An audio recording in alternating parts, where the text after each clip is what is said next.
in Seattle. For more, we want to take you to live coverage from our station, Fox 13.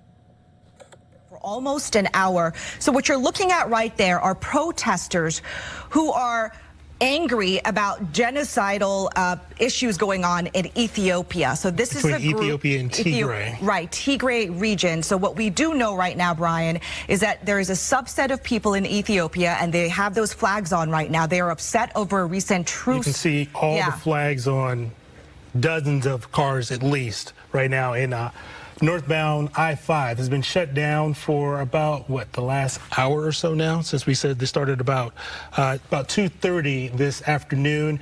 As you can see, we have state troopers out there who are addressing the situation. We have a couple of producers here at Fox 13 who've been stuck in that traffic, and they said it's an absolute gridlock. So if you're traveling anywhere near downtown Seattle, probably want to make some other plans, because again, right now, I-5 northbound is completely shut down due to these protests not far from downtown Seattle. So what you're looking at right now, what we heard about 15 minutes ago was that troopers immediately gave them a dispersal order. Obviously, this is in the middle of the highway. This is not legal. This should not be happening on a highway. Protests are good, but it shouldn't ever happen on the highway because there's a safety issue here, not to mention that this is causing major gridlock. Take a look at that. As you can see, all the cars, red lights, nobody's moving at all. And downtown Seattle, it looks like our video is going in and out there, but as you can see, nobody's making any movements at all. I know a lot of folks are probably heading north to go to the Huskies football game a little bit later today. So again, gonna have to make some other plans. You can see all the law enforcement have everything blocked off, and nobody is able to move anywhere as of right now. And so many of you are watching this wondering how will this play out? This is going to impact many people trying to get to places. Again, this is a major thoroughfare, I-5 North. This is near Mercer Street. Already a busy Friday evening commute to begin with a lot of events happening in Seattle. Not to mention the weather, and then we got the football game as well. Now, we did get a chance to speak with Trooper Rick Johnson from the Washington State Patrol. He told us that I-5 near Mercer was shut down because of some type of protest. He said that they have given the dispersal order because, again, this was not a legal protest. You're not allowed to shut down a major expressway to express whatever protest you would like to.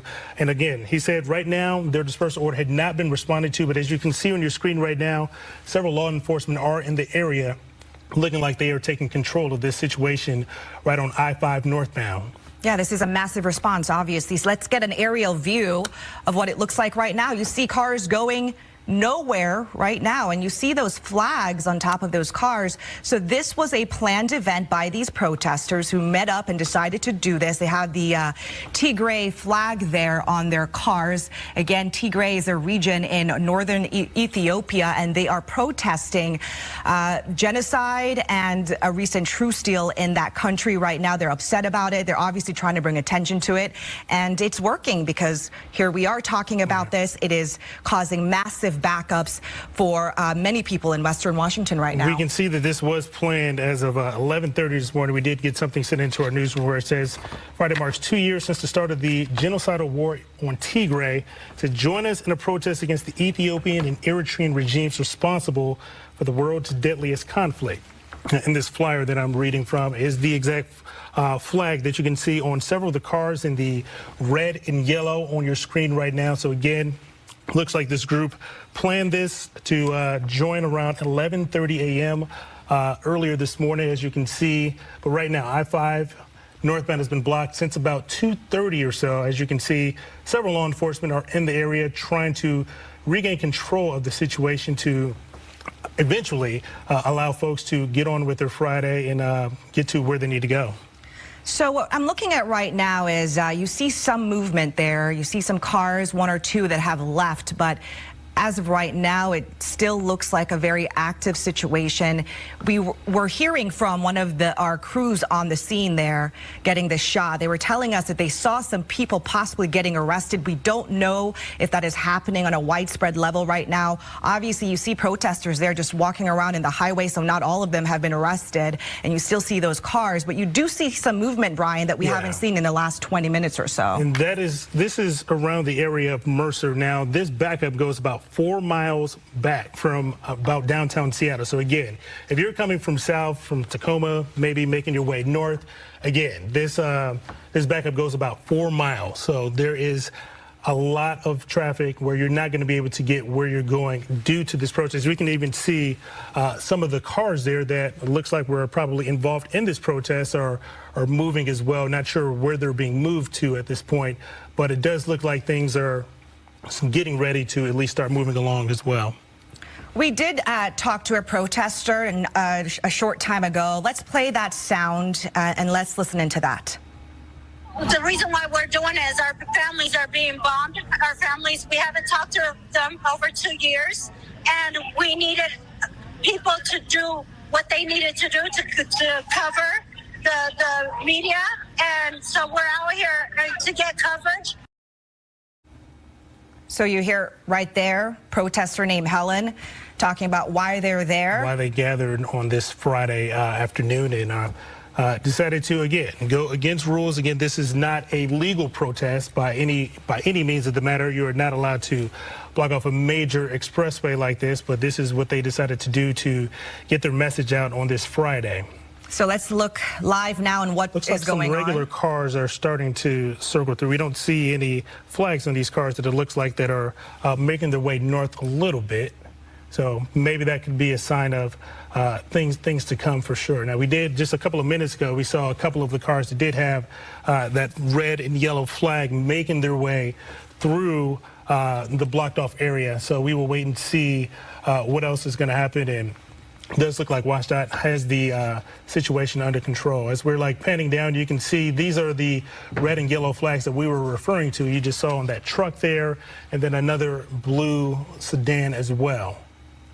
So you see right there, it looks like a lot of people are dispersing from that. Maybe this is a good sign that this is going to be over sooner than later. Hopefully that is the goal, because this is shutting down all of I-5 North. You have miles and miles of backup right now, people trying to get to where they're going, but they can't because of this. But we have seen a couple of cars there driving away from that. So maybe that means that there is some progress there. Maybe troopers are saying that, hey, we're going to arrest you because at this point, it's been an hour now. They've told them in the beginning, you need to disperse. They have not listened. So here we are at this point. As you can see right here, all the backup, it goes about 4 miles south of downtown. So again, I-5 northbound is completely shut down right around Mercer. And from there back about 4 miles or so, you can see all the red lights. There's not even any rooms on either sideways for people to get through. Let's read this tweet right now. From WS.traffic. It says, due to activity on northbound I-5 in Seattle, please avoid the area and use/expect extra congestion on alternate routes. All northbound lanes in downtown are now closed, and the westbound I-90 off-ramp to northbound I-5 is also closed. Please follow WSPD2PIO for updates. Right, and today has definitely been an active one. I mean, we had really windy conditions. Weather was an issue to begin with on the roadway. Now you've got this protest, and as Brian mentioned, you know, we're going to have a Huskies game starting at 7:30 against Oregon State. Right, and you're going to have a lot of people funneling into Seattle trying to get to that game. This is like the time, you know, people would want to be going to get their tailgating and they'll start getting ready to enjoy the game or wherever else they might be heading on this Friday evening. But again, if those plans included traveling along I-5 northbound, those plans are definitely going to be interrupted due to this protest that started about an hour or so ago. We're told around 2:30 or so. So again, they're protesting a war in Ethiopia. That is what we're being told so far. As you can see with these red and yellow flags, we've seen at least, a dozen or so cars or so kind of come through, and those are the cars that made their statement this afternoon on I-5. All right, so we're going to go to Rick Johnson now with Washington State Patrol. He is in the thick of things right now. He knows what's going on. Trooper Johnson, can you hear us?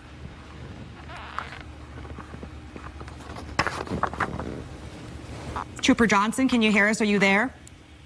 I am. I can hear you just fine. Yes, thank you so much for joining us. I wanted to start off with, so we are seeing the live pictures going on right now. You are making some progress, so tell us what's going on.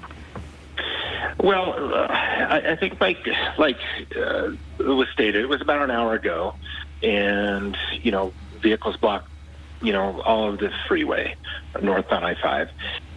And we activated a lot of resources and also gave a dispersal order, which we hope is something that is going to, bring this to the solution to get the freeway back open. So right now, I know we have a lot of resources there, and I think things are starting to look better, but I don't have the most updated information. I'm sure if you can see it on the cameras, you probably can see better than I can right now, because I had to step away from my computer to watch it to do this interview. Right. What we do see is that there is one lane that they're letting traffic pass through. So it looks like most of the lanes are still shut down, but we also see those protesters, those cars with the flag on top of them, they're also driving by. So does that mean that they're leaving the scene, or what do you understand about that? Well, that's our hope. I believe that we're starting to loosen this up. There's a lot of people stuck in the backup, and we want to get those people through the area. And one of the reasons why westbound 90 to northbound 5 was shut down is because we don't want any more people to be stuck in that northbound, depending on how long this event was going to go. So we're hoping that this is going to end shortly. And as we know, and I heard you mentioned that there's a Husky game tonight, so we want to get this freeway back open so we can get traffic moving again. Now, for folks who are going to be making their way north, can you give us a rough estimate of when you think things might start to reopen on northbound I-5? It's hard to give an estimate of time. If we're starting to move traffic through, that is something that will hopefully not be that much longer, but I don't have an exact time. The real time is probably on the DOT cameras, and I try to update, obviously, social media as soon as I get information on what we're doing at the scene. Now, obviously, law enforcement interacted with some of these protesters on northbound I-5. So what were you guys told by them? I don't have that information on what we were told by them. My understanding was it was something as far as to do with, Ethiopian. And, obviously, I think everyone's probably seen the flag. So, you have a right to protest, but you don't have a right to close down the freeway. So that's what we're trying to work with so we can get the traffic flowing again. And that leads to my next question, Trooper Johnson. So we were hearing that there were possible arrests, but we're not physically seeing that on the camera. So do you know if anyone has been arrested for this or cited for this? I don't have that information right now, but I can, look into that and see if we have it. As far as I know, no one has been arrested. We just gave a dispersal order, and we're, hoping that would remedy the situation. We remember, in 2020, we had a similar situation like this, but it wasn't necessarily cars. It was protesters on foot going on the highway. So I know that WSDOT as well as WSP, you guys are familiar with things like this and how to respond. So the incidents that happened in 2020, has that taught you guys or maybe given you a strategy on how to handle this situation? Well, I don't know if, obviously, the freeway protests have occurred throughout history. I think with this situation with cars or people, it's just not, number one, a safe place to protest. Number two, it's not legal. So, the problem you run into is if somebody's not, they're frustrated, not like-minded, then, we could get into a different situation. And that's utmost important for us as the Washington State Patrol to keep this freeway and the travelers safe. Now, at this point, we are starting to see a couple of more cars come through. Also wanted to ask you, as they were blocking I-5 northbound, are there any injuries or, maybe somebody, whether it's with a car, obviously it's not safe to walk out there, but are you guys seeing any injuries or anything like that, whether it's law enforcement or any of these protesters or maybe a civilian kind of driving through? We have had no reports of injuries from the scene or that I've heard of, no. And we are seeing some state troopers there on the move now. and more cars have passed through. So it looks like maybe things are progressing, hopefully in the right direction. So we're going to continue to follow this. Is there any message today for people who maybe, you know, their family members are watching this or people are stuck in this traffic? What is your message for people tonight? Well, you know, patience, obviously. And, you know, as we all know, we have the right to protest, but we need to protest in a safe environment and a legal environment. And to shut down an interstate through a major city is not legal and can be dangerous. So, but for those stuck in the backup, trust me, and the State Patrol wants to get everything moving as quickly as possible and make everyone as safe as possible. Now, you did mention, obviously, it is illegal to have a protest of this kind. So what happens to these protesters? Again, we've seen some of the cars with those flags kind of making their way, looks like, away from the police presence. So what's next for them? What is the follow-up after this? You know, I'd have to find that out from the scene on who was contacted and what information was gathered at the scene. I mean, obviously, there's a potential for charges to be filed for blocking the freeway, but I just don't have that information right now on how that's going to be followed up on. But I'm sure that it will be. Right, and we are going to let you go because it looks like you may need to get some more updates from the troopers there on the scene. What we are looking at right now is that most of the state troopers that were on the side of the highway, they've moved somewhere else. And from this vantage point, we're not sure exactly where. We don't know if the protesters have moved on and stopped at a different point on I-5 or if they've just moved on completely. Have you gotten any word or text messages or anything like that in the last couple of minutes on this? No, I have not. Okay. Okay, Trooper Johnson, thank you so much for making the time. I know this is a very active situation. We'll let you go so you can get moving on this story. Thank you so much for your time. You bet. All right. Thank you. Bye-bye. And again, right now, northbound I-5 is shut down to some protests that started at about 2:30 or so this afternoon. That is why we are breaking into your program here on Fox 13 on this Friday afternoon. Again, all northbound lanes of I-5 have been shut down due to this protest. It has something to do with Ethiopia and genocide. As you can see, looks like some law enforcement are making their way north up I-5 northbound. We're told that this backup goes all the way back for about 4 miles or so. So again, if you are heading northbound, looks like things are starting to loosen up just a little bit, which could be some good news for a lot of folks who are stuck in traffic. Yeah, that's what it looks like right now. It looks like we're just at the beginning of things going back to normal there because those are cars that are not involved in the protest. They don't have the red and the yellow flags that we've seen. And they're moving along. So this is great news. It looks like things have progressed and hopefully it will stay this way. It is 3:44 on a Friday afternoon and things were already busy. So this really, really delayed travel times for a lot of people probably stuck in that traffic grind for an hour and a half or so. Because we were just saying there is a Husky game tonight at 7:30. We know this is the way that a lot of folks coming from south would make their way to the game. But again, it looks like things are getting back to normal. All right. Well, we are going to have more news for you coming up at 4 o'clock. And all right, we want to thank our Fox 13 Seattle team there as they walked us through that protest there in downtown Seattle that really snarled traffic. Snarl is an understatement. It brought it to a standstill there on the I-5 North.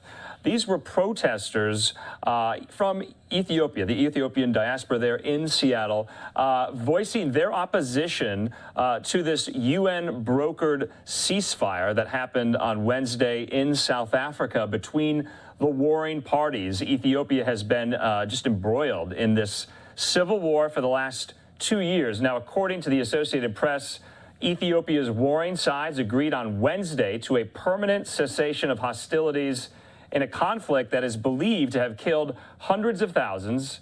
But according to the Associated Press, a lot of challenges are ahead, including getting all the parties to lay down arms or withdraw. And you saw those protesters there with the Tigrayan flag kind of on the hood of their cars, blocking traffic for quite some time, voicing their opposition to this ceasefire that was brokered just on Wednesday. So we'll see if it holds there. This has been a very, very deadly civil war in Ethiopia. In the meantime, let's go to one of our other Fox affiliates, Fox 4 in Dallas at the moment, because tornadoes are sweeping through the North Texas area. Take a look at this driving shot. A lot of dark, ominous clouds there. That's coming to us from one of our photogs and meteorologists in Dallas at the moment. But take a look at the radar. This is our XRAD weather system. So you see there kind of those pink parallelograms that are popping up there. Those are areas that are under tornado warnings or watches right now in the North Texas area. Places around Dallas, around Waco, more in northern Texas, Texarkana. So this is moving as well into southern Oklahoma, also into northwestern Arkansas as well. So we are getting some reports of tornadoes touching down, especially according to one of the affiliates in Dallas, in Lamar County, Texas. Let's go to our Fox 4 Dallas folks with a look. They could do this much better than I can about where these systems are moving and how dangerous they are.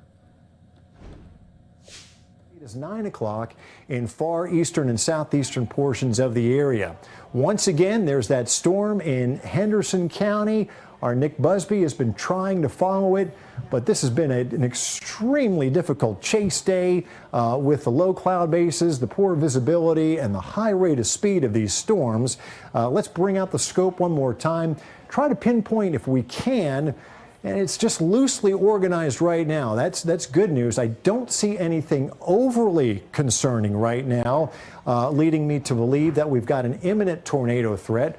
Obviously, the National Weather Service is tracking the storm very closely as well. Let's take our radar scope north there, heading into Van Zandt County now, up towards the Canton area. There is some rotation embedded within that storm as well. Again, kind of loosely organized here, moving on the north side of Canton. So tornado warning, yes, but right now it doesn't appear, at least according to our radar signature, that we've got a tornado in progress. All that said, please don't let your guard down. Make sure you are still taking shelter in your designated safe shelter, whether you live in a home or an apartment or a mobile home park. Please be riding out the storm safely there until all of these storms pass off to your east. Allie, any updated information from our chat session?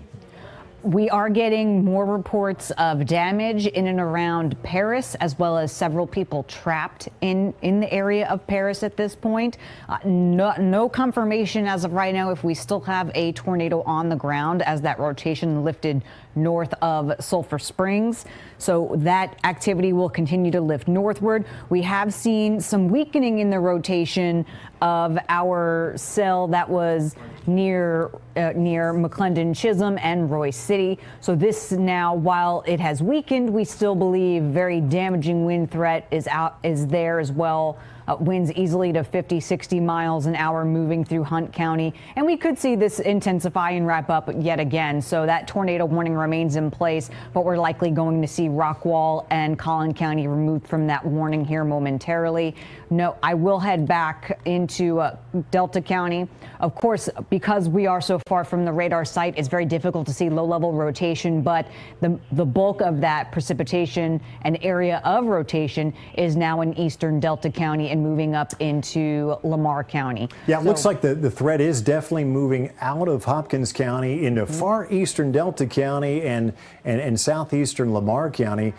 Pretty sharp edge, as you pointed out, to that line of storms moving through Hunt County. So strong winds likely from Greenville southward into just east of the Royce City area there. There could easily be 50 to 60 miles an hour. And along the leading edge of that line, there is a little rotation. So it is possible we could still spin up a tornado here. And that's why we've got the tornado warning that continues from roughly eastern Rockwall County. But it looks to me like the tornado threat is a little higher here in southern portions of Hunt County, where there's a little rotation embedded along the leading edge of that line of storms. Let's bring out the scope here one more time if we can. Try to see if we can spot some rotation there. It's not clearly evident, but perhaps to the southeast of Royce City, we can have a little bit of rotation. Certainly some high winds blowing eastward through that portion of Hunt County.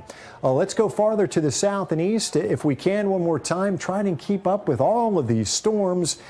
There's the one in Canton heading up towards Grand Saline. The last time we checked, there's a little bit of rotation there moving across Highway 80. On the west side of Grand Saline, it doesn't look too ominous at this point in time.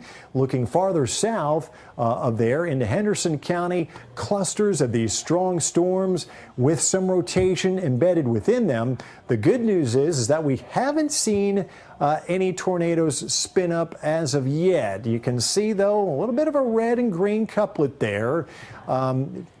Just to the west of Athens right now, moving across Highway 175, and that tornado warning as well continues, but we don't believe we've got a confirmed tornado here. Heading a little farther to the south, I believe we've got one more storm that we're keeping an eye on. That was down around the Mejia area earlier. You can see it now just to the east side of Teague. There's a tornado warning that continues for you folks that are watching us in the Fairfield and the Teague areas. Don't see anything impressive here in terms of a radar signature, a rotation signature, I should say, but nevertheless, that tornado warning does continue there. Cool, gusty west winds continue to blow in from the west. Temperatures are dropping as we speak in Denton County and Tarrant County and Johnson County.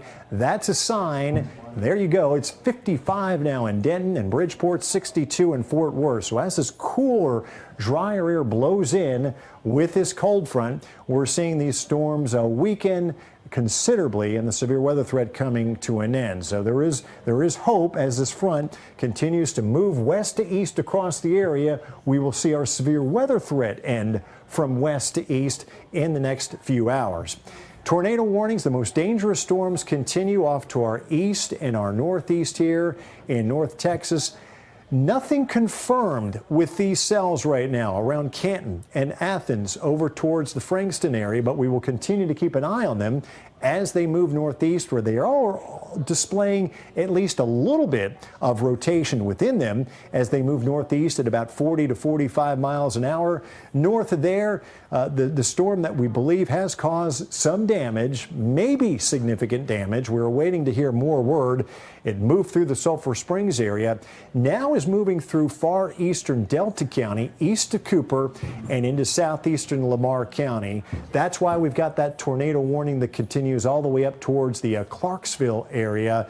We believe at least this particular cell will steer southeast of Paris, but we're hearing damage from the Paris area. That very well could have been the storm that came through Lamar County earlier this afternoon. That tornado that moved on up through the western and northwestern portions of Lamar County. Now that's well up into southern Oklahoma. But these storms continue. There's a little cluster here around Greenville and Hunt County. Primarily a wind threat, a little bit of rotation embedded within this line of storms.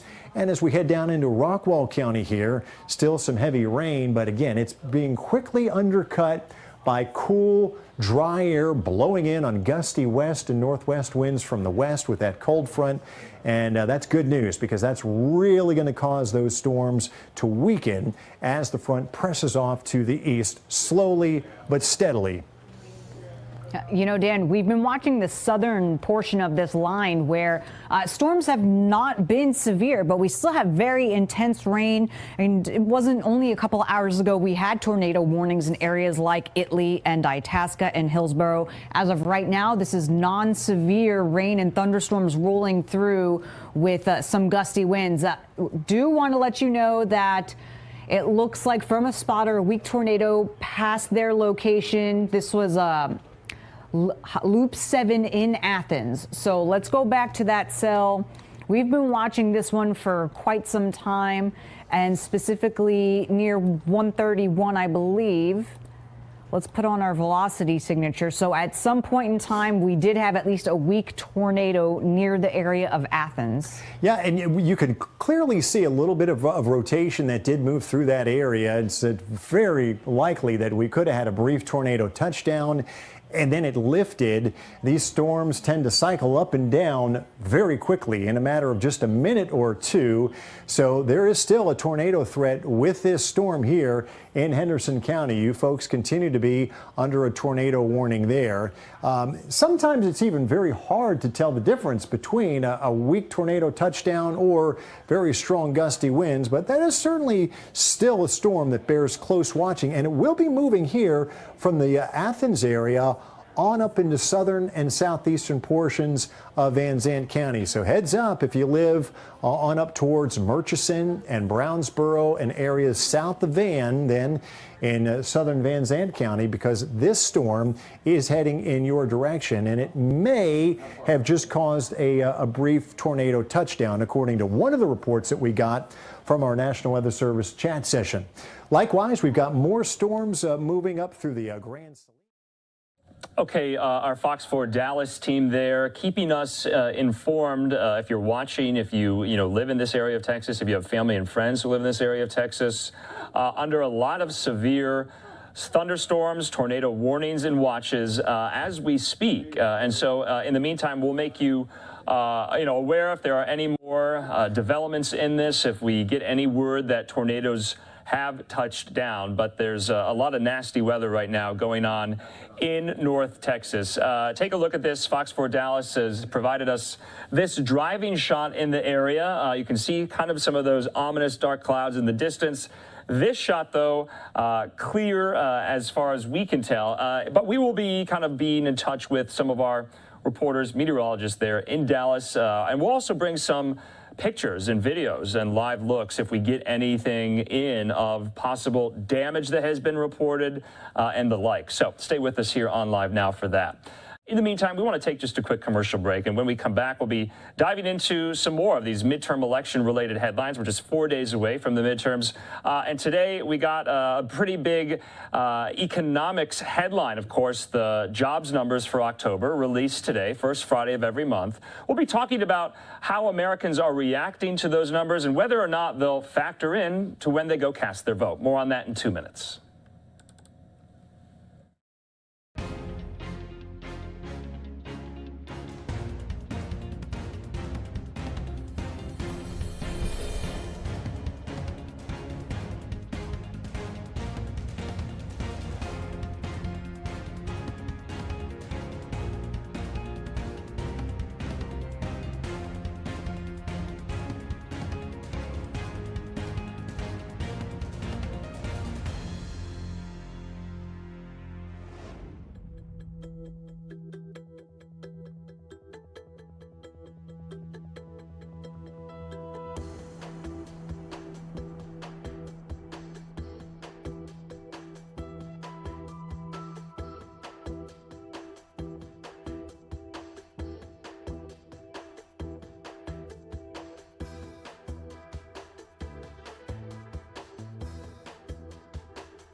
Welcome back here to Live Now from Fox on this Friday night. Live Now look there at the U.S. Capitol, 7 o'clock there in Washington, 4 o'clock here on the West Coast. I'm Andrew Kraft. Thanks so much for being with us. Well, October's jobs report was released today. It's the last big economic indicator that voters will see ahead of Election Day. Fox's Jake Alexis is joining us now from LaGrange, Georgia. And Jake, you've been speaking with everyday Georgians there, and you're getting their reaction to this pretty good jobs report today. But is it going to factor in to when they go to the ballot box on Tuesday?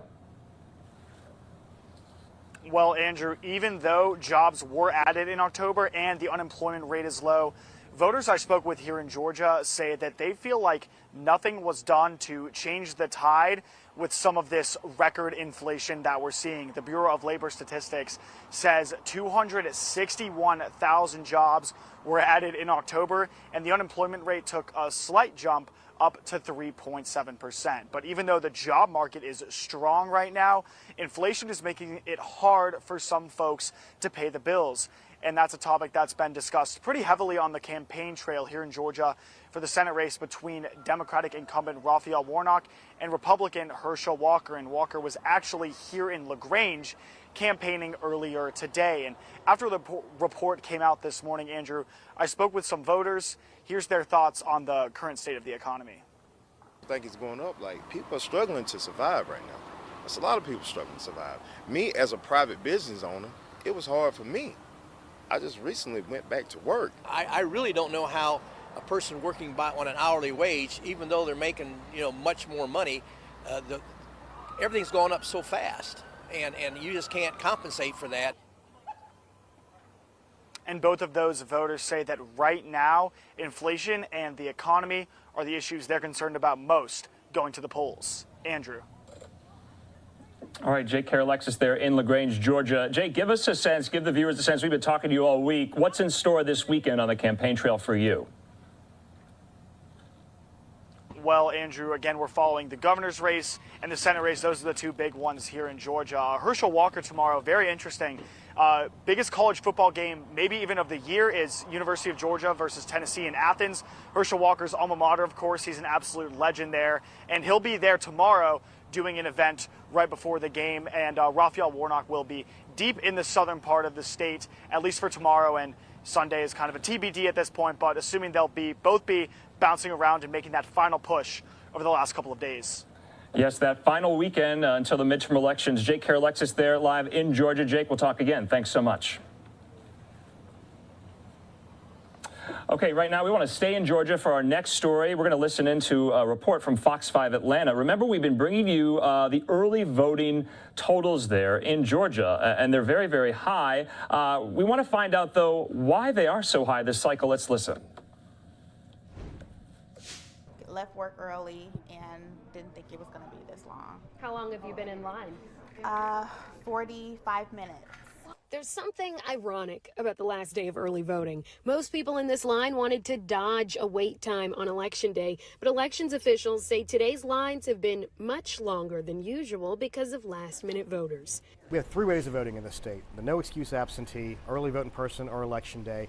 And people can, I can schedule my time, I know where I can go, I can avoid lines usually, except for on the last day, because the last day is always going to have lines. You have until 7 p.m. to early vote, so it is crunch time. Deputy Secretary of State Gabriel Sterling says at this point, interested voters are better off waiting until Tuesday. If they really, really want to go early, I suggest they look for wait times on their local websites for their counties if they exist.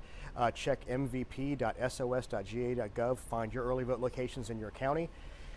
But let's get real here.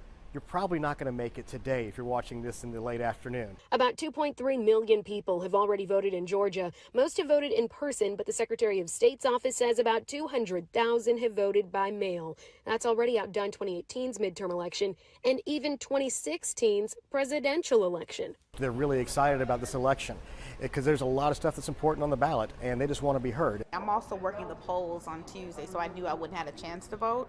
So no matter how long the line was going to be, I'm going to stand here until I get a chance to vote. All right, we thank Fox 5 in Atlanta there for a look at early voting in the state of Georgia. Today was the last day. Georgians could go vote early. Right now, though, let's talk about the midterm elections even more, especially a key demographic group and how they might vote this cycle. Our own Shirley Discorbeth spoke with an expert about the black vote and how it's playing this midterm cycle. You're watching Live Now from Fox. Well, candidates are out on the campaign trail for that final push ahead of the midterm elections. They want your vote. But how are black voters feeling about all of this? Well, for more on this, we're joined by Cameron Trimble. He's the former digital engagement director for the Biden administration and the founder of Hip Politics. Hey, Cameron, thanks so much for joining us. So let's dig right into this. Tell us what are some of the issues that black voters are most concerned with right now. Shirley, thanks for having me on today. Number one is it's still the economy. Pocketbook issues affect us all, including black voters, and folks are really starting to feel the squeeze this year. So pocketbook issues always lead. In addition to that, definitely racial justice, climate justice, and also economic justice are top of the list and top of the mind for black voters around the country. All right, and we have seen President Biden and former President Barack Obama out on the campaign trail to garner support for members of the Democratic Party. Tell us, has the Democratic Party delivered on their promises for black voters? They actually have. The Biden-Harris administration, if you really dig into it, has been one of the most successful legislative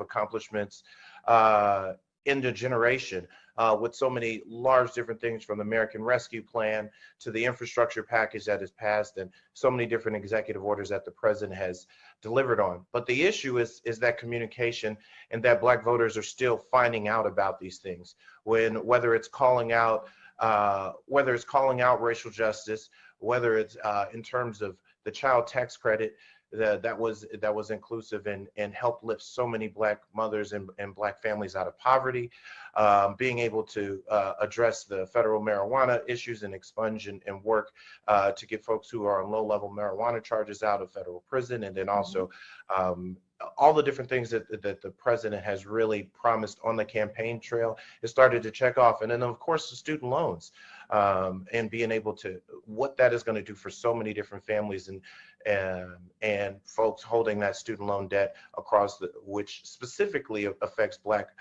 voters and black folks, and even definitely black women. For sure. All right, Cameron, so let's go a little deeper here. What's at stake this midterm elections for black voters and even Latino voters? I would take what's going a little deeper. What's really at stake is, and not to understate this, is our democracy. What we've seen in this whiplash over these last 2 years, if you really think about the bookend of the start of this administration, started with the former president whipping all these folks up in January 6th, an attack on our democracy, attack on our Capitol, literally attack on the then sitting vice president, and a threat there. And there has been a systematic dismantling and roadblocks put up, especially by Republican-controlled legislatures throughout the country, on voting rights and so many different issues, including, and then also, as we saw with the Dobbs decision by the Supreme Court this recent summer, on female reproductive rights and the autonomy of a woman's body. So there's so many different things that people thought were just bedrock issues that we didn't have to worry about. How easy and can I vote? Do I have do women and families have an opportunity to properly family plan and have access to reproductive care across the country? So many different things that have been quote unquote settled law for decades have been called into question. And so Okay, so that conversation there, talking about black voter turnout this midterm cycle. We're going to cut in here. I'm Andrew Kraft. Thanks for being with us here on your Friday night. We want to get into some more of these top headlines. There's going to be a lot of election-related headlines here on Live Now throughout the night here. We'll get back into some of those. But of course, we are 1 week removed since Elon Musk completed his takeover of Twitter. And many Twitter employees are no longer. Many woke up this morning, their contracts terminated. And so a lot of change happening within the social media giant. We want to be joined now by Fox 2 KTVU reporter Tom Vakar in the newsroom with a look at how this is playing out. What does this mean for Twitter, and how many people today, Tom, got let go? Well, that is an important question because we're in Silicon Valley and people getting laid off and hired happens all the time. But this is different because it's a cultural change, and as best as we can figure thus far, because Twitter's tight-lipped about it, it's between 1,000 and 5,000 employees. Here's that story.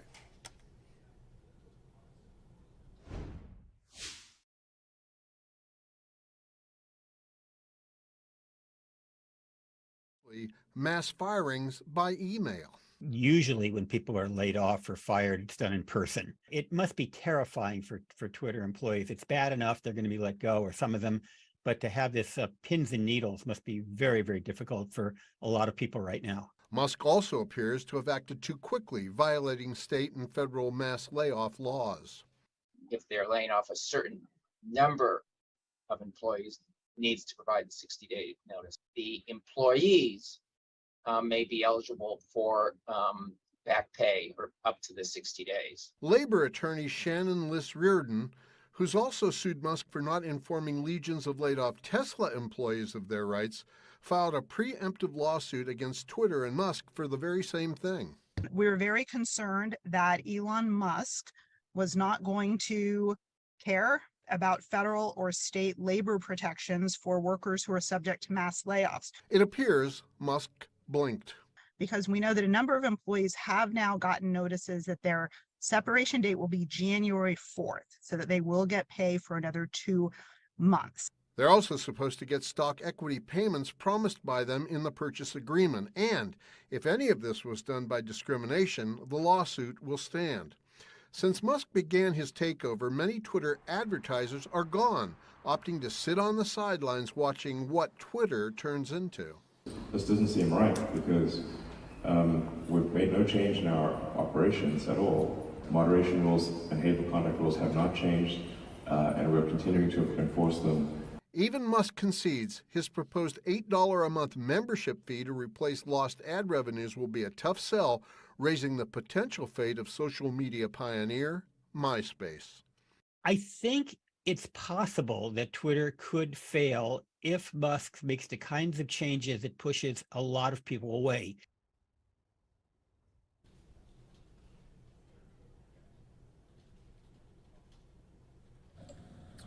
And Tom, you know, I was kind of wondering as well, because a lot of people on social media, a lot of people who have been following this deal think it was $44 billion down the drain as far as Musk is concerned.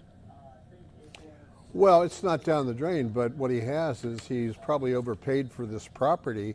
And when you overpay for a property, you got to do something about it. And one of the first things you do is you go to the staff and see what you can get rid of. Now, the concerns are that if the staff is the moderation staff, which is to say somebody who's watching over so they don't post a lot of hate speech or a lot of really controversial stuff or anything that would be illegal, then there is going to be a problem for Mr. Musk in trying to get his value. If, on the other hand, he finds new ways to innovate social media at a time when all social media is losing advertising, but not as much as Twitter, if he can find a way to do that, then he can pull a miracle here. But you have to understand one thing.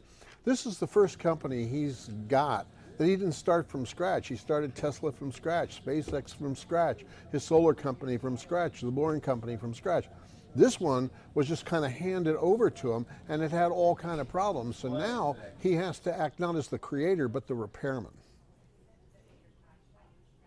Yeah, and Tom, you know, I was also kind of curious too, and maybe people there in the Bay Area are talking about what you had included in your report, if they foresee just massive, massive lawsuits going forward about this stipulation in California law, employee contract law, that you have to have that 60-day notice before you can terminate employees. So that could be a brewing legal saga as well. Yeah, it could be a bad one, but the truth is there's a federal law that oversees that law. So each state, many states, not all states, but many states do have their own law, and then that is overreached by the federal law. Now, the thing that's important about all of that is that most of these people have already agreed in advance when they sign their contracts to go to mediation. So a class action lawsuit as such is pretty much out of the picture, but this firm knows that if it goes in there and it wins a dozen or two or three dozen of these things, then it's just a matter of time before all these employees will hire an attorney and basically operate on the same legal theory. So he's got a problem here that he's got to deal with, and I think that's one of the reasons why we heard from the attorney who filed that initial lawsuit that she's already heard that some of these people have been basically told that you're not fired as of today, you're fired as of January the 4th, which is to say 2 months from now, which is what the law requires. Yeah, and of course, with firing like this en masse, and like you said, we don't really have accurate estimates of how many people have been let go. I've seen at least half, 3,400 people of Twitter's workforce, are no longer employees. So it remains to be seen how Elon Musk can cut those costs, make Twitter profitable with many less people. So I guess we have to just wait and see. Tom, this story is not going anywhere. What are you going to be looking out for in the days and weeks ahead? Well, I think the most important thing to look out for is exactly what happens on Twitter now. If this thing, for some reason, now Musk says that they're still moderating and they're still doing all the things that they're supposed to do, but when you get rid of people, like they got rid of an entire department which was called artificial intelligence ethics. If you get rid of these whole departments and there's nobody watch over this, then people of an evil mind, whether on the left or on the right, it doesn't matter, they're going to put stuff up there that's going to be either objectionable politically or it could be actually illegal content, such as perhaps pornography and something like that. Well, then in that case, he's going to have a very, very big problem because he's going to have to get that under control. So right at the moment, it's the people that are on there that are in charge. Now, when you start asking them to pay $8 a month, and they're pushing back from something that they were getting for free for years, that's a problem as well. But he has to somehow replace the advertising, and that may be the only way to do it. All right, Fox 2's Tom Vakar there. Good stuff on this story. That's now we're 1 week removed, Tom, and it just keeps heating up. Tom, we appreciate your time, and we'll talk again. Thank you. All right, we do want to move on to some more of these other top stories on this Friday night. Take a look at this. We just got this live event that just popped up. This is here in Phoenix, another Get Out the Vote rally with Democratic Senator there, Mark Kelly, as he is running for a full term as a senator against Republican challenger Blake Masters. We'll get back to that in just a little bit, because remember, we were tracking all of these really, really severe storms in North Texas. Let's go back out to Fox 4 in Dallas. They have some pictures of some of the damage, some of the rain, some of the wind. Let's watch.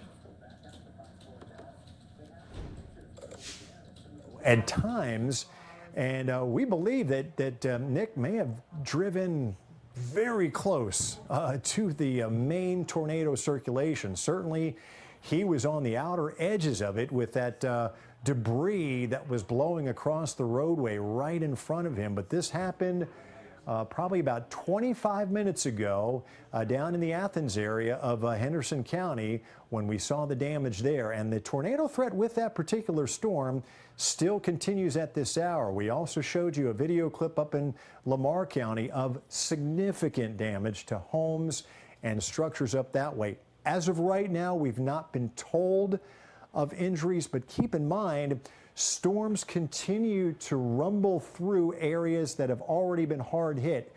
And so first responders and people that have been impacted probably aren't able to get out and survey anything because the severe weather threat continues in these areas. So there's the cluster of storms that continues to move northeastward. This is the one that spawned the tornado in Athens. It's now moving into southeastern Van Zandt County, where you folks are under a tornado warning until 6:45. Heads up in Van, down to as far south as Murchison and the Brownsboro area. This storm is rolling in the direction of Lindale, and the Mineola area. So these areas will still see a severe weather threat as these storms roll to the east and northeast. Farther west, these are weaker storms now. As we head back into southeastern portions of Dallas County and northern portions of Ellis County, the colder air, the cooler, gusty air is now undercutting these storms as that cold front approaches from the west, causing them to weaken, and that's really diminishing the severe weather threat. It's pretty much now ended for just about all of the greater Dallas-Fort Worth area, but it does continue farther eastward. Let's go up to the north and northeast, where we still have some pretty hefty thunderstorms rumbling through the Commerce area here. Northeastern Hunt County, that's a severe thunderstorm warning in effect. Wind gusts 60 miles an hour. Probably some small hail still coming down with this storm. Don't see a tornado threat at this point in time. It's these storms a little farther to the east, especially this one that's now crossing over Highway 82 up towards Clarksville. That's the one that could potentially be producing a tornado. A tornado warning continues for that area. That's kind of just outside of our viewing area up in Red River County there. And boy, you folks in Lamar County have been hard hit today, and you still are not quite out of the woods. We still have some very heavy rain and gusty winds blowing in from the west and the southwest. The good news is we're not detecting any rotation with this next round of storms moving in from the west and southwest. It's probably going to kick up some gusty winds, some heavy rain, but as of this moment, we don't see a threat of additional tornadoes with that. We do still see a threat of tornadoes with these storms in far eastern and southeastern portions of the area, around the Chandler area, Brownsboro, far eastern, northeastern Henderson County here.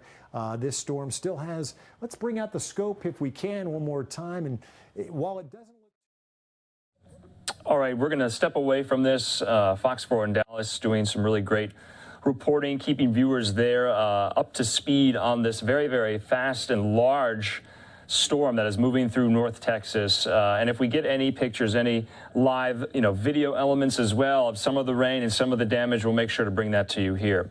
In the meantime, let's get back to some of these midterm election related headlines.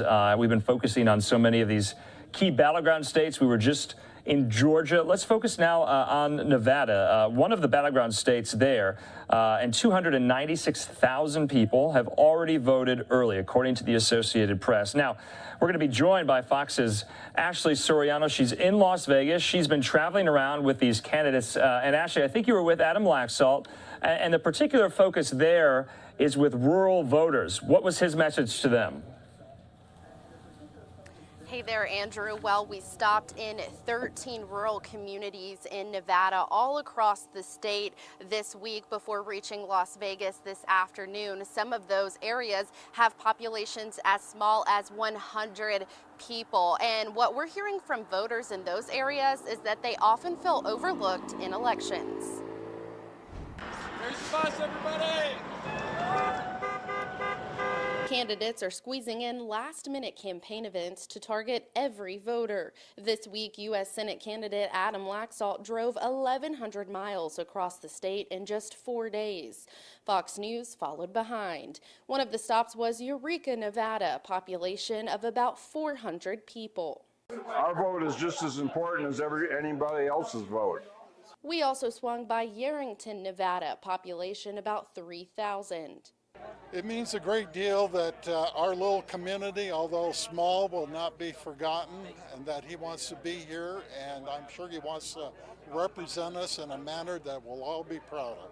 Recent polls show the candidates are nearly tied. Laxalt has told voters to ignore those polls and instead get out and vote.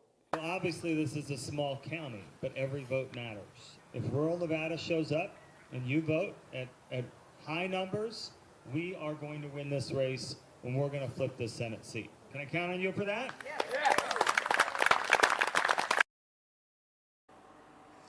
top issues for these voters we spoke with include crime, the border, the economy, of course, and fentanyl. The incumbent Cortez Masto, she has a campaign event tomorrow, which I will be out covering. She has been holding events in conjunction with some other Democratic candidates like the Nevada governor. Andrew.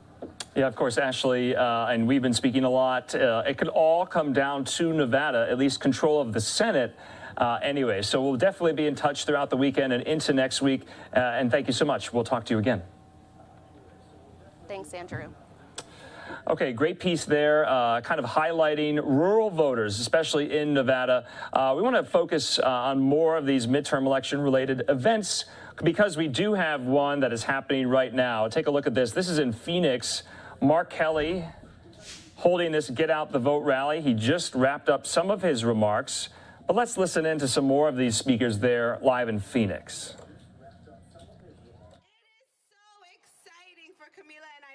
Today. We are thrilled to be in your presence. It's so exciting to share the stage with these candidates. I have to tell you, Katie Hobbs has been such an incredible Secretary of State to this state. She has served this community selflessly and courageously. She has sacrificed so much. We were talking back before we came up on stage, and I was sharing with her that as a mom, doing this work can be hard. Doing any work can be hard. But my daughter said to me last night, I don't want you to go. I don't want you to leave. And I said, I have to go. These elections are really important. I have to go. And she said, you love the voters more than you love me. And Katie and I were laughing because that's the kind of stuff you have to hear as a mom, and you have to know that you have to show up. Because what I said to her was, no, me going to Arizona is because I love you. I'm going to Arizona because we need representatives who believe in your right to choose. We need representatives who believe that this planet is worth saving. We need representatives who are not going to be bought by big corporations. We need representatives who believe in democracy and are going to protect your vote. I'm going to Arizona for you because we have to protect young people. So we're here. Listen, Camila and I, we can't vote here. We can't vote here. But this state is so important. This state is crucial. And we're here because we want to let you know how powerful you are. We might be on a Time 100. We might perform at the Grammys and MTV Music Awards. We might be fancy. Although my kid doesn't think so. But we might be fancy. But the reality is we don't have the power that you have. You have the power to vote in this crucial state and make a huge difference. And like the senator was saying, you have the power to influence the people around you. Because listen, we know, the research says, it doesn't matter what Camila says to people out on the street. It doesn't matter what I say on TV or to people out on the street. The person who has the most influence over how you vote is a family member or friend. So what that means is, and if you vote. Yeah. And if you vote. That's right. If people aren't talking about voting in your household, it's just you forget that it's even a part of the reality for friends and family. Yeah, so we want you to vote. We want you to be encouraging the people in your circle of influence because they're going to listen to you more than they're going to listen to us. We may not want to admit that, but it's true. They're going to listen to you more than they're going to listen to us, and that's why we need you to sign up to Canvas. We need you to be knocking on doors. We need you to jump on those text threads. We need you to call that one cousin who you know doesn't really understand his power because he doesn't believe he can make a difference. He can make a difference. She can make a difference. These races are tight, and they're always tight. This is a battleground state. It's the midterms. These races are always tight, but we can win. We can win here in Arizona. And when you say tight, it's also like, it's what the difference sometimes could be hundreds, 10 votes, that's like, one vote. And when you talk to friends and family and you're like, hey, have you voted? And they're like, politics isn't really, I don't really care about that. It's like, well, do you care about reproductive rights? Do you care about the floods and the fires and, because all of that stuff, it's not, just politics. It's like that stuff makes its way into your daily life, and it's happening. It is affecting us. You know, it's about if you want to be reactive or if we want to be proactive about it. And you know what? Is there any Latinos in the audience right now? So, I'm a Cuban-Mexican immigrant. Voy a hablar un poquito en español. Yo sé que tú entiendes español también. Tú también. Yo soy cubana-mexicana y yo vine a este país a los 7 años de Cuba. Y mi papá es mexicano. I'm saying my dad is Mexican. I came to this country when I was 7 years old, and I know con familias latinas, you know, a veces yo estaba hablando en el avión, mi papá, él todavía, por ejemplo, él ve las noticias de lo que está pasando en México, por ejemplo, you know, como. So she's saying that her father is still caught up in the news from Mexico, right? That a lot of times immigrants come here and they're still thinking about things that have happened in the past. So we were talking about on the way here. They're still like, you know, we're emotionally, also politically caught up in the governments of our country. You know, we have family there, and you know, tenemos familia y mi papá tiene a su familia y emocionalmente, you know, él tiene esa conexión con su país y yo le tengo que recordar, hey, has vivido ya 20 años en este país, nosotros somos parte de esta historia, aunque la gente en poder no quiera reconocer eso y nos quiera, you know, aislar de esa historia, los inmigrantes y los latinos somos una gran parte de esta población.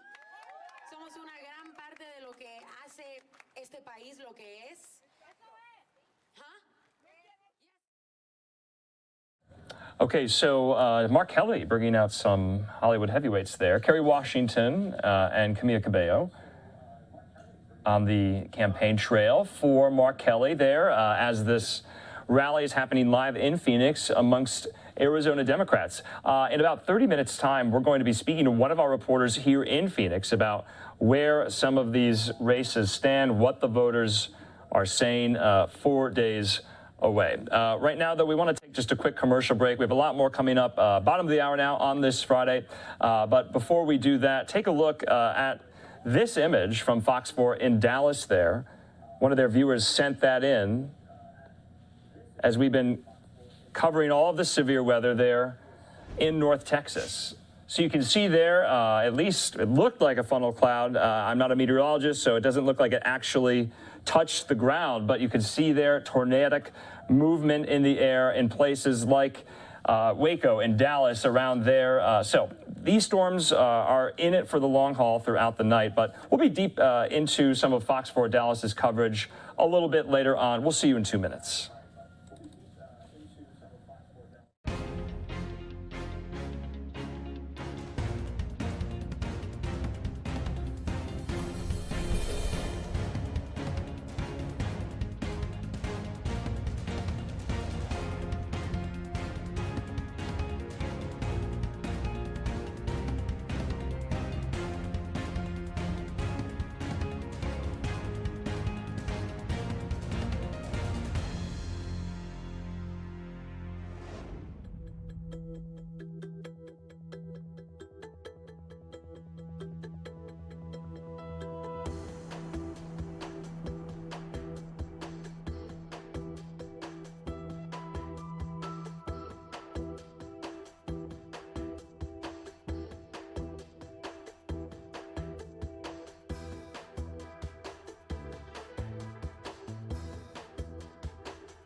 Well, and welcome back here to Live Now from Fox on this Friday night. Right now, as we speak, White House Press Secretary Karine Jean-Pierre is taking questions from reporters on Air Force One. President Biden in Southern California earlier today talking about and touting the passage of the CHIPS Act, reacting to the October jobs numbers. And so they're en route right now to Chicago. This is audio only, but let's listen into some of these questions Karine Jean-Pierre is taking. Decisive decade. On Friday, the president will then travel to Phnom Penh, Cambodia, to participate in the annual U.S.-ASEAN Summit and the East Asia Summit. In Cambodia, he will reaffirm the United States' enduring commitment to Southeast Asia and ASEAN's centrality, building on the success of the historic U.S.-ASEAN Special Summit in Washington, D.C. He will underscore the importance of U.S.-ASEAN cooperation in ensuring security and prosperity in the region and the well-being of our combined 1 billion people. On Sunday, the president will travel to Bali, Indonesia for the G20 Leaders Summit. In Bali, the president will commend President Widodo's leadership of the G20 and highlight the U.S. commitment to his premier forum for economic cooperation with countries representing more than 80% of the world's GDP. He will work with G20 partners to address key challenges such as climate change, the global impact of Putin's war in Ukraine, including on energy and food security and affordability, and a range of other priorities important to the global economic recovery. We will have additional information for you on bilats and other engagement next week.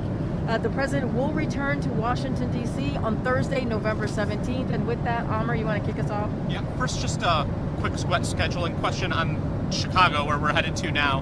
Who is this political fundraiser benefiting? Yes, it's going to be Congresswoman Underwood and Congressman Caston. Sean Caston. Okay. And then I just wanted to ask you about the mass layoffs at Twitter. Is there concern from the administration that shrinking the staff so substantially could make this important platform even more susceptible to spreading misinformation? So two parts here. We've seen the reportings clearly, like all of you, on the layoffs. I haven't had an opportunity to speak to the president about this, so clearly not going to give any comment at this time on what the business practices have been on the misinformation piece. Look, the president has been outspoken about the importance of social media platforms continue to take steps to reduce hate speech and misinformation. That belief extends to Twitter, it extends to Facebook, and any other social media platforms where users can spread misinformation. He's also long called for fundamental reforms to Section 230, as we've talked about many times, because he is concerned about the power of large tech platforms over our everyday lives, specifically on the layoffs. Still not going to comment. Again, it's not something that I've talked to directly with the president about. What is the president's reaction to former President Donald Trump's announcement that he would very, very, very probably run again in 2024? As you all know, I'm covered by the Hatch Act, so I'm not going to get into any. I'm not going to speculate on that on the question that you just asked me. Look, the president has been very clear. He's focused on what's happening right now and what the work that he's been doing with congressional Democrats these past several months, which is lowering costs for the American people, passing legislation that's really going to have an effect on everyday people's lives, like the Inflation Reduction Act, which is lowering healthcare costs, lowering energy costs, and is going to make a fundamental difference to the American people, like spending almost every day this past several months lowering gas prices $1.25 per gallon, which is because of the work that this president has done, historic bold actions that he's taken. That's been the priority. We've been very clear. He's been very clear. The choice is very stark for the American people at this time, because we know what congressional Republicans want to do. They want to repeal Inflation Reduction Act. That's the first thing that they want to do. and that's going to, if anything, increase inflation, increase costs. And so there is a stark difference. Let's not forget about our freedoms, our rights, the right for a woman to choose. They want to codify Dobbs. We want to codify Roe. And so it is very stark differences that we're seeing. And what the president's going to keep doing is making sure that he lays that out very, very starkly and clearly for the American people. And you guys have seen that certainly this past several days. Is the president at all concerned that Mr. Trump could use his political candidacy to dodge any criminal liability? So I'm not going to speak to, as you know, any ongoing investigation. We respect those investigations. Those are independent investigations. And so that's not something that we're going to speak to. We will let those folks do their job. What the president's going to do is continue to talk about how he's going to do his job for the American people. Yesterday, Korean, at the rally in San Diego, President Biden said, quote, "We're going to free Iran. They're going to free themselves soon." Can you explain what he meant by "we're going to free Iran"? A couple of things. The president was expressing our solidarity with the protesters, as he has been doing from the very onset. As you all know, he's been very clear on that. He spoke very loud and clear on that when he spoke at the well of the UN just about a month ago, more than a month ago, on that issue, and was very clear and bold, and talked about how he supported the Iranian women and citizens who were speaking up, fighting for their basic freedom. So that is what he was talking about. Change in policy. So look, Iran's leadership is facing problems of its own making. We're going to continue to look for ways to hold the regime accountable for the way that we are for the way that they are treating their people. And you've seen that. You've seen us put forth sanctions, and we've been very clear about that, working with our partners and allies. And so the president's going to continue to speak very boldly about that. Just to follow on that, were his comments an indication at all that there will be additional pressures, new mechanisms of putting pressure on Iran that we have not seen to date? Our policy is to support the right of peaceful assembly and free speech. That's what we are doing. The very things these young Iranians want and deserve. They should get to determine their own future and the future of Iran, and the regime must stop its violence and intimidation. We've been very clear on that. Just last week, as you know, we announced sanctions, and we're going to continue. Don't have anything new to announce, but certainly we're going to speak out. Can I ask one quick follow on Twitter? You said you haven't gotten a chance really to talk to the president about the misinformation piece.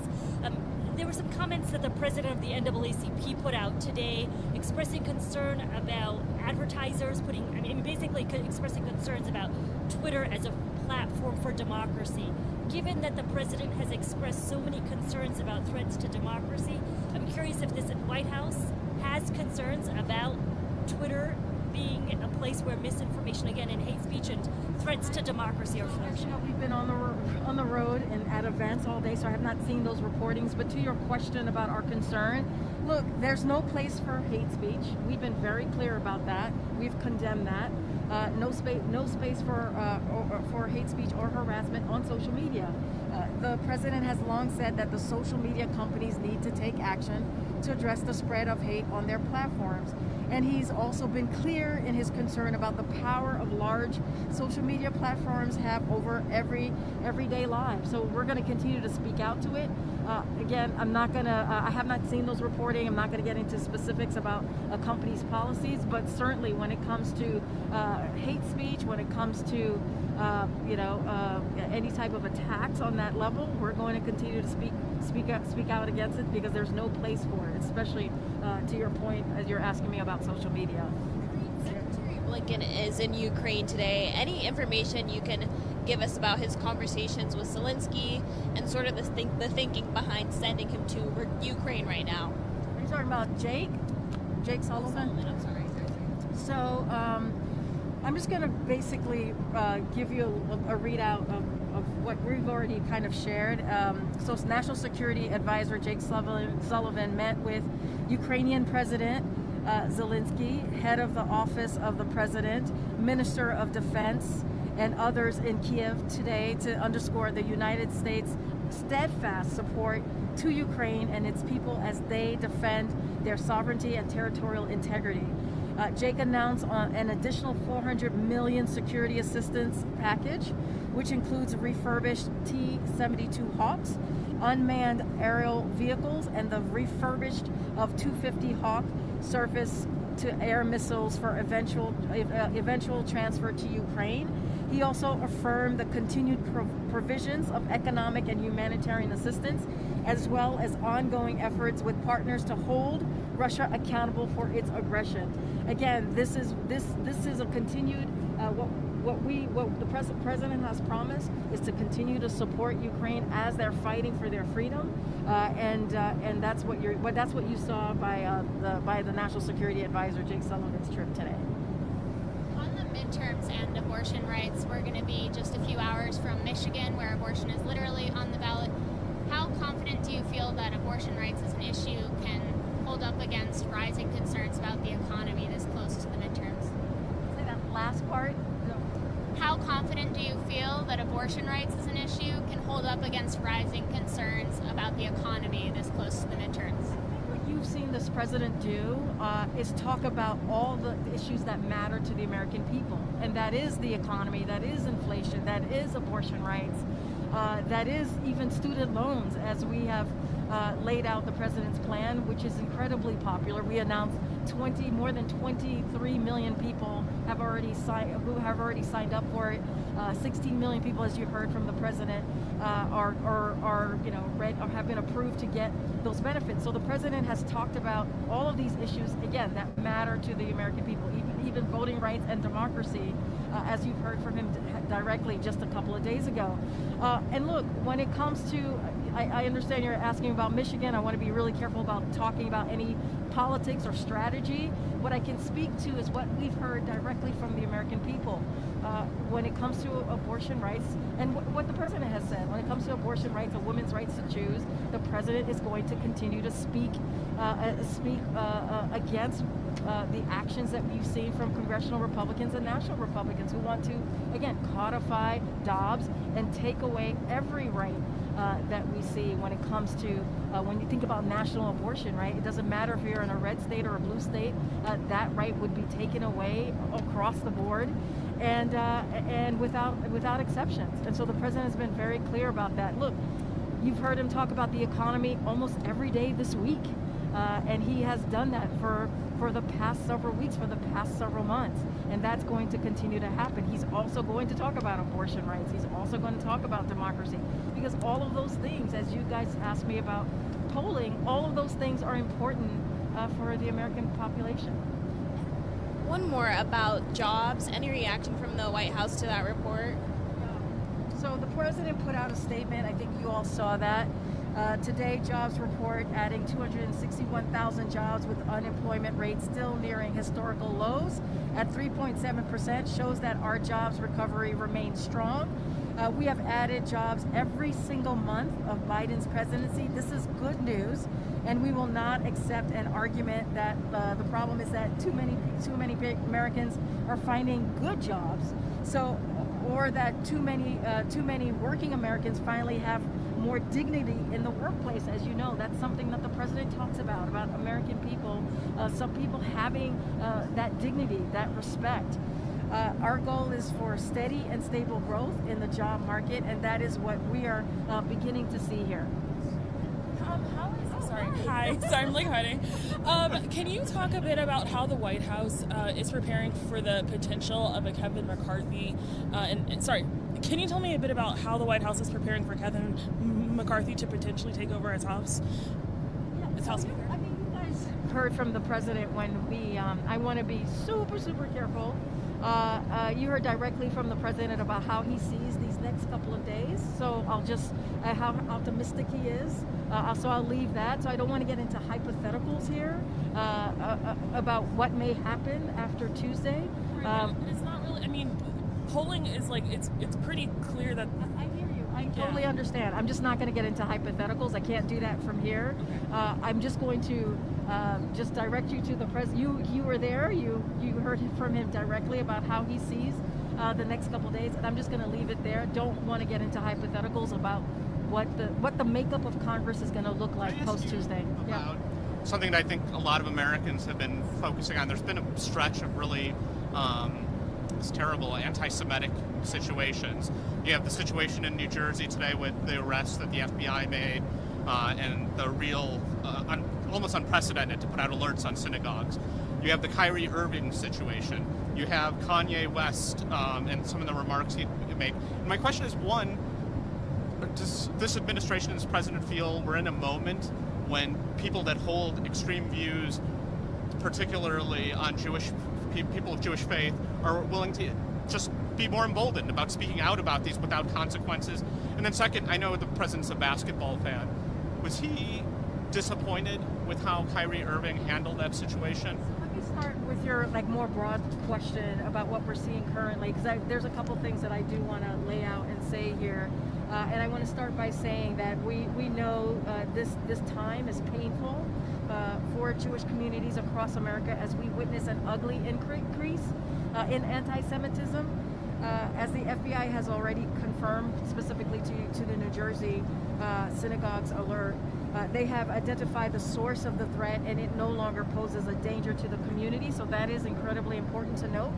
The president is deeply concerned about hate-fueled violence and how it's taken significant steps, and he's taken significant steps to address anti-Semitic violence in America, including by working with Congress to secure the largest ever increase in funding for the security of synagogues and other religious institutions. And last month, United We Stand Summit, his administration announced a series of actions and commitment to take on hate-fueled violence, including a White House initiative to strengthen federal coordination and preventing and responding to such violence. When it comes to, again, I just laid out what the president has done during his administration, and we are, of course, we will continue to condemn anti-Semitism. We will continue to condemn hate speech, racism. That is something that you've heard from me. That is something that you've heard from the president directly. When it comes to and it doesn't matter, right? It doesn't matter if it's someone with a large platform, or as you've heard us condemn others in the past. And so we're going to continue to do that. I have not spoken to the president about this particular basketball player. We have not had that conversation, so I can't say what he thinks about that specific issue. But what I can tell you, anyone that is fueling hate, fueling anti-Semitism, we will condemn. We will condemn that type of vulgar, that type of language, because it is incredibly dangerous. Can you just briefly follow that? Are we going backwards? I think, and the president said this, and I've said this before, he's an optimist, right? He believes majority of Americans, as he talked about our democracy, the threat of our democracy, and political violence just the other day. He believes majority of Americans, want to protect our democracy, don't have this kind of anti-Semitism, this vile hatred, and he believes that is a minority. But again, this comes to where we are today. There's a lot at stake, right? This comes to why this president even ran for president, right? It's because he's wanting to protect the soul of our nation. So this is something that he's talked about, and he will continue to do so. And we will continue to call out political violence. We will continue to call out hatred, as we have these past several months. In California, the president kind of suggested that there was going to be some kind of altar call or something with these oil companies. What is that exactly? And who's going to be invited? So I think he answered that a little bit. I think you asked him that directly, and he said there's no meeting set up, okay. Right? But as the president has said before, these companies are using their record profits to pad shareholder pockets rather than boost production and lower gas prices. And he said that if oil companies don't change their behavior, he will work with Congress to hold them accountable. And he's making clear that he's serious about this. But again, you asked him that question when we were just right next to the plane. He said no meeting set up. That's what I'm just going to give you what he told you directly. Follow up to Trevor's question. In California, gas prices are above $5, and I guess I'm just wondering what the president's message is to people who aren't feeling like the breathing room that he's talking about. And then I would say to you that those prices in the past couple of days have gone down at the prices in California and some states in the Midwest, and a lot of that is because of the work that this president has done, because of what the bold action that he took on the Strategic Petroleum Reserve, and those are historic actions. So look, we have always said, and we will continue to say, that we understand that inflation is a priority, is important for the American people. They're feeling the squeeze of high cost, and the president's doing everything that he can and will continue to make that a number one economic priority to lower costs. But we have to understand, and you all know this is a global challenge that we're seeing. It's not just happening here, this is happening globally. And because of the work that this administration has done, because of the leadership of this president, we are, as the United States of America, is in a better place to handle inflation and these global challenges because of the economic policies that the president has put forward. But again, we have seen gas prices fall by $1.25 per gallon for the past several weeks because of the work that this president has done, and we're going to continue to do that work. And on the other side, Republicans want to do the opposite. On student debt relief, is it safe to say at this point, because there hasn't been a ruling from the 8th Circuit Court of Appeals, that money will not be relieved by the midterms? Oh, you mean from the student debt? Because it's Friday and Tuesday are the midterms. Is it safe to say no payments will be relieved by the midterms? Well, so look, we're continuing to receive and process applications to debt relief, and we're continuing to encourage eligible borrowers to apply for relief. And again, they should go to studentaid.gov.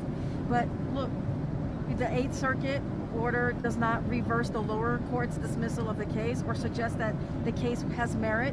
It merely prevents debt from being discharged until the court makes a decision. So until the court makes a decision, right? To your point. Nothing can be discharged.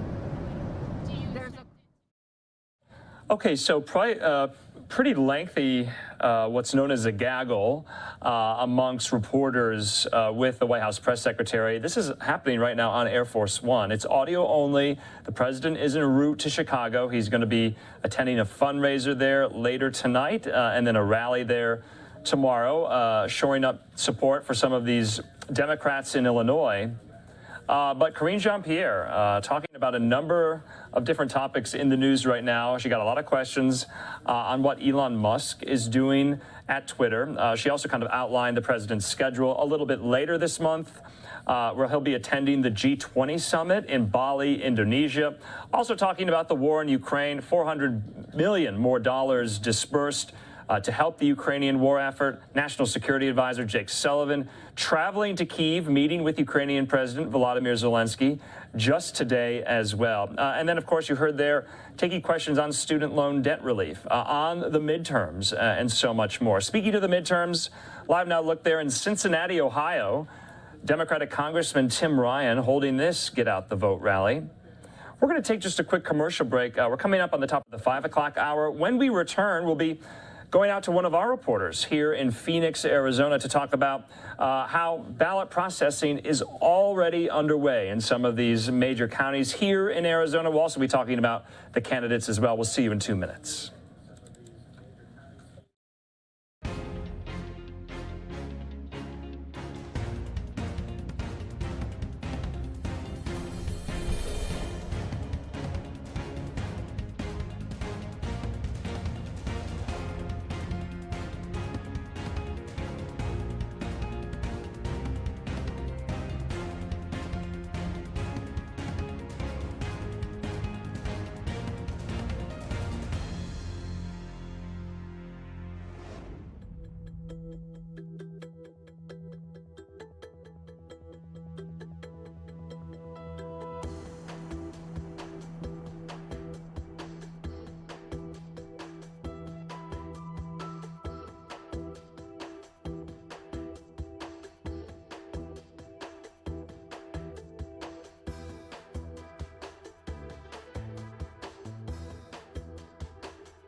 Welcome back here to Live Now from Fox on this Friday night. Hope you're getting a good start to your weekend. We're just, 3.5 days now left remains until the midterm elections. We have a live look there in Cincinnati, Ohio.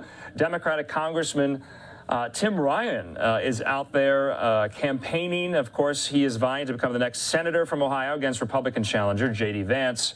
Let's focus on Arizona, though. Election day, like I said, still 4 days away, but millions of people have already voted, especially here in Arizona. And election workers are beginning to process those ballots. Joining us now from Pima County in Arizona, Fox News multimedia reporter Austin Westfall. Austin, thanks for being with us. Who have you spoken to? What is this ballot processing procedure like?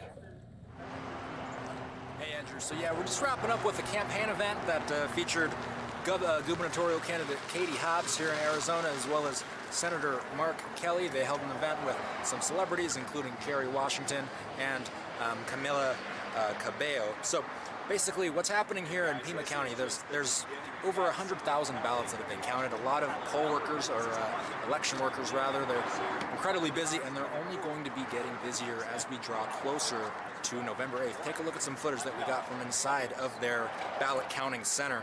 Our camera was not allowed inside the room, but we could see everything through large windows. This is where they open up the envelopes to verify voter signatures and then make sure the ballots are not damaged.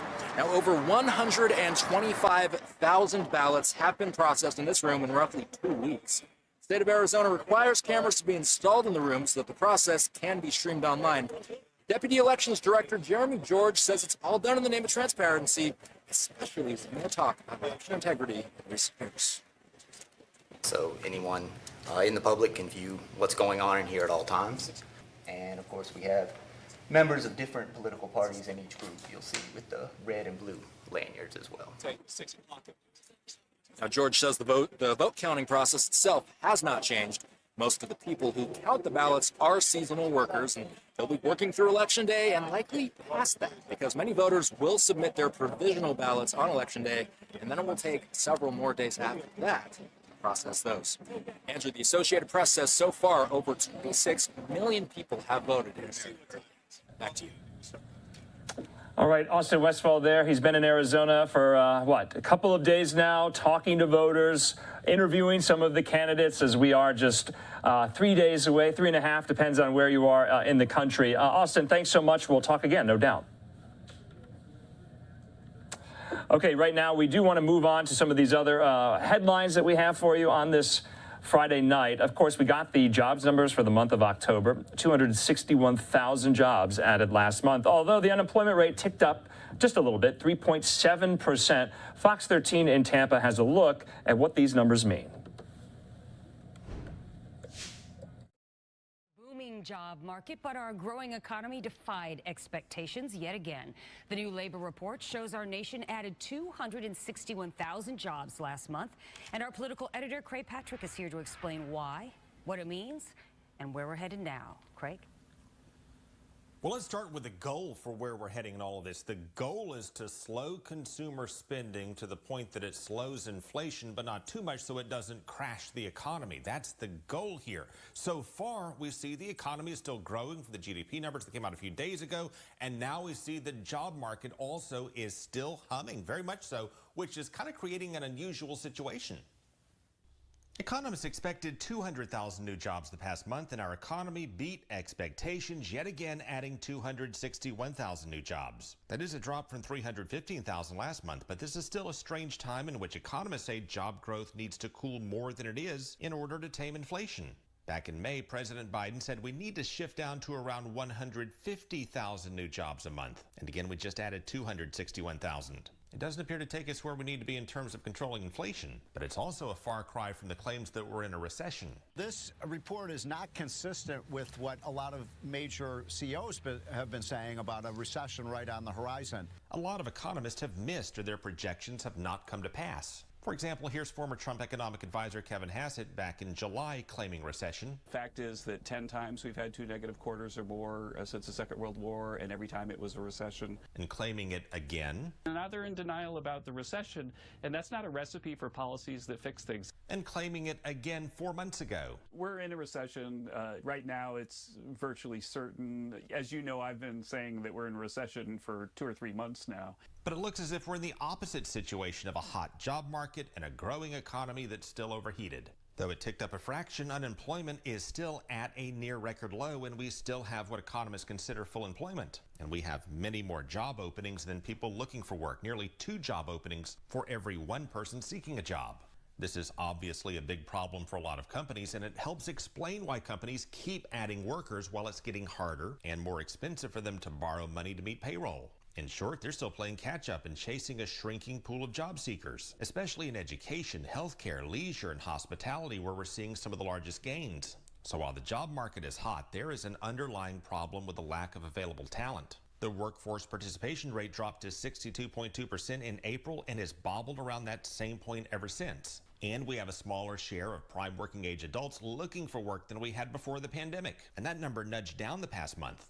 Here's what's going on. The Labor Department sorts able working age Americans into 3 groups: the employed, the unemployed, and those not in the labor force and not seeking work. The blue line shows the discouraged, those who just gave up looking because they think nobody wants to hire them. And this red line shows the marginally attached, a much greater number of people who would like to work but have suspended the search for several reasons, including long COVID or the need to care for loved ones. And that's what's driving up demand and pay for those who do accept jobs. And those increases in wages are helping to fuel the prices their employers charge. Which takes us back to how we can have sharply rising interest rates and a growing economy and a booming job market with persistent high inflation all at the same time. And the Federal Reserve will look at these numbers among others. They said so just a couple of days, in fact, in determining whether to raise interest rates again. This suggests they likely will, perhaps a half point once more in December. So, Craig, how much are average wages rising compared to inflation? Hourly wages, 4.7% in this report, significantly more than what we've seen in years past, typically 2-3%, in some cases often flat. However, 4.7% is elevated. It's a problem. It can drive what's called a wage price spiral on one hand. On the other hand, the rate of inflation has been 8.2%, so it's still not keeping pace. All right, interesting. Thank you, Craig Patrick. All right, we thank Fox 13 in Tampa there. So the jobs numbers released. President Biden took the opportunity ahead of his remarks there in Carlsbad, California, to comment on them. He was there touting the passage of the CHIPS Act. He's en route right now on Air Force One to Chicago. But let's just listen to some of these remarks from earlier today.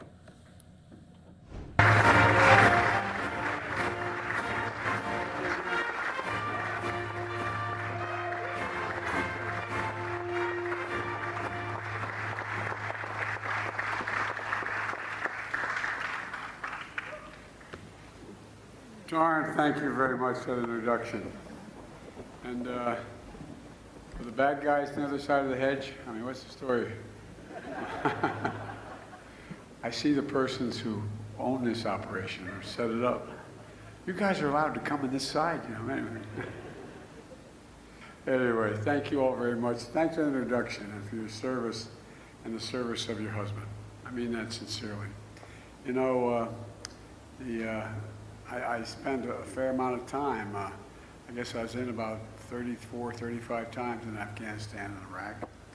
And you were at Camp Victory where my son was at camp. His hooch was only about a couple hundred yards from that burn pit. And he came home with stage 4. He went as the healthiest guy in his division, not division, his regiment. And came home with stage 4 glioblastoma. So we owe a lot of folks. You know, a lot of you here are veterans of Iraq and Afghanistan. As I said, I visited both war zones as a senator and vice president a lot, and some godforsaken areas that you were assigned. And I watched you. I observed your incredible courage firsthand, not a joke. That's why you reinforced my belief that veterans are literally the spine, the very sinew of what America is. Not a joke. 1% of you serve and protect the other 99%. We all owe you. You know, I just met a few folks who work with Jill, my wife, First Lady. she started an outfit called Joining Forces when she was the First Lady, to make sure that we took care of the military families while the people were deployed. What people don't realize is a whole lot of folks were deployed in those two wars who were in fact not career military. National Guard, we had a significant number of National Guard, almost at 1.50% of the fighters in National Guard. And you know, there are a lot of empty dinner tables at night. At least when you're on a base, you're with other people who know what you're going through. But most people had no idea that the National Guard captain or corporal was in fact deployed. And she started this outfit too in the state of Delaware, my wife's, to say, convince people that they should reach out, because you know the only kid in school who his dad doesn't show up is the kid whose dad's deployed. No one knows it. And so she started a process where she got all the schools, and not only in Delaware, then across the country, to begin to say, point out the fact that their mom or dad was deployed. It makes a difference. They're not looking for it, but it makes a difference is knowing people know. Knowing people know. To all the veterans here and your families, as I said, we owe you. I've said many times before, we have many obligations to the country. But we only have one truly sacred obligation, and it's a sacred obligation. It's to prepare those we send to war and care for their families and them when they come home. That's a sacred, we have a lot of obligations, but that's a truly sacred obligation that crosses party lines, crosses ideology, crosses everything. And you know, and that's what today's about. It's good to be here in San Diego County with Mayor Gloria and the County Chair Fletcher, and Congressman Scott Peters is a good friend, a great partner for my administration, especially helping reduce the cost of drugs as well as taking care of vets. Scott, your district is lucky to have you. And I want to thank Congressman Mike Levin. Stand up, Scott. Stand up.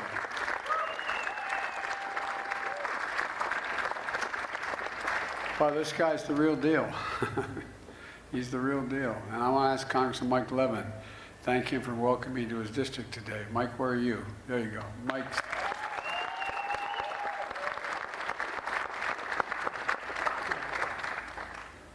Mike and I have a lot in common. We both married way above our station. Mike's hell of a guy, a champion for his constituents, especially veterans who live here. You're not far from Pendleton, across the street, figuratively speaking. You know, and that's why in my State of the Union address I said that I laid out what I called a unity agenda, an agenda that everybody could agree on four big things. I laid a lot more, but four big things. One, deal with the opioid crisis. Two, the mental health crisis, the consequence of what COVID has inflicted on an awful lot of folks around the country. Deal with cancer, because we can beat cancer. We're now going to invest in billions to deal with that. And supporting our veterans. And with the help of Mike, he's also vice chair of the House Veterans Affairs Committee. We signed 25 bipartisan bills that improve life for our care for our veterans and honor the service of those who sacrifice so much. One of those bills is a bill that renames the VA Medical Center in San Diego. And it renames it Captain Jennifer Marino, Army nurse who died while rendering aid under fire for an injured ranger in Afghanistan. A lot of you been to Afghanistan. I've been to every part of it. It's a godforsaken place. It's a godforsaken place. When my helicopter went down, I was with the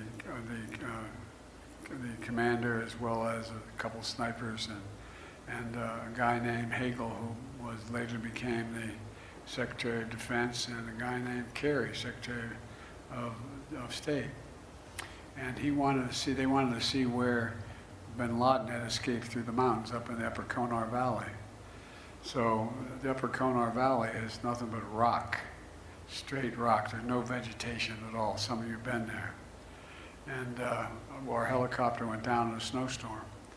We found a place to land that was an old path. And it was lucky that we had such great pilots. And it wasn't more than 10 feet beyond the width of the blades of the helicopter we were in. And there's a picture of us standing in front of the back of the helicopter in the wash of the helicopter to stay warm. We could hear F-15s fly over for proof of life. And then we got a photograph later. There were a group, Delta Force, chasing the Taliban 2,000 feet above us, carrying 60-pound packs. And I'm thinking to myself, God almighty, what these guys do. And then when we couldn't get down, they said we're going to have to get down, cross, just go up about the height of the building at a grade about, I guess, I don't know, 30%. And we're struggling like hell to get up this shale, just to get over top of all of us. We thought we were in pretty good shape. I'm thinking to myself, those guys are a couple of thousand feet above us.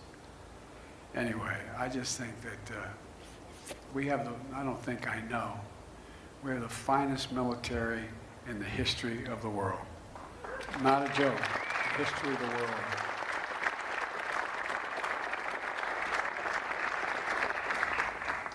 Both my fellows helped me pass a thing called the Bipartisan PAC Act, the most significant law in decades to help millions of veterans who are exposed during the military service to toxic substances, like from burn pits, the size of football fields, 8-10 feet deep.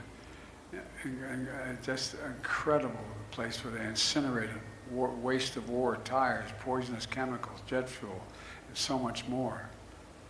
And we found out, just like after those folks, those firemen after 9/11, fighting that blaze, that toxic smoke caused a lot of deaths, caused a lot of cancer, caused a lot of problems.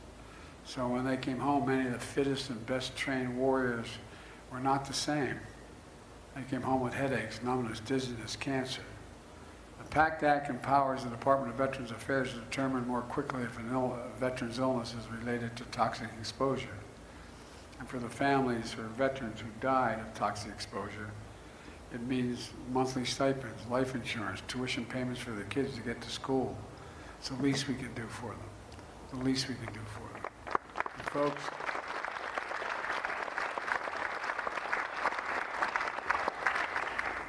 and I know some of you are even seeing whether or not you qualify or whatever you have. Anyway, I won't go into it, but it's tough stuff, but we have an obligation. And the way the American Rescue... Okay, we just wanted to show you some of the president's remarks today in Carlsbad, California. If you were with us earlier in the day, we brought them to you live in their entirety. He is en route right now to Chicago, and then he will be holding a campaign rally there tomorrow, and also over the weekend he'll be going to Philadelphia, and he and former President Obama will join up and campaign for some of these Pennsylvania Democrats as well. We're just 4 days away from the midterm elections, and so many of these candidates are out in full force, though President Biden, his official duties there today, touting the passage of the CHIPS Act and commenting on these new jobs numbers we got for the month of October. We also have this LiveNOW look up of another campaign event. All right, this one with Democratic Senate candidate in Wisconsin, Lieutenant Governor Mandela Barnes, who's going to be speaking at this Get Out the Vote get-together right there. This is in Milwaukee, and he is being joined by a key voting bloc there in Milwaukee, the Asian American Pacific Islander community. But in the meantime, let's hear from Fox 13 in Tampa in Craig Patrick's Money, Power, Politics segment about where some of these races stand. Let's listen.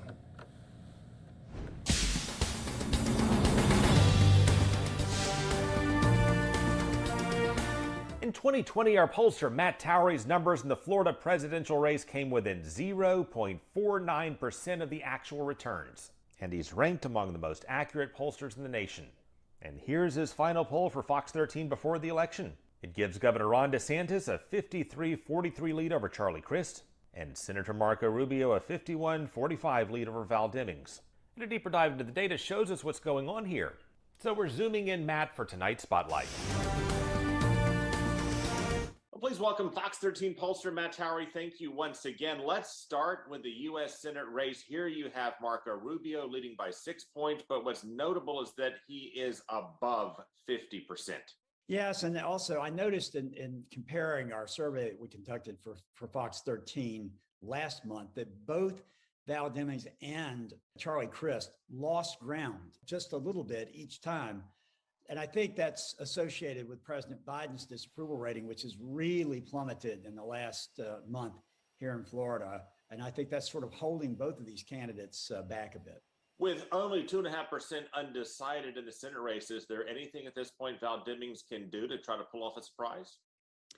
Well, you know, it's all about turnout, as you know better than anyone, Craig. So that you could always have a push up in turnout at the last minute that would make these races closer. She certainly is closer to Rubio than Charlie Crist is to DeSantis, but it's going to be hard pressed. There was a divergence in messaging when President Biden came to South Florida. He focused on economic and pocketbook issues, social insurance, Medicare, and Social Security. Val Demings has been focusing on abortion. Explain that. I don't think abortion is an issue in the state of Florida this year for the vast majority of voters, because for the first time, and you and I have done a lot of polls in the state. You've seen many, many, and I've conducted a large number. I've rarely seen a situation where the gender gap on the female side is as little as it is in these races. Normally, a female candidate nominee for a governor, U.S. Senate, will carry about a 15-point margin advantage versus their Republican opponent. And then it flips the other way with men, and that's what gives us our close races in Florida. This time, it's melted down to about a 4-point advantage among women voters for Demings, which is basically nothing. How do you explain that? I don't know. I mean, actually, I'm seeing a much bigger gender gap in my polls for Fox affiliates, for example, in Pennsylvania or Arizona, some of the really competitive states like Georgia. But here in Florida, the gender gap has just gone down to nothing. I think in part because we tend to be a state that focuses a little more on economic issues, because we're obviously a big travel hospitality type state. And that seems to be very important to us. So maybe pocketbook issues have become more important to people in Florida than perhaps some other states where they don't depend as much on a strong economy to keep the main industries that they have moving. In the race for governor, DeSantis has a 10-point lead over Charlie Crist, more than 50%, 3.5% thereabouts undecided. At that point, is there anything at this point Charlie Crist could do differently? Well, you know, he brought Biden into South Florida, and you could say in one sense, why would you bring in such an unpopular president? But he's very popular in the counties that they went to, and maybe he's getting that turnout up a little bit, so that could make this a little closer. Maybe it's not a 10-point race, an 8-point, 6-point race, whatever. I don't think there's much he can do to actually win the race right now. Your polls have been spot on year after year. Many others have been off. How do you know that your poll this time and others are not significantly off, as we've seen others be in the past? I know that we are highly rated by a good number of groups who think that we're able to sort of pick up voters that other pollsters have not been able to pick up. But I also know that anything can happen. And so I could be on the air on Wednesday eating a lot of crow trying to explain how I got this off. I don't think I am. We're using the same methodology. We always do the same weighting. And I know Florida about as well as any state I poll, and I poll almost all of them. But anything can happen. Well, and you look at polls not just for the top line numbers, but for the traction and the movement. That's very important in the closing hours before the election. Which way is the momentum, the movement going at this point? Well, the movement is moving towards DeSantis and Rubio, but that's not the fault of these two Democratic candidates per se. We're seeing this take place in Arizona and Pennsylvania, even in states that I thought could never have even close races, like Washington State, the Michigan governor's race. And I'm not saying that, necessarily the Republicans are going to carry a deep blue state like Washington State or Michigan, but something has happened, and I've explained this on my national programs over and over again. Something happened 3.5 weeks ago. I can almost tell you exactly when these races just completely turned around the country. Well, 3.5 weeks ago, that would be the consumer price index numbers that showed that inflation appears to be re-accelerating. Do you think that's it? I think that is it. I think it's a combination of that. People start to concentrate more, as we say, after Labor Day, and they start looking at the various aspects of what's affecting them individually as voters and their lives. And I think all of that sort of just came together for some reason. But it's interesting because it survived individual scandals. I mean, for example, we're polling for Fox 5, in Atlanta. And Herschel Walker, each time a bad thing comes out about him, his numbers go up, not down. So there's something going on well beyond the power of the individual candidates or what their foibles or what their favorabilities might be. Matt Towery, always a pleasure. Thank you for your time. Thank you, Craig.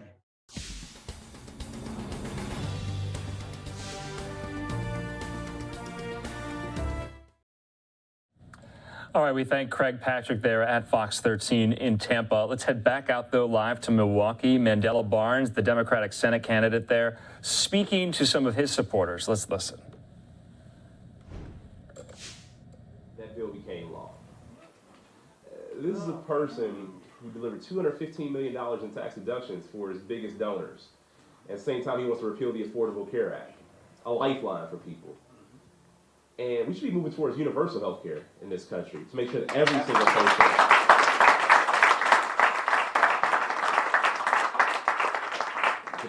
person can, in fact, go to a doctor and not worry about a surprise bill. He's been against capping the cost of prescription drugs. He's against capping the cost of insulin. That's because he's bought and paid for by pharmaceutical industries, by insurance industries. We need leaders who are going to stand up for us, not stand up for special interests. We need people who understand exactly what we're going through, people who have lived our struggles, but also share our hopes and dreams.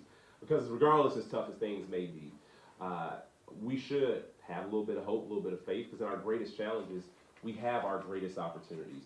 We have an opportunity to create good paying jobs. We have an opportunity to make sure that our schools have the support and the resources that they need so our children can be ready for the future. Now, as costs go up at the grocery store, it's unfortunate that our grocery store chains are seeing record profits as costs go up at the gas pump. Oil and gas companies, oil and gas executives making record profits. We need people who are going to stand up to these profitable, powerful interests. People are going to stand up for us and not side with them. They got enough support. They got what they need. It's the people in this room. It's us. It's our communities that need help and need people in Washington who are going to fight for us. That's why I got into this race. I believe better is possible. I know each and every single one of you believes the same exact thing. It's why you showed up today. But things don't change until we organize and make better possible, until we make better happen. And that's by showing up to vote. If every single...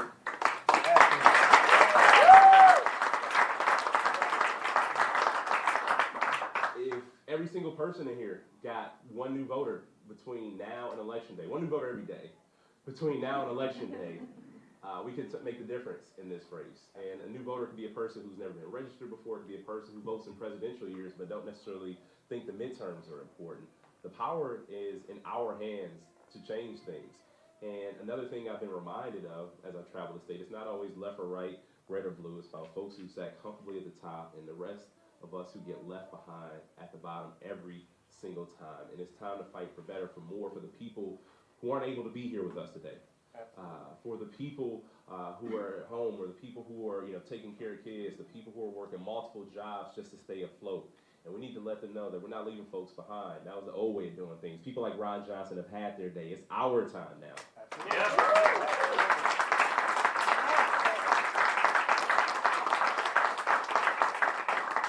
It is our time to move forward. The only way we move forward is when we do it together. When people show up united by the things we have in common, which is so much more than we'll ever have in common without a touch politicians like Ron Johnson. And as bad as he's been, that's not what's going to win today. We still have to lead with our values and our vision. We have to talk about what's important. We have to talk about the things that will... Okay, we wanted to just let you listen into some of Mandela Barnes. Of course, that's one of the states we'll be watching here on Live Now on election night. I'm Andrew Kraft. Thanks for being with us. Don't forget, you can join us on election night. We will have 24-hour coverage of all of these races, speaking with our reporters in the field, speaking with experts about politics, about the races, about the issues that matter most to voters. It's going to be quite a wild ride. We hope you join us here on Live Now. All right, 5:30 here on the West Coast, 8:30 there in Milwaukee. We want to take a quick commercial break. When we come back, though, we're going to stay away from some of these politics-related headlines and get into some other top stories on this Friday.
Welcome back here to Live Now from Fox. On your Friday night, I'm Andrew Kraft. Hope you're getting a good start to your weekend. We have a few more top headlines, though, left to bring to you, including the latest update from the San Francisco District Attorney Brooke Jenkins on the Paul Pelosi attack, on his attacker, and the charges that he'll be facing. 42-year-old David DePape was arraigned in court earlier this week on a number of state charges, federal charges against him as well. We know Paul Pelosi was released from the hospital just yesterday and is going to be recuperating at home there in San Francisco. Let's just listen in as the DA there, Brooke Jenkins, updates us on her thoughts, her reactions to the arraignment earlier in the week.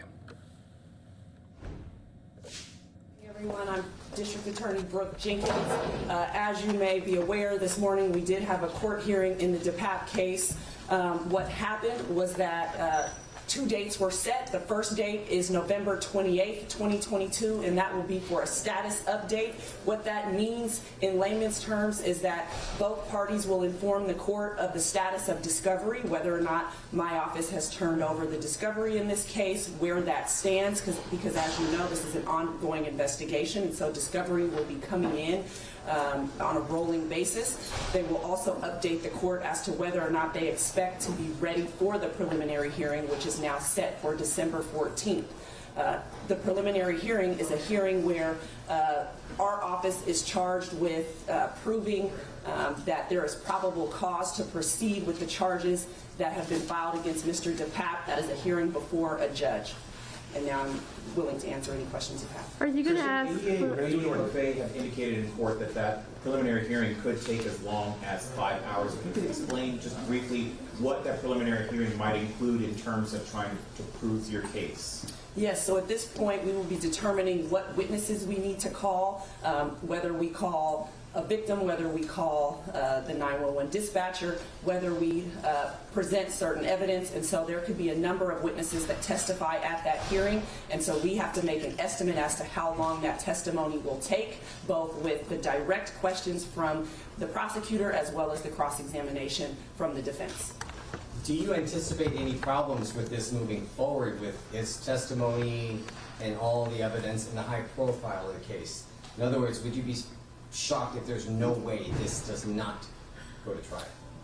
Well, at this point right now, all we are concerned with is the preliminary hearing. That is the first step. That's what it takes to eventually set the case for trial. And so right now, as you all know, this investigation is only a week old as of today. There is evidence pouring in every single day, and so it's a matter of whether or not we believe, or the defense believes, that they want to delay the hearing in particular in order to allow for the collection of more evidence and the examination of that evidence. But as we stand here now, we believe that we have sufficient evidence to prove that he committed this crime based on what we have. Over here. The judge mentioned that Christine Pelosi was in the courtroom today. Did you speak with her? What was your communication like with her or the family so far? I have spoken with her throughout the course of this case so far. I did not speak with her this morning. She is a family member and so, of course, a concerned observer. Is that going to play a role because the judge knows Christine Pelosi? So at this point, the judge made the disclosure in order to allow the defense to be aware that it is somebody that she knows. We are unclear at this point whether that judge will hear any evidence in that case. At this point, she is simply the judge that is overseeing the scheduling of the preliminary hearing. It very well may be heard by a different judge. Two questions as a follow-up to that. Is there a certain amount of time that both parties have to raise concerns about the judge's disclosure? And then my second question is, there's also some new details about what that first encounter with police was like with Mr. Pelosi. Can you share or speak to that in any way? So with respect to your first question, the defense or the prosecution can raise an objection to that judge hearing the evidence in this case, and that should happen prior to the hearing itself. So that can be raised at any point prior to any judge hearing the evidence in the case. With respect to the facts of what took place in that foyer of the home at the time of the incident, we've made the facts clear that we're going to release at this point, which are in our motion to detain, which is that Mr. Pelosi opened the door. They were both holding a hammer, and the police observed Mr. DePape pull that hammer away and then strike Mr. Pelosi. That is the most that we're going to say at this point. Our job is not to try this case in the public or in the press. It's to try it in a courtroom, and so at this point we're going to limit our remarks in that regard. Christian? About that motion to detain, it was not discussed today in court. Initially, I believe that there was an indication that the motion to detain would be argued in court today. If I understand correctly, the public defender has opted to not argue against the motion to detain at this time, and that will be taken up at the same time as the prelim hearing? That is correct, and it will be heard at the same time as the preliminary hearing. Usually the way that it works is after the preliminary hearing occurs and the judge has issued their ruling on our charges, they will then hear the arguments on the motion to detain. So he'll remain without bail until then? That is correct. He's held without bail until after that preliminary hearing and that motion is heard. Over here. Public safety, your staff safety. This is going to be a drawn-out procedures. You can't say what they will be. That you're going to have to change the way public officials do things, especially yourself. Absolutely, we are taking into account that this is a very high-profile case. That, of course, given the facts of the case, that people have been willing to enact violence on public officials. And so certainly there are concerns, I think, for all of us about making sure that we are safe. I certainly know that my team has stepped up the levels of security with respect to me, and will be taking any steps that we need to for our assistant DAs should we have concerns there as well. You say that the investigation is going on at a rapid rate. In the last week, has anything that you have discovered or uncovered that stands out that you can share with us? No, I'm not going to share any additional facts at this point. Everything that we are going to place into the public, like I said, has already been discussed and is contained in our motion. Okay, we'll go here and then we'll come back to this side. On a fundamental level, because this is so high profile, do you feel extra pressure to take this to trial and get a guilty verdict? Because this is going to be a deterrent, I would imagine, going forward. There's no more pressure in this case than there is in any other. We have a job, and it's to protect all of our victims, the entire city of San Francisco. We're not treating this case any differently than we treat any other. The only difference for us is that there is significant media interest in this case. But in every single case, we make sure to do our best to achieve justice. Thank you. So this motion to detain, which is 10 pages and very detailed and very graphic, also appears to include what certainly appears to be a confession. I mean, do you really expect this case to go to trial? You have to be prepared for trial in any case. We go to trial in a number of cases where there have been confessions and where there's strong evidence, because defendants get to make the choice of whether or not they want to exercise their constitutional right to trial. So we have to move along as though this case will go to trial.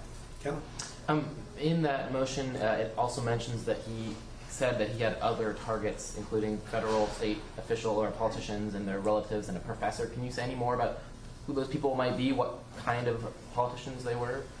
No, we're not disclosing who those people were. The most that you're going to get is that description that there were other political figures. Right here. Yeah, as evidence comes in, have you learned anything more about this man's motivations, or, like you said at a previous press conference, his political motivations?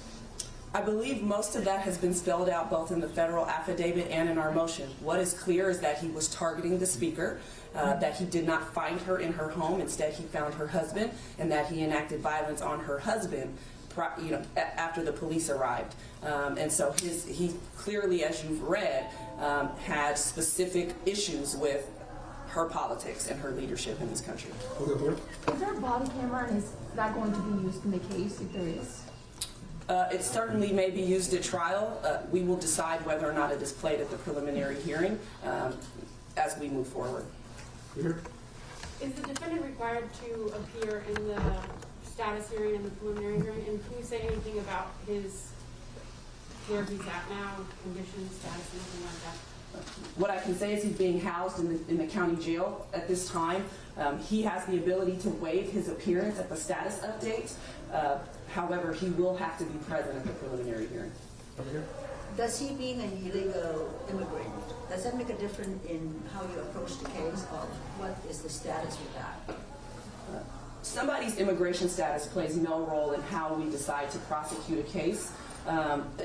In this particular situation, we have an attempted murder. We're going to proceed with our charges and treat him like we do anyone else, because that's our job, is to make sure that we pursue justice and that we have accountability here. This is an extremely dangerous individual who we want to make sure it goes to prison. He won't be sent back to Canada anytime soon, right? We're going to do one more question here and then the last question. At this time, he is in our custody during the pendency of this case. And we hope that he will be convicted and that he will have to serve a sentence here in the United States. Next question. Going back to the target list that he told officers about, have you notified those people that he mentioned or named that he was looking at them, or? So that responsibility and those decisions have been left to law enforcement, both federal and local. That's outside of my jurisdiction. And Christian, last question? No, I don't. Okay. Okay, thank you all so much. We really appreciate your time and your attention this morning. Thank you.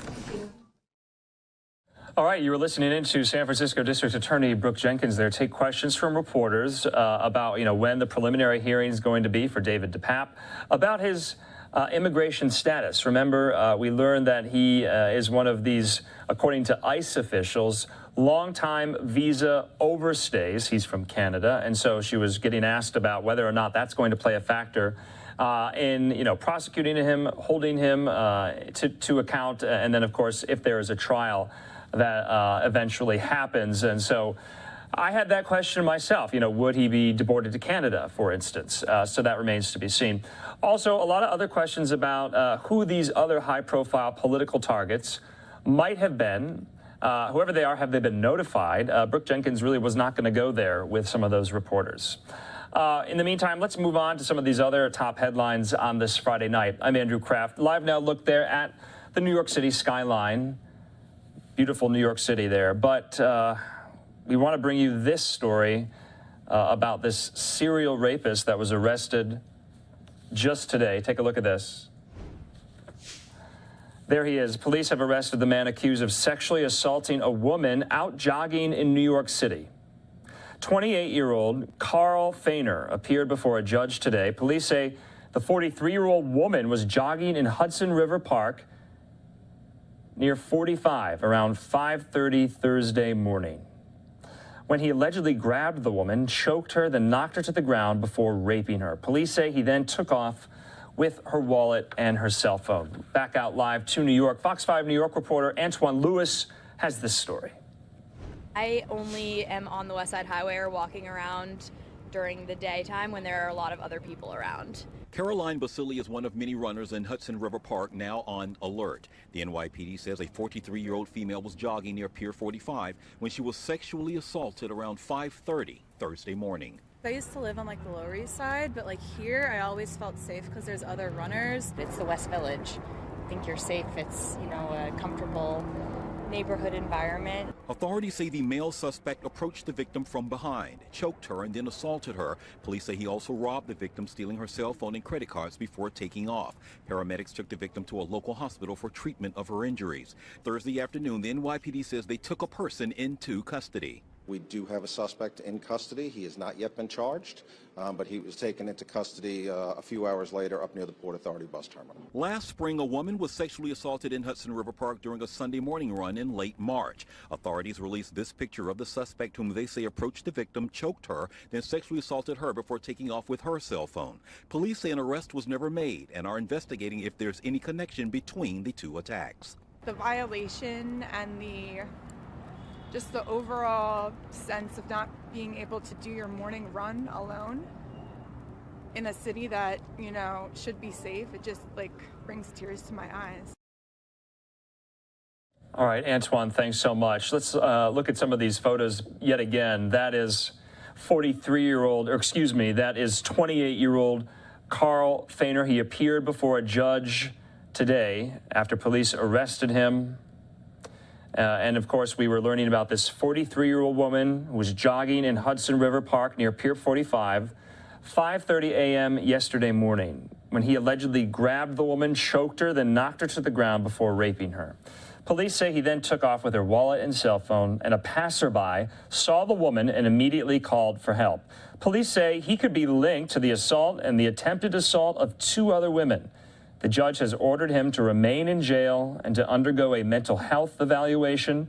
Another court date has been set for November the 9th. In the meantime, we want to listen into Republican gubernatorial candidate Congressman Lee Zeldin speaking about this attack today and crime overall there in New York. Let's listen.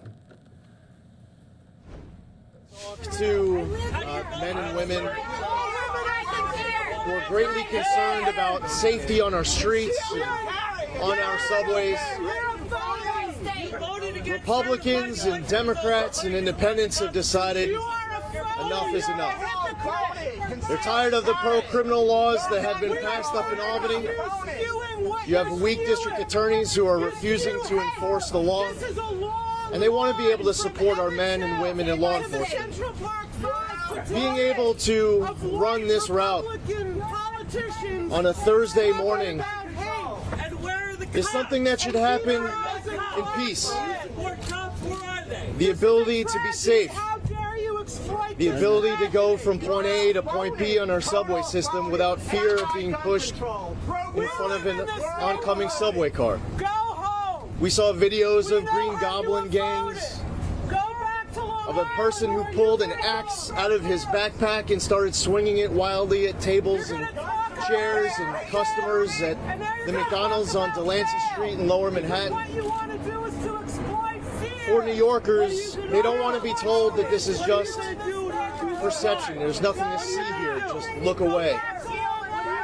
The fact is, with regards to the crime that we're hearing about, like what happened here yesterday, this was nothing about guns. We should be focused on all different kinds of crimes. There are crimes that are committed with illegal firearms by criminals, crime after crime after crime. You have people who are worried about being pushed in front of an oncoming subway car, concerned about being stabbed. It is important that we are doing everything in our power to make our streets and our subways safe. Now, unfortunately, Kathy Hochul doesn't want to be here talking about these issues. She wants to send her supporters to make sure that we aren't talking about fighting crime. They want to drown out the conversation. They're threatened. Kathy Hochul's supporters are threatened by us standing here talking about our ways to make our streets and our subways safe. The mayor of New York City said that he wants Albany to give judges discretion to weigh dangerousness.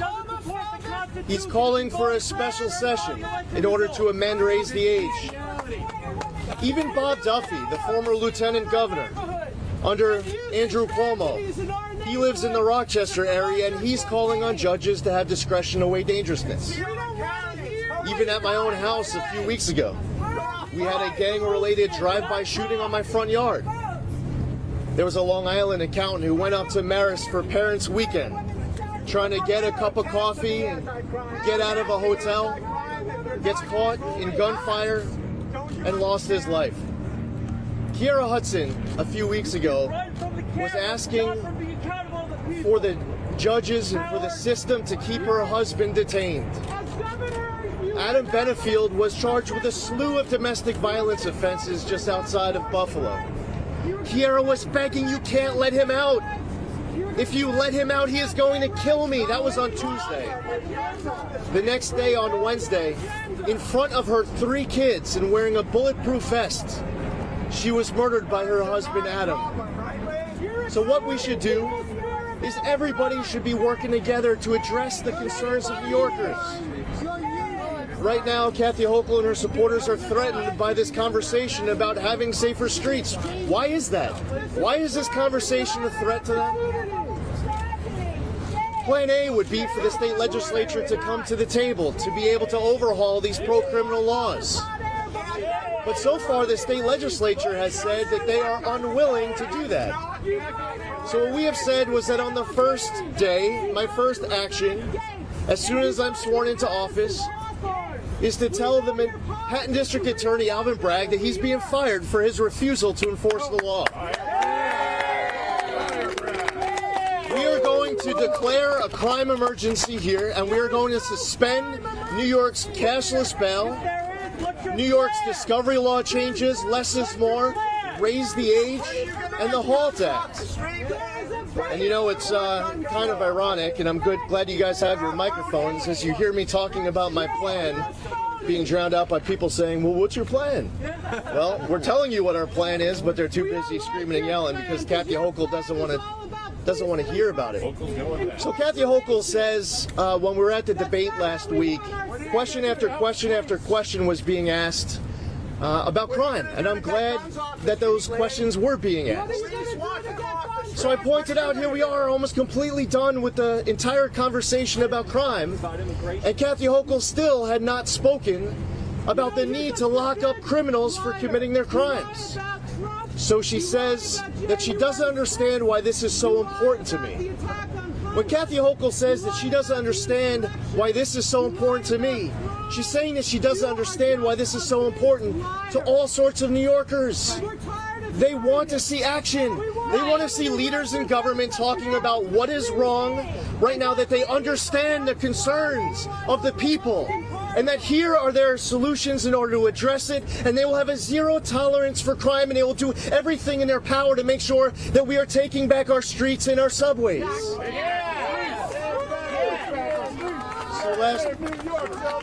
So last weekend, she went on to MSNBC to try to clean up the mess that she created during the debate. And during that interview, she says that this is all just a conspiracy, that this is happening. And that if you believe that there is an issue with regards to crime, then that means that you're a data denier. The actual data shows that rapes are up year over year, robberies are up, burglaries are up, grand larceny is up, grand larceny auto is up, transit crimes are up. Just yesterday, on the same day that this horrific attack took place right here, there was an assault that took place in Central Park. An 11-year-old was sexually assaulted on the subway in the Bronx. Over 20 people have been pushed onto the subway tracks just this year. 9 New Yorkers have been killed in the subway system this year, which beat last year's number, which was a 25-year high. A Rikers Island correction officer was stabbed 15 times this week while on duty. Again yesterday, another officer at Rikers was attacked and suffered a broken nose, an eye injury, and more. At jails across the entire state, assaults on correctional officers, other prison staff, and even inmates has skyrocketed since the April 1st implementation of the HALT Act. I mentioned Bob Duffy up in Rochester, and he's calling on action from Albany.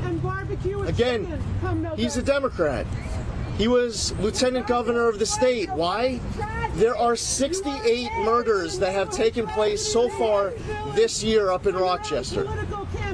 So here's the thing, there are people who don't want us to even talk about this. We've been down this road before. This right here, this press conference that is taking place, is a flashback to the 1980s. And what happened in the 1980s is that we were told that this was a perception, that there's nothing to see here, and look away. What you are experiencing right now at this press conference is exactly why we're going to win this race next Tuesday. Because people have had enough. What you have is one candidate and one campaign out here talking about what is happening on our streets and in our subways, what our plans are to actually tackle it, and having a zero tolerance for any of this crime. We want to lock up criminals. We want to give all of the support that is necessary to our men and women in law enforcement. We should be rolling back these pro-criminal laws that have been passed, and we should be firing weak DAs, releasing violent criminals onto the streets to run free. Right now, we have emotionally disturbed people on our street. Now, the government claims that they know all of these emotionally disturbed people. Kathy Hochul just finally, after a bad poll 2.5 weeks before the election, said that she had an idea of taking these.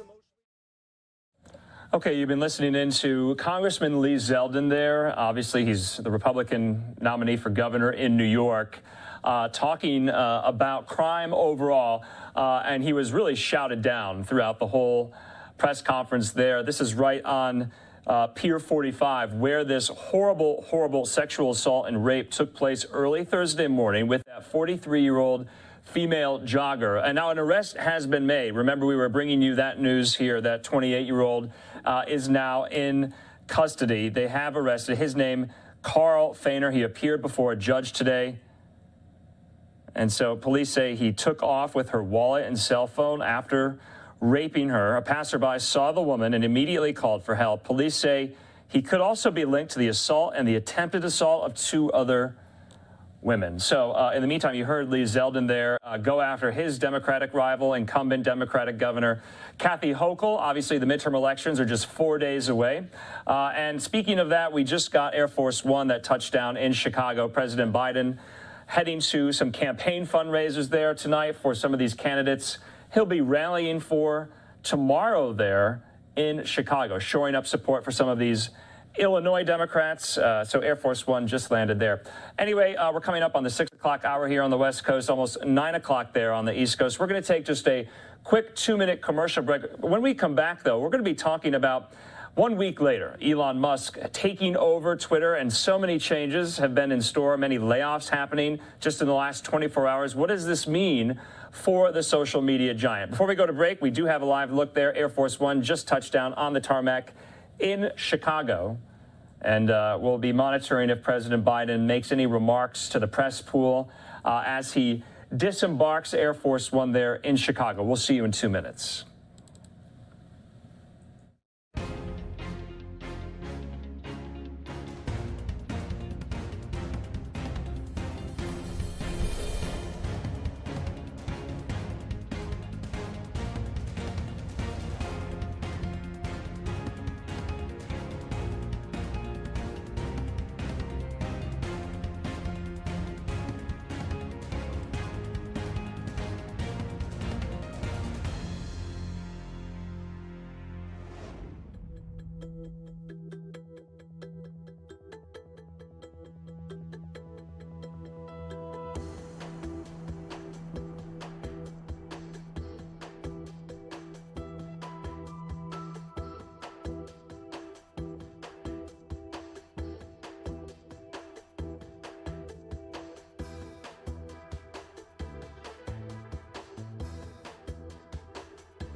And welcome back here to Live Now from Fox. President Biden just landing there on the tarmac in Chicago. I'm Andrew Kraft. Thanks so much for being with us. 6 o'clock here on the West Coast, 8 o'clock there in Chicago, just 3 days away, 3.5 days away from the midterms, depending on where you are in the country. We have a lot more in store on this Friday night with some of the midterm election-related campaign rallies, events that so many of the candidates are holding in states across the country. Let's talk about Elon Musk. Let's talk about the Twitter takeover 1 week later. Fox Business correspondent Connell McShane has this report. A A rough morning for some 7,500 Twitter employees who had to wait to see if they still had a job after the company emailed Thursday night warning about layoffs. Twitter reportedly telling staffers that job cuts were necessary to, quote, ensure the company's success moving forward. Layoffs come after some say Tesla CEO Elon Musk overpaid for Twitter when he shelled out $44 billion in a takeover deal. Every owner of every business gets to decide how many people they deem needed to run that business, and he thinks that because of what's happening out there in the world, it's time. Other cost-cutting moves include the firing of several top executives and an order for staff to find up to $1 billion in annual infrastructure cost savings. Musk is also hoping to bring in profit. He's expanding Twitter's blue check verification status to anyone willing to pay $8 a month. All the changes, however, are making advertisers nervous. On Friday, Musk said that Twitter is seeing a massive dive in revenue due to concerns over content moderation. The activist groups have been successful in causing a massive drop in Twitter advertising revenue, and we've done our absolute best to appease them, and nothing is working. While it's unclear just how many jobs were cut at Twitter, a class action lawsuit has already been filed in San Francisco. It alleges that Twitter violated the law by not providing employees 2 months' notice on planned layoffs. In New York, I'm Connell McShane, Fox Business. All right, Connell, thanks so much. Okay, Elon Musk is responding to so much of this criticism today about these layoffs. Before we get to that, let's bring in Chris Harper. He's the CEO of ZipScript, and you've been following this story all week. And Chris, thanks for being with us.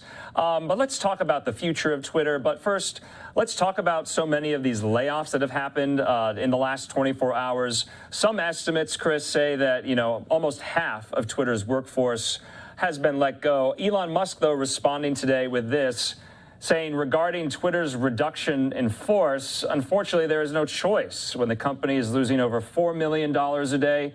Everyone exited and was offered 3 months of severance, which is 50% more than legally required. Do you know people who work at Twitter? Were they let off today?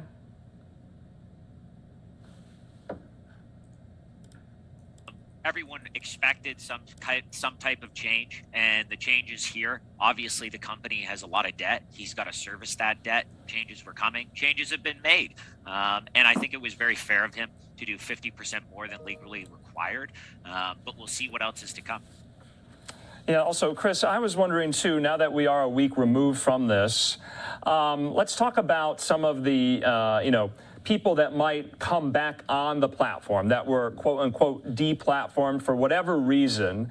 What are the procedures in place, do you think, or maybe there aren't any in place just yet, but is Elon Musk thinking about that? Could we see some of these people who haven't been on Twitter in months, in years, back on the platform? Yeah, I know that's a hot topic. It's yet to be seen who he's going to let back on the platform, but I know a lot of stuff has been going around about the blue check mark and the verification of actual users on the platform, ensuring that they're real people. I think that's hugely beneficial to the platform. Whether or not Elon decides to charge for it is yet to be seen. I know there's rumors here that he'll charge $8 to do it, so we'll see what happens with that. Yeah, Chris, I want to put up this tweet, too. We're just kind of cycling through because that's how we kind of divine where he's going with this. He's very transparent about his next moves, if you will. So he was responding earlier in the week to a lot of people asking this same question. But he says, Twitter will not allow anyone who is deplatformed for violating Twitter rules back on platform until we have a clear process for doing so, which will take at least a few more weeks. So that question, I guess, is still up in the air. But let's talk about the content moderation question, because a lot of people are wondering what that is going to look like. Are we going to see even more of a hellscape on this platform? I use it probably too many times a day, but I'm a journalist, and we get our news from that, unfortunately. But many are worried about misinformation, disinformation, hate speech, and the like. Do you think we'll see more of it? I think things take time, right? He just got a hold of the company. I think people need to give him a chance. He is Elon Musk, after all. He's done a fairly amazing job at all his other enterprises. So I think give the guy time. I think there's a lot of people being very harsh on him, and I think on the other side of the coin, there's a lot of people that think he's their savior. I think let's give the guy time, give him a few months, give him a year, and see what happens to the platform. But I personally do not believe it will turn into a hellscape. I think with the tweet you brought up earlier, I think what he's looking to do is bring in some sort of judicial system, some sort of court system, so that people don't just get banned without any recourse. Yeah, of course. I wanted to get your thoughts as well on this whole verification question, because it is kind of the have and have-nots on the platform. But some would argue that that blue check was earned, obviously, free of charge to a lot of people, but the following that many have accrued and generated, and that blue check mark is evidence of that. Do you think a lot of people will pay $8 a month to keep it? I think it's a great question, and for context, I run a education verification business that verifies education claims globally and instantly, and we actually offer a service that allows people to add a blue check mark to their LinkedIn profile that verifies their higher education claims. And so I think I'm able to speak to this. I do think people will do it. I do think it's fair. I think it's interesting to charge for it. I think there's probably a different way to do it, which I would make it free, or effectively free in terms of very cheap. But I would have something in place where you have a KYC, where maybe it's verify somebody's identity via passport, driver's license, or something. And I think that'll really help get rid of the trolls on the platform, get rid of bots. And I think that's a great step in the right direction to cleaning up Twitter. Whether or not he charges $8 for it is a whole nother question. Yeah. Chris, let's get you to kind of react to this tweet he did today, kind of responding to some of the loss of ad revenue, at least in his eyes. He says Twitter has had a massive drop in revenue due to activist groups pressuring advertisers, even though nothing has changed with content moderation, and we did everything we could to appease the activists. Extremely messed up. They're trying to destroy free speech in America. You know, a lot of people may think or have said that Elon Musk just kind of threw away $44 billion, that this is a money-losing venture, but he wants to cut costs. That's what we've seen with the layoffs today. He wants to find places where he can trim, but then he tweets something like that today. What do you make of that? Yeah, it's interesting, right? I think at the end of the day, if he's able to keep users on the platform, grow the platform, advertisers will be there. Where there are users, there are advertisers. In the short term, maybe they're concerned about what may happen on the platform with Elon's purchase, but I think in time they'll come back if Elon's able to do his job, and obviously Elon has a vested interest in growing the platform.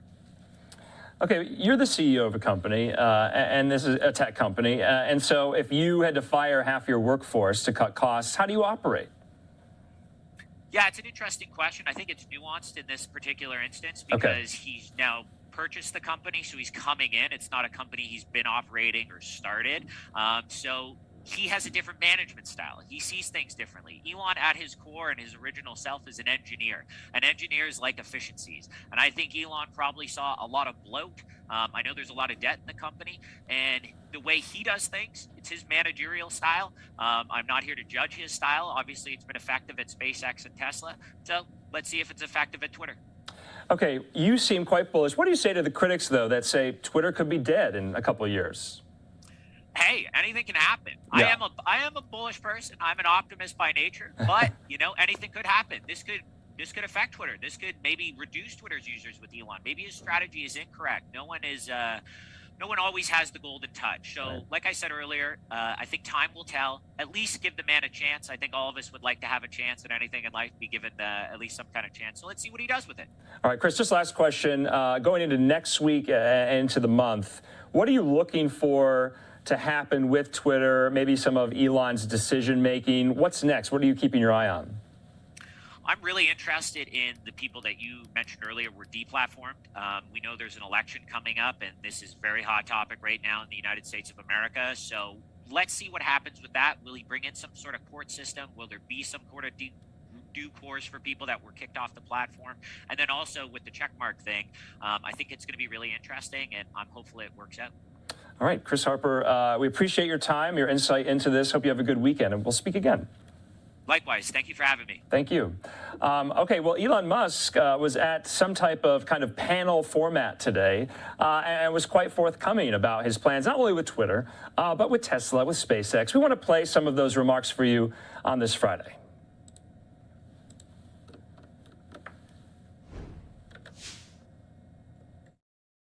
Upcoming vehicle program or programs that have not been announced, but we do expect to make cars that are more affordable than the current Model 3 or Model Y. So, and a big factor in this is, yeah.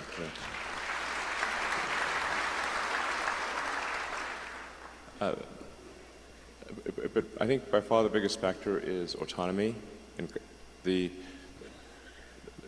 in terms of the value of a car, because right now cars get driven for about 10 or 12 hours a week, like maybe 1.5 hours a day, and but there's 168 hours in a week, and so if they were autonomous, you could probably drive, the cars could drive for 50 or 60 hours, so you would see a 5-fold increase in the utility of the car, that can do autonomy. This is a really, really gigantic thing. It would also mean that we wouldn't need anywhere near as many parking lots, and this would also be helpful for the environment because you would need far fewer cars. So I misspoke. It was a $7 billion investment for a plant that makes 1 million cars a year that makes $15 billion a year in profits. So you invest $7 billion and you make $15 billion a year. Who does that? And for a plant that makes, things, manufacturing. And so the way this is accomplished is, so you're doing it with casting right now. And casting half of the car, and you're going to soon cast the other half of the car. And other companies, why don't they try? Why don't they try to do what we're doing? In fact, one of the executives of another automobile company wanted me to introduce her to you. And you did that once at a meeting, and now she wants to come visit with her director of engineering, our plant in Austin. And I presume when I ask you, you're going to say, yeah, bring her on, because you innovate so fast, by the time anyone copies what we're doing, we're on to something else. What else is there? When you're casting, what else is there that enables us to make it cheaper? Are we eliminating a lot of other parts? Are we eliminating functions? What are we doing to do that? How would we sell a car that's so cheap? I mean, I think the full explanation, or at least an accurate explanation, would take a long time, because to first approximation, a car is made of 10,000 unique parts and process steps. And Tesla is really, I think at this point, probably the best at manufacturing in the auto industry, which I think nobody was expecting. Probably in the history of the world. Probably. Yeah, so, well, I've got this first principles algorithm that I find to be very helpful in the design and manufacturing of anything. And people here may find it helpful. The first thing you should do is make the requirements that you've been given less dumb. Whatever constraints and requirements were given, they were to some degree dumb, and you want to make them less dumb. If you don't start with this, then you get the right answer to the wrong question. And the requirements must be given from a person who can explain the requirement, not from a department, because then you don't know who to talk to. Then step 2 is delete the part or delete the process step. This sounds extremely obvious, and yet over and over again we have found that parts were not needed. They were just put in there just in case, or by mistake, or there was a step that someone thought was needed but was not actually needed. This sounds insanely obvious, but we've deleted so many parts from the car that did nothing. They were just there? Well, yeah, I mean, I can give you so many examples. one example was there were 3 fiberglass mats on top of the battery pack. They partially covered the battery pack, and I was on the battery pack production line, and it was the #1 thing choking battery pack production with gluing on these 3 fiberglass mats to the top of the battery pack. And so this is the reason I repeat this algorithm myself is that I first did things backwards. First, I try to automate it. Then I try to accelerate it, just have this go faster. Then I try to simplify it, and only then did I delete it. Because it turned out that the team at Tesla that does noise and vibration minimization, so making the car quiet, thought that the fiberglass mats were there because of the battery safety team for battery fire prevention.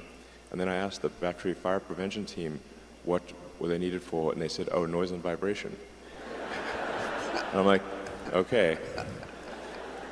So then we had 2 cars drive, one with a microphone in each car, and you could not tell the difference.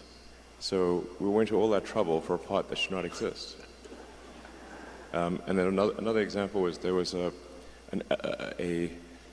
again, this was these were choke points in the entire production system. That's why I'm running around the production line trying to fix the production line, just like a maniac, sort of Tasmanian devil, just running around the factory like a lunatic.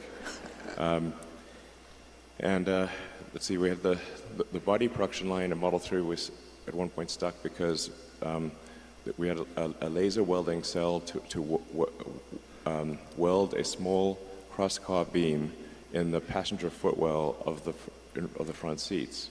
And I'm looking at this beam, and I'm like, what the heck does that do? Because the entire factory is stopped trying to get this laser weld cell to work. And I'm like, I can't imagine what a useful thing it could do. And then the production team said, oh, that's for crash safety. So then I called the crash safety team and said, is this for crash safety? They said, oh, no, that didn't do anything. We should delete it. That turned out to be totally useless, but they forgot to tell the production team. Honestly, a bunch of these things just feel like you're living in a Dilbert cartoon. I'm like, oh no, what's our? I mean, any given company, they should have what's your Dilbert ratio? Okay, it's not 0. So is this you or is this your Dilbert quotient? Try to keep it low. So is this you or is this? So you do all these different things here. No, that's literally me. So do you? Is this not someone else who did this? I was living in the factory in Fremont, and the one in Nevada for 3 years straight. That was my primary residence.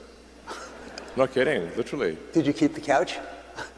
I actually slept in a couch at one point in a tent on the roof, and then, but for a while there, I was just sleeping under my desk, which is out in the open in the factory, and for an important reason. And it was damn uncomfortable sleeping on that floor. And always, when I woke up, I'd smell like metal dust. We went to visit, and they bought him a new couch. Yeah, but actually, I stopped using the couch because there's a little conference room and a couch there. I stopped using the couch, and I just slept on the floor under my desk, so during shift change, the entire team could see me. And this is important because, the team, if they think the sort of their leader is off somewhere having a good time, drinking Mai Tais on a tropical island, which I could definitely have been doing and would much have preferred to do. I'm not actually a masochist, I think. But the thing is that since the team could see me sleeping on the floor during shift change, with nothing, they knew I was there, and that made a huge difference. And then they gave it their all. So the focus is on always lowering cost and providing leadership. And this company, we're doing 1.5 million cars a year, but you expect to do 20. And so what happens in 10 years if you're not there? What happens in 5 years if you're not there? How does that work? I mean, are there all these people? So at all the engineering schools, the top engineering schools, the top choice of where everybody wants to work is Tesla or SpaceX. Those two places. So do we have all these people coming up and fighting each other for the job, or they're working together? How do you get people to say, gee, I could buy that real expensive house, but I'm not going to do that. Boy, I could go out on vacation. I'm not going to. Well, we do have that problem a little bit. So, you know, as a company has prosperity, and then people become wealthy, then for a lot of people, you know, that once they become sort of independently wealthy, they just can't bring themselves to work, or they don't want to work, and that's totally, you know, understandable. No judgment. And so, I mean, I have a lot of friends who are extremely talented, and they you know, had some success earlier in life, and they just decided, you know, that was enough trauma. I mean, you know, one of my good friend of mine saying, like, for starting a company is like eating glass and staring into the abyss. So when people tell me, like, well, what can you do to encourage entrepreneurs to start companies? I'm like, if you need encouragement, don't start a company.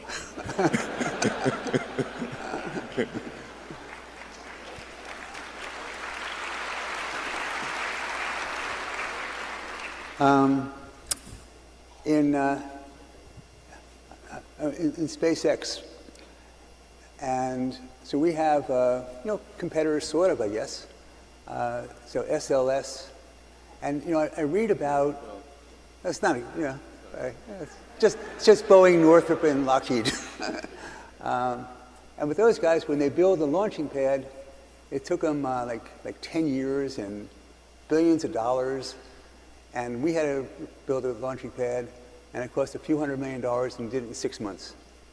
And then I was interested in how that was done, and the woman I'm talking to says that, Ron, did you see the plumbing when you went there? I said, why should it cost hundreds of millions of dollars? It looks like it's a landing field. And I said, would you see what's underneath? Did you see the plumbing? I said, no, they didn't show that to me. And then she said, well, you should be aware that there's all these pipes that take away the heat, and then they all deliver fuel to the rocket, and it has to be there in the exact right amount at the exact right time, and if it's not, if that doesn't happen, it blows up. And so I said, well, how does Elon know this? And because you hire these great people, and then you ask them all these questions, and then somehow you remember everything they tell you. Is that true? Well, my memory for technical matters is very good. And I think probably a lot of people don't realize, like, what I do 80% of the time is engineering. So, you know, it's actually quite rare for me to give a talk. And my day-to-day work at SpaceX and Tesla is almost entirely engineering and design. So, and also production. Production is key, but although I consider that to be part of engineering. Yeah, so, but Starship is something special. The thing that is, like the holy grail, like the critical breakthrough needed to make life multiplanetary and for humanity to be a space-faring civilization is a fully and rapidly reusable rocket, orbital rocket.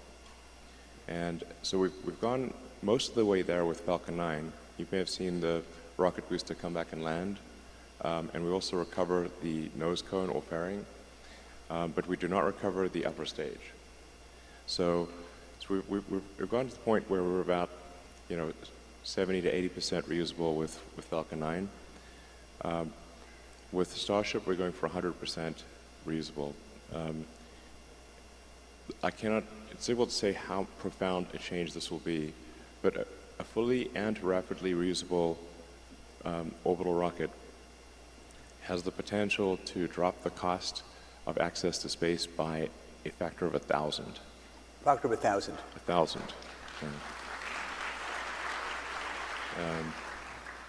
And I should say also, Starship it's a very very big rocket. It's more than twice the thrust of a Saturn V, and about twice the mass. And it's also the entire ship is designed to land propulsively, so it can land To do what? I didn't hear. to land on its engines, to land propulsively, so it can land on any solid surface in the solar system. So if we can make Starship work, then it enables us to, over time, get anywhere in the solar system. So why is it so hard? Why don't other people do the same thing? So everyone says it's impossible. Why is it so hard? And how much harder is it to do what we're trying to do than we're doing with Falcon? Well, so let's see. Earth's gravity is actually quite strong, and we have a thick atmosphere. So with known physics, it is only barely possible to make a fully reusable orbital rocket. Only barely possible. If this was a video game, the setting is to extreme difficulty. Not impossible, but extreme difficulty. Because it's not like those who have developed rockets before weren't aware of reusability. They were fully aware. That's why sell more rockets. They're fully aware of reusability. That aircraft and cars are reusable. It's just that in order for a rocket to be reusable, everything has to be perfect. So you have to have exceptionally efficient engines. You have to have an exceptionally efficient structure. You need advanced avionics and software. You need a very lightweight heat shield for orbital reentry. And then another key factor for traveling to Mars is you need orbital refilling, so that you get the ship to orbit, and then you send up tankers to refill the ship in orbit, just like is done by the Air Force with aerial refueling.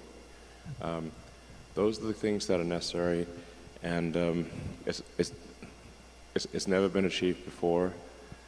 There have been many attempts to achieve it, and they've all been basically they all failed, and they usually they'd cancel the program partway through once they thought it was no longer possible.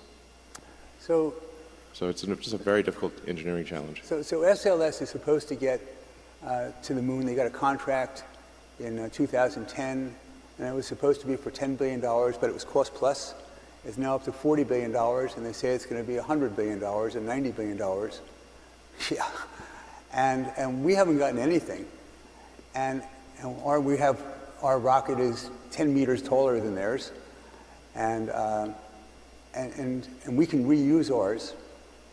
So how can anyone possibly compete if they're not doing what we're doing? How can they compete?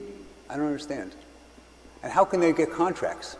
And then I just saw something from NASA, and they said that we're spending $20 billion a year, and oh, by the way, that's 360,000 jobs in all these congressional districts. Well, I think I have to be careful of what I say here. I have enough enemies. I would like to have. I think. Yes, I would like to have a smaller number of companies that want me to die. That would be great.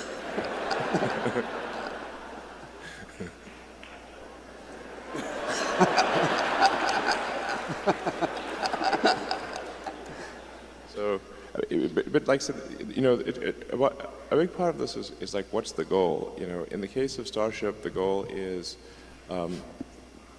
to lower the cost of access to orbit and ultimately to Mars and the Moon and elsewhere, to the point where humanity can actually afford to become a multi-planet species, to the point where we can afford to have a permanent base on the Moon and ultimately far exceed the high watermark of Apollo, which was incredible and I think inspiring to all of humanity, everyone. If you were to ask people, I think almost in any country, not Americans, anyone, what was humanity's greatest achievement in the 20th century? Maybe ever. Space. Go to the moon. And that's why they say moonshot as a metaphor. because that was incredible. You know, still amazing that that was achieved. In fact, a lot of people ask me, was it real? And I'm like, yeah, it was real. Well, it's probably on Twitter. That's where they ask that. Yeah.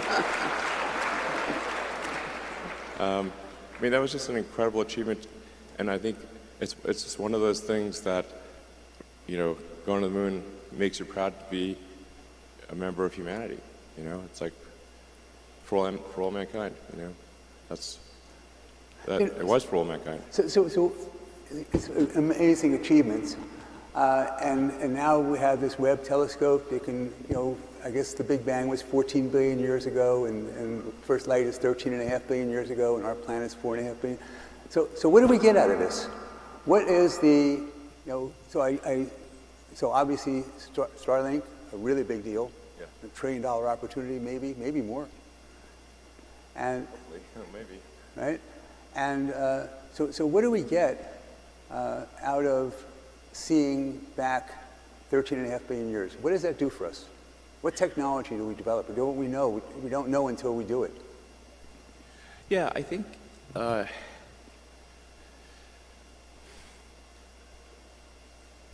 yeah.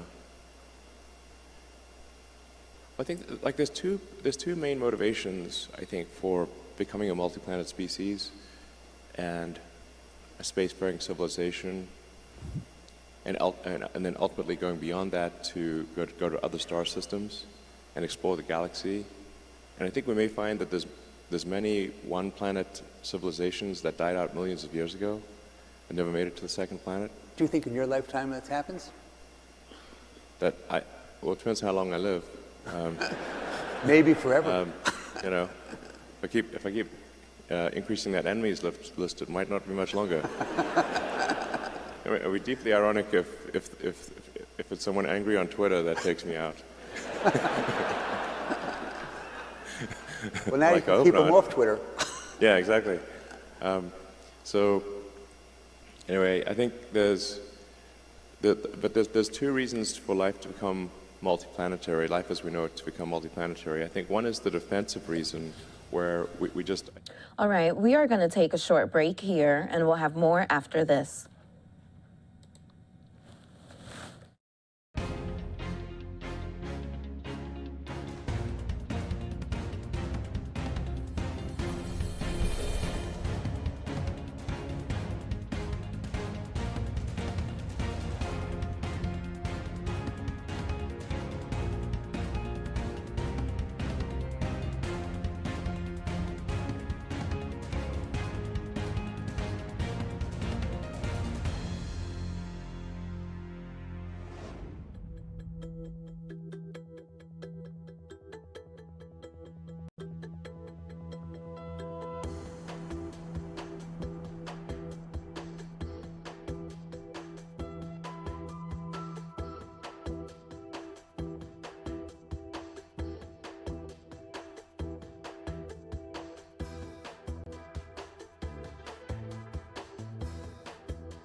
All right, welcome back here to Live Now from Fox.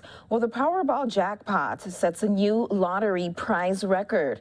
It has become the largest in history after a soaring estimated $1.6 billion. Now, the jackpot holds records for the largest, as I said, largest jackpots and largest lottery jackpot in history. Now, Live Now's Josh Brazlow spoke with a financial expert about this. Right here, you're probably surprised, but the jackpot for Powerball now up to $1.5 billion. It's a crazy amount. So the question is, if you do win, what exactly do you do with that money? There's several different types of payments you can get. So thankfully, we know someone who can help to break it down for us and explain exactly what it means. So let's bring in Nicholas Bunio, who is over in Berwyn, Pennsylvania, a certified financial advisor. Thank you so much for being here with us. Hey, Josh, how's it going? It's going great. So the big question here, explain for me the possibilities if you are to win this $1.5 billion. What do you do? The first thing I would do is, obviously, you're going to be excited, for sure. You definitely want to know your options as to the length of time to claim the prize. If you have to sign the back of the ticket, definitely do it and make copies of it. At the same time, you do want to talk to a certified financial planner like myself. Find a CPA for your taxes and an estate planning attorney, simply because winning hundreds of millions of dollars is definitely going to be a huge life-changing event for sure. There's going to be tax implications, financial implications, as well as, depending on what state you live in, you might have to put down an address of where you live. You might want to consider finding a second place to live, just in case people try to track you down and hound you for money. That definitely happens. Oh, that definitely happens. You see family members that you didn't know existed. All of a sudden, they come out of the woodwork, and you're like, "Who are these people?" But they want some money. Okay, so as far as the options there, which one is the best one to take? I would say working with clients like teachers, doctors, and what have you, most people are not financially savvy. And also, unfortunately, whether you're a lottery winner, an entertainer, NFL, NBA player, people making a lot of money, falling into hundreds of millions of dollars, they do have the potential to be taken advantage of. People do make mistakes. I'm sure whoever wins this, $1.5 billion is going to want to buy a nice house, maybe some Ferraris or what have you. They might make financial mistakes, and if it were me, I would take the annuity option. You get it paid out over 30 years, but you've got 30 years of potentially making financial mistakes that you can overcome. Taking the cash option, which is that lump sum option for whatever that number ends up being, it's going to be a couple $100 million. You could spend it all. And there's a lot of lottery winners who take the cash option and they just overspend it, and within a few years, it's all gone. And you hear those horror stories from people who say, I won the lottery and I'm actually worse off than I was before. What is it that actually leads to that? First of all, it's overspending, for sure. They're buying 10 cars, multiple homes, what have you. And to be perfectly honest with you, it's also not just bad investment decisions. It's also, as you said, people are coming out of woodwork, friends and family who you never even thought of, were there, are asking for money. Maybe you want to do the right thing and try to help out a friend or a family member, save their failing business, but millions of dollars later, it still goes bankrupt or what have you. It's overspending, making bad financial decisions, and honestly, we've all made bad financial decisions here and there. So I'd rather hedge my bet and say take the annuity option. You're still going to be a very wealthy person, bringing in millions of dollars every single year. So I win all this money. What do I do first? I would definitely talk to a certified financial planner, a CPA, and an estate planner. You're going to have taxes to pay regardless of what options that you do. There's going to be income taxes, both federal and state. You might also have a tax to pay, depending on your state, for just winning the money, like a lottery tax. And you also might have an estate planning tax to worry about. If you do one day pass away, who's going to inherit that money? Your kids, grandkids. I'm sure you don't want them to spend hundreds of millions of dollars either. I would definitely talk to those three type of people, and certainly work with someone that you trust. It's not just the designation or the title. Go with your gut instinct. If you feel like that person's just trying to work with you for your money, that's probably a bad sign. So I need a financial planner. Do you know a guy? Right here. That's good advice, yeah, for anyone out there. If you need one, there's one right there on your screen. Okay, so anything else that you want to add about this before I let you go? No, like I said, you're going to be excited, whoever wins it. But, you know, take your time with it. Don't rush out to do something. And personally, if it were me, I would not make it public. You don't want to fall into that trap of, you know, like I said, stars, entertainers, they're very susceptible to people taking advantage of you. I would not make it public. I would keep it as quiet as possible. All right, Nick, thank you so much. I appreciate you joining us to kind of break it down for us. All right, and again, that Powerball jackpot is tomorrow night. It's for an estimated $1.6 billion. So hopefully you have gotten out there and have bought your tickets. If you haven't, you still have plenty of time. Meantime, we want to bring you an update to the accused Paul Pelosi attacker. He made a brief appearance in court. Here is more from Fox News correspondent Lauren Blanchard.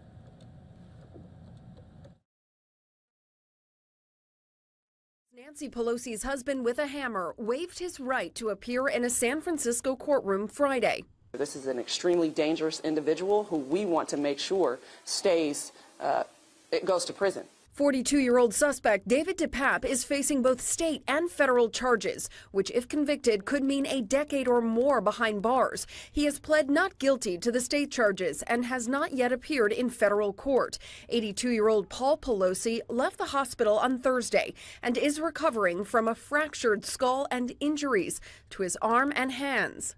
Thank you for your kind words, your prayers, and your good wishes for Paul. It's going to be a long haul, but he will be well. The Capitol Police say the cameras at the Pelosi's home were not being monitored during the attack because Speaker Pelosi was in Washington, D.C. at the time. They said they are fast-tracking efforts to further protect members of Congress, adding a significant change that will have an immediate impact will be for people across our country to lower the temperature on political rhetoric before it's too late. There's no doubt the temperature is way too high. People take every issue incredibly personally, and some issues can be personal, but not to the level of I disagree with you, I don't like your politics, so I'm going to physically attack you. A preliminary hearing for DePape is set for December 14th when witnesses could have the chance to testify. In Washington, Lauren Blanchard, Fox News. Lauren, thank you so much. Meantime, earlier today, the San Francisco District Attorney held an update, a news conference regarding that attack. Good morning, everyone. I'm District Attorney Brooke Jenkins. As you may be aware, this morning we did have a court hearing in the DePape case. What happened was that 2 dates were set. The first date is November 28th, 2022, and that will be for a status update. What that means in layman's terms is that both parties will inform the court of the status of discovery, whether or not my office has turned over the discovery in this case, where that stands, because as you know, this is an ongoing investigation, and so discovery will be coming in on a rolling basis. They will also update the court as to whether or not they expect to be ready for the preliminary hearing, which is now set for December 14th. The preliminary hearing is a hearing where our office is charged with proving that there is probable cause to proceed with the charges that have been filed against Mr. DePape. That is a hearing before a judge.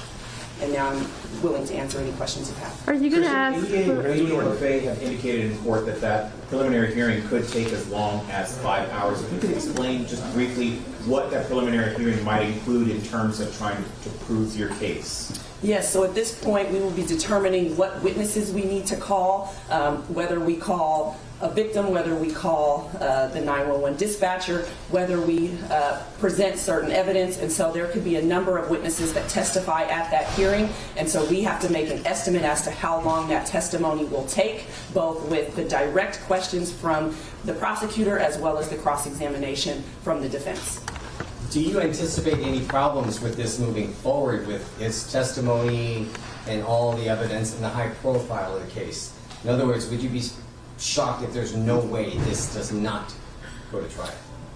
Well, at this point right now, all we are concerned with is the preliminary hearing. That is the first step. That's what it takes to eventually set the case for trial. And so right now, as you all know, this investigation is only a week old as of today. There is evidence pouring in every single day, and so it's a matter of whether or not we believe, or the defense believes, that they want to delay the hearing in particular in order to allow for the collection of more evidence and the examination of that evidence. But as we stand here now, we believe that we have sufficient evidence to prove that he committed this crime based on what we have. Over here.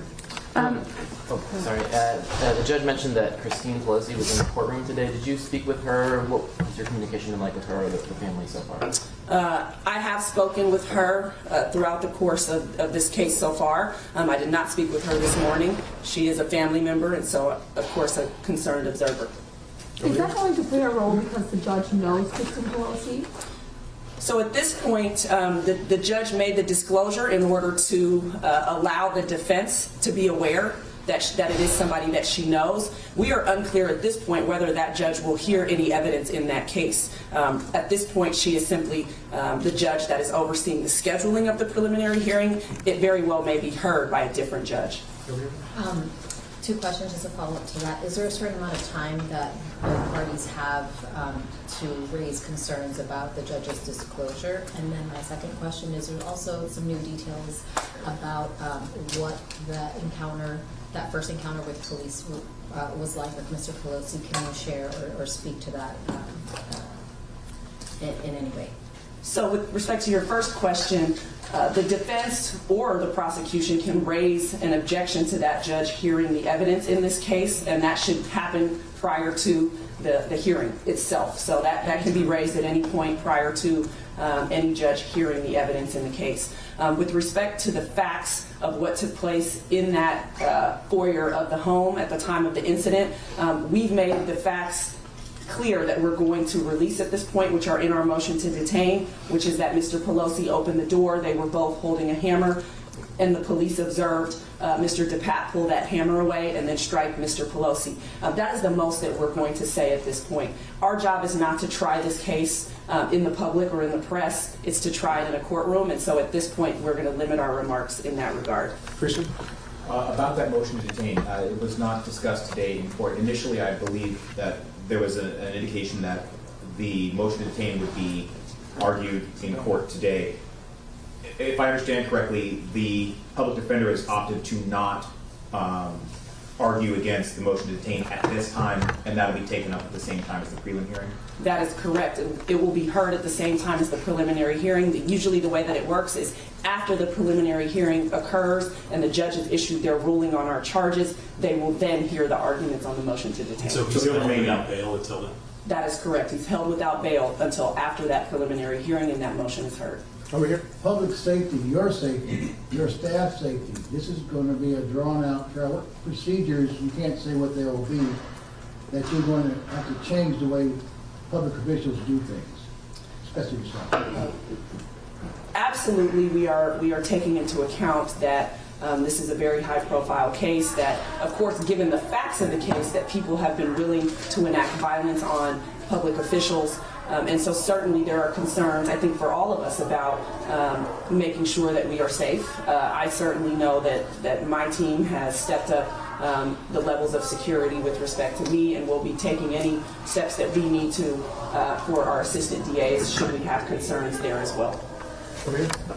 You say that the investigation is going on at a rapid rate. In the last week, has anything that you have discovered or uncovered that stands out that you can share with us? No, I'm not going to share any additional facts at this point. Everything that we are going to place into the public, like I said, has already been discussed and is contained in our motion. Okay, we'll go here and then we'll come back to this side.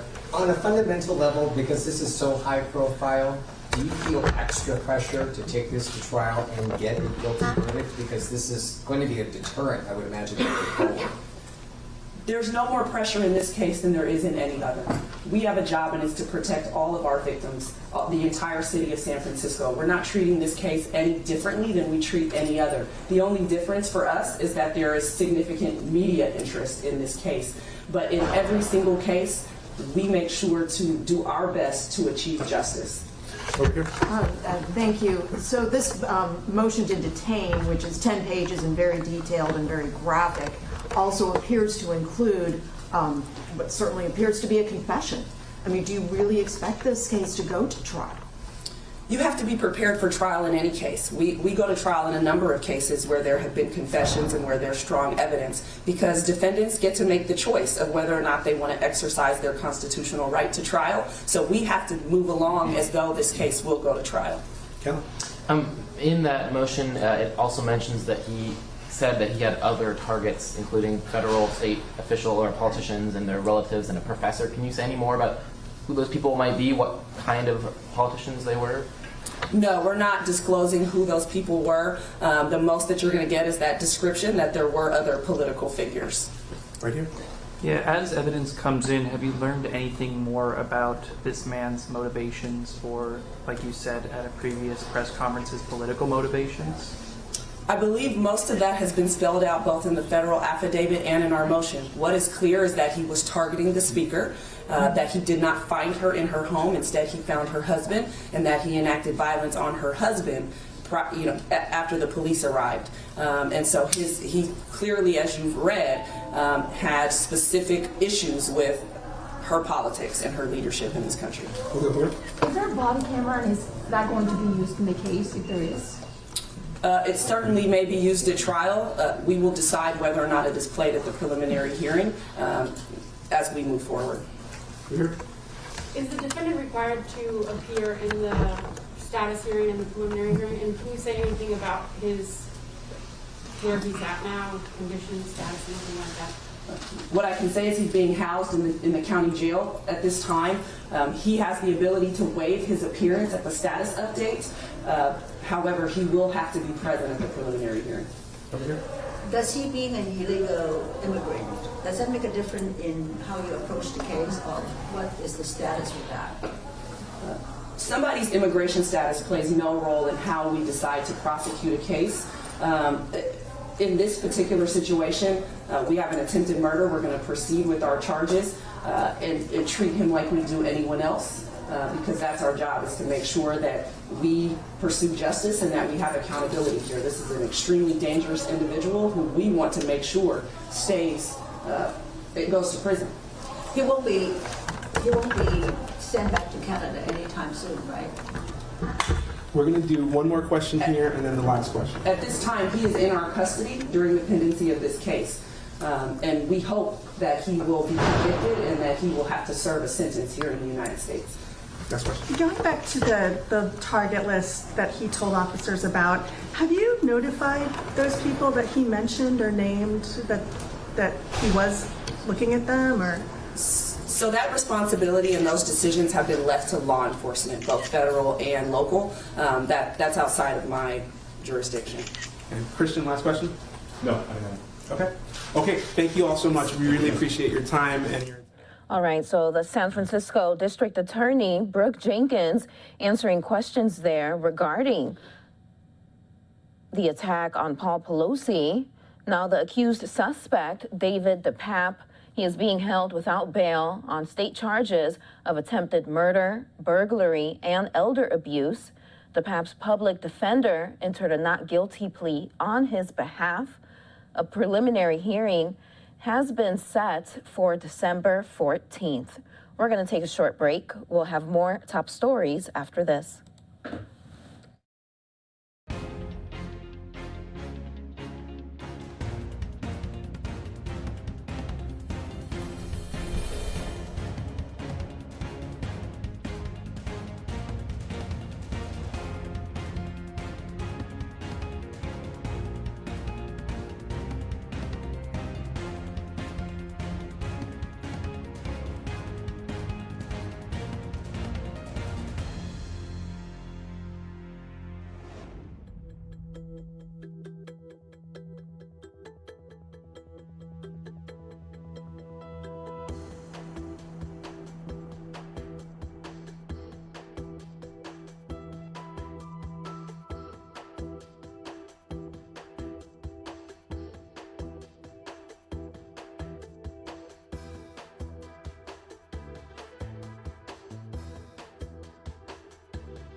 And welcome back here to Live Now from Fox. Thanks so much for joining us.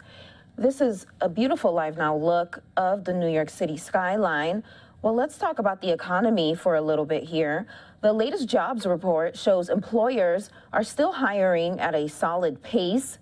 At least 260,000 jobs were added in October. For more on this, here's more from Fox News correspondent Madeline Rivera. In a sign of resiliency, the October jobs report shows the U.S. economy added 261,000 jobs in October. Economists are calling it a mixed picture. This report is not consistent with what a lot of major CEOs have been saying about a recession right on the horizon. It certainly just doesn't look like that right now. Employers are still hiring. Healthcare, professional and technical services and manufacturing saw notable job gains, but the unemployment rate rose from 3.5 to 3.7%. Still, the jobs report is a bright spot for the president, who's received negative marks for his handling of the economy. The White House is dismissing fears of a potential recession for now. We've had probably a 10-year run here in the United States of America of a pretty solid economy. Somewhere in the future, there might be a recession. However, some companies are sounding alarm bells. Amazon announced a hiring freeze, while Lyft, Stripe, and Chime all announced layoffs, citing concerns about the economy. I don't think we'll see a recession through the first half of next year, but I think there's a higher probability for unemployment to go up and a recession to hit in the second half of the year. October's stronger than expected jobs report will also likely increase pressure on the Federal Reserve. The Fed is going to look at this number, and they're going to continue to tighten money supply and raise their target rates. The Federal Reserve signaled the possibility of smaller rate hikes after raising interest rates by 0.75 of a percentage point earlier this week. In Washington, Madeline Rivera, Fox News. All right, and speaking of the economy, earlier today we heard from President Biden making remarks on the CHIPS and Science Act from California. He is now in Chicago to attend a campaign event and will make remarks there. But here's more on the economy. And for the bad guys on the other side of the hedge, I mean, what's the story? I see the persons who own this operation or set it up. You guys are allowed to come on this side, you know, anyway. Anyway, thank you all very much. Thanks for the introduction and for your service and the service of your husband. I mean that sincerely. You know, I spent a fair amount of time, I guess I was in about 34, 35 times in Afghanistan and Iraq. And you were at Camp Victory where my son was at camp. His hooch was only about a couple hundred yards from that burn pit. And he came home with stage 4. He went as the healthiest guy in his division, not division, his regiment, and came home with stage 4 glioblastoma. So we owe a lot of folks. You know, a lot of you here are veterans of Iraq and Afghanistan. As I said, I visited both war zones as a senator and vice president a lot, and some from godforsaken areas that you were assigned. And I watched you. I observed your incredible courage firsthand, not a joke. That's why you reinforce my belief that veterans are literally the spine, the very sinew of what America is. Not a joke. 1% of you serve. Protect the other 99%. We all owe you. You know, I just met a few folks who work with Jill, my wife, First Lady. She started an outfit called Joining Forces when she was the First Lady to make sure that we took care of the military families while the people were deployed. What people don't realize is a whole lot of folks were deployed in those two wars who were in fact not career military. National Guard, we had a significant number of National Guard, almost at 1.50% of the fighters in National Guard. And you know, there are a lot of empty dinner tables at night. At least when you're on a base, you're with other people who know what you're going through. But most people had no idea that the National Guard captain or corporal was in fact deployed. And she started this outfit too in the state of Delaware, my wife, to convince people that they should reach out, because you know the only kid in school who his dad doesn't show up, is the kid whose dad's deployed. No one knows it. And so she started a process where she got all the schools, and not only in Delaware, then across the country, to begin to say, point out the fact that their mom or dad was deployed. It makes a difference. They're not looking for it, but it makes a difference just knowing people know. Knowing people know. To all the veterans here and your families, as I said, we owe you. I've said many times before, we have many obligations to the country. But we only have one truly sacred obligation, and it is a sacred obligation. It's to prepare those we send to war and care for their families and them when they come home. That's a sacred, we have a lot of obligations, but that's a truly sacred obligation that crosses party lines, crosses ideology, crosses everything. And and that's what today's about. It's good to be here in San Diego County with Mayor Gloria and the County Chair Fletcher, and Congressman Scott Peters is a good friend, a great partner for my administration, especially helping reduce the cost of drugs as well as taking care of vets. Scott, your district is lucky to have you. And I want to thank Congressman Michael Levin. Stand up, Scott. Stand up.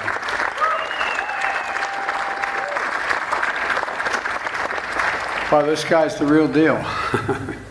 He's the real deal. And I want to ask Congressman Mike Levin, thank him for welcoming me to his district today. Mike, where are you? There you go. Mike.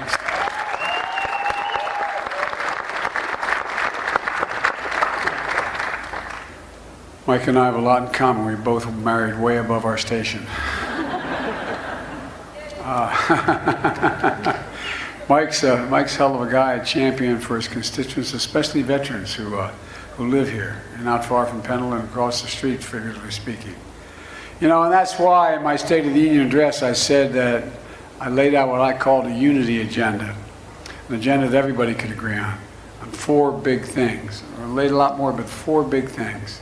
1, deal with the opioid crisis. 2, the mental health crisis as a consequence of what COVID has inflicted on an awful lot of folks around the country.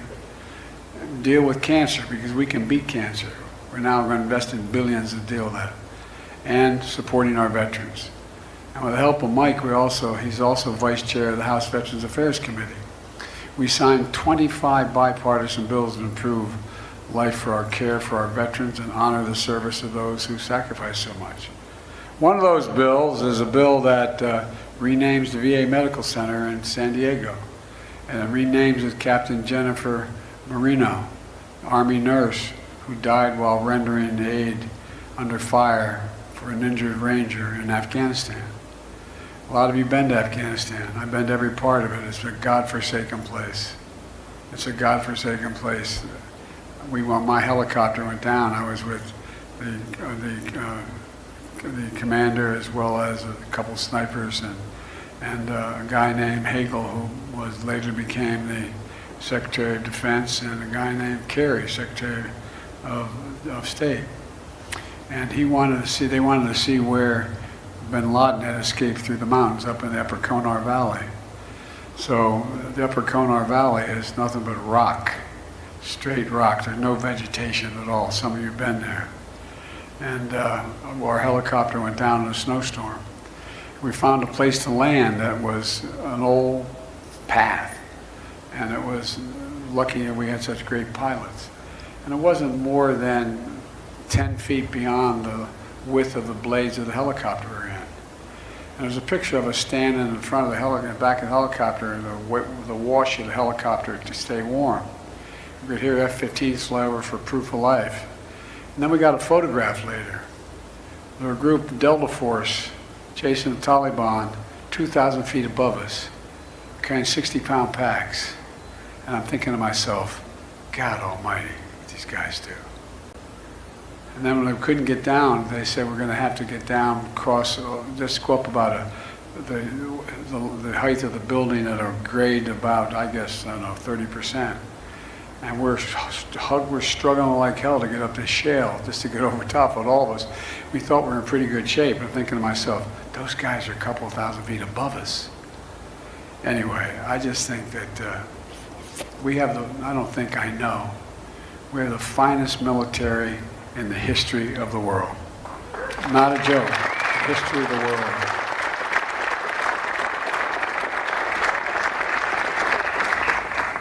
Both my fellows helped me pass a thing called the Bipartisan PAC Act, the most significant law in decades to help millions of veterans who were exposed during the military service to toxic substances, like from burn pits the size of football fields, 8-10 feet deep.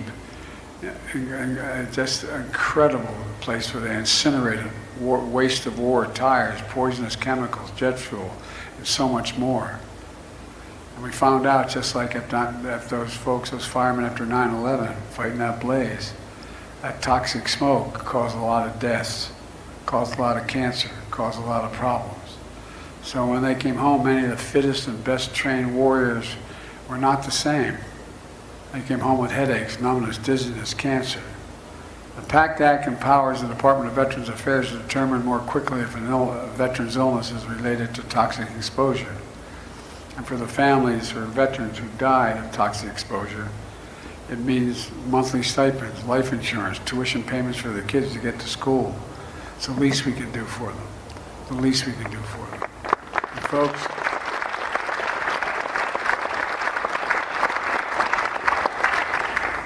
and I know some of you are even seeing whether or not you qualify or whatever you have. Anyway, I won't go into it, but it's tough stuff, but we have an obligation.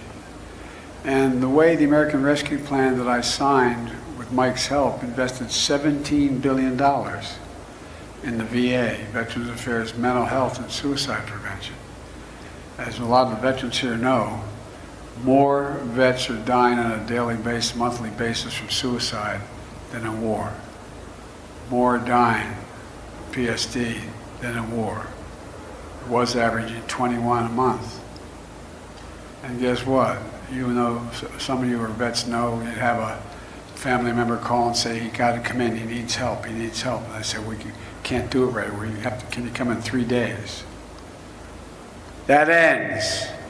That ends. You've got to be seen immediately, because it's literally life and death for an awful lot of folks.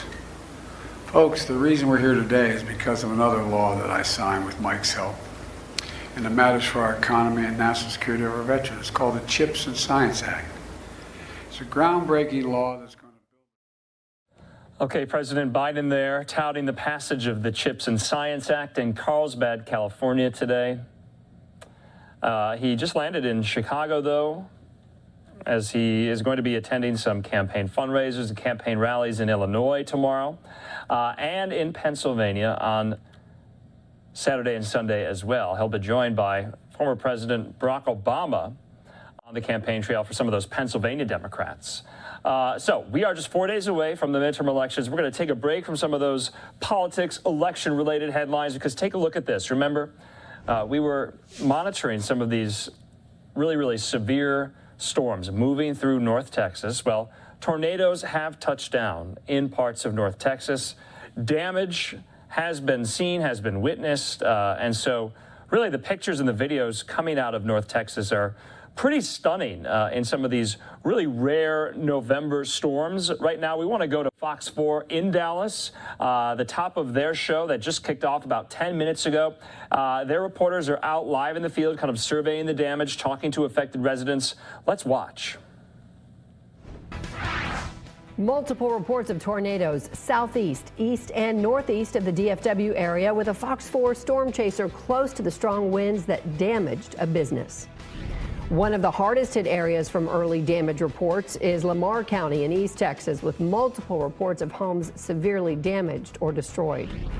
And there are homes with severe weather damage from possible tornadoes in Hopkins County, which is next to Lamar County. In the DFW area, tonight's thunderstorms forced delays at a number of high school football games after several games were moved up to yesterday to avoid today's severe weather threat. Here for you, first at 9. Fox 4 News starts now. Severe storms this afternoon spawned a tornado outbreak in parts of North Texas. Hello, everybody. I'm Heather Hayes. It's 9 o'clock. Possibly the hardest hit area was in northern Lamar County, in and around Paris. So this is video from Chickasaw. It's about 15 miles northwest of Paris. This neighborhood is one of many that suffered extensive damage from a large wedge tornado that touched down. That touchdown coming late this afternoon. So here's a look at the tornado that touched down in the Paris area. This video was shot off FM 1499 just north of the city. So it's hard to see. I know the clouds were low, visibility low, but the National Weather Service says that they will likely survey this area tomorrow to assess just how strong the tornado was. Lamar County officials say so far there are no reports of any fatalities. Let's go to Fox 4's Peyton Yeager, who is live in Lamar County with so much damage around you, Peyton.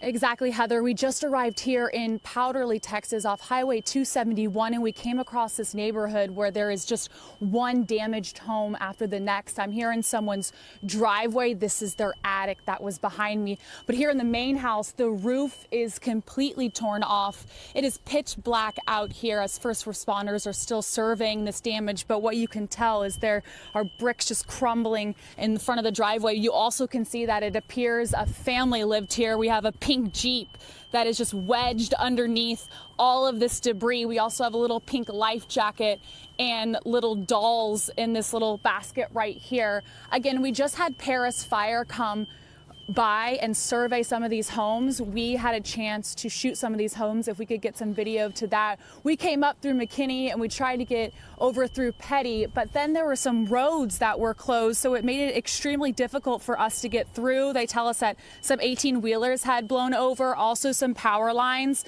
were down, so we had to go down through Roxton and then back up to Paris, and then here we arrived in Powderly. Again, Lamar County Emergency Management confirms there are no fatalities, and they're asking for people right now to stay clear from the damage. Again, first responders, they're going neighborhood by neighborhood to try to assess this damage. Also, another hard-hit area that I was talking to people in, if we could roll that video, off 1499. That's in between Paris and Powderly. Video from Amber Ward. She's driving down 1499 in her vehicle, and we tried to access that road on our way in, but it was blocked off by first responders. So we do have multiple agencies are out here tonight with flashlights trying to survey the damage. But Heather, like you said, we're not really going to know the extent of this damage until the sun comes up tomorrow morning. But Lamar County Emergency Management wants people to know that right now there's no fatalities, and they really want people to stay clear from this damage. But I was looking on social media, and people are just absolutely devastated to see those images of that wedge cloud coming here through Paris and then into Powderly. And as you can see behind me, just absolute devastation on this road near Highway 271 that people are going to look at again in the morning. Back to you. Well, and Peyton, I know a lot of people want to know what's going on. Of course, they need to stay away, but they're going to want to help. And so I'm sure we can put that information out there about what these folks are going to need. Exactly. I've already seen people comment here and they're telling me everybody knows everybody. And they're like, where do I need to donate clothes? Someone can stay at my house. So this tight-knit community, they're already, everyone's helping, and even from all over Lamar County. Sure. And I have a quick question for you, too. So the beeping behind you, is that like maybe fire alarms from the homes there or car alarms? It's really kind of eerie. It's definitely sounds like alarms have been going off, not car alarms, maybe house alarms or fire alarms, but it's been going on since we arrived, and it's multiple houses on the street. Yeah, it just kind of adds just one more element to all of this, that people are gone and their homes are too in many cases. All right, Peyton, appreciate the coverage. Thank you. So another apparent tornado touched down, this in the Sulphur Springs area, causing extensive damage to homes there. This is in Hopkins County, about an hour south of Paris. The storm passed through this area about 5:30 this afternoon. This is video of a home that was destroyed by the tornado near the intersection of 1165 and 1567. Total loss. The cars and trucks just crushed under the home, trees toppled. The family that lives here had to be rescued. This was the first structure that it encountered. The people were in their truck fixing to leave and actually ended up being trapped in their truck, and they cut some trees and removed them from the structure, or the truck itself. The deputy fire marshal says several more homes in the area suffered major damage. So far, we've not heard of any injuries or deaths from this tornado. So with a deeper look now at tonight's outbreak, let's go to Chief Meteorologist Dan Henry. And Dan, you and Allie and Kylie just did hours of coverage today.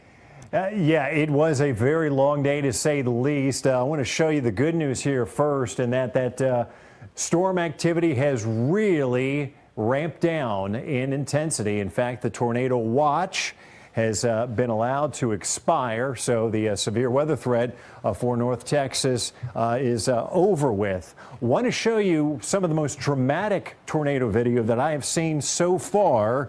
Connor McCrory via Twitter and Fox Weather. Look at the motion of those winds here.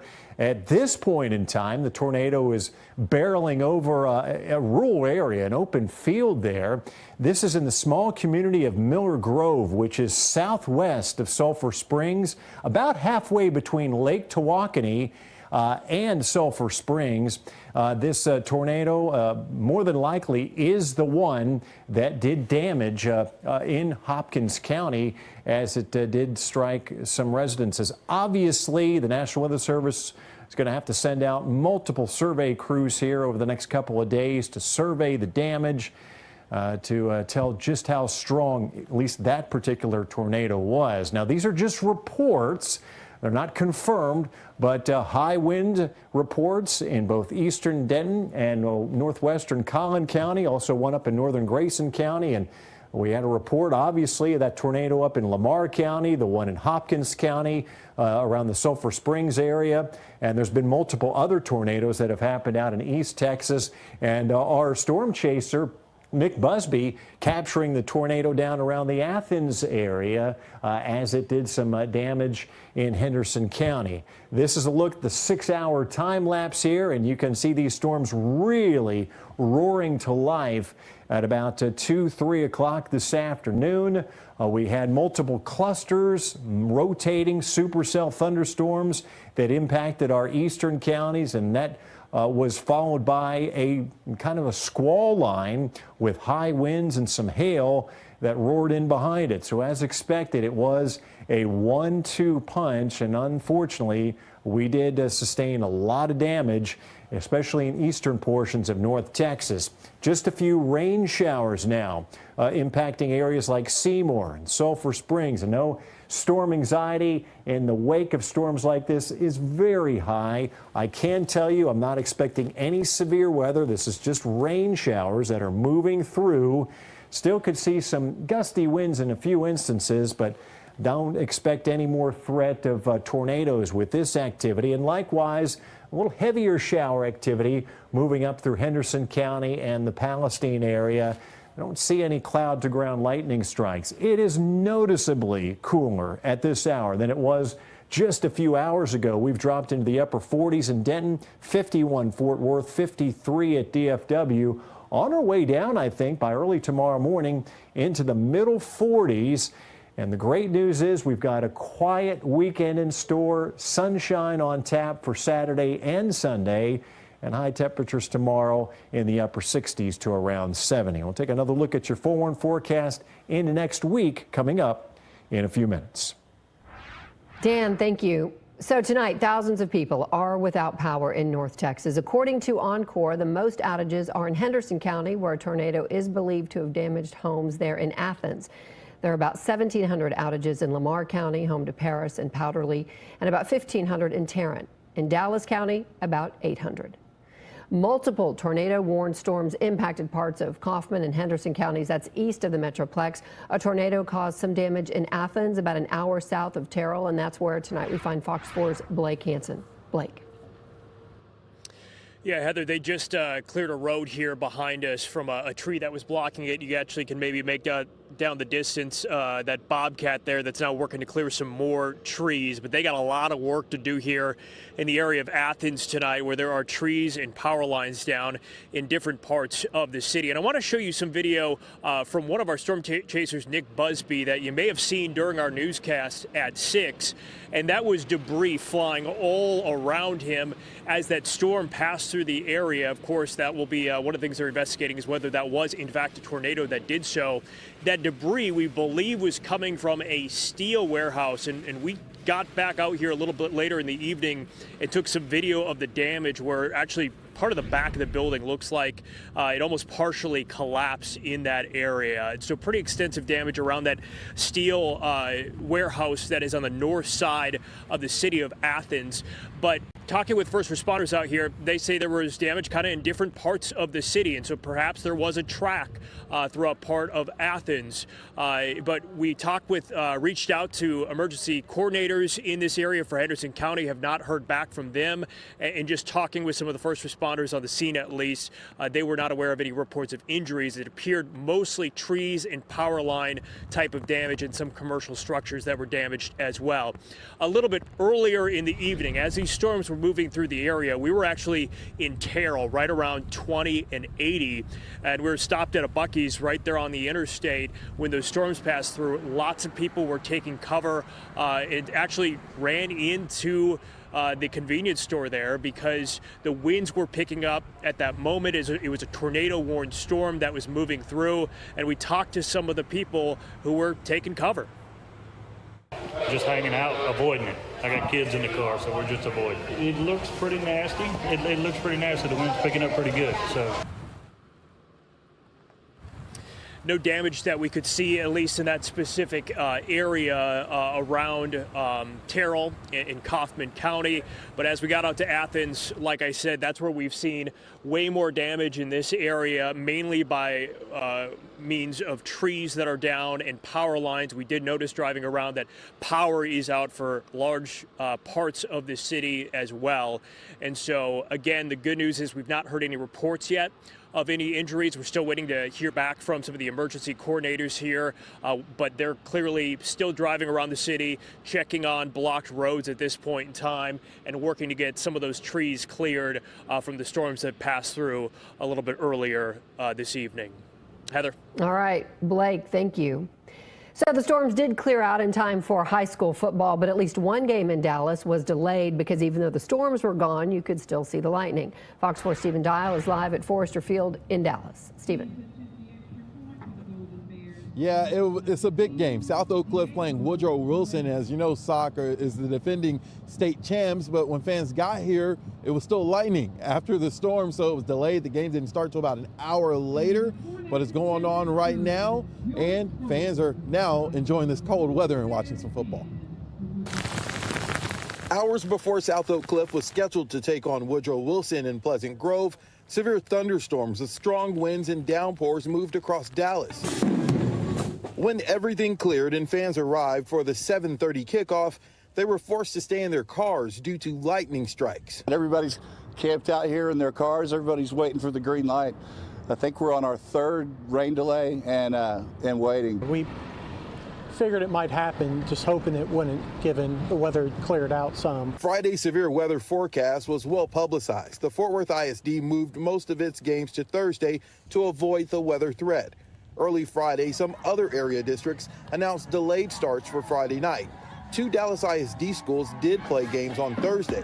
The district told us both games were on the road, and the districts moved the games because of Friday's storm. Dallas ISD games were mostly played on Friday. This is an exciting game. We haven't played Woodrow, and I don't think forever, and so it's exciting to be able to play Woodrow and see what happens.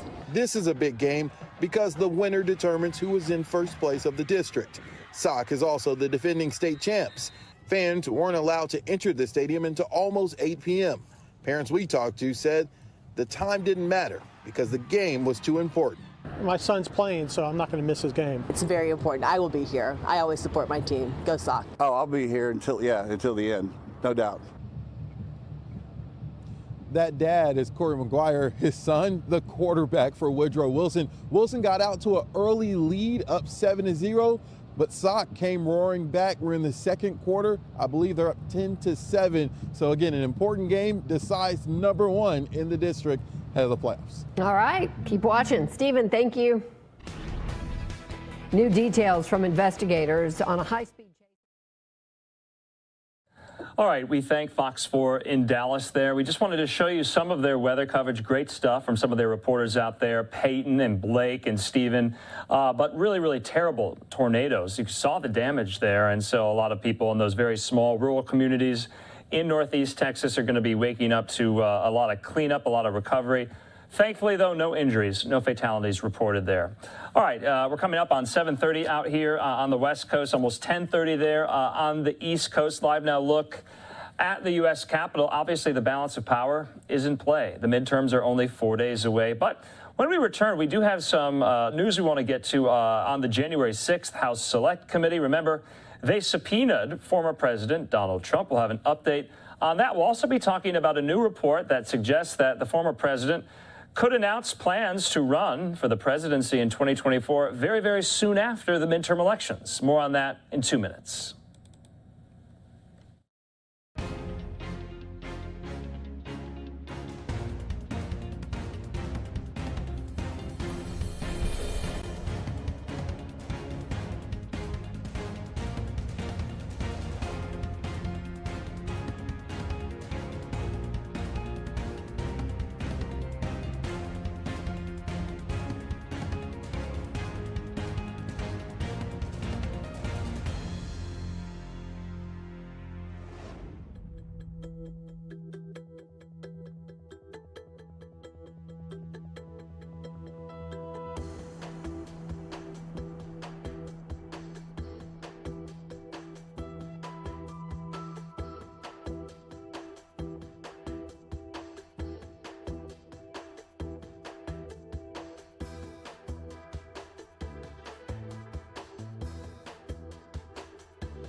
Welcome back here to Live Now from Fox. 7:30 here in Phoenix, Arizona, 10:30 there in the nation's capital. Well, the deadline has now passed for former President Trump to provide documents to the January 6th committee. Remember, the committee subpoenaed the former president just last week. We have a tweet in from the January 6th committee. Let's put that up here.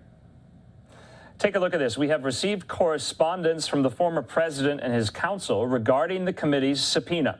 We have informed Trump's counsel that he must begin producing records no later than next week, and he remains under subpoena for testimony starting on November the 14th. Now, remember today, November the 4th, was the deadline that the committee wanted former President Trump to provide documents, correspondence, and the like. The 14th, they want him to appear for a deposition, for testimony. Now, whether that's behind closed doors or in public view remains to be seen, and whether or not Trump is going to fight this remains to be seen as well. We have not yet seen any indications yet about that, at least legally speaking, in the system. No doubt that could be coming very, very soon here as the former president wants to fight that subpoena.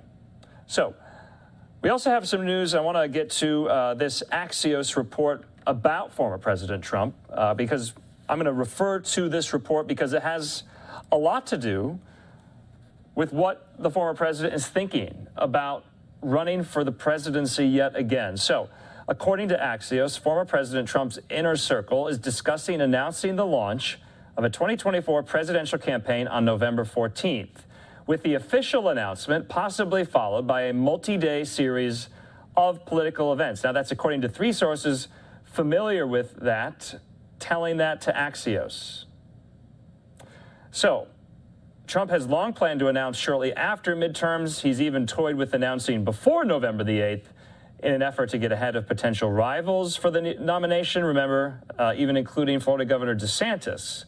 But remember, we brought you that live political campaign rally just last night out of Sioux City, Iowa. Remember what he said? You were watching. He said, in order to make our country successful and safe and glorious, I will very, very probably do it again. Get ready. That's all I'm telling you. Very soon, get ready. Those were the former president's words just yesterday at that rally in Sioux City, Iowa. So we could be seeing this very soon here about the former president's plans to run for president yet again in 2024. So we'll have to stay on the lookout for that. Some interesting political news there. Okay, let's talk about a former close confidant and associate of former President Trump. That, of course, is Donald Trump's inaugural committee chair, Tom Barrack. He was acquitted of all counts today at a federal trial in which he was accused of using his personal access to former President Trump to secretly promote the interests of the United Arab Emirates. He spoke outside of court today after his acquittal. Let's listen in. These 12 people, normal people with such complex, unbelievable facts in front of them, somehow fight through all of the quagmire to find Lady Justice with a torch burning and a judge who protects them, who takes that complexity and puts it into threads of simplicity. And I'm on my way to the Statue of Liberty to see those chains broken at her feet and that torch of enlightenment. And I'm humbled. The system is amazing. The people are amazing. I have no hostility. I'm just proud to be an American. What are you going to do next, Tom? I'm going to go have a drink. Is there anything you would have done differently back in 2016, 2017? I think you did. Go. Let's keep going.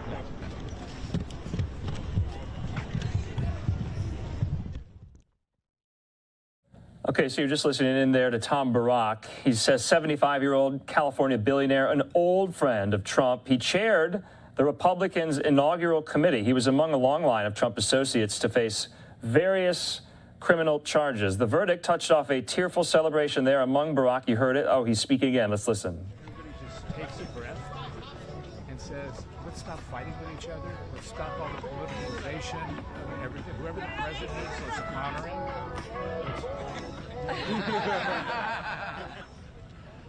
And put all of this garbage behind us. This is what America is. The politics are just annoying to all of us. So I hope it smooths out. Everybody puts it behind them, and I'm just. Tom, so are the charges unfair? You had some tough words from former president there. What's your message to him now? Do you plan to speak with him? Look, I root for all of them. It's the toughest job in the world being president of the United States, no matter what party it is, whether it's Republicans or Democrats. President Biden is doing the best job he can. President Trump did the best job he could, and President Obama did the best job he could. We have to stop thinking that our points of view are aligned in hostility to whoever has the gravel at that point in time. So I'm cheering for all of them. I'm just done with politics. Thanks, everybody. All right, you were just listening in to Tom Barrack there in Lower Manhattan outside of the courthouse after he was acquitted of all counts at this federal trial in which he was accused of using his personal access to former President Donald Trump to secretly promote the interests of the United Arab Emirates. So the jury there in Brooklyn deliberated for 3 days before finding Barrack not guilty of acting as an unregistered agent of a foreign government, obstruction of justice, and making false statements. He had vehemently denied the charges against him, almost tearful there, saying he was going to the Statue of Liberty. He said he's proud to be an American. So the verdict touched off that tearful celebration amongst him and his legal team. But in closing arguments this week, his defense attorneys said that Tom Barak made no attempt to conceal his relationships with Rashid Al Malik. He was a business person from the UAE who acted as a conduit to the rulers of the oil-rich Persian Gulf states. So, wanted to get some of those kind of Trump-related headlines in there on this Friday night. We're going to take just a quick commercial break. When we come back, though, we'll be diving into some more of these international headlines. What's happening with the war in Ukraine? National Security Advisor Jake Sullivan traveling to Kyiv, meeting with Ukrainian President Volodymyr Zelensky just today. Also, we'll get an update on what's going on. Why is North Korea firing off so many missiles, ICBMs, in these launches that is really making its neighbors, South Korea, Japan, very, very nervous? We'll have more on that after the break.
Welcome back here to Live Now from Fox on your Friday night. Hope you're getting a good start to your weekend. Let's get into some more of these international headlines. We always provide you the latest updates on the war in Ukraine. Let's listen in now to Fox News senior foreign affairs correspondent Greg Palcott, who's in Ukraine with the latest.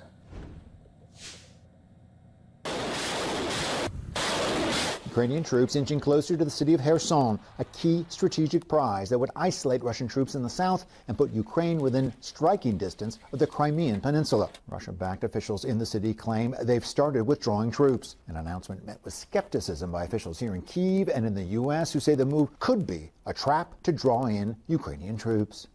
We're seeing Ukraine continue to advance on its counteroffensive. We're seeing Russia shore up its defensive lines around Kherson. In other areas along the front lines, Ukrainian commanders say the Russians have, quote, tripled the intensity of hostilities, signaling Moscow has no intention of stopping its attacks despite recent battlefield losses. Vladimir Putin once again blaming the West, claiming the conflict in Ukraine was inevitable. After the fall of the Soviet Union, Western countries interfered in Ukraine's affairs both directly and covertly, which led to the creation of an anti-Russia. Meanwhile, the UN's nuclear watchdog agency is debunking Russian claims that Ukraine is building a radioactive dirty bomb. Officials concluded their inspections, finding no truth to the allegations, which the West says were designed to draw attention away from the fighting. They are designed to do one thing and one thing only, which is to distract from his failure on the battlefield. He would prefer the international community to talk about anything else. On Friday, the Pentagon announced another $400 million military aid package for Ukraine.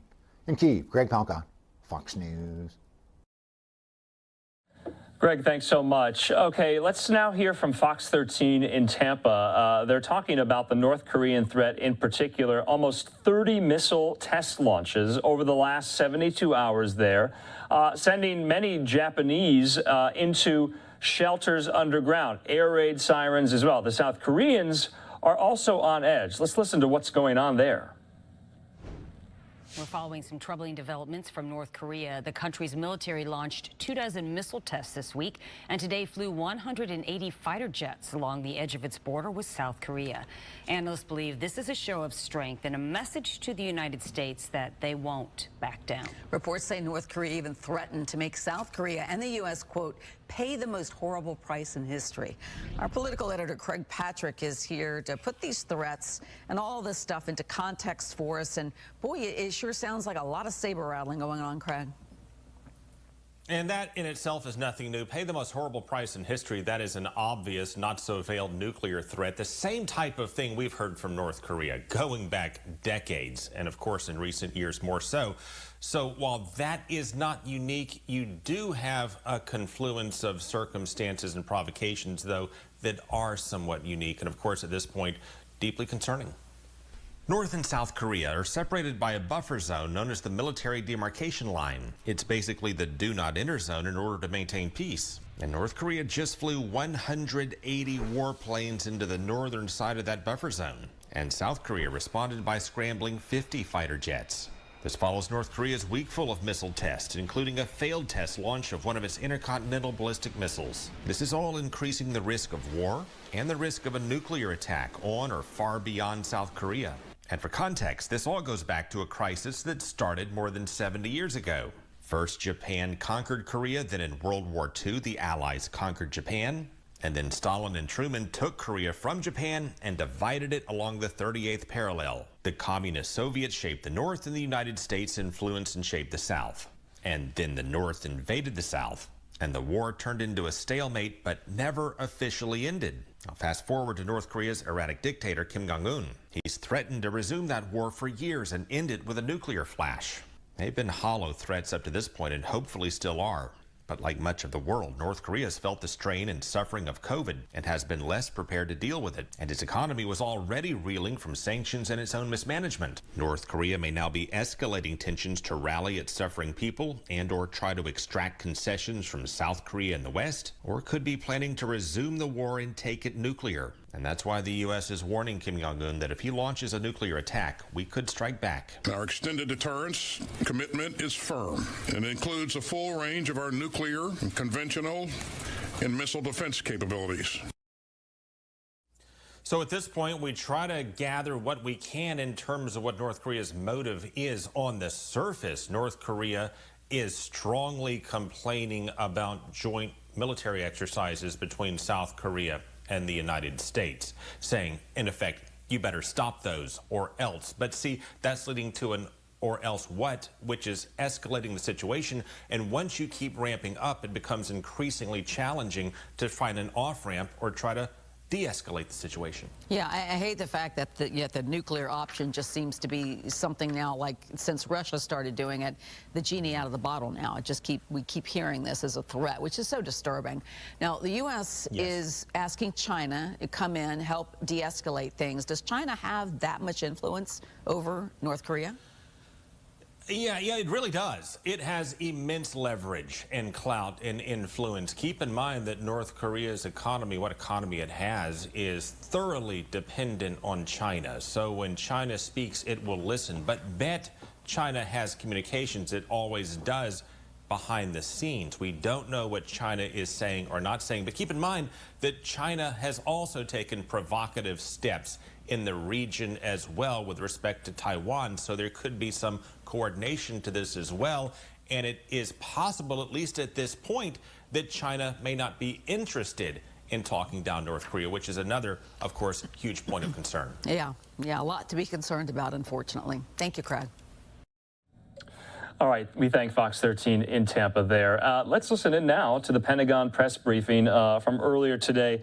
The Department of Defense announcing that the United States will send $400 million of military aid to Ukraine. And so this, of course, comes, I believe now the total is about $18 billion committed and dispersed in weapons and equipment since Russia's invasion began in February. It will also establish a security assistance headquarters in Germany that will oversee all weapons transfers and military training for Ukrainian forces. So let's listen in. All right. Hi, everyone. Happy Friday. So I just have a few things at the top, and then I'd be happy to go in and take your questions. So just at the top today, the department is announcing approximately $400 million in additional security assistance for Ukraine under the Ukraine Security Assistance Initiative, or USAI. The USAI package underscores the continued U.S. commitment to supporting Ukraine by meeting their most urgent requirements, while also building the capacity of Ukraine's armed forces to defend its sovereignty over the long term. This announcement represents the beginning of a contracting process to provide additional priority capabilities to Ukraine.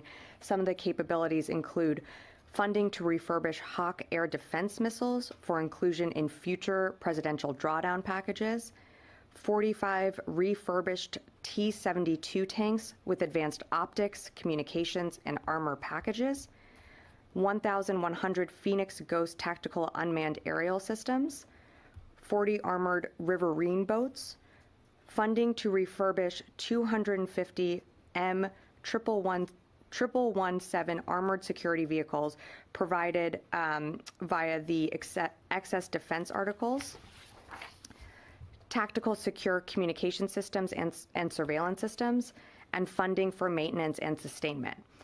Of note, on the overhauled T-72 tanks included in this package, they are part of a trilateral coordinated effort with the Netherlands and the Czech Republic. The USAI release and trilateral statement should be available on defense.gov and hopefully shortly hitting your inboxes. So in total, the United States has now committed more than $18.9 billion in security assistance to Ukraine since the beginning of the Biden-Harris administration. Since 2014, the U.S. has committed more than $21 billion in security assistance and more than $18.2 billion since the beginning of Russia's unprovoked and brutal invasion on February 24th. One last note. Finally, as mentioned on Tuesday from the podium, Secretary Austin welcomed home members of the 18th Airborne Corps who deployed to Germany in February 2022 to assure our NATO allies and to deter Russian aggression. Following Russia's brutal and unprovoked invasion of Ukraine, their mission swiftly evolved to support the execution of historic levels of security assistance provided by the United States and our partners and allies around the world to support Ukraine's defense. The United States remains committed to supporting Ukraine's near-term needs on the battlefield and its long-term requirements to deter and defend against future Russian aggression. To maintain the historic level of our ongoing security assistance support for Ukraine, I'm pleased to announce today that the department will establish the Security Assistance Group Ukraine, what we will call SAG-U, which is a dedicated headquarters element in Wiesbaden, Germany, and under U.S. European Command to coordinate our efforts. This headquarters will be similarly scaled and scoped to our current footprint, but it will ensure we are postured to continue supporting Ukraine over the long term. And with that, I will take your questions. We will turn to the phones first. Tara Kopp, AP. Hey, thanks for doing this. On the USAI, you said about $400 million. Do you have an exact figure of what this USAI number is? I would say approximately $400 million. I don't have the exact specific number. Okay. So these will all be for contracts for the Phoenix Ghost. How long would it be that you anticipate before those systems would get to Ukraine? So on the Phoenix Ghosts, as you know, in previous USAI packages that we announced, I believe in June we had announced 580 Phoenix Ghosts that we committed to Ukraine. A portion of these have already been delivered to Ukraine, and we've seen success already on the battlefield, but I don't have an exact timeline for when this next tranche will be delivered.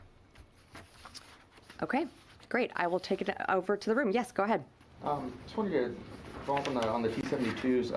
Is this the I believe this is the first provision of tanks as part of security assistance to Ukraine. Is that correct? From the United States, it is the first provision of tanks. And these, but just to clarify and make sure that it's understood, these tanks are coming from the Czech Republic defense industry, and the United States is paying for 45 of those to be refurbished, and the government of the Netherlands is matching our commitment and will provide an additional 45 tanks. So we're looking at a total of 90 tanks going into Ukraine. And as you mentioned, these will be the most technically advanced tanks on the battlefield. Great. I guess I got another Ukraine question. Sure. So Russia said today that more than 5,000 civilians are being removed from Kherson on a daily basis. How does the U.S. view that? Is this a voluntary process, or does it amount to deportation? So we've seen the open source reporting there. I can't independently verify exactly more on those evacuations. We're seeing Ukraine continue to advance on its counteroffensive. We're seeing Russia shore up its defensive lines around Kherson, but I just have nothing further to add on those reports.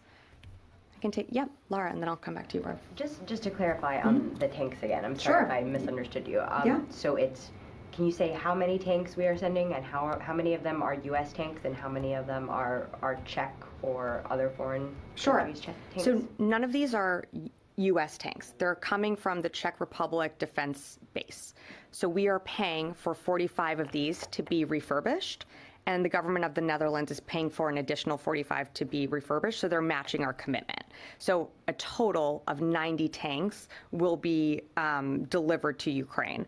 And just to foot stomp that a little bit, this agreement between the Czech Republic and the Netherlands is a direct outcome of the Ukraine Defense Contact Group. And so this is just one of a deliverable that came from the meeting that was earlier this year. So the USAI money is going to the Czech defense base? To the refurbishment of these tanks, which are owned by the Czech Republic, yes. Okay, and then the Czechs will send them. So how long will it take for those tanks to actually get to Ukraine? Just a minute here. I believe we are anticipating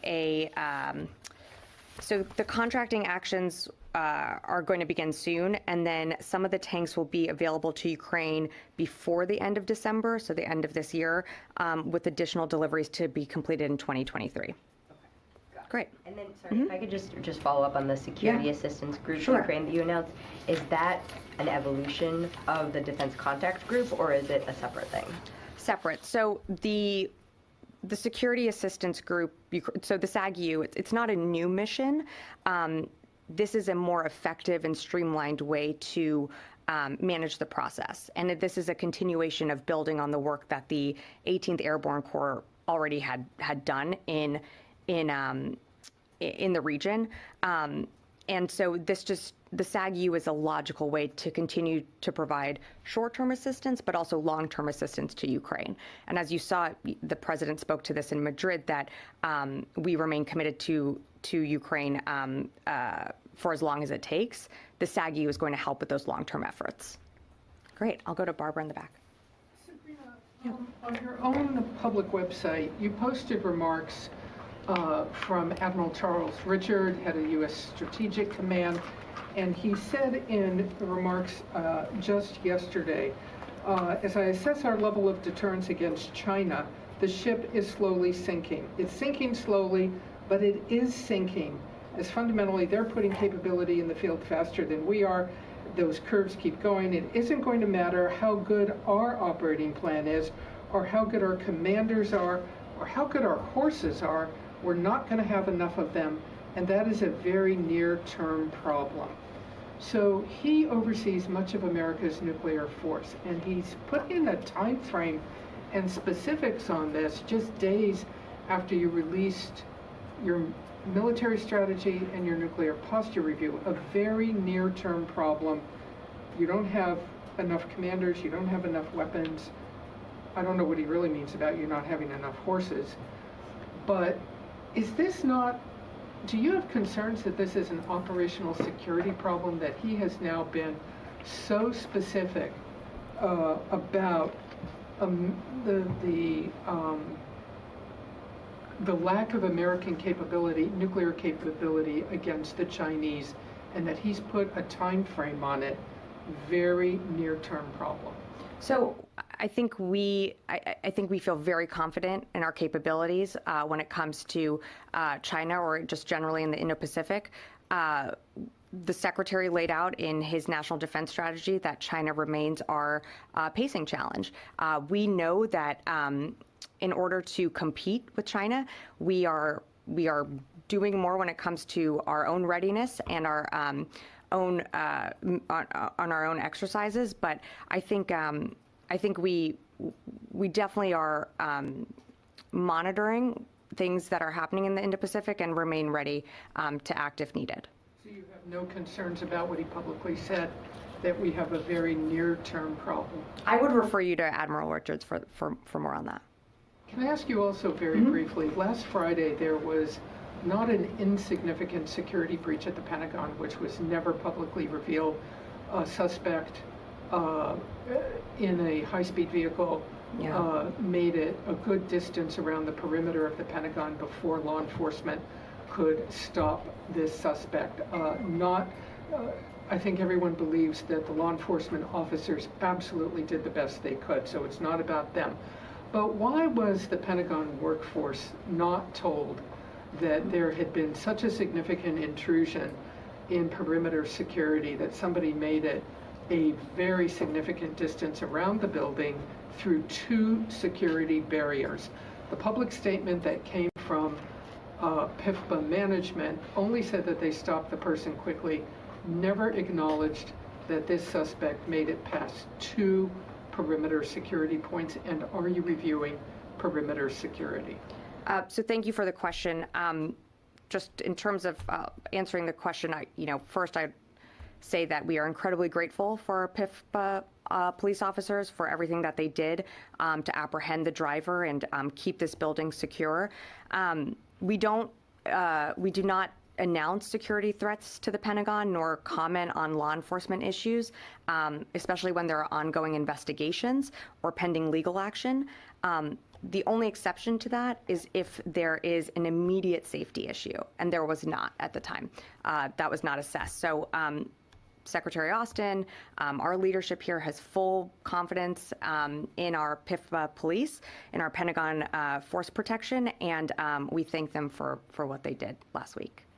I'm going to take, Rio. Thank you. Just one quick question for North Korea. Yeah. How much is the Pentagon seriously concerned that the recent North Korea's provocations could lead to miscalculation and unintended military conflict on the Korean Peninsula? Well, I think you were here yesterday. You saw the Secretary and his ROC counterpart speak to this. The actions that North Korea has taken with missile launches continue to destabilize the region. But I would say further commit ourselves and further, I would say, build our alliance when it comes to South Korea and Japan.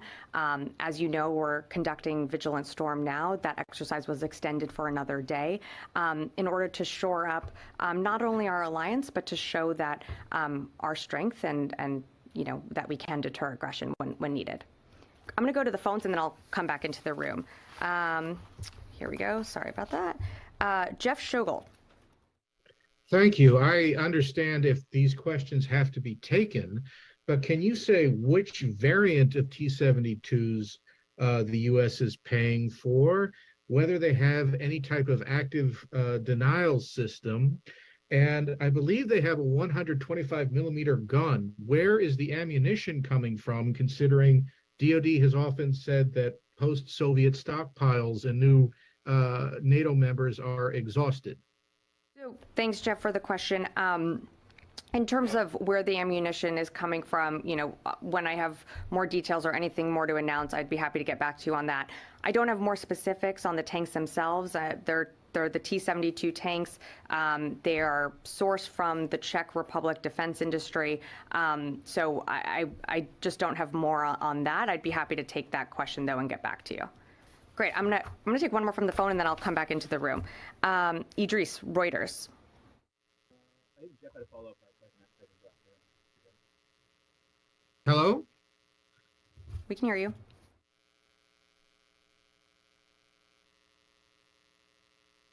Hi, I'm sorry, this is still Jeff Shogel. The T-72 is a fairly old design. Can OSD say why it's not providing newer tanks like the Abrams, the Leopard, or even Korean tanks? Jeff, as you're right, these are Soviet-era tanks. These are tanks that the Ukrainians know how to use on the battlefield. And again, we are providing these in coordination with the Netherlands and the Czech Republic. In terms of why aren't we providing new tanks or American tanks, introducing a new main battle tank is extremely costly, it's time sensitive, and it would be a huge undertaking for the Ukrainian forces. So we do continue to consult with our allies and partners to assess our ability on what we can provide in terms of Western armor platforms, but these tanks, we believe, will make a difference on the battlefield. Let me just, since Idris was not there, I'm just going to take Heather's question, then I'll come back in the room. So Heather, USNI. Two quick questions. I was hoping you could tell us if you've gotten any information about the attack on Sevastopol. Now I know that we still haven't gotten a damage assessment, and then I was wondering if you can give us any further information on the riverine boat you mentioned. And I think Idris was trying to speak in as well. Back to Idris after you. In terms of Sevastopol, I don't have any more information there for you. You know, we've seen the open source reporting, but I don't have more to add to that. In terms of the 40 riverine boats that we are providing Ukraine, this is again not the first time that we've provided these armored boats to Ukraine, but how and when the Ukrainians use them is up to them and their decision. So with that, I'm just going to go to Idris, and then I promise I'm coming back in the room. Sorry. Okay, Idris, are you there?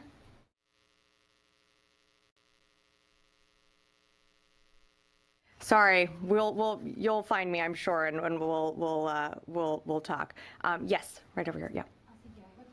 North Korea. So yesterday, Secretary Austin and South Korean Minister Lee reaffirmed the U.S. commitment to deploy U.S. strategic assets to the Korean Peninsula. Yep. And during the press conference, Secretary said that U.S. don't have plan to change permanent positioning or stationing of strategic assets. Okay, we're going to step away from this. We're just a little bit after the top of the 8 o'clock hour here on this Friday night. I'm Andrew Kraft. We have a few more stories left to get to before a lot of you start your weekend or are starting your weekend as we speak. When we come back, though, we'll be diving into some more of these sports-related headlines. We'll be talking about Kyrie Irving, the Washington Commanders, anti-Semitism, and so much more. More on that conversation when we return.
Welcome back here to Live Now from Fox. Well, we just got news tonight that Nike is suspending the Kyrie Irving relationship and is postponing the launch of Kyrie 8. He's in the top 5 bestsellers for Nike, but he's nowhere near Michael Jordan or LeBron James. So the statement goes, at Nike, we believe there is no place for hate speech, and we condemn any form of anti-Semitism.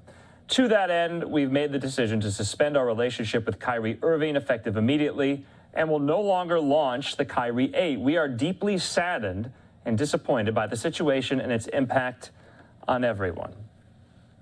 So, more fallout from his refusal, at least for a couple of days, to unequivocally disavow anti-Semitism, anti-Semitic remarks, and so much.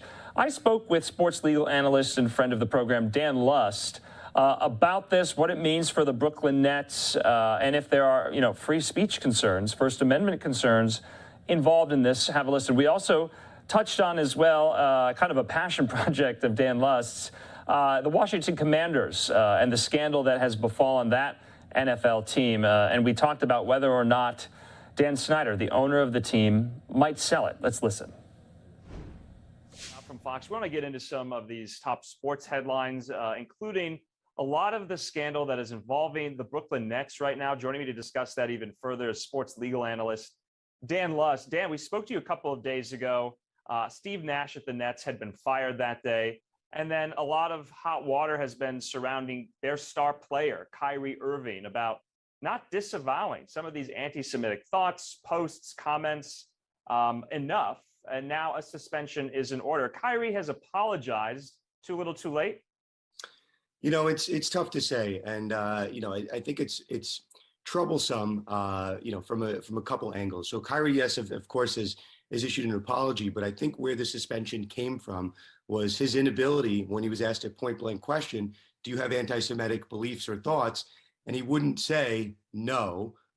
He was kind of beating around the bush and talking in a very circuitous manner. So it's one thing. I understand people are demanding an apology, but it's another thing to just say, like, I'm taking responsibility. But, when someone's asking you directly, do you feel bad? Do you have these type of beliefs, and not answering? So, Adam Silver, the commissioner of the NBA, spoke out against Kyrie. And then also the owner of the Nets, Joe Tsai, spoke out against Kyrie. And he wasn't suspended for that point in time. But it looks like, the league and the Nets were just unhappy with Kyrie's handling of the situation after the fact. So, yes, to your point, I think this is the apology comes a little bit too late. But it's not necessarily that an apology was needed. It's that Kyrie didn't appear to take this issue head on. And I think it rubbed a lot of, the organization and obviously the league the wrong way. Yeah, because I guess from my perspective, it doesn't seem like a very genuine apology because there were so many factors and forces at least trying to make it happen, or trying to at least have Irving acknowledge that, what he was endorsing, promoting, saying was wrong. And then, of course, they committed both the team and Irving $500,000 each to the Anti-Defamation League, to which the ADL rejected Irving's donation. So the genuineness of Irving and his statements kind of falls flat. Is that your view? Yes and no, right? I think Kyrie, if you're watching the press conference, I watched, every minute of it to try to get a real feel of it. Kyrie was asked a couple times, do you apologize, or do you have these type of beliefs? And I think he went into those conversations, or went into that press conference, I'm not going to apologize. I'm going to stand by what I said. I'm going to acknowledge that I'm taking responsibility for it, but I'm not going to utter those words that I apologize. I think that was his MO coming in. And, I watched the reporters. I think Kyrie tried to, he called people out for trying to make a social media moment, but I thought he was genuinely being lobbed softballs. And he didn't want to he didn't want to go in the direction they wanted to take him and issue, a tried and true apology. So, yeah, I do think it understandably rubbed people the wrong way. But, again, Andrew, we can talk about it, right? First Amendment does afford you some protection to say certain things in certain forums. But, right, with a private company like the Nets, or as Kanye West learned, like Adidas, they don't have to abide by the First Amendment in some way, shape, or form. So that's why when you saw Kanye West get cut from Adidas, it was very shocking to me to see, Kyrie take that same kind of path a week later and not issue the apology. Kanye West lost, I think upwards of of 9 figures by losing that Adidas deal. So, you know, Kyrie or Kanye have to make the decision. Do they want to stand on that platform, or do they care about sponsorships and endorsements and stuff like that? So Kyrie seemed to take a left turn, so to speak, when he's all of a sudden now issuing an apology, you know, close to a week later at this point in time. Yeah, Dan, just lastly on this point, Kyrie does have some defenders in the world of sports and basketball. You know, who are they? Do you think they're going to come to his side, to his aid over the weekend? You know, I'm seeing it now, or, you know, you and I, as we're speaking, I Stand With Kyrie is trending on Twitter. So, you know, there are clearly people that are in support of it. You know, there are NBA players that I think are trying to stay mum on it, but there are really not that many NBA or current NBA players that have spoke out against Kyrie Irving. So we'll see. I mean, Andrew, I've heard the same stories that I'm sure you have. You know, off of social media, Kyrie Irving is a very pleasant guy, but it's just, you know, online he tends to promote different views that maybe are controversial, maybe that views that not that many people hold. So certainly Kyrie is of someone that likes to speak his mind and likes to, you know, share thoughts on what he would, you know, is maybe curious to him from an intellectual standpoint. But you have to know, right, if you have millions of followers, if you put something like that out in the public and you don't classify, hey, I don't endorse all of the views in this documentary, and you just say, hey, watch this, this is pretty good, I think people are fair to say that you might endorse some of those views. So that, I think, was Kyrie's mistake.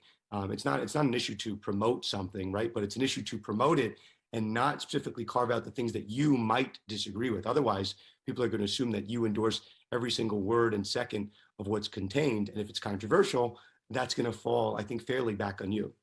Yeah, and I'm not a sports psychologist or a psychologist at all. I don't want to put Kyrie on the couch or anything, but it does seem like there is this inability for people with such high profiles and millions of followers that they kind of can't seem to grasp that what they put on social media or what they say is not necessarily a promotion or an endorsement. I don't quite understand that. You know, I saw the list. I think as of today, right, the documentary that Kanye was promoting, I think is, you know, now a bestseller all of a sudden. Yeah, unfortunately, so yeah.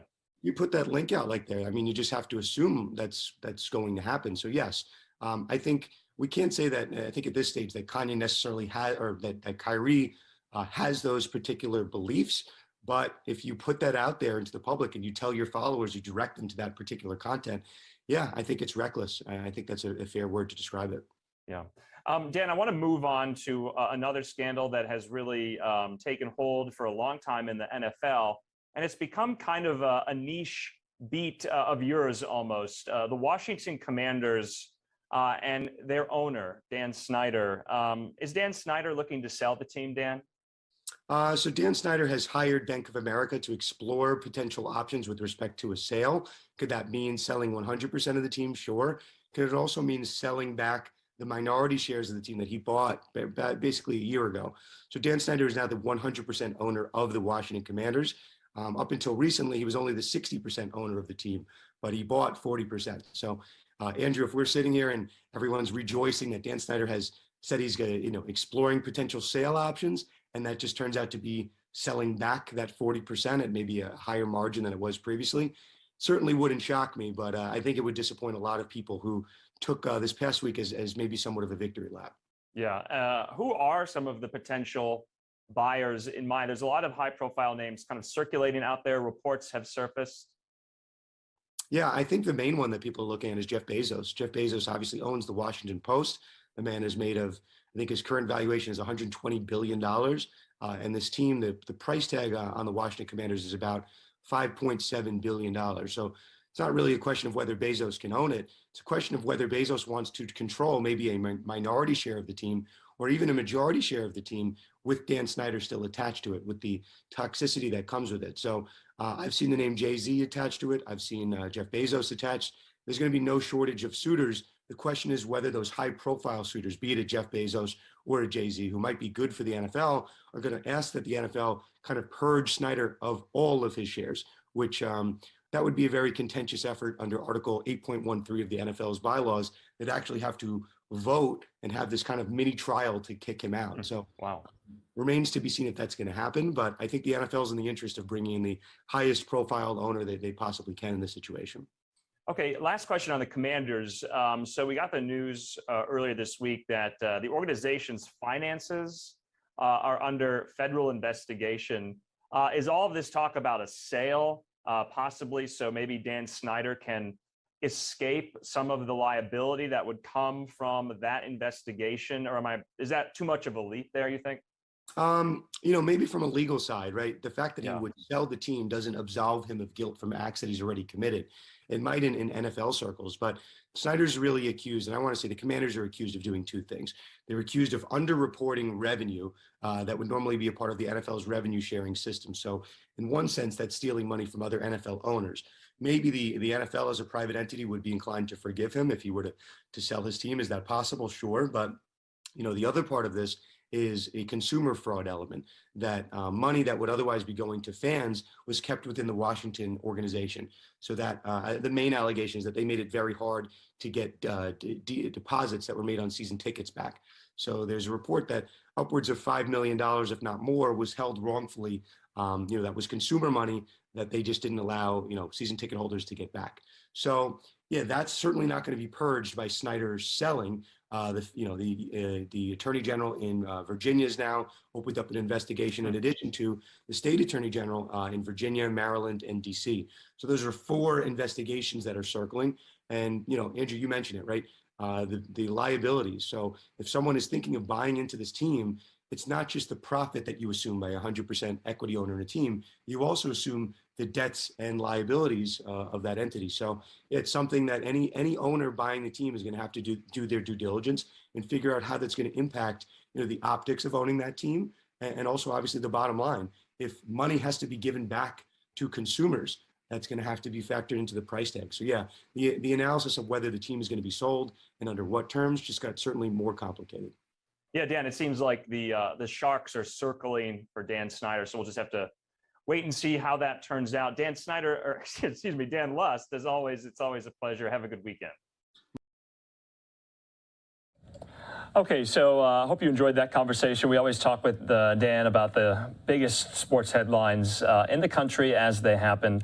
LiveNOW looked there in New York City, and we were talking about, of course, Brooklyn Nets star Kyrie Irving. We brought you the news that Nike has suspended its partnership with him, and the Kyrie 8, which is a shoe brand that Nike puts out there, will no longer be made for the time being because of this scandal. But late last night around the same time, Kyrie Irving posted this very long apology on his Instagram page.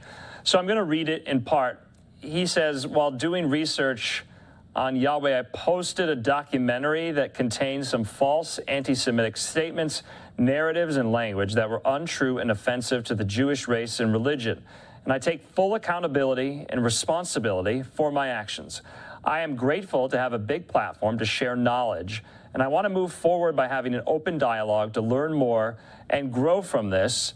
To all Jewish families and communities that are hurt and affected from my post, I'm deeply sorry to have caused you pain, and I apologize.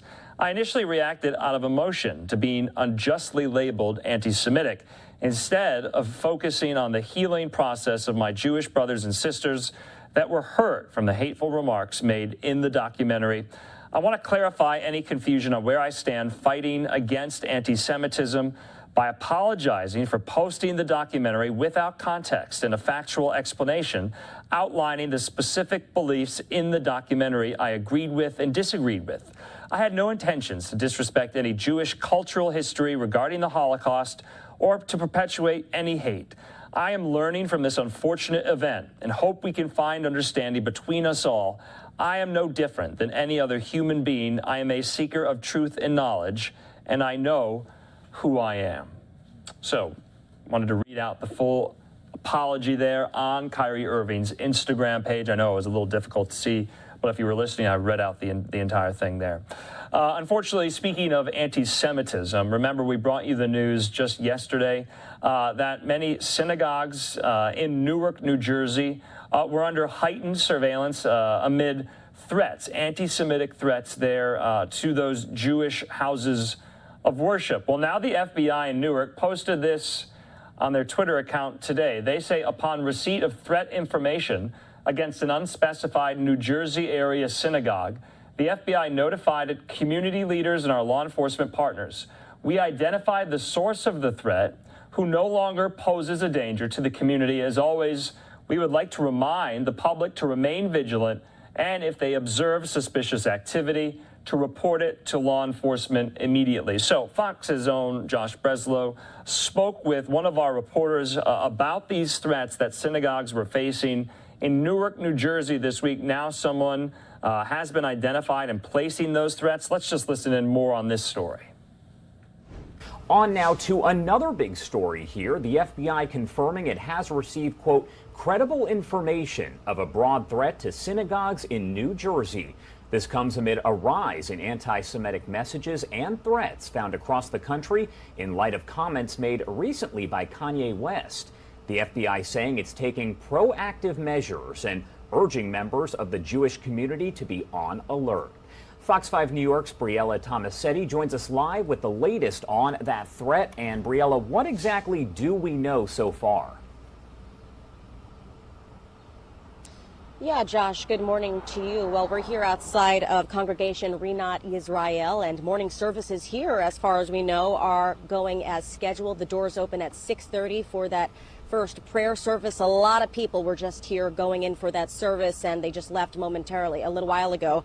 Again, you've got that extra layer of security. You've got to enter a code to get into the building. But when it comes to the police presence, that's something that we have not seen here yet. No cop cars, no extra security guards. It's unclear if that will be added throughout the rest of the day.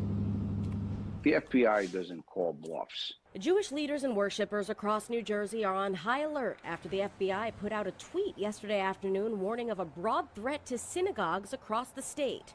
A warning former FBI consultant Manny Gomez says people shouldn't take lightly. They only do this when they believe the threat is credible. They don't do this flippantly just because they got a phone call from somebody saying, hey, you know, we're going to attack synagogues. The FBI's Newark office tweeted in part, quote, "We ask at this time that you take all security precautions to protect your community and facility. We will share more information as soon as we can. Stay alert. In case of emergency, call police." The FBI did not go into detail about the nature of the threat or mention any specific targets. Nonetheless, at nightfall on the evening before Sabbath services, police were already seen patrolling this synagogue in Mahwah. New Jersey lawmakers say cops will conduct periodic checks at Jewish houses of worship across the entire Garden State until the threat is over. Synagogues here in northern New Jersey all have security plans. Most have security on site for when there are services, for prayer. And I imagine that will continue, and you'll see more presence from local law enforcement adding to that. In Jersey City, police will be posted at the city's 7 synagogues ahead of tonight's prayer services. And across the Hudson, members of the NYPD's Counterterrorism Bureau could be seen standing guard outside a synagogue on Manhattan's Upper East Side, after the NYPD said it, too, was closely monitoring the situation. Their advice to worshipers: don't panic, but stay alert. I want everyone who wants to go to synagogue this weekend on Shabbos to go. And you know, it's the job of the community and law enforcement and all of us to make sure that people feel safe.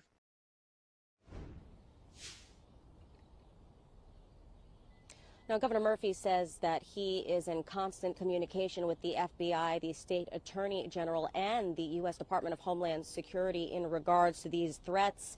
In the meantime, though, most synagogues are expecting big crowds for Shabbat services tonight. As you may know, that is the holiest time of the week for those who are of the Hebrew faith, the Jewish faith, and the Hebrew calendar. Josh, back to you. Of course. So what kind of other anti-Semitic situations have they seen there in that area? Yeah, well, actually, according to the Anti-Defamation League, anti-Semitic incidents are on the rise. They have risen 25% here in New Jersey alone between 2020 and 2021. And the reason why people don't take this too lightly is because in 2019, 2 gunmen who were motivated by anti-Jewish hate, they first killed a police officer, then they drove to a kosher market in Jersey City where they killed 3 other people before being killed themselves during a shootout with police. So a lot of bloodshed in that incident, and again, a reason why people are constantly living in fear. We'll send it back to you. All right, Fox 5 New York's Briella Tomasetti, thank you so much for joining us as always. We appreciate it. Okay, so obviously that was from our coverage early this morning, but FBI Newark put out a statement. I'm going to read it again.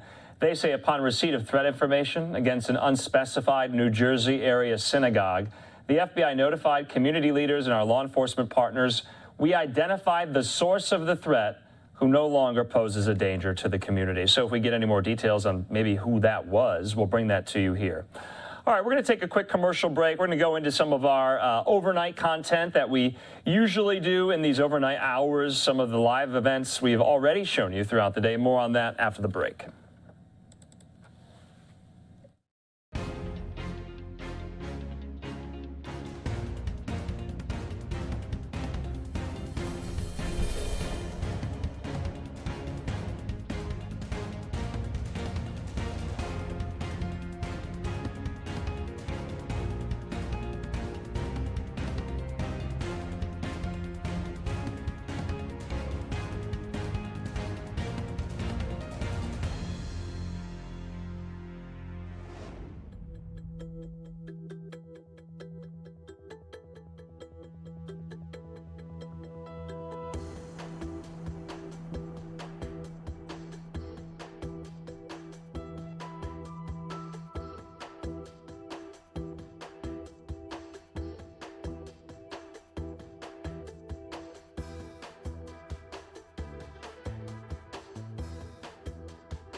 All right, welcome back here to Live Now from Fox. I'm Andrew Kraft. We're at the bottom of the hour, 8:30 here on the West Coast, 11:30 there on the East Coast. We're going to get into some more of these events, mostly campaign related. We're going to be showing you a lot of the candidates. They've been having rallies all throughout the week. We're just 4 days away from the midterm elections. And remember, you can join us here on Live Now from Fox all day on Tuesday as we speak to our reporters in the field, speak to some of the candidates, speak to political strategists on both sides of the aisle about where the balance of power lies. As, of course, Republicans, they want to take back majorities in the House and the Senate.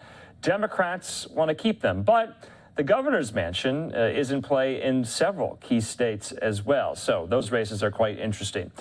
In the meantime, let's get into some of this content that we've shown you already. We're going to start off with the latest update from the San Francisco District Attorney Brooke Jenkins on the Paul Pelosi attacker and the charges David DePape is facing. Have a good weekend. Good morning, everyone. I'm District Attorney Brooke Jenkins. As you may be aware, this morning we did have a court hearing in the DePape case. What happened was that 2 dates were set. The first date is November 28th, 2022, and that will be for a status update. What that means in layman's terms is that both parties will inform the court of the status of discovery, whether or not my office has turned over the discovery in this case, where that stands, because as you know, this is an ongoing investigation, and so discovery will be coming in on a rolling basis. They will also update the court as to whether or not they expect to be ready for the preliminary hearing, which is now set for December 14th. The preliminary hearing is a hearing where our office is charged with proving that there is probable cause to proceed with the charges that have been filed against Mr. DePape. That is a hearing before a judge. and now I'm willing to answer any questions you have. Are you going to ask? AEA have indicated in court that that preliminary hearing could take as long as 5 hours. If you could explain just briefly what that preliminary hearing might include in terms of trying to prove your case. Yes, so at this point, we will be determining what witnesses we need to call, whether we call a victim, whether we call the 911 dispatcher, whether we present certain evidence, and so there could be a number of witnesses that testify at that hearing, and so we have to make an estimate as to how long that testimony will take, both with the direct questions from the prosecutor as well as the cross-examination from the defense. Do you anticipate any problems with this moving forward with his testimony and all the evidence and the high profile of the case? In other words, would you be shocked if there's no way this does not go to trial? Well, at this point right now, all we are concerned with is the preliminary hearing. That is the first step. That's what it takes to eventually set the case for trial. And so right now, as you all know, this investigation is only a week old as of today. There is evidence pouring in every single day, and so it's a matter of whether or not we believe, or the defense believes, that they want to delay the hearing in particular in order to allow for the collection of more evidence and the examination of that evidence. But as we stand here now, we believe that we have sufficient evidence to prove that he committed this crime based on what we have. Over here. The judge mentioned that Christine Pelosi was in the courtroom today. Did you speak with her? What has your communication been like with her or the family so far? I have spoken with her throughout the course of this case so far. I did not speak with her this morning. She is a family member, and so, of course, a concerned observer. Is that going to play a role because the judge knows Christine Pelosi?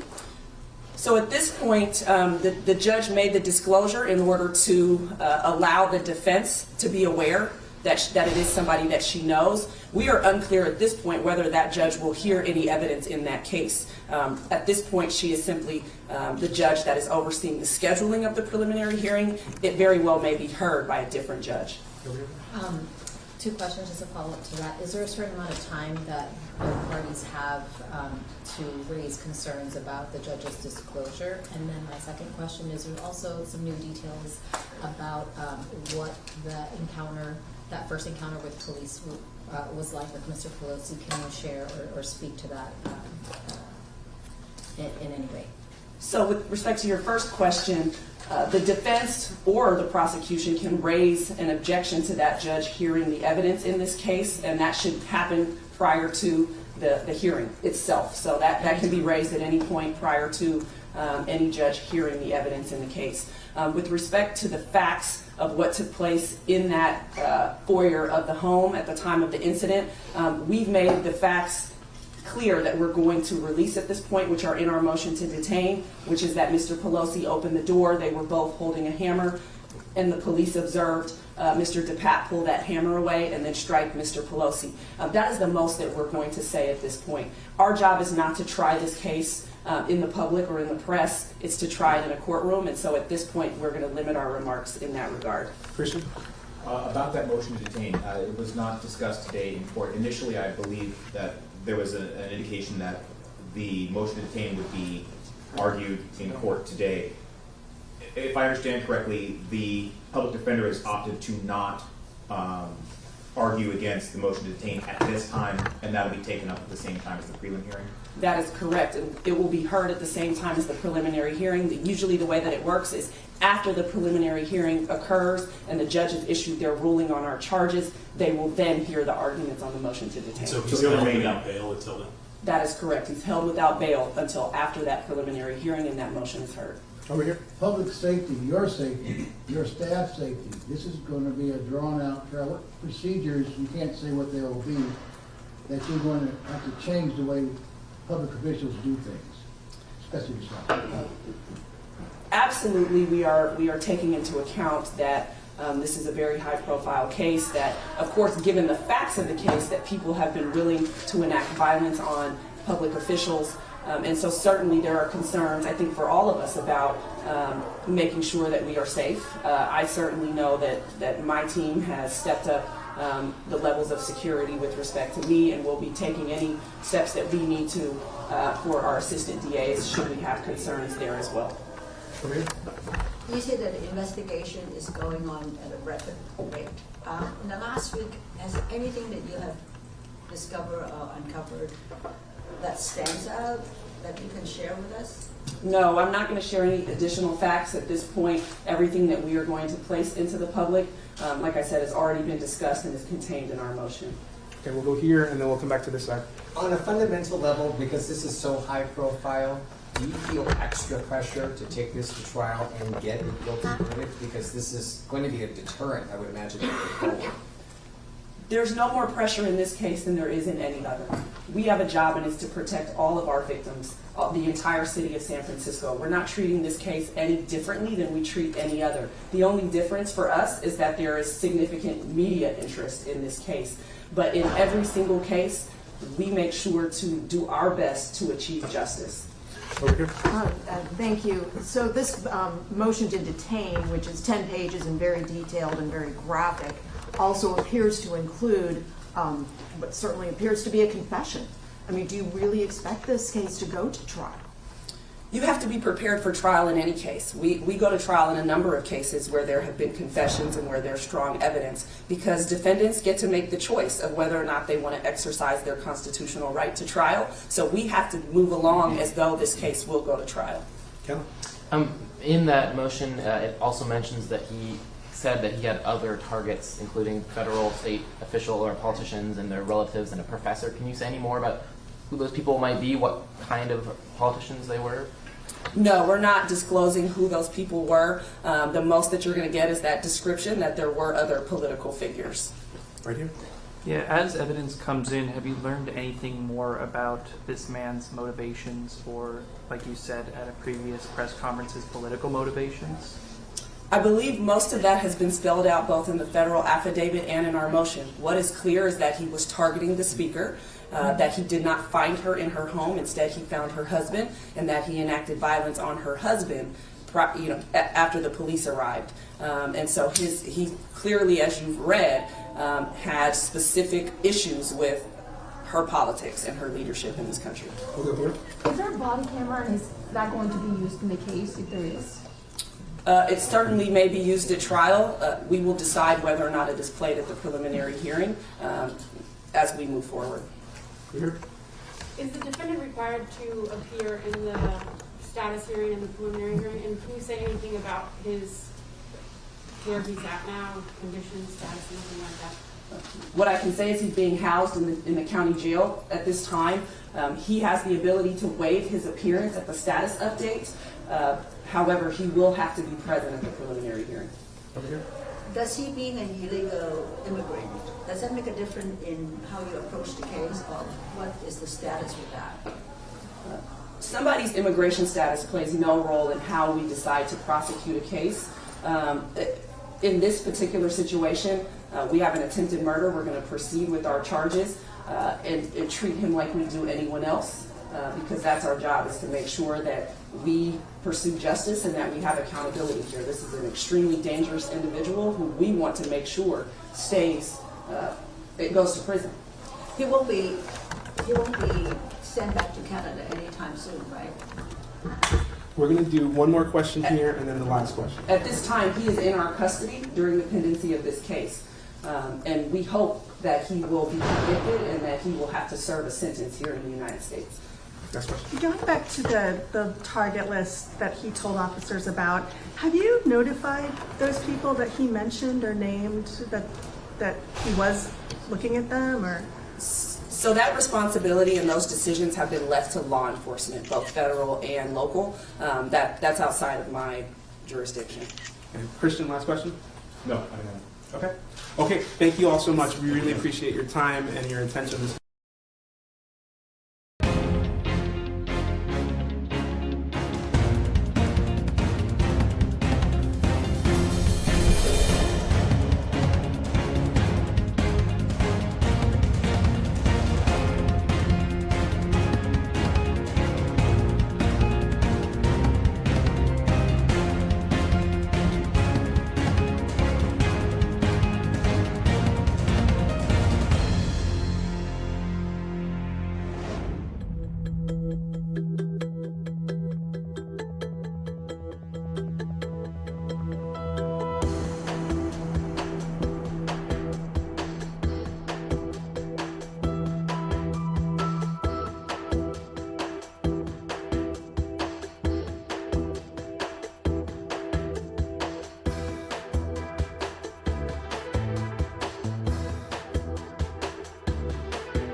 John, thank you very much for the introduction.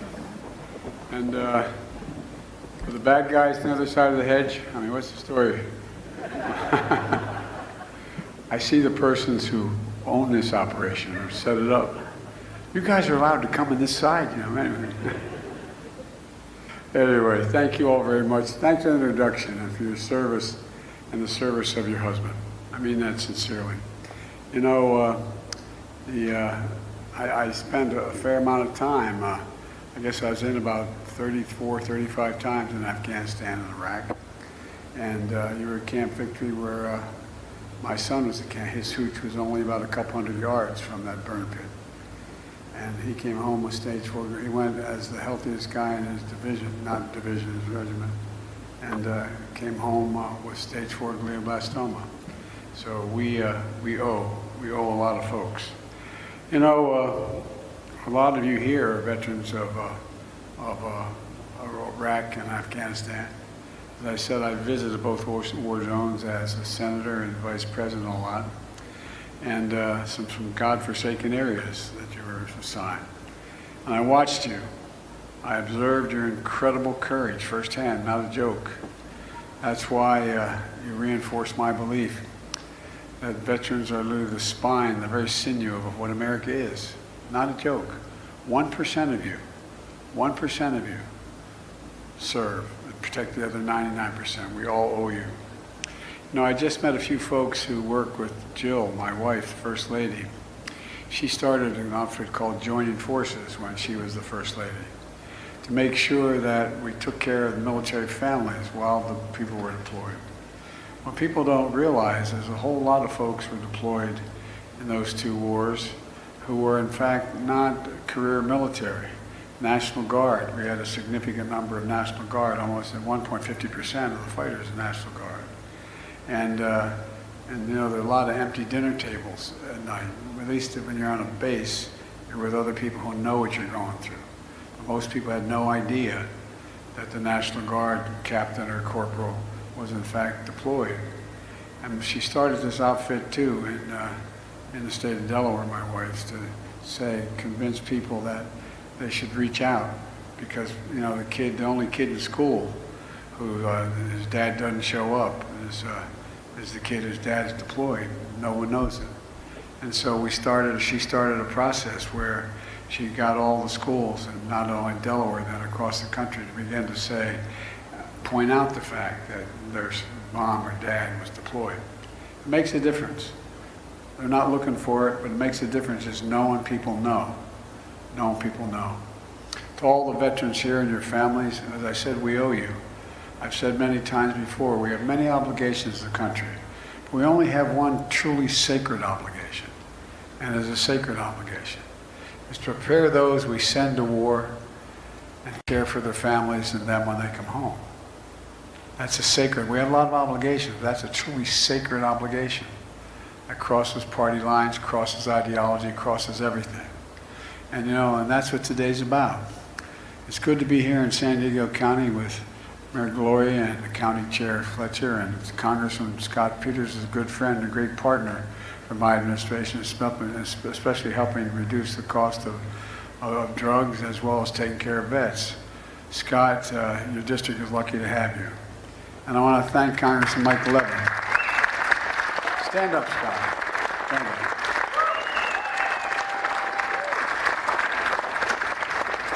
Well, this guy's the real deal.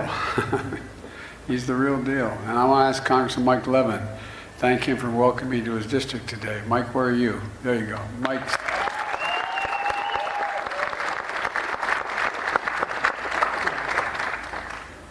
Mike and I have a lot in common. We both married way above our station.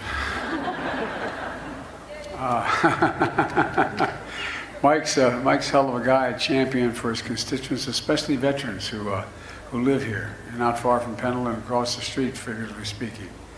You know, and that's why in my State of the Union address I said that I laid out what I called a unity agenda, an agenda that everybody could agree on 4 big things. I laid a lot more, but 4 big things.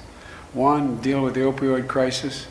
2, the mental health crisis, the consequence of what COVID has inflicted on an awful lot of folks around the country. deal with cancer because we can beat cancer. We're now going to invest in billions to deal with that, and supporting our veterans. And with the help of Mike, he's also vice chair of the House Veterans Affairs Committee. We signed 25 bipartisan bills that improve life for our care for our veterans and honor the service of those who sacrifice so much. One of those bills is a bill that renames the VA Medical Center in San Diego, and it renames it Captain Jennifer Marino, Army nurse who died while rendering aid under fire for an injured Ranger in Afghanistan. A lot of you been to Afghanistan. I've been to every part of it. It's a godforsaken place. It's a godforsaken place. When my helicopter went down, I was with the commander as well as a couple snipers and a guy named Hagel, who later became the Secretary of Defense, and a guy named Kerry, Secretary of State. And they wanted to see where bin Laden had escaped through the mountains up in the Upper Konar Valley. So the Upper Konar Valley is nothing but rock, straight rock. There's no vegetation at all. Some of you have been there. And our helicopter went down in a snowstorm. We found a place to land that was an old path, and it was lucky that we had such great pilots. And it wasn't more than 10 feet beyond the width of the blades of the helicopter we were in. And there's a picture of us standing in front of the back of the helicopter in the wash of the helicopter to stay warm. You could hear F-15s fly over for proof of life. And then we got a photograph later. There was a group, Delta Force, chasing the Taliban 2,000 feet above us, carrying 60-pound packs. And I'm thinking to myself, God almighty, what these guys do. And then when they couldn't get down, they said we're going to have to get down, just go up about the height of the building at a grade about, I guess, I don't know, 30%. And we're struggling like hell to get up this shale, just to get over top of all of us. We thought we were in pretty good shape. I'm thinking to myself, those guys are a couple thousand feet above us. Anyway, I just think that I don't think I know, we're the finest military in the history of the world.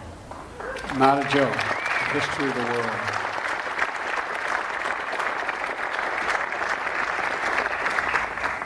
Both my fellows helped me pass something called the Bipartisan PAC Act, the most significant law in decades to help millions of veterans who were exposed during the military service to toxic substances, like from burn pits, the size of football fields, 8-10 feet deep. Just an incredible place where they incinerated waste of war, tires, poisonous chemicals, jet fuel, and so much more. And we found out, just like if those firemen after 9/11 fighting that blaze, that toxic smoke caused a lot of deaths, caused a lot of cancer, caused a lot of problems. So when they came home, many of the fittest and best trained warriors were not the same. They came home with headaches, numbness, dizziness, cancer. The PACT Act empowers the Department of Veterans Affairs to determine more quickly if a veteran's illness is related to toxic exposure. And for the families or veterans who died of toxic exposure, it means monthly stipends, life insurance, tuition payments for their kids to get to school. It's the least we can do for them. The least we can do for them. And folks,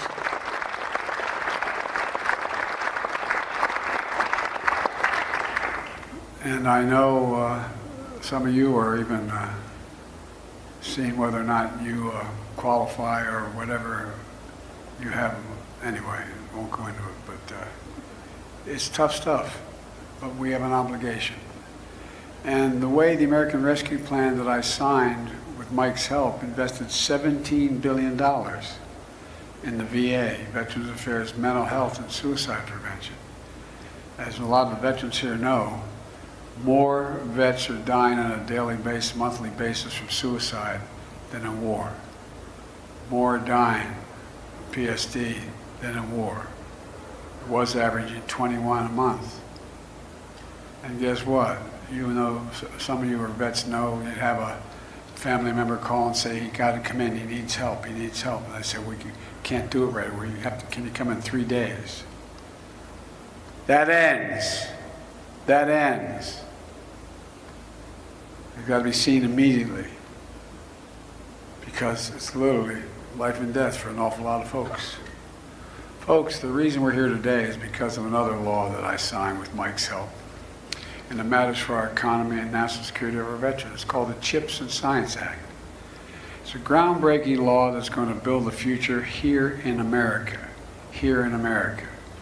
I'm here at Viasat today because when it comes to supporting veterans and winning the economic competition of the 21st century, this is the outfit you want to be with. You've been wonderful on both counts.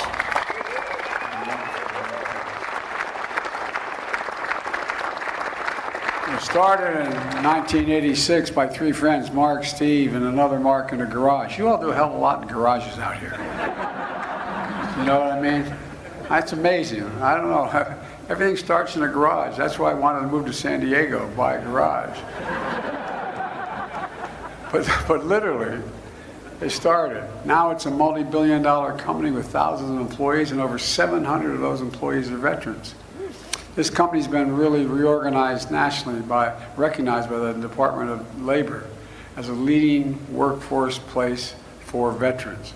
And look, you're building satellites, communication network, powering everything from high-speed internet for homes and businesses to in-flight movies and commercial airlines and airplanes. The system tracks cargo in real time, trucks at sea and ports, and you also equip plane I fly in, Air Force One.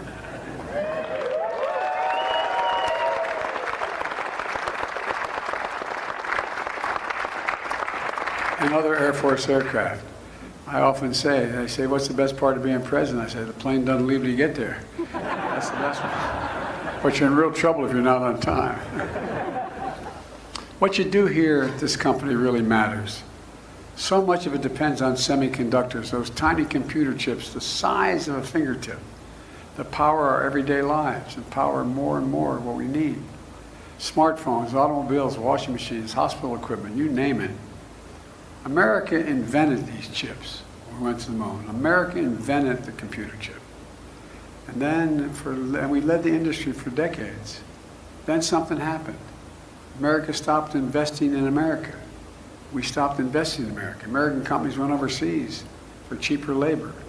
American manufacturing got hollowed out. And today we're down to producing 30% of the world's chips, from 30% to only 10%, despite leading the world in research and design of new chip technology. But we knew we had to do something to change that. I knew we couldn't rely on the supply chain, because whether it was a pandemic or political decisions made in China, Taiwan, other places that were not going to sell us the chips. It was having a profound impact on a lot of companies, including this one, and our ability to make these chips. That's why I worked so darn hard to write and pass the CHIPS and Science Act to turn things around. And it has had and it has in a big way turned things around. We learned what I did. I contacted a number of the leading companies in the world and in the United States and said, are you more inclined to invest in something you need if the federal government's making a significant investment? It's not state planning. Are you inclined to do that? And to a company, they said yes. We learned the companies will follow if the federal government invests in industries that we know we need, and we're prepared to help in. That's the message I got from a large number of CEOs in the Fortune 500 companies. So the CHIPS and Science Act invests $52 billion to supercharge our efforts to make semiconductors here in America. It's stimulated an enormous response, unlocking private sector investments across the country more than ever before in such a short time. Hundreds of billions of dollars.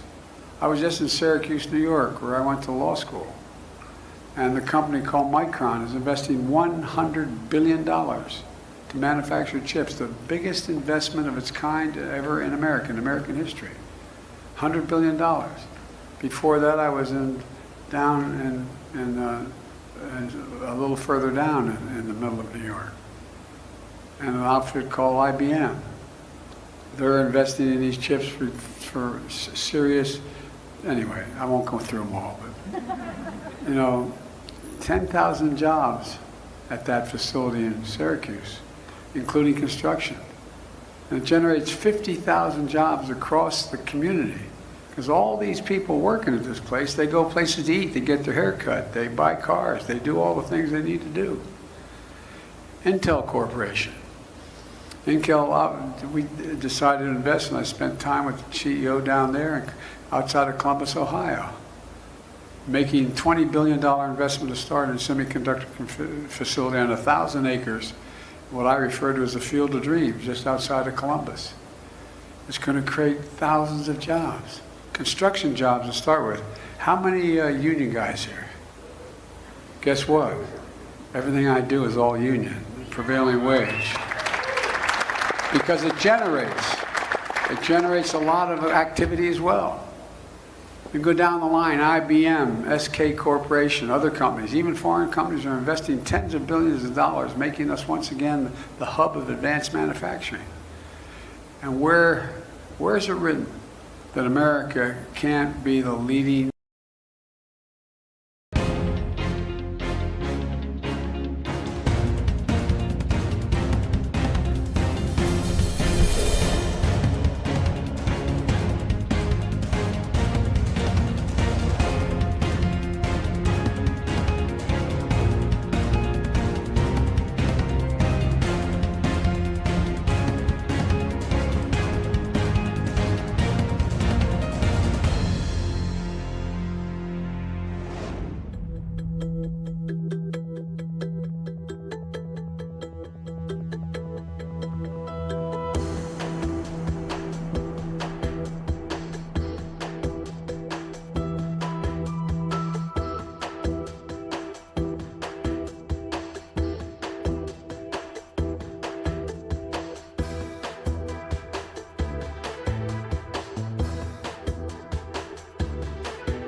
leading country in the world for manufacturing. What the hell happened to us? Well, now, just since I've been president, we've created 700,000 new manufacturing jobs thanks to those two congressmen. Not a joke. The fastest rate in 40 years. And here's the big difference. Instead of us sending jobs overseas because the labor is cheaper and buying the product at home from there, we're sending American products overseas and they're buying them. That's why our trade deficit is so enormous. We're making enormous progress. We are once again supplying the world the things they need. That's why the economy is changing. The focus on each of these investments is what Mike is really focused on in training workers, hiring veterans, jobs, pays, prevailing wage, union jobs, good paying jobs that don't require a college degree. Intel says the average pay for their running their factories, and they're employing thousands of people. The average salary we don't need a college degree for is $124,000. $124,000. And look, and we saw it during the pandemic. When factories that make these chips shut down, the global economy comes to a halt, driving up the cost for everyone and families. As a matter of fact, 1/3 of the core inflation due to last year, 1/3 of it was because of the price of automobiles. Why? They couldn't get computer chips. They had to shut down their lines. Fewer cars being made. Prices went up because they're in short supply because of computer chips. That's the reason. Well, that's all changed now. I know it's like standing here with this great corporation. It's like preaching to the choir. Folks here know this more than anybody else. We need these chips to build most everything that it makes right here. Instead of relying on chips made overseas, could be delayed because of a pandemic or some global disruption. Now they're going to be able to have those chips available on the spot. It's a game changer.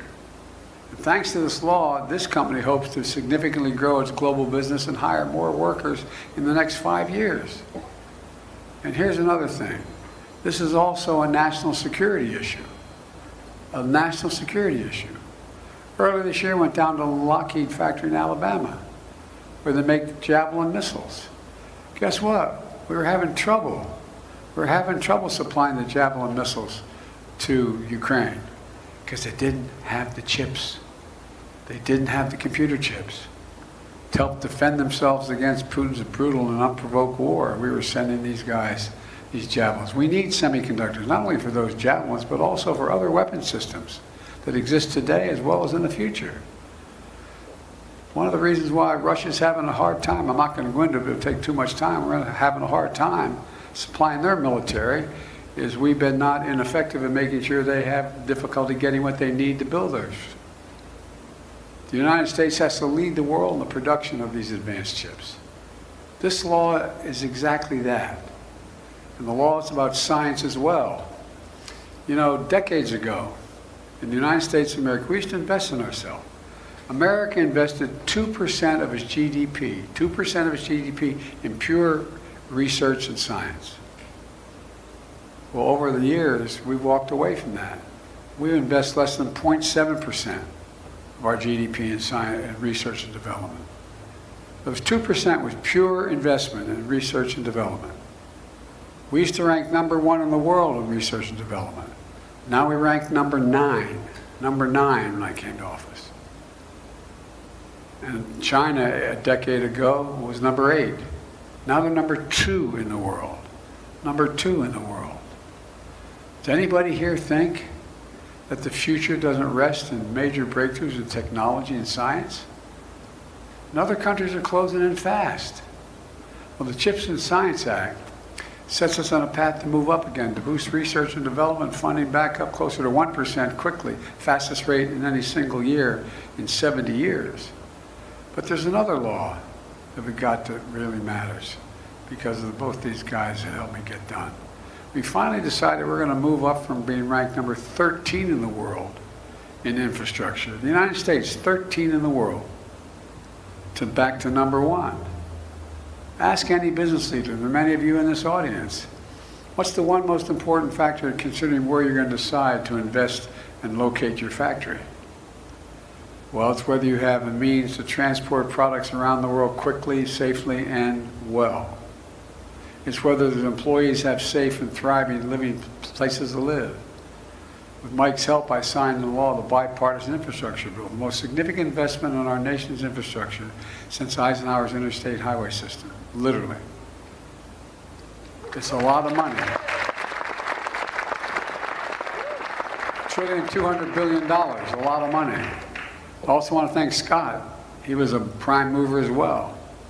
For example, I know a thing or two about rail corridors. I know about the Northeast Corridor. The joke is, and when I was in the Senate, they called me Mr. Amtrak.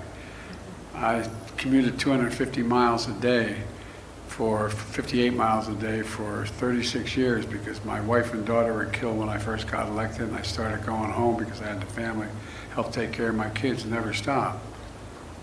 So I know a lot about corridors. I know a lot about their impact on things, the Northeast Corridor. Because of the billions for rail in this new law, because of Mike and Scott's leadership, we're going to make sure the second busiest rail corridor in America, connecting San Diego and Los Angeles, is going to be open and running for a long time and quickly. We have the money to get it done. We have the knowledge to get it done. Look, folks, I came here because it's an example of one of the bright spots we're seeing across the country, where America is reasserting itself. As simple as that. 10 million new jobs in 20 months. This morning I learned that we added another 261,000 jobs this month.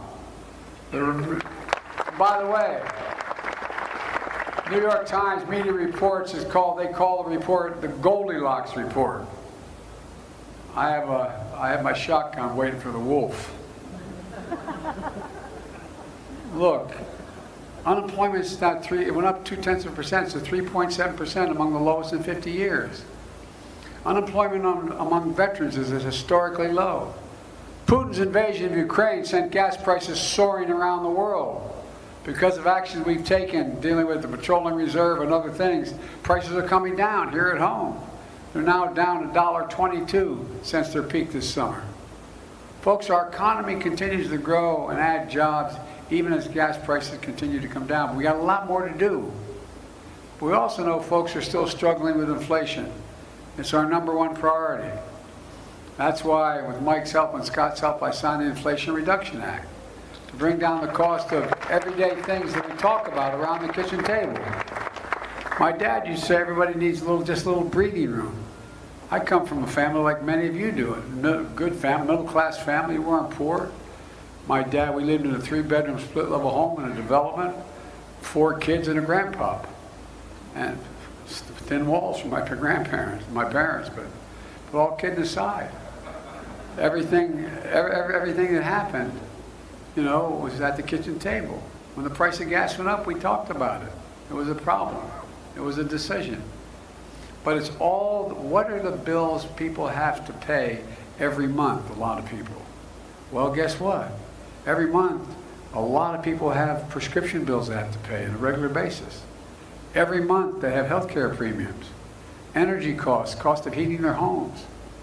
And how much of that is critical to working and middle-class families? What can you do about it? Well, I'm working like hell to deal with the energy prices. I'm going to have a little, as I say, come to the Lord talk with the oil companies pretty soon. But here's the deal. Take prescription drugs. We pay the highest price for prescription drugs of anywhere in the world. The same exact drug, made by the same exact company. That drug sold in San Diego and that drug sold in Paris is considerably cheaper buying it in Paris. Same company, same drug, same everything. So we decided, I've been trying to do it for a long time when I was a senator and vice president, take on big pharma. Been trying to do it for a long time. But this time, we beat them. The law gives Medicare the power now to negotiate lower prescription drug costs, just like it's given VA. The only outfit that couldn't negotiate prices was Medicare. Medicare does that. VA negotiates what they'll pay for a certain drug. We're also capping seniors' out-of-pocket costs for prescription drugs beginning January 1st at a maximum of $2,000 a year. Even if they're paying $10,000, $12,000 for a cancer drug, they will not have to pay more than $2,000 a year, period, for their drugs. It's a life-changing event for many seniors. And by the way, the other thing is that Big Pharma continues to raise the price of their products above the cost of inflation without making a significant change in their product. Guess what? They're now going to have to write a check to Medicare to cover the difference between what they charge and the price of inflation. Folks, by the way, last year they raised the price of 1,200 everyday drugs you all take. 1,200 particular drugs. Faster than the rate of inflation and faster than any time in history. Beginning in January, that stops. We're capping the cost of insulin. Many of you know people who are dealing with insulin for diabetes. They pay somewhere between $400 and $700 a month. You know how much it costs to make it? I spoke to the guy who invented it, the insulin. He said he didn't patent it because he wanted it available for everybody. It cost $10. T-E-N, 10.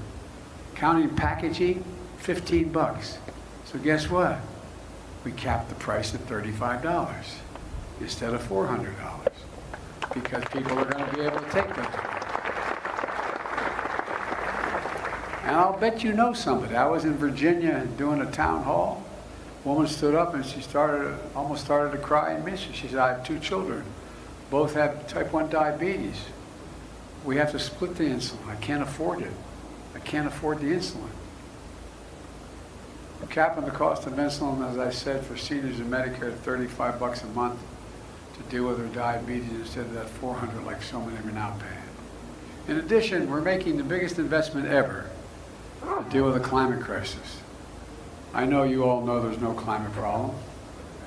I know you know that. That's why I spent a lot of time in Arizona, New Mexico, California, all through, flew up and down the state with your governor and those wildfires. I know they just happen. Come on. We finally got to the point where no one's denying that we have a climate problem.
I was able to get not all I needed, but $369 billion put in that bill.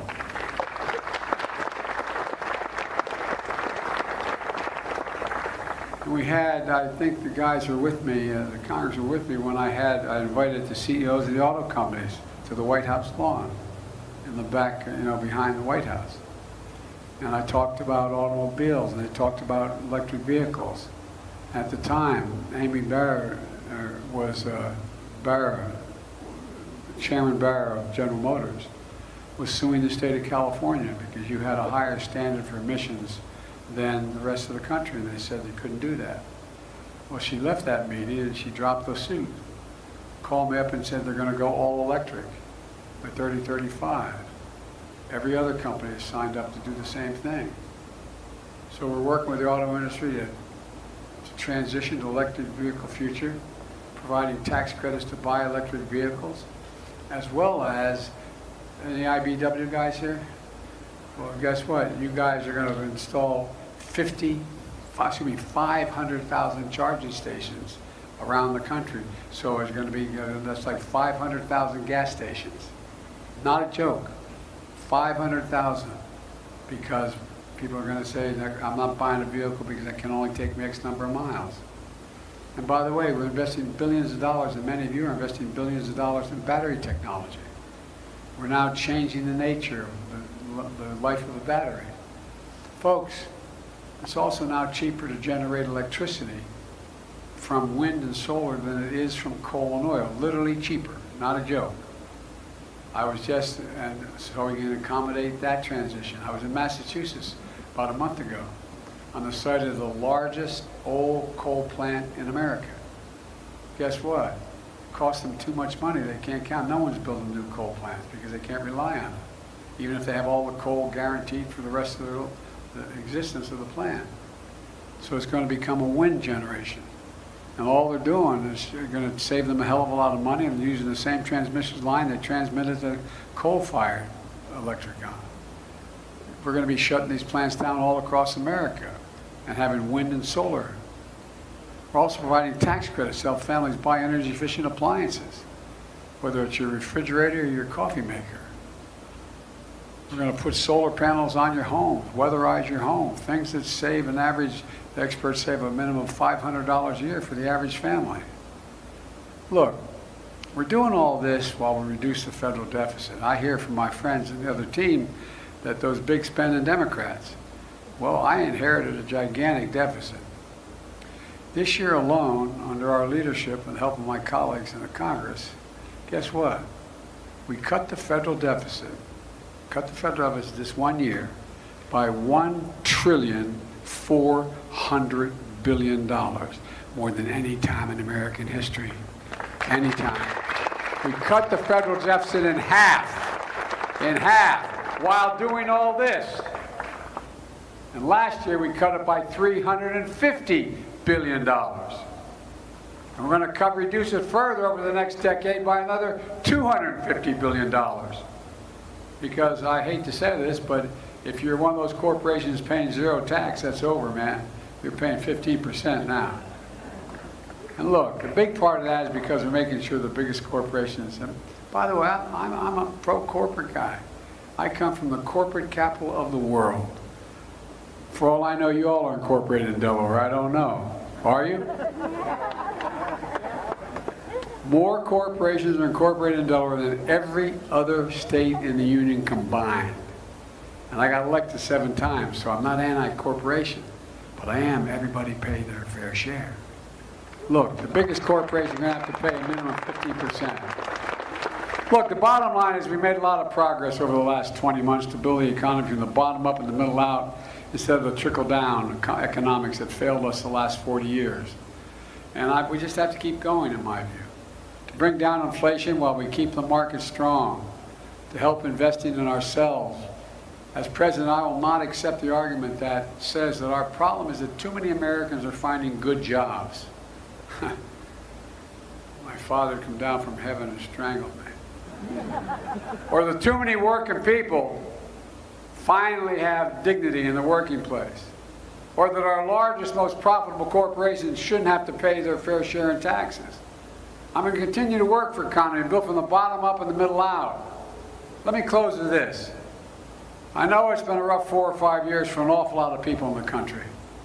So many small businesses went out of business. So much has happened. Many folks are still struggling. But like I said, there are bright spots where America's reasserting itself. Look around at all of you and our nation veterans. I've never been more optimistic about our future. The young people in this country, from 18 to 30, we're the best educated, least prejudiced, most engaged generation in the history of America. Look, our best days are ahead of us. They're not behind us. We just remember who in the hell we are. We're the United States of America. There's nothing, I mean it, there's nothing beyond our capacity, nothing beyond our capacity if we work together. We're the only nation in the world that's come out of every crisis stronger than when we went in. And we're going to do it again. So God bless you all, and may God protect our troops. Thank you, thank you, thank you.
program, so I can't talk too much about our upcoming vehicle program or programs that have not been announced, but we do expect to make cars that are more affordable than the current Model 3 or Model Y.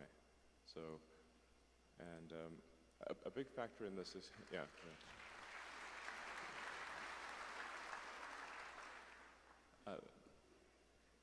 But I think by far the biggest factor is autonomy in terms of the value of a car, because right now cars get driven for about 10 or 12 hours a week, like maybe 1.5 hours a day, and but there's 168 hours in a week, and so if they were autonomous, you could probably drive, the cars could drive for 50 or 60 hours, so you would see a 5-fold increase in the utility of the car, that can do autonomy. This is a really, really gigantic thing.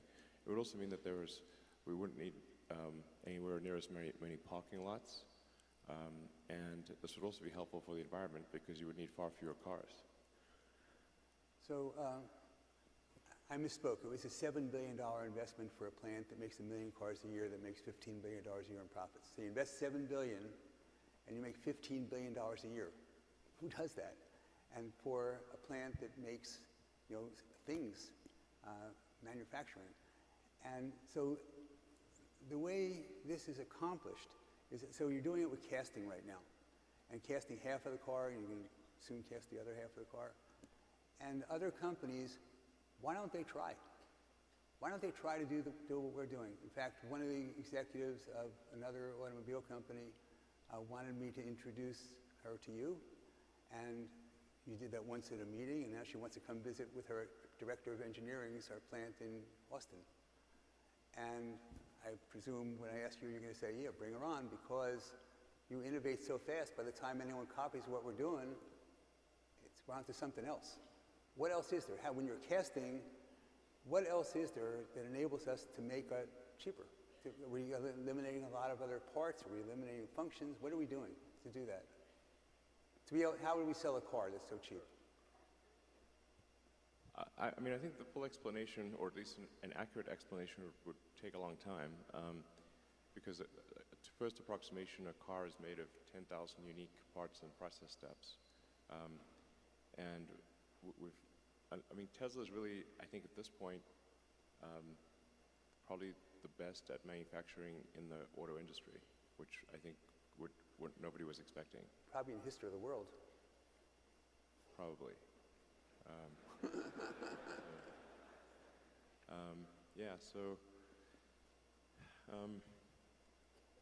Well, I've got this first principles algorithm that I find to be very helpful in the design and manufacturing of anything. And people here may find it helpful. The first thing you should do is make the requirements that you've been given less dumb. Whatever constraints and requirements were given, they were to some degree dumb, and you want to make them less dumb. If you don't start with this, then you get the right answer to the wrong question. And the requirements must be given from a person who can explain the requirement, not from a department, because then you don't know who to talk to. Then step 2 is delete the part or delete the process step. This sounds extremely obvious, and yet over and over again we have found that parts were not needed. They were just put in there just in case, or by mistake, or there was a step that someone thought was needed but was not actually needed. This sounds insanely obvious, but we've deleted so many parts from the car that did nothing. They were just there? Well, yeah, I can give you so many examples. One example was there were 3 fiberglass mats on top of the battery pack. They partially covered the battery pack, and I was on the battery pack production line, and it was the number one thing choking battery pack production were these gluing on these 3 fiberglass mats to the top of the battery pack. And so this is the reason I repeat this algorithm myself is that I first did things backwards. First, I try to automate it. Then I try to accelerate it, just have this go faster. Then I try to simplify it, and only then did I delete it. Because it turned out that the team at Tesla that does noise and vibration minimization, so making the car quiet, thought that the fiberglass mats were there because of the battery safety team for battery fire prevention. And then I asked the battery fire prevention team what were they needed for, and they said, oh, noise and vibration. And I'm like, okay. So then we had 2 cars drive, one with a microphone in the car, in each car, and you could not tell the difference. So we went to all that trouble for a part that should not exist. And then another example was there was again, this was like these were choke points in the entire production system. That's why I'm running around the production line trying to fix the production line, just like a maniac, sort of Tasmanian devil, just running around the factory like a lunatic. Let's see, we had the body production line in Model 3 was at one point stuck because we had a laser welding cell to weld a small cross-car beam in the passenger footwell of the front seats. And I'm looking at this beam, and I'm like, what the heck does that do? Because the entire factory is stopped trying to get this laser weld cell to work. And I'm like, I can't imagine what a useful thing it could do. And then the production team said, oh, that's for crash safety. So then I called the crash safety team and said, is this for crash safety? They said, oh, no, that didn't do anything. We should delete it. It turned out to be totally useless. But they forgot to tell the production team. Honestly, a bunch of these things just feel like you're living in a Dilbert cartoon. Like, oh no, any given company, they should have like, what's your Dilbert ratio? Okay, it's not 0. So is this you or is this your Dilbert quotient? Try to keep it low. So is this you or is this? So you do all these different things. You have No, all that's these literally different me. So do you have? This is not someone else who did this. I was living in the factory in Fremont, and the one in Nevada for 3 years straight. That was my primary residence. I'm not kidding, literally. Did you keep the couch? I actually slept in a couch at one point in a tent on the roof, and then, but for a while there, I was just sleeping under my desk, which is out in the open in the factory, and for an important reason. And it was damn uncomfortable sleeping on that floor. And always, when I woke up, I'd smell like metal dust. We went to visit, and they bought him a new couch. Yeah, but actually, I stopped using the couch because there's a little conference room and a couch there. I stopped using the couch, and I just slept on the floor under my desk, so during shift change, the entire team could see me. And that's important because, like, the team, if they think the sort of their leader is off somewhere having a good time, drinking Mai Tais on a tropical island, which I could definitely have been doing and would much have preferred to do. I'm not actually a masochist, I think. But the thing is that since the team could see me sleeping on the floor during shift change, with nothing, they knew I was there, and that made a huge difference.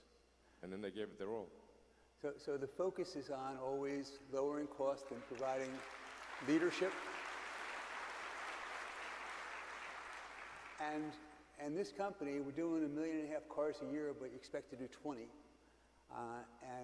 And so what happens in 10 years if you're not there? What happens in 5 years if you're not there? How does that work? I mean, are there all these people? So at all the engineering schools, the top engineering schools, the top choice of where everybody wants to work is Tesla or SpaceX. Those 2 places. So do we have all these people coming up and fighting each other for the job, or they're working together? How do you get people to say, gee, I could buy that real expensive house, but I'm not going to do that. Boy, I could go on vacation. I'm not going to. Well, we do have that problem a little bit. So, as a company has prosperity, and then people become wealthy, then for a lot of people, that once they become sort of independently wealthy, they just can't bring themselves to work, or they don't want to work, and that's totally understandable and no judgment. And so, I mean, I have a lot of friends who are extremely talented, and they had some success earlier in life, and they just decided, that was enough trauma. I mean, one of my good friend of mine saying, like, for starting a company is like eating glass and staring into the abyss. So when people tell me, like, well, what can you do to encourage entrepreneurs to start companies? I'm like, if you need encouragement, don't start a company.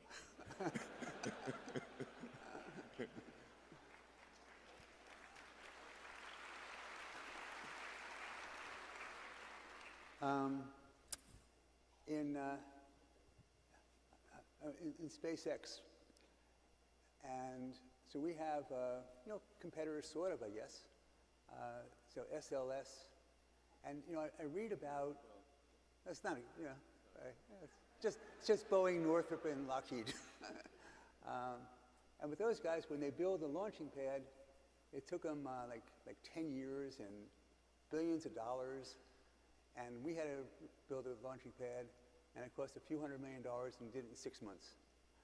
And then I was interested in how that was done, and the woman I'm talking to says that, Ron, did you see the plumbing when you went there? I said, why should it cost hundreds of millions of dollars? It looks like it's a landing field. And I said, would you see what's underneath? Did you see the plumbing? I said, no, they didn't show that to me. And then she said, well, you should be aware that there's all these pipes that take away the heat, and then they all deliver fuel to the rocket, and it has to be there in an exact right amount at the exact right time, and if it's not, if that doesn't happen, it blows up. And so I said, well, how does Elon know this? And because you hire these great people, and then you ask them all these questions, and then somehow you remember everything they tell you. Is that true? Well, my memory for technical matters is very good. And but I think probably a lot of people don't realize, like, what I do 80% of the time is engineering. So it's actually quite rare for me to give a talk. And my day-to-day work at SpaceX and Tesla is almost entirely engineering and design. So and also production. Production is key, but although I consider that to be part of engineering. Yeah, so, but Starship is something special. The thing that is, like the holy grail, like the critical breakthrough needed to make life multiplanetary and for humanity to be a space-faring civilization is a fully and rapidly reusable rocket, orbital rocket. And so we've gone most of the way there with Falcon 9. You may have seen the rocket booster come back and land. And we also recover the nose cone or fairing, but we do not recover the upper stage. So we've gotten to the point where we're about 70 to 80% reusable with Falcon 9.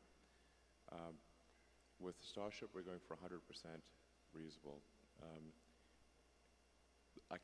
It's difficult to say how profound a change this will be, but a fully and rapidly reusable orbital rocket has the potential to drop the cost of access to space by a factor of 1,000. Factor of 1,000. 1,000. Yeah. And I should say also, Starship it's a very, very big rocket. It's more than twice the thrust of a Saturn V, and about twice the mass. And it's also the entire ship is designed to land propulsively. So it can land To do what? I didn't hear. to land on its engines, to land propulsively. So it can land on any solid surface in the solar system.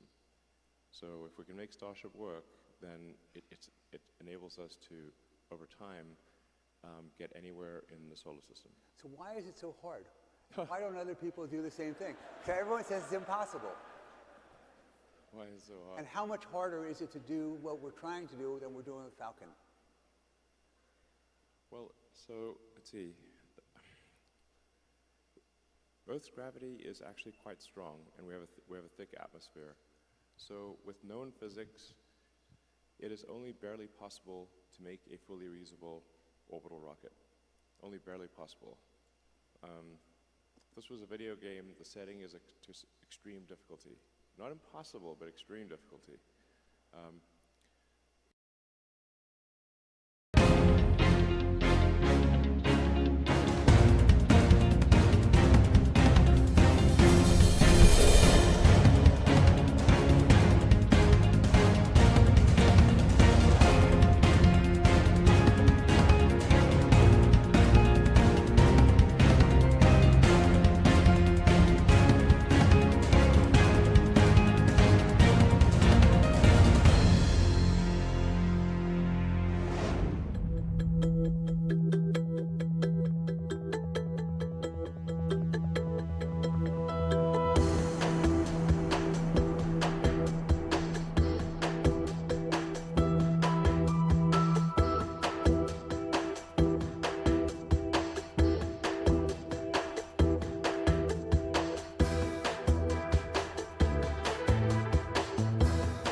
Because it's not like those who have developed rockets before weren't aware of reusability. They were fully aware. Sell more rockets. They're fully aware of reusability. That aircraft and cars are reusable. It's just that in order for a rocket to be reusable, everything has to be perfect. So you have to have exceptionally efficient engines. You have to have an exceptionally efficient structure. You need advanced avionics and software. You need a very lightweight heat shield for orbital reentry.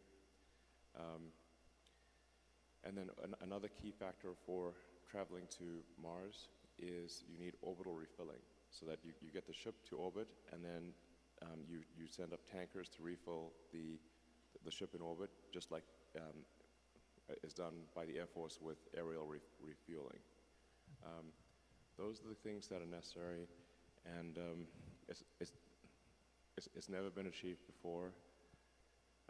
There have been many attempts to achieve it, and they've all been basically, they all failed, and usually they'd cancel the program partway through once they thought it was no longer possible. So it's just a very difficult engineering challenge. So SLS is supposed to get to the moon. They got a contract in 2010, and it was supposed to be for $10 billion, but it was cost plus. It's now up to $40 billion, and they say it's going to be $100 billion and $90 billion. Yeah, and we haven't gotten anything, and our rocket is 10 meters taller than theirs, and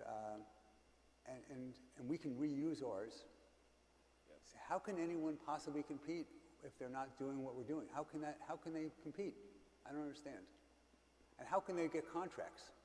And then I just saw something from NASA, and they said that we're spending $20 billion a year, and oh, by the way, that's 360,000 jobs in all these congressional districts.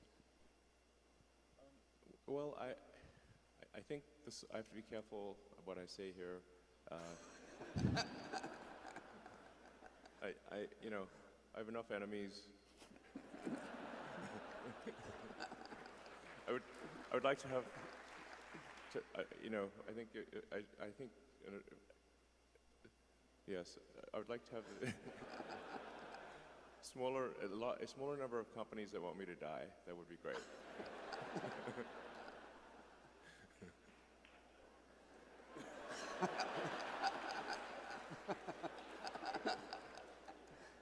So, but like I said, you know, a big part of this is like, what's the goal? You know, in the case of Starship, the goal is to lower the cost of access to orbit and ultimately to Mars and the Moon and elsewhere, to the point where humanity can actually afford to become a multi-planet species, to the point where we can afford to have a permanent base on the Moon and ultimately far exceed the high watermark of Apollo, which was incredible and I think inspiring to all of humanity, everyone. If you were to ask people, I think almost in any country, not Americans, anyone, what was humanity's greatest achievement in the 20th century? Maybe ever. Space. Go to the moon. And that's why they say moonshot as a metaphor, because that was incredible.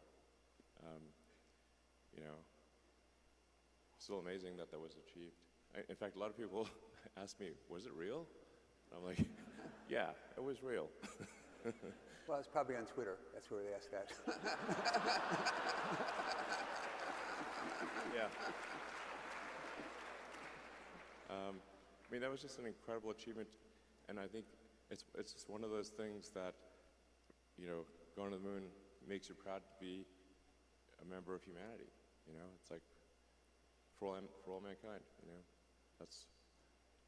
it was for all mankind. So it's amazing achievements, and now we have this Webb telescope. They can, you know, I guess the Big Bang was 14 billion years ago, and first light is 13.5 billion years ago, and our planet's 4.5 billion. So what do we get out of this?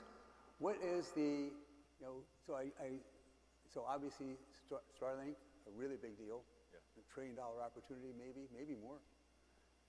And maybe. Right, and so what do we get out of seeing back 13.5 billion years? What does that do for us? What technology do we develop? Or don't we know? We don't know until we do it. Yeah, I think.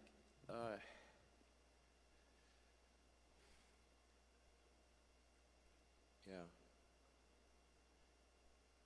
I think like there's two main motivations, I think, for becoming a multi-planet species and a spacefaring civilization, and then ultimately going beyond that to go to other star systems and explore the galaxy.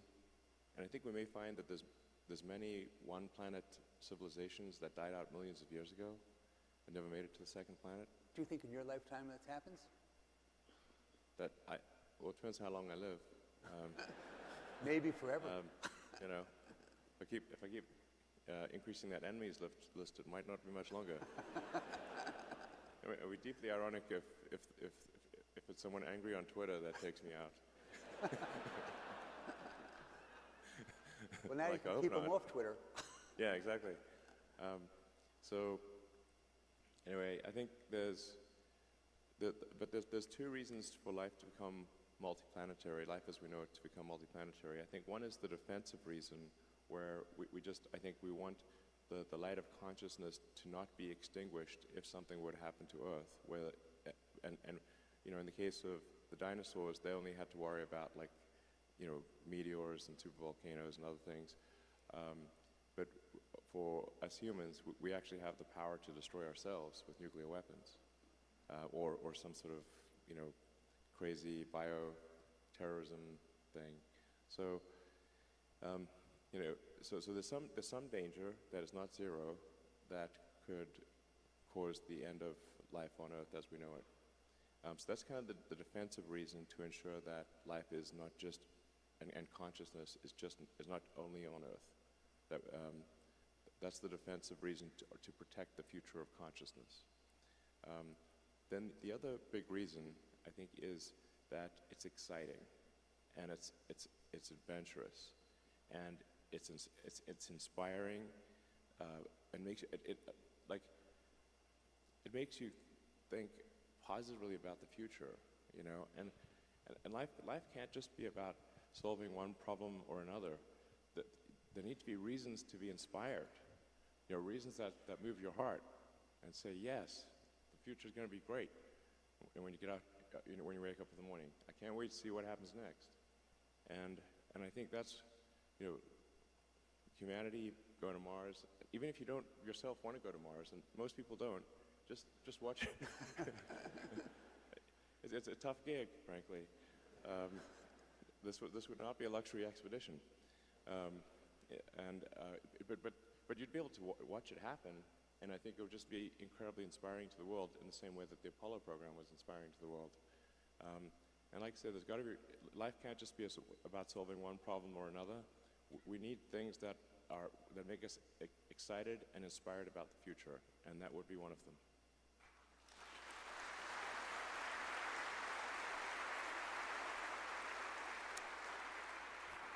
So let's go to Twitter just for a minute, and we'll go back to this stuff, which is more interesting to me. I try to get out of the deal. Well, you told me you wanted to ask... to get out. Dragging me back in. I reminded that scene from The Godfather, basically. But you told me you wanted to ask tough questions. I try to get out. So on Twitter... what could possibly go wrong? So I saw this article. It says you bought something called Twitter. And it says, Musk puts off lifting Twitter bans. And so obviously the big deal, to me anyway, in Twitter is that, we have this incredible, so it was incredibly poorly managed, this business. And, but those guys somehow did great for their shareholders by selling it to us. Right? But we didn't buy what they're selling. We bought something of what it's going to become. Yes. I mean, I think it's, most people would say, like, you know, given how the market has evolved this year, the price is on the high side. Right. Right. But that's on base of what it is. Yes. But in terms of what I think there is a tremendous amount of potential that it will be very difficult to achieve, but I think possible. And I think ultimately it could be one of the most valuable companies in the world. So when we think about this, in order for that to happen, so I met you and it took me a few years, and then I believe in you and your heart, right? Your heart. And so, I think you were skeptical. At our first meeting, you were a bit skeptical. And so the way I think about it is that, so I'm trusting you with the future of our country, of the world, actually, when you're in charge of a media like that. And so what I think about is, so how do you prevent, so being Jewish, how do you prevent this anti-Semitism? Or if I were black, how do you prevent all of the...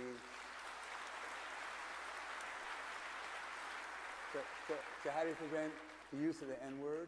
And when I think about TikTok, and they're able, we're just looking at pictures, to tell what you're going to do. You know, you move your left arm, you move your right arm, other pictures you like. So that's what they do with their software, and they grade their algorithm. How can we not have an amazing algorithm? Because we know more about them to do with TikTok, and we ought to know what interests people have. And because of that, in words, we should be able to figure out words that people are using, what that means, and considering what content they're interested in. We should be able to figure out with software how to moderate this and prevent that from happening. Is that true or not? Yeah, yes, absolutely. Totally agree. I want to be clear, content moderation policies have not changed at Twitter, and it is not okay to engage in hateful conduct on Twitter.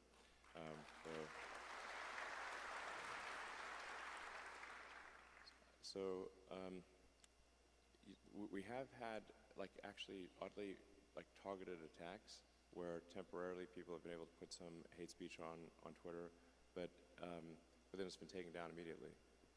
So now, part of what I'm trying to achieve with this sort of enabling everyone to be payment verified with Twitter Blue is to try to get as many people payment verified as possible. It's only $8 a month, although for some people that were complaining about that, and these are people who pay more than that for their latte. I'm going to be one of your Twitter Blue customers. Thank you. But like it's part of its revenue, part of it is payment authentication, and so if somebody, because there is a huge problem with spam and bots and trolls on Twitter, and organizations trying to manipulate public opinion, and just generally making the system worse. And I think that there is an answer to that, which is to get as many regular users of Twitter to be a subscriber for $8 a month. And you'll get a lot more than just the blue check mark for $8 a month, because now we can afford long-form video, long audio, podcasts, and we can also start sharing revenue with content creators, which is essential. Give them a chance to make money. Yeah, absolutely. Just so, I mean, right now, if you're on Twitter, you'll see a lot of links posted to YouTube and TikTok, and that's because, at least until now, Twitter has not even given them enough video length to post their video, and then they give the content creators no means of monetizing the video. So we're going to change that rapidly at Twitter. It's going to be transformative. But if we can get enough verified users, and we're going to prioritize Twitter search, replies, mentions by verified users first, and yeah, this is very. And that's what calls amplified. Yes. So if you're payment verified with blue checkmark, then you're prioritized, and so this is the point of this is to make crime not to pay, because right now to create a bot on Twitter costs less than a penny. So the cost of crime is so cheap, and that's part of why crime and hateful conduct pays. But if somebody risks losing even $8, it's too expensive to now have 100,000 fake accounts, because they have to spend $800,000 a month.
as opposed to, $800 a month.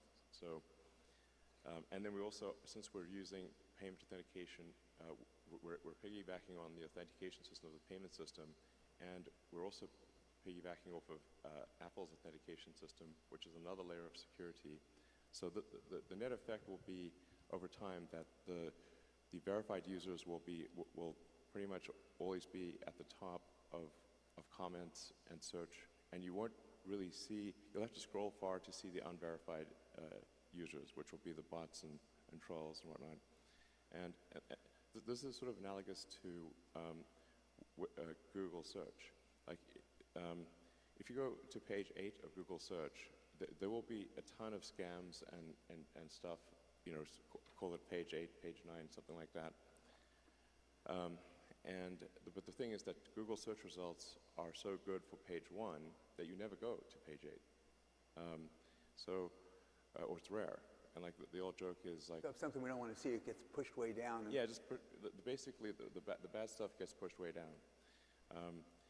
And then crime stops paying, and then they stop trying to do all these things. And we can recruit them as engineers to program for us, crime guys. Yeah. So, I mean, the joke is like, what's the best place to hide a dead body would be the second page of Google search results. Nobody ever goes there. So today we fired half of Twitter, and that should save us, what, $4 billion a year?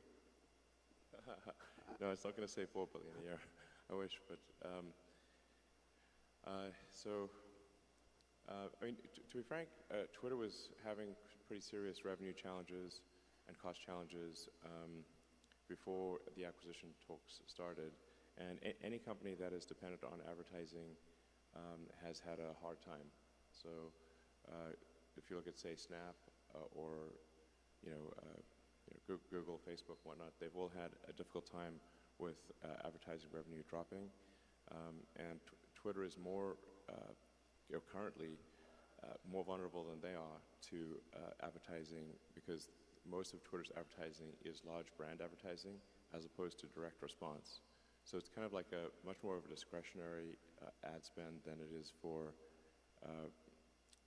like if you can do direct response for a specific product. So and then we also recently have had a lot of difficulty with activist groups pressuring major advertisers to stop spending money on Twitter. This is despite us doing everything possible to appease them and to make it clear that moderation rules and hateful conduct rules have not changed, and we're continuing to enforce them. A number of major advertisers have stopped spending on Twitter. This doesn't seem right, because we've made no change in our operations at all, and but nonetheless, the activist groups have been successful in causing a massive drop in Twitter advertising revenue, and we've done our absolute best to appease them, and nothing is working. So this is a major concern, and I think this is, frankly, an attack on the First Amendment. Like, if activist groups can pressure advertisers upon which Twitter is fundamentally dependent to, suppress free speech, then that doesn't seem right.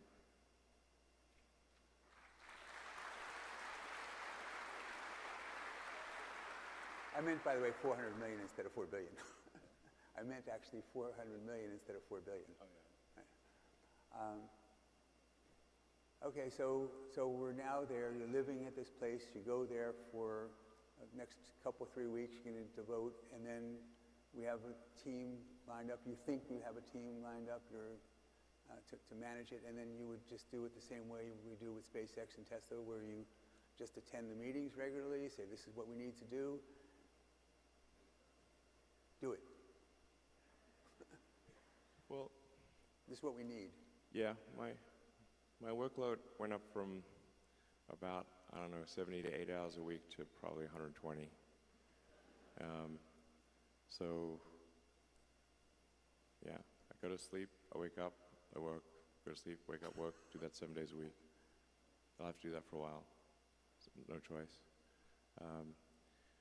But I think once Twitter is set on the right path, I think it is a much easier thing to manage than SpaceX or Tesla.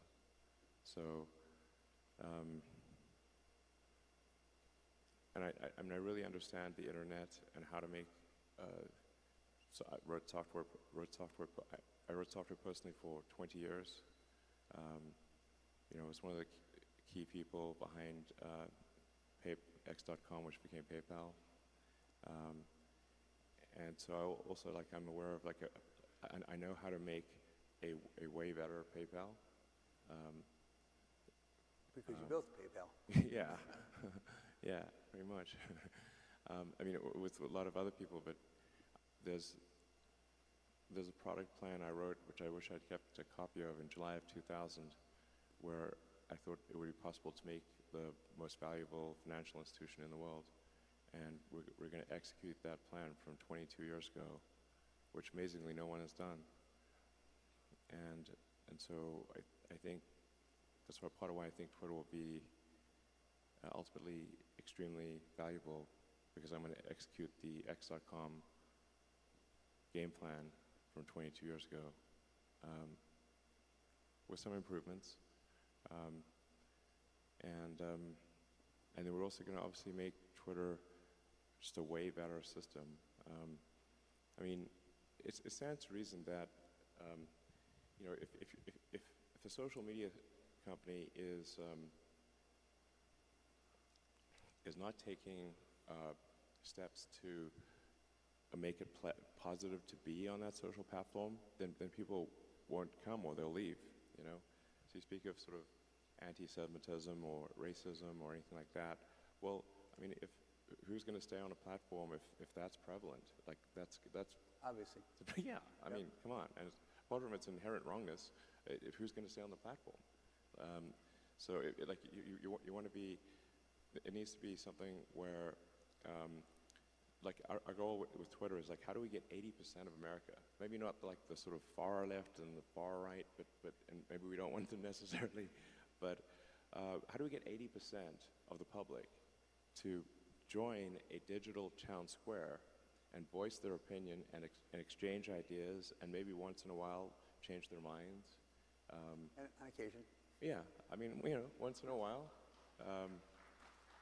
So I read also that you said, and then we'll move off of Twitter, but you said that your goal is you want to make the 20% of people who are on the far right hate you, just like you want to make the 20% of people on the far left hate you.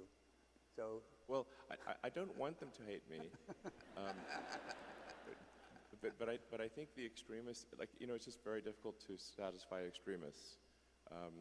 So unless you fully buy into whatever their dogma is. So, but I'm confident we can satisfy, like, I don't know, 80% of America, 80% of the world, but maybe not the 10% most extreme of either side. And I would count that as a great outcome. And I think it is important to have sort of a digital town square where people feel comfortable talking. And I also think it's like one of the things that's important is to be able to sort of decide what kind of experience you want to have on Twitter. Because, you know, some people might say, okay, like I want like if this was a radio station, I want the easy listening, smooth jazz station. Okay, cool. But so you should be able to have that setting for Twitter, and then some people might say like, no, I want heavy metal thrash, and like, okay, so now this is going to be sort of then you don't mind someone saying mean things to you, you know, within the context of the law. And you don't mind engaging in vigorous arguments on Twitter and that kind of thing. But you should be able to kind of like pick your preference and decide if you want sort of full contact battle or do you want like, no, I just want to look at poppies and flowers and nice landscapes and stuff. So let's go off Twitter. Two other topics before you have some questions. That number one is logistics. When we're starting to make so many cars by the end of this year, 40,000 cars a week. I mean, I have to be careful of MNPI, but I believe I have said in the past publicly that our aspiration is to reach 40,000 a week by the end of this year. So if we're doing that, then that means that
producing a car in 15 seconds. Yeah. And but that's still only 2 million cars a year, and there's 100 million cars that are made a year. And so the question, so there's presumably capacity to be able to, logistics, to ship all these cars all over the place, to have people pick them up where they want them, but not if they all do them in the same week. Yes, totally. So, I mean, we got a bit of criticism from our Q3 results because we had a lot of cars in transit, and the reason was that we got too big for our cars to actually be transported in the final few weeks. There just weren't enough car carriers and weren't enough ships. So, but it's actually good. It's actually good in the long run to smooth out deliveries and actually have cars in transit at the end of the quarter, because then you're not rushing to get everything delivered by the end of the quarter and paying all these expedite fees. So my question though is that if we have autonomous driving and we have autonomous trucks, is that one of the ideas that we're going to be able to move things around with our own, if there's not enough drivers, that we're going to have autonomous transport? Yes. That's question one. We can also, yeah, I mean, have if you're in the area, have the car just drive to you. Right. That's one. And then the other one was about materials. And when all of a sudden, so we have somehow navigated supply chain problems from other people. And you might have thought that it was the absolute brilliance that we had to be able to do that. But probably the reason is that when you start off and you don't make any cars a year and you go to someone and say, we're going to make 20 million cars a year from zero, who's going to believe you and make all the equipment that we need? So as a result of that, you were forced initially to be able to say, okay, we're going to get, you know, we'll vertically integrate. We can't rely on you. We'll do vertically integration. And yeah. Cut it? Materials. I can talk longer if you'd like. Don't shoot the messenger.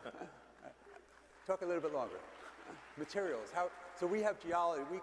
Anyone wants to show us a mine, we got people in mines to who are knowledgeable, and if they come to us and say, we can produce this much lithium, this much copper, this much, we are able to assess that and give contracts to be able to say, contractual agreements, okay, and they'll rely on our agreement. Other people, they won't.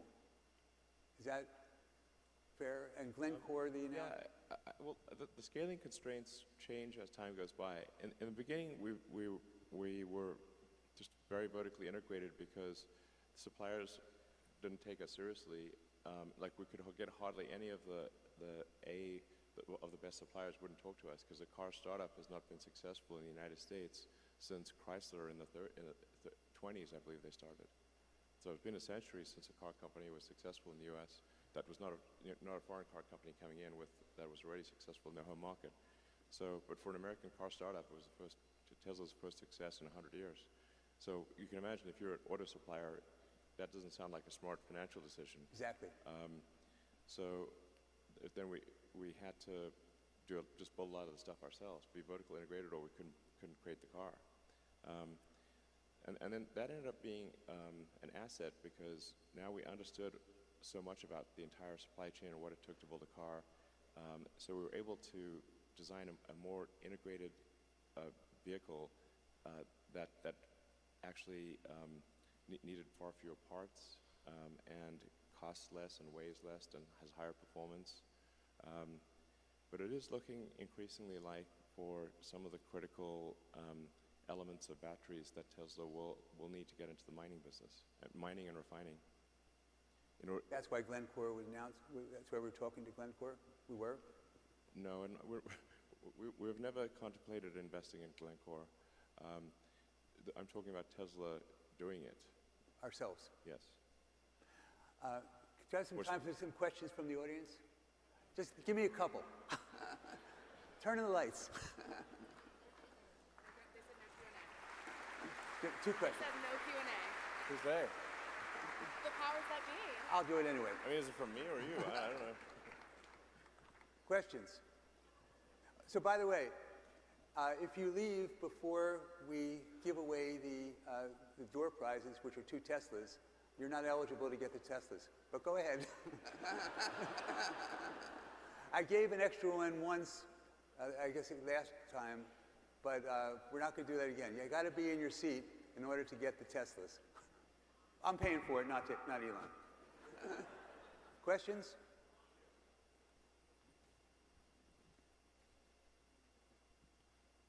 Elon, Seneca once said, every genius has a touch of madness. I thought you'd like that quote. Well, I agree with the madness part. So even with Tesla as a publicly traded company, I think it's down 40% or something from its high, is selling at 70 times earnings. Meanwhile, Mercedes-Benz, which now produces EVs, is selling for 6 times earnings and yielding 5%. Why should I invest in Tesla rather than Mercedes-Benz? Well, I actually rarely try to convince anyone to invest in Tesla. And many times I've recommended people don't invest in Tesla, and I've said our stock is too high, but then people just ignore me and keep buying the stock for some reason. But I think at a very high level, I'd say that autonomy is an insanely fundamental breakthrough, and no one is even close to Tesla for solving generalized autonomy or generalized self-driving vehicles. No one's even close. With self-driving, as I was talking about earlier, the car becomes, call it roughly 5 times more useful, but it costs the same to build. Now, can you imagine what would happen if a company was we're doing like 25 to 30% gross margins, but suddenly that same thing was 5 times more valuable? What would that do to the value of Tesla and the value of that car? It boggles the mind, actually. So, if you think of net present value of future cash flows, if you actually do the math on that, it's insane. Then there's also the Optimus program, which is our humanoid robot, where we'll leverage our manufacturing expertise and the intelligence we've developed for self-driving to have a useful humanoid robot. Now, the economy is fundamentally GDP per capita times capita. If you no longer have a constraint on capita because of a useful humanoid robot, it is not clear that there is any limit to the size of the economy.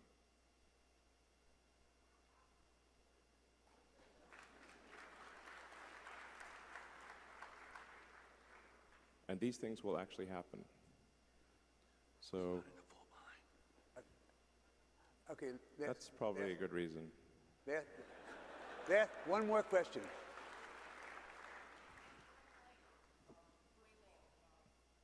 Okay, bring out this up.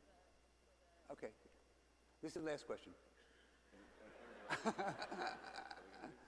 Oh no. Do they want to come on the stage? Go ahead. Given all the cars that you're going to make, and I hope Ron's right, whether it's 10 million or 20 million, you're going to need a lot of charging stations around the world. Yes. Have you thought about doing it more efficiently and more economically and better for our ecosystem from an ESG perspective? Because you may or may not know, there are 400 million existing streetlights in the world.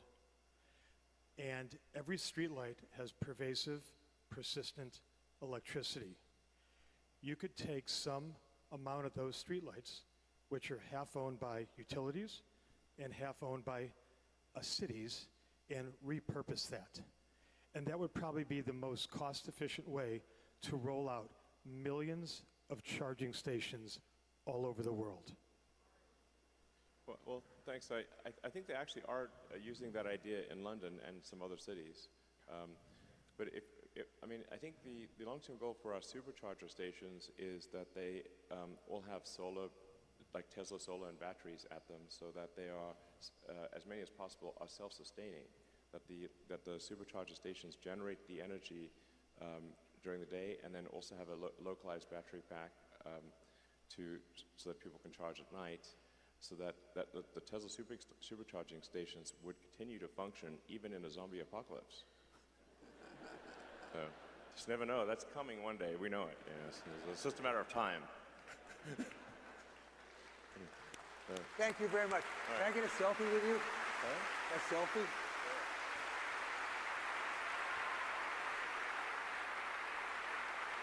I'll post it on Twitter.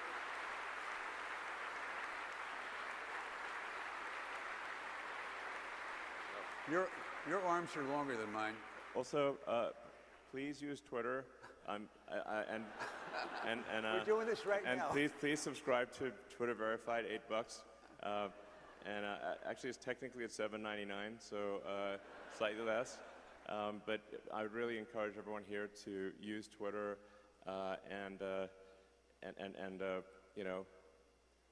yeah, please do that. Here you go. Right. How do we do this? Are we going to switch around? Okay.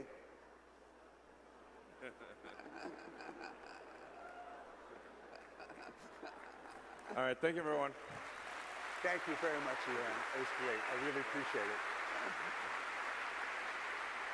Are you staying around for Bruno? I actually have to go to a deposition. Thank you. Bye. It was really great to see you. Great to see you, too. Okay, the winners are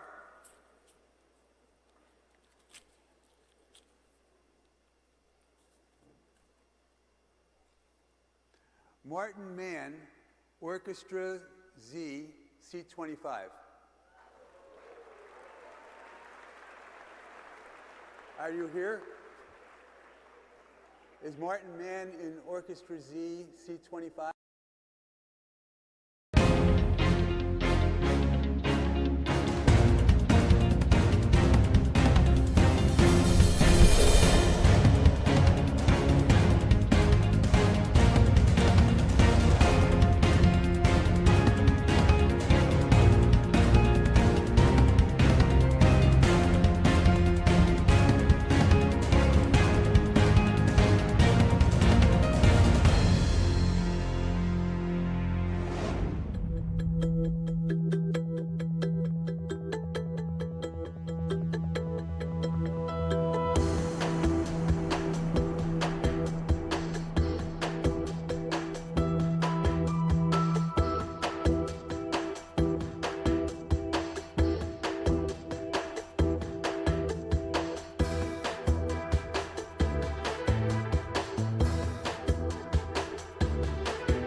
For this opportunity. Thank you. Please have a seat. Thank you. Thank you, thank you, thank you. Well, hello, New Mexico. Christy, thanks for that introduction. And, my wife's a full-time community college professor still. A teacher. And, matter of fact, she's teaching today. And, the average age of her students at Northern Virginia Community College, before that she taught at the Delaware Community College system, is 29 years of age. An awful lot of people going back, just knowing what they have to do and having a shot. And I want to thank you, Madam President, for hosting us here at your college. It's very gracious of you. And by the way, in case you haven't noticed, you probably have, if not the best, one of the best governors in the United States of America.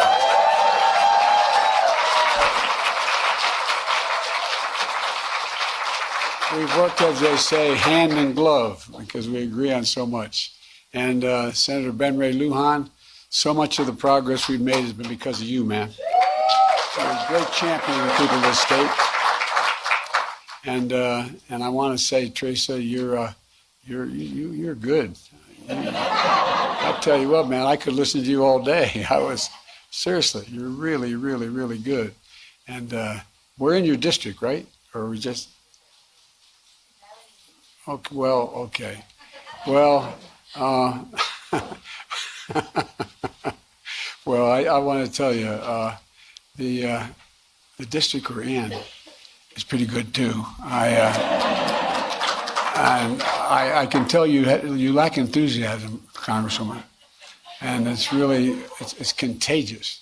New Mexico's lucky to have you, for real. And the thing I really, and well, I shouldn't go on. There's enthusiasm. It's one thing to be for something, another thing to be a champion of it.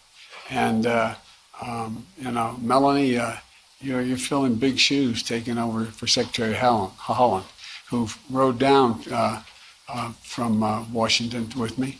She never lets me come to New Mexico unless she can oversee it. But she's doing an incredible job as our Secretary of the Interior, the first Native American to ever serve in the Cabinet.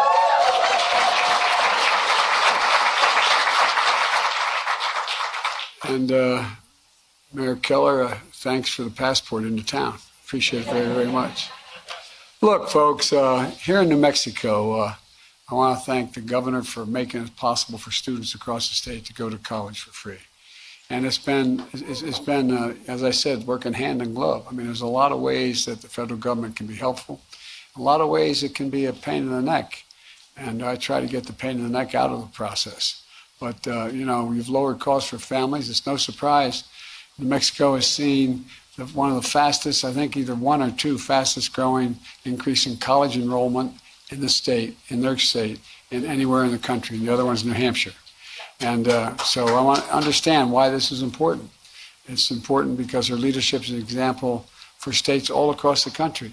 A lot of governors look and say, how'd you do that? There's a lot of ways to do it. And we talked about them. And you did it. We're here today to talk about a key part of what we're doing nationwide. Student debt relief for millions of working and middle-class Americans who are still recovering from the economic crisis caused by the pandemic. When I announced I was going to run for the presidency this time, I made it clear that I had three goals. The first and most important goal was to give middle-class families and working-class families a fighting chance. They've been on the short end of the stick for a long time, across the board. And that's why I said, whether it's the tax policy or whether it's education policy, whatever it is, when the middle class we're going to build this economy from the middle out and the bottom up.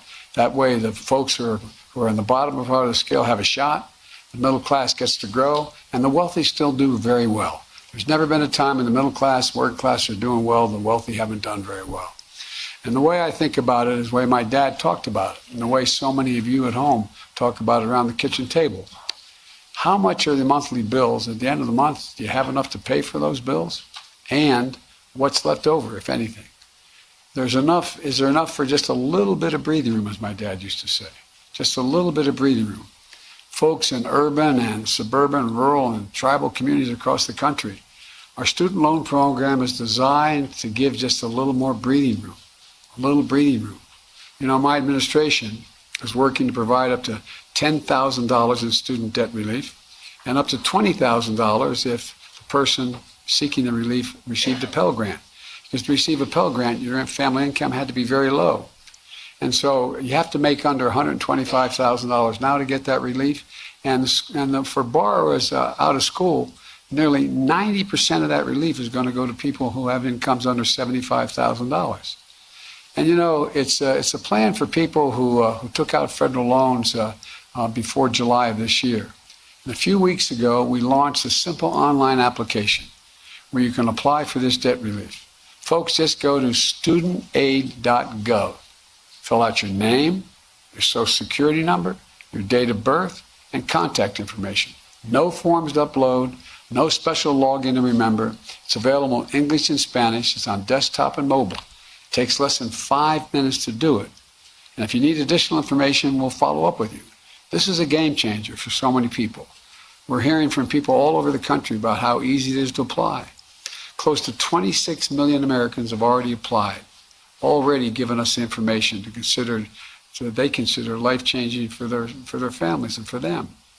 My commitment when I ran for president was, as I said, the government work to deliver for ordinary people.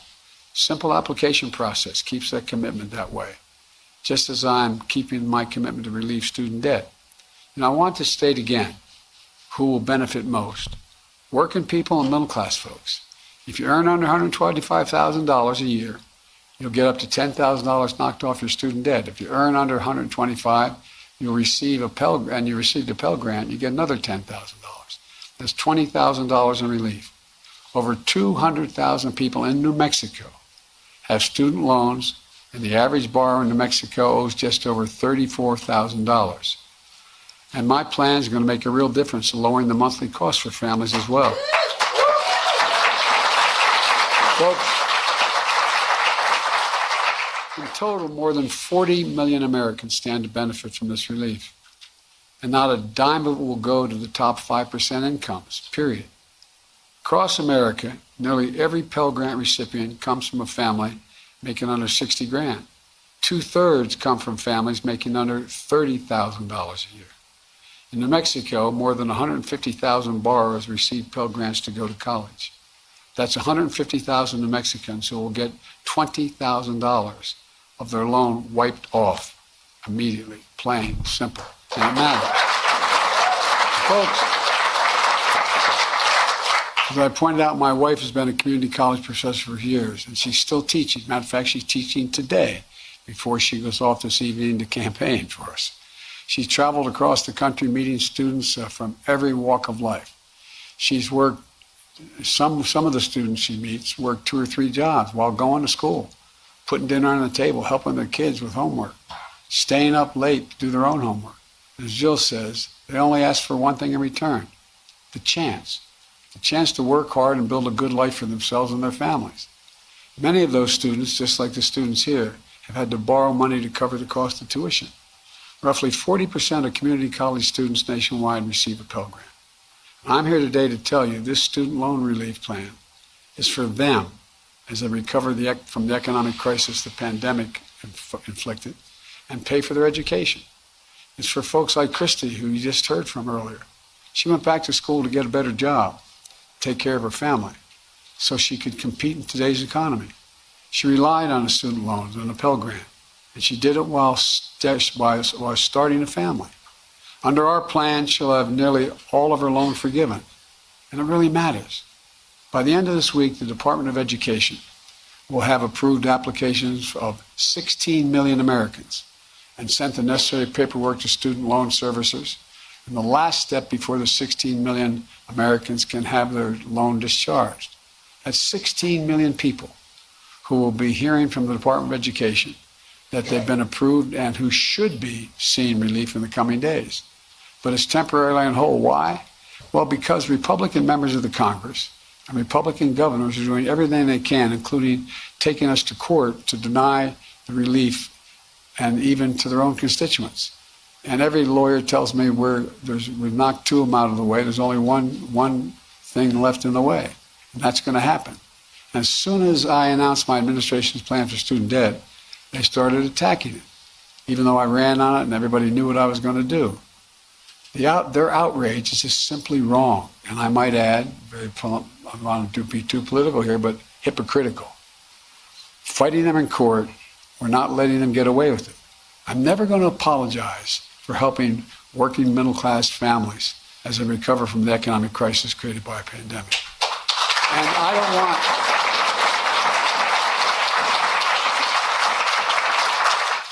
There's an awful lot of mainstream Republicans who they didn't vote for, but who I know support it, but they're a little apprehensive about their situation in their party.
I don't want to hear from the MAGA Republican officials who sit in Congress and who had hundreds of thousands of dollars, in one case, over $1 million in pandemic relief loans forgiven. You know, all those folks who had businesses hurt by the pandemic? Well, we stepped in and we helped.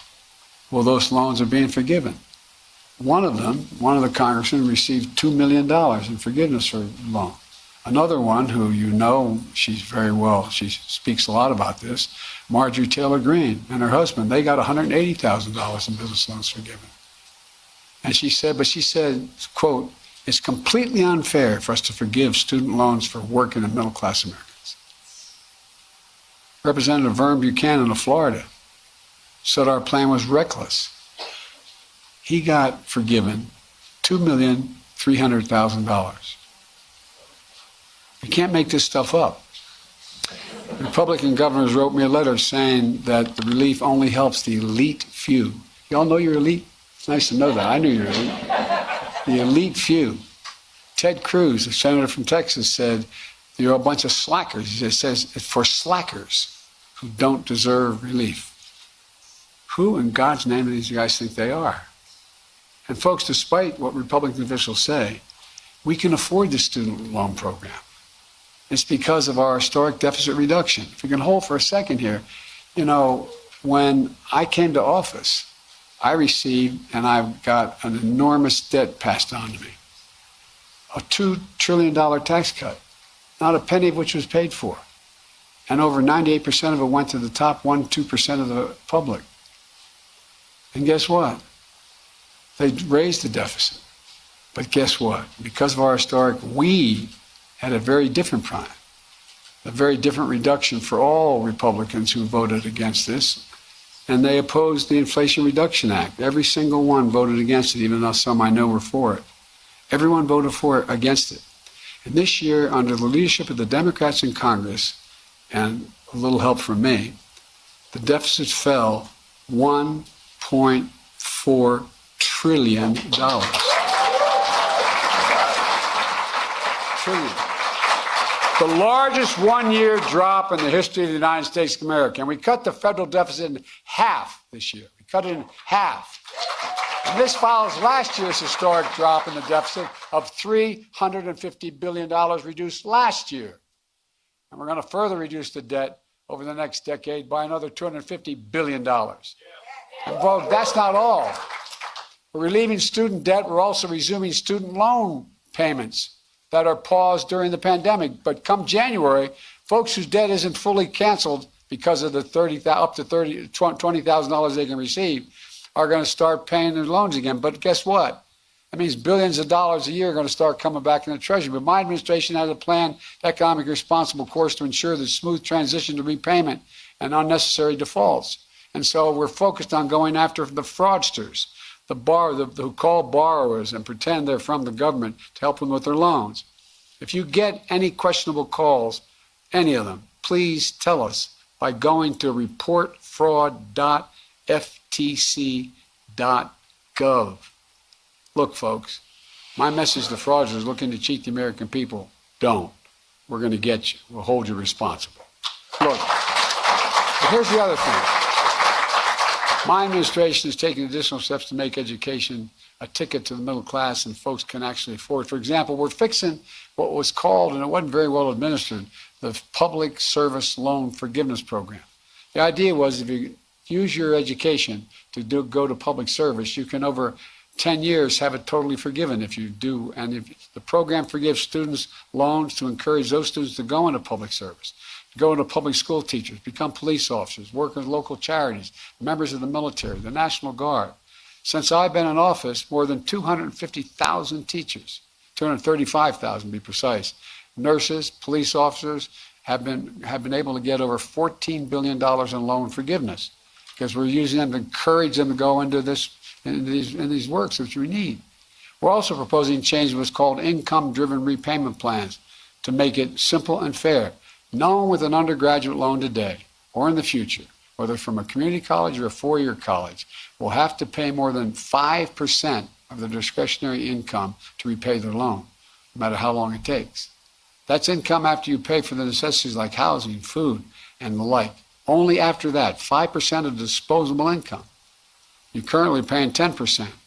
We're cutting that in half to 5%. And if you still got loans left over after making your payments for 20 years, your debt will be completely wiped out. And I know that sounds strange for the students here, but a lot of people who are my generation and a little bit later also have debt still. My son, Bo Biden, who was the Attorney General of the state of Delaware, passed away after a year in Iraq living next to a burn pit of glioblastoma. He went to 2 universities. He went to the University of Pennsylvania and Syracuse Law School. He ended up with a debt because I had the dubious distinction of being listed as the poorest man in Congress.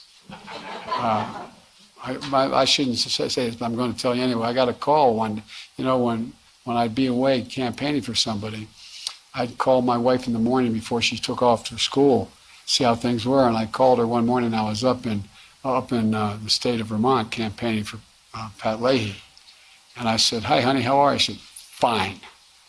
Well, you know, that's a good start. And she said, "Did you read today's paper?" True story. "Did you read today's paper?" Meaning the local Wilmington papers, Wilmington, Delaware. I said, "No, honey, I didn't see it." She said, "Headline, front page, top of the fold, Biden, poorest man in Congress. Is that true?" Well, I didn't think you were supposed to make money when you were in Congress. But at any rate, and I didn't feel poor. No, by the way, I got elected when I was 29. I had no income. I had little. I was just starting my law practice. But I had a good salary as a senator. I thought that was just fine. But at any rate, those who borrow the original balance of less than $12,000, like community college students, you're going to be done paying that in 10 years if you go into the position of making sure you're involved in public service. And these changes are going to save more than $1,000 a year on average. It's a game changer. Let me close with this message to young people about this nation. I've always believed your generation, the the 18 to 30-year generation, represents the best educated, most talented, least prejudiced, most generous generation in American history. And I really mean that. It is. That's why I'm so optimistic about the future. And that today we face an inflection point.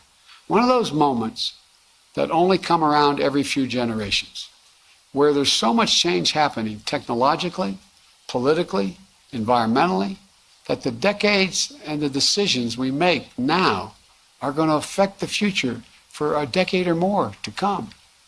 It's going to set the course. You know, I know your generation may feel like it's an added burden on top of what you've already been through. I'm not saying you have to shoulder the burden alone. The task at hand, though, and the task ahead is the work for all of us. What I am saying is you represent the best of us, the very best of us. Your generation is not going to be ignored.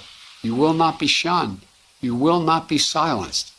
Just look at what happens when you speak out. 2 years ago, perhaps many of you voted for your first election or volunteered in your first election. You understood the choice and the stakes. Because you expressed your right to vote and elected me president and Kamala vice president, the highest ranking woman ever to be elected in history. Since then, with your help and the help of the Democratic members of Congress here in New Mexico, we've delivered enormous progress for the nation. People are still hurting with inflation. For the most significant gun safety law in nearly 30 years. We're going to, and by the way, I told the Gov, I got assault weapons banned once in Congress, we're going to do it again.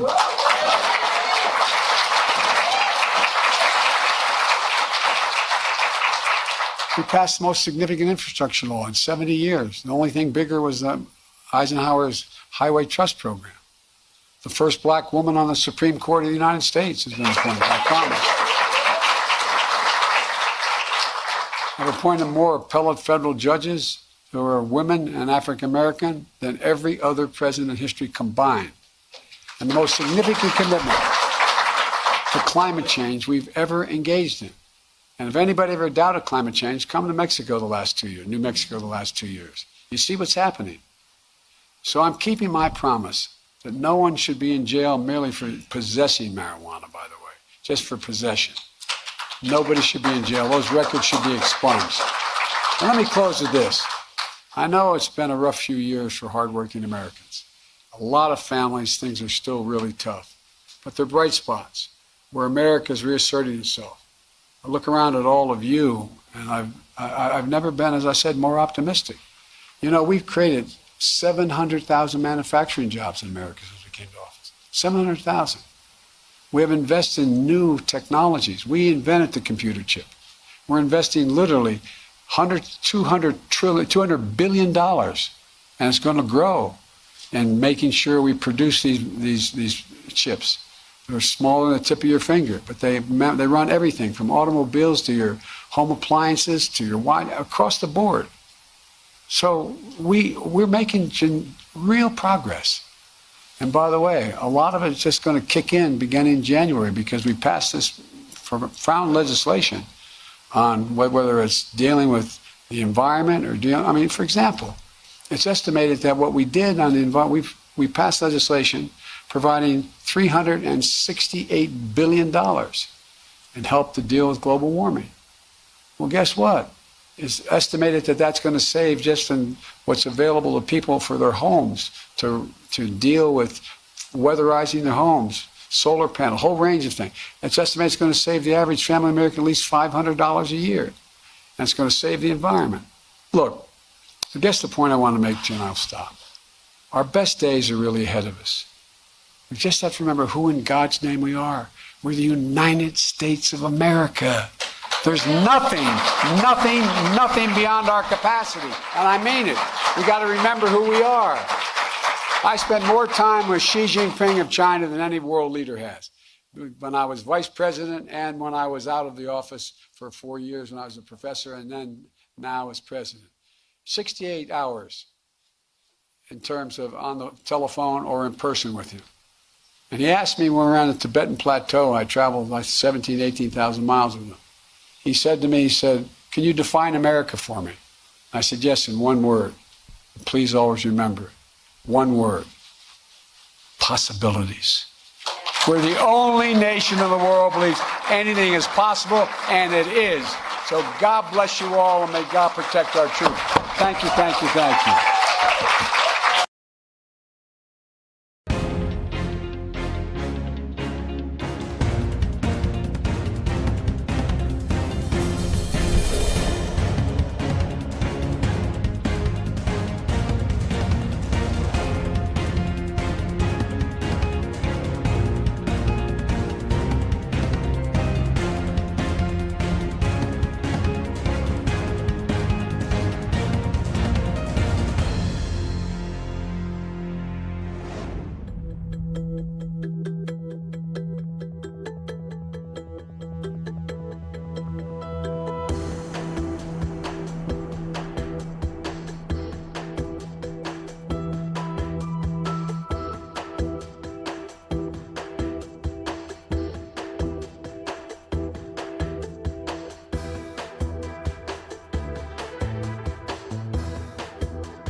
Northeastern Pennsylvania and southwestern Pennsylvania. So folks here understand a lot of the challenges that people in Braddock and towns like it have faced. But I wanted to ask John, because sometimes we talk about why someone gets into public service and runs for public office without sometimes asking about kind of what, not only what motivates them, but what is, John, what is it about Braddock and about your work that got you into public service from the beginning? Sure. Yeah, thank you. And let me just get this said, that it is an honor to be on the stage with you. I mean, the legend, of...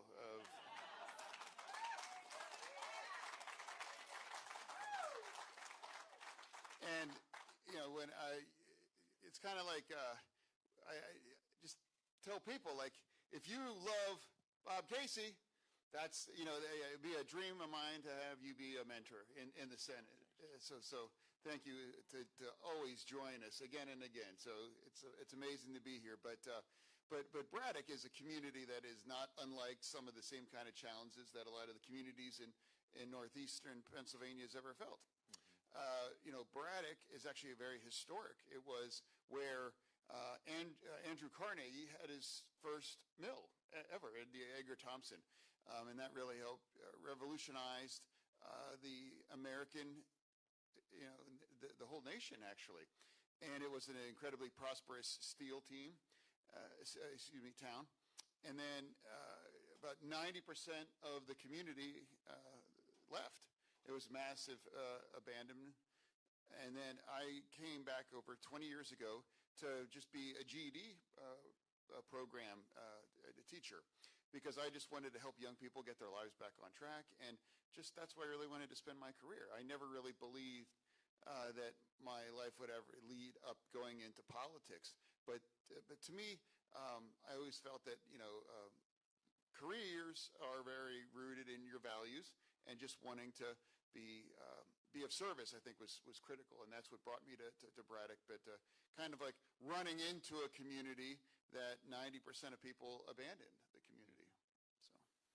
Well, John, I especially appreciate the fact that not only are you from Pennsylvania and have worked in Pennsylvania, that should be relevant, right? But and sometimes in campaigns, and I've been in a couple of them, as you might know.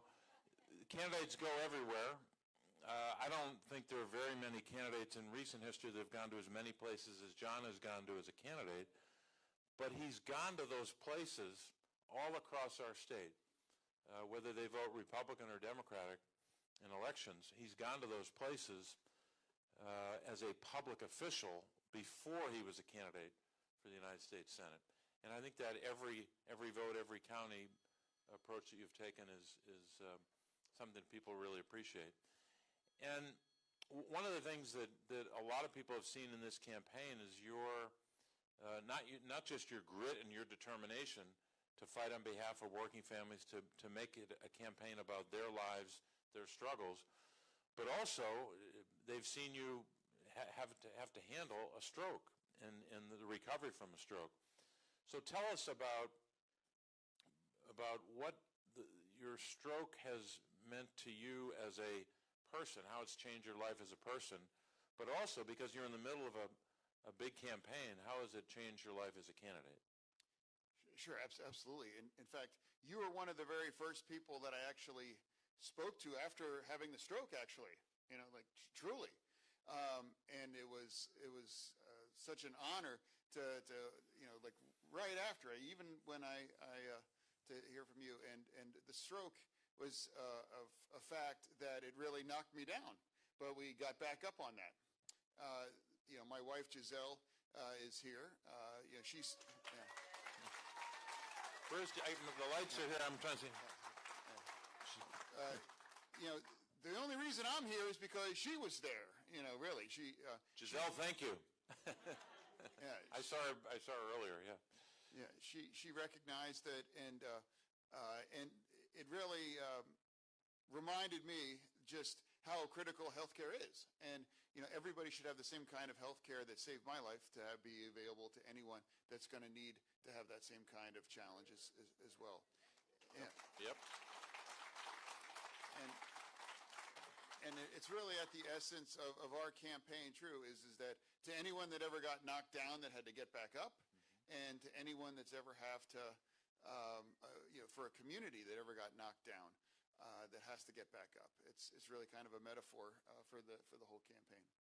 Well, I think a lot of people, John, have been inspired by your fight, not just your fight on their behalf on these big issues that we'll have a chance to talk about today, but just your ability every day to get up and to make the case as a candidate, and I think that's inspired a lot of people. As you said, they understand. Yeah. They understand what it's like to be knocked down. No, absolutely. And as I've said, like sometimes I might miss some words, and there are times I might mush two words together sometimes. But in Washington D.C., I'm not going to make any of the mistakes of not supporting of all the kinds of policies and the right kinds of issues. That's the thing. And to me, shorthand is really just saying, Pennsylvania loves Bob Casey. I'm the kind of senator that I would be, is somebody that's always going to lean in and be there, someone you can count on just like you are. Well, John, I appreciate that. Thank you. I know when people vote, they vote on a whole range of considerations, and some of them are based upon issues and what they're confronting in their own lives. And I don't have to tell anyone in this audience or anyone in the state or beyond our state that one of the biggest issues people are confronting every day are prices and inflation and just trying to make ends meet. That's always difficult, but ever more so when we're at a time of an inflationary economy. And just a little comment. I wanted to ask John about it. This is his campaign, but I just put a little sidebar here for some of our friends in the media. When you consider the issue of inflation, and you've heard both sides talk about it, right? So both parties in Washington and throughout the country have talked about it. Only one party's done something about it, the Democratic Party. Only one party. We've had, just go down a list. I could make a list of 10 or 15 votes or issues, right? But just consider these, where we have been fighting and passing legislation or trying to pass something that will mitigate the impact of inflation on families. The Inflation Reduction Act. We all voted for it. They voted against it. So what are they doing on inflation? Nothing. Nothing. We in 2021, we passed the American Rescue Plan, which helped families with a child tax credit. 56,000 children in Luzerne County alone were benefited by the child tax credit. You know what those families use those dollars for? To pay for food and gasoline. Every Republican voted against every child in Luzerne County and 2.2 million kids in our state. Then we had a chance to say to the big oil companies, the numbers came out just yesterday. The oil companies, the big multinational oil companies have never made more money in the history of those companies. So at a time of inflation, they've been taking too much. We should be taxing their excess profits and sending those back to families so they can pay for gasoline. Republicans are against that. We've tried to make sure, we've tried to hold oil companies accountable. Republicans are against that. Unanimously against it. How about price gouging? The House passed a price gouging bill. Every Republican in Washington's against it. They don't want to hold big companies accountable. So when you go down the list of steps we could take to mitigate the cost of inflation, the impact of inflation, Republicans have been against everything. So you know what? I'll say it this way. Based upon their voting record in the last 2 years, the Republicans in Washington are the party of inflation. They're the ones who have caused this problem. So that's my little commentary for the day. But John, tell me about it. You hear about this on the campaign trail, and tell me about what you're hearing about inflation and what you hope we could do about it. Yeah, no, I absolutely hearing about it is well true. I mean, this idea and remembering that inflation really is a tax on working families is well true. And you really touched a lot of it in your really impassioned conversation too. This idea that we have to be pushing back the kind of corporate greed that we have out there. It's really true. And a lot of the price gouging as well. It's excessive. And we know that inflation hurts working families here in Pennsylvania, and it leads to record high profits as well. So I think it's really important about holding the kind of corporate greed accountable. I think it's also critical that we begin to insist on making more things right here in Pennsylvania and making things right here in, of course, our nation. And I think it's also critical that we be reminded that Dr. Oz, given a choice to have all of his merchandise as part of his kind of empire from the show, all of it was manufactured right here in China, never right here in Pennsylvania or in America. And I think it's remembering who really is going to be the kind of senator that is going to actually fight for Pennsylvania and Pennsylvania workers, not, standing up to China. Well said. Another issue, which is always an important issue, and unfortunately it remains an important issue because we haven't done anything about it at the federal level, because once again, Republicans are preventing us from raising the minimum wage, which is also, of course, directly related to inflation. When you have families that are struggling, especially now with inflation, we should have an increase in the minimum wage. It hasn't been increased since I guess it was my first or second year in the United States Senate. That's how long it's been. So we've been blocked over and over again by Senate and House Republicans from raising the minimum wage. And John, I think it was pretty clear when both candidates were asked a question, you said very clearly you support an increase in the minimum wage. I don't know what the other side was saying, but it was a roundabout answer. And I'm afraid he did not want to say that he's against raising the minimum wage, because that's what his corporate benefactors are for. They don't want to raise the minimum wage. But yet those same people, those same Republicans and the corporate funders of the Republican Party voted for a tax bill in 2017 that gave away the store to big corporations. Permanent tax cuts for corporations, but no increase in the minimum wage, and I'm sure you hear about it on the trail. Yeah, well, the fact that Dr. Oz refuses to ever to commit to raising our minimum wage to a level that's appropriate at all. $7.25 an hour is outrageous. The fact that what can anybody get remotely close to supporting themselves, let alone a family with any children. Yep.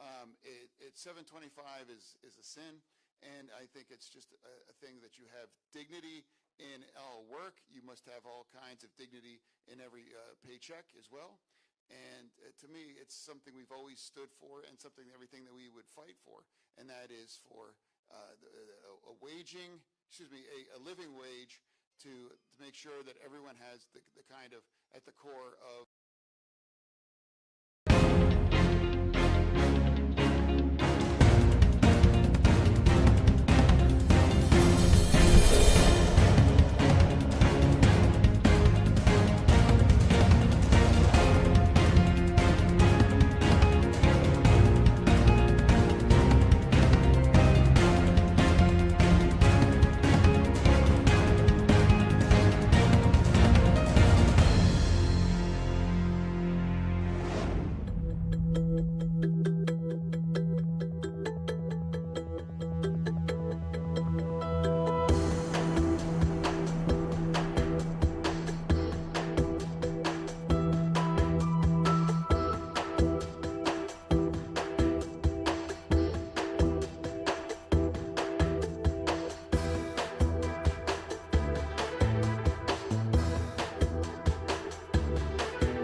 basic kinds of economic security. Yep. Well, one of the things we're hearing now from Republicans, from the leadership of the Republican Party right now, is that if they have a majority, even if it's just a majority in the House, which we're trying to prevent from happening, we're gonna have a majority in the Senate because of John Fetterman. So.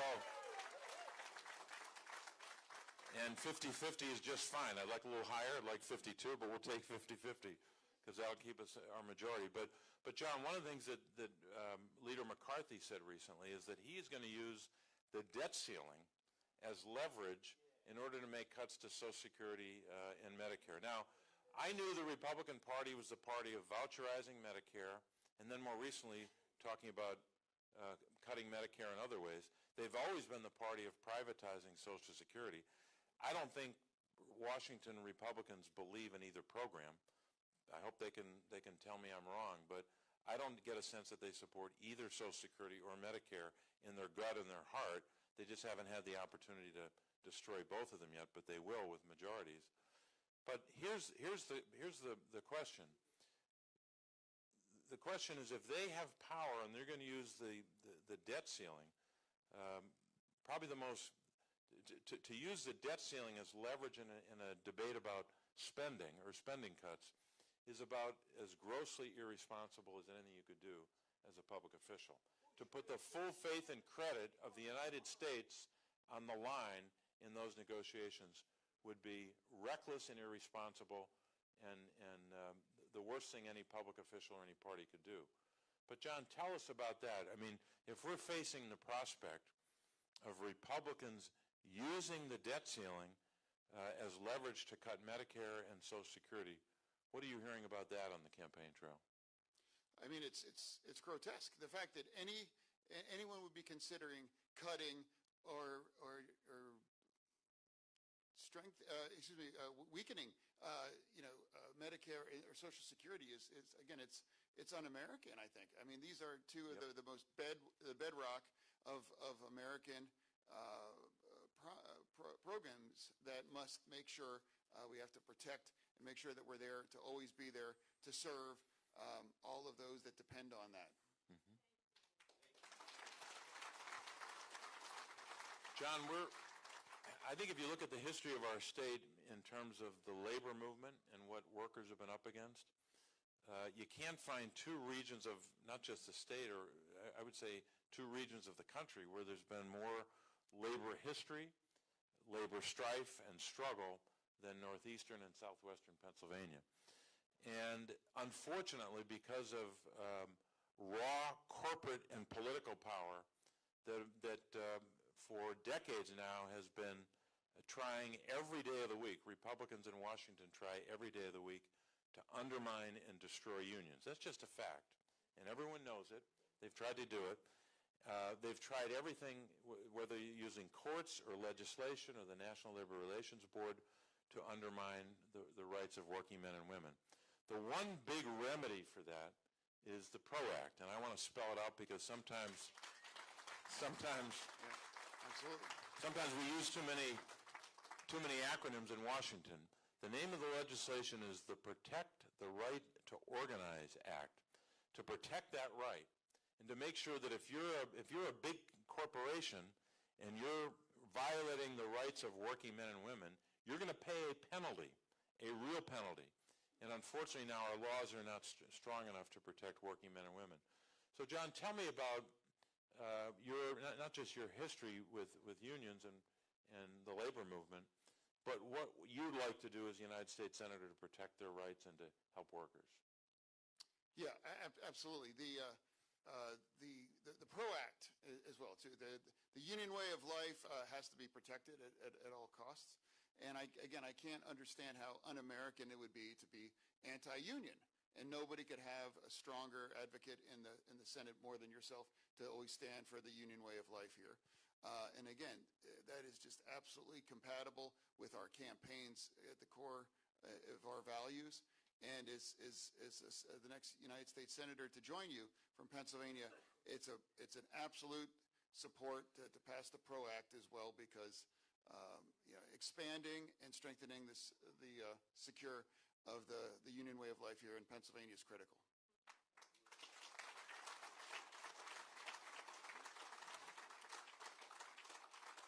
And John, I know that when you look at the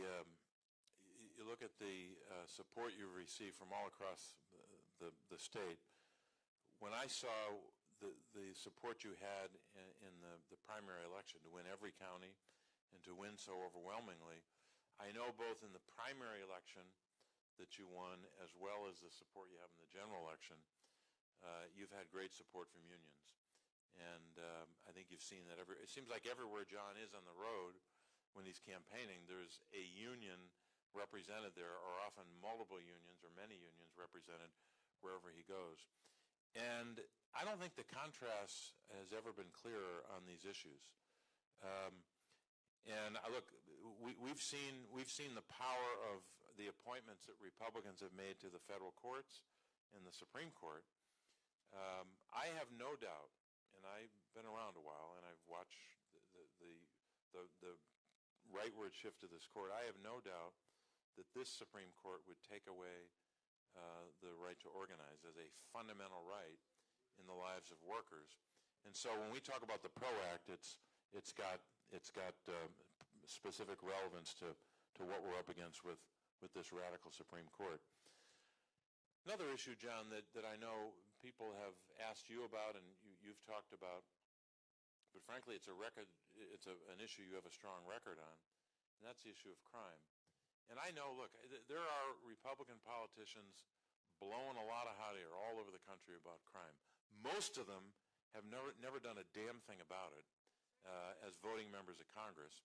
And actually, a lot of them have made it worse. A lot of people don't remember this. We had an opportunity in March of this year to pass a spending bill. It happens every year. As usual, we were late in the Senate getting to it. But in March, we had a chance to pass a bill that would fund the government for the rest of the year, from March through September. A lot of people didn't pay attention to it because it passes and then people move on. But one of the things that became clear at the end of that vote was all the Democrats were voting to fund the government. All the Democrats were supporting our troops to give them a pay raise. All the Democrats were supporting in that spending bill, guess what? Support for state and local law enforcement. And I went back and looked at it. Just the state and local law enforcement part of this year's spending bill was $3.9 billion. More than 75% of congressional Republicans voted against every penny to fight crime in that way. They voted against every penny of the $3.9 billion. Let's round it off and say it's $4 billion. So they voted against $4 billion to help state and local governments fight crime. They also voted, they're talking about border security. There was $16 billion in that legislation to fund the annual allocations we make for border security. They voted against all of that.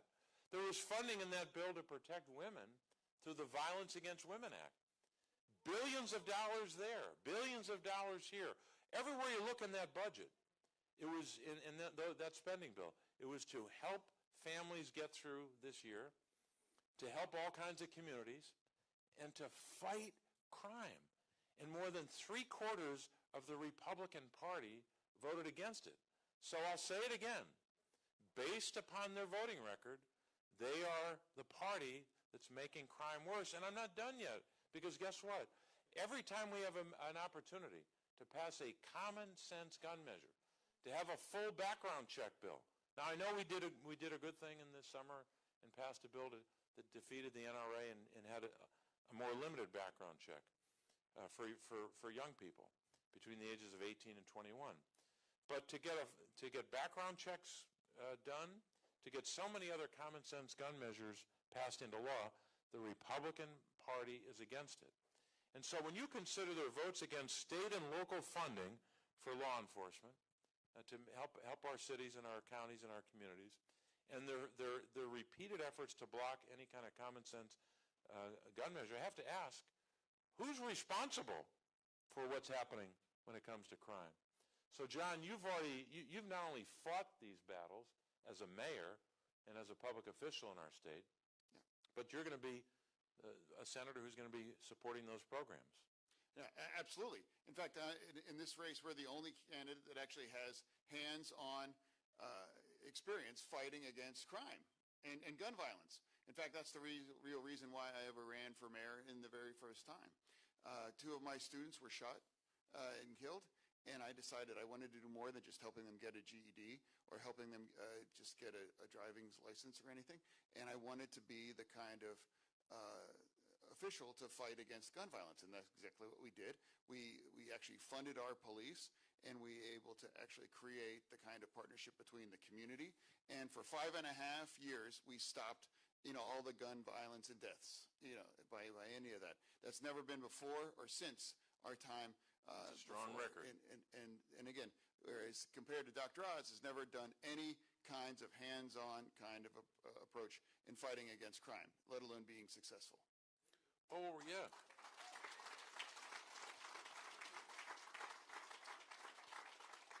So other than talking about it, it seems like Republican politicians and candidates don't want to do anything about it. What are they going to do about it? They haven't been able to answer that question very well, and I think people get it. But John, I know we're probably pretty close to the time. I wanted to I know we're towards the end of a campaign. There's only days left. One of your team was telling me how many hours. I don't have that number memorized, but I hope some people are keeping track.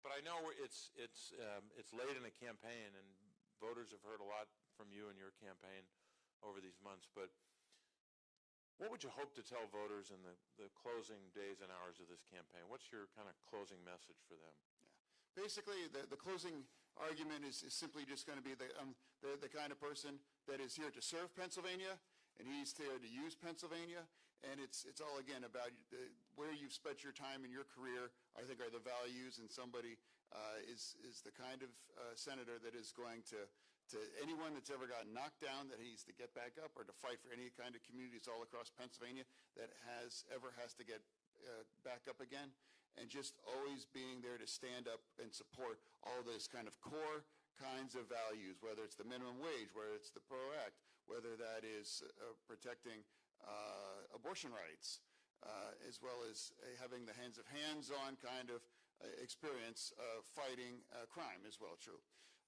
So that's really our argument here, because somebody that has, if you've never had any experience of actually living in Pennsylvania, understanding Pennsylvania, how can you ever effectively fight for Pennsylvania? Yep, that's right. Well said. Well, we just got a good reminder why we're for John Fetterman to be the next United States Senator from Pennsylvania.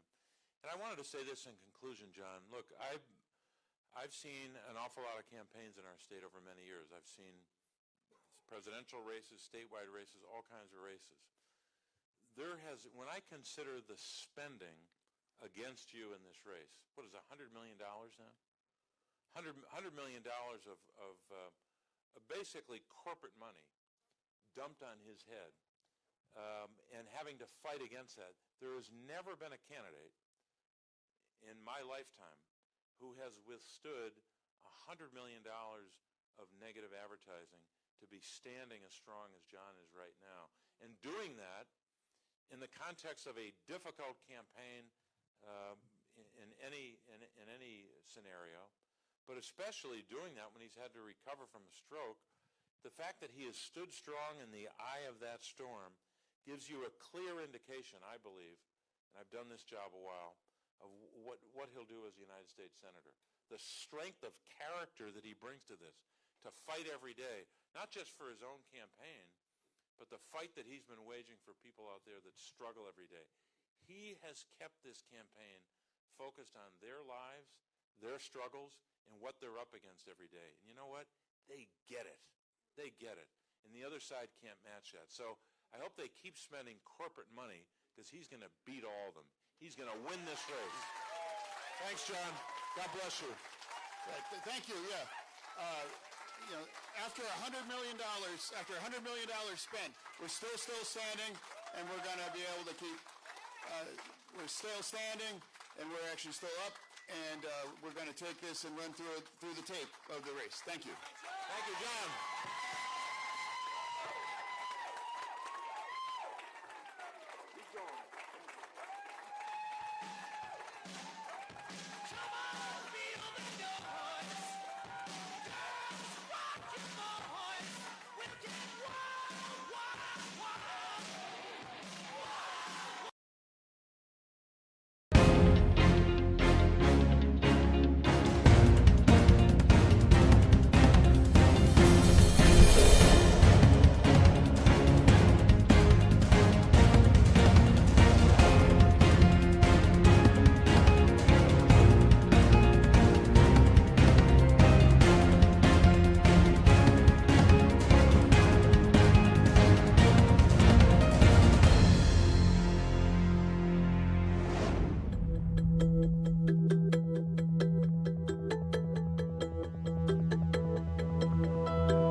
Thank you. Thank you very much for that chant.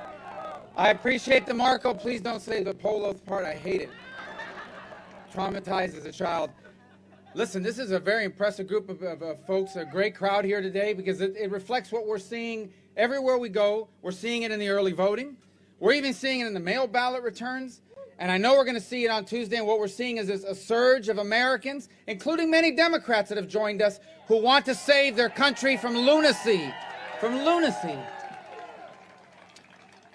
I've been involved in a few elections now and then, both supporting myself, of course supporting myself, but other candidates in the past. This is one of the easiest ones I've ever been involved in for the following reason. The most important question you have to answer in any election is, well, what's the key issue? I get asked that all the time, as you can imagine. And I said, the key issue is this. The key issue is this. The same people are controlling the White House, the Senate, and if they remain in power in Washington for another 2 years, they will destroy this country, and we will not allow anyone to destroy the greatest country in the history of the world.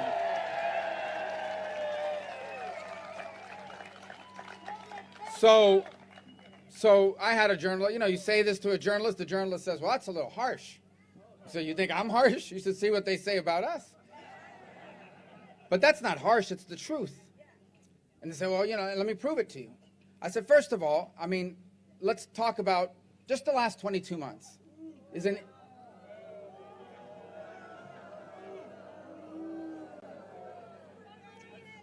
Well, the last 22 months.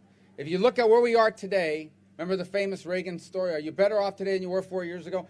Really, the question, well, are you better off today than you were, 22 months ago? The answer is, of course, no.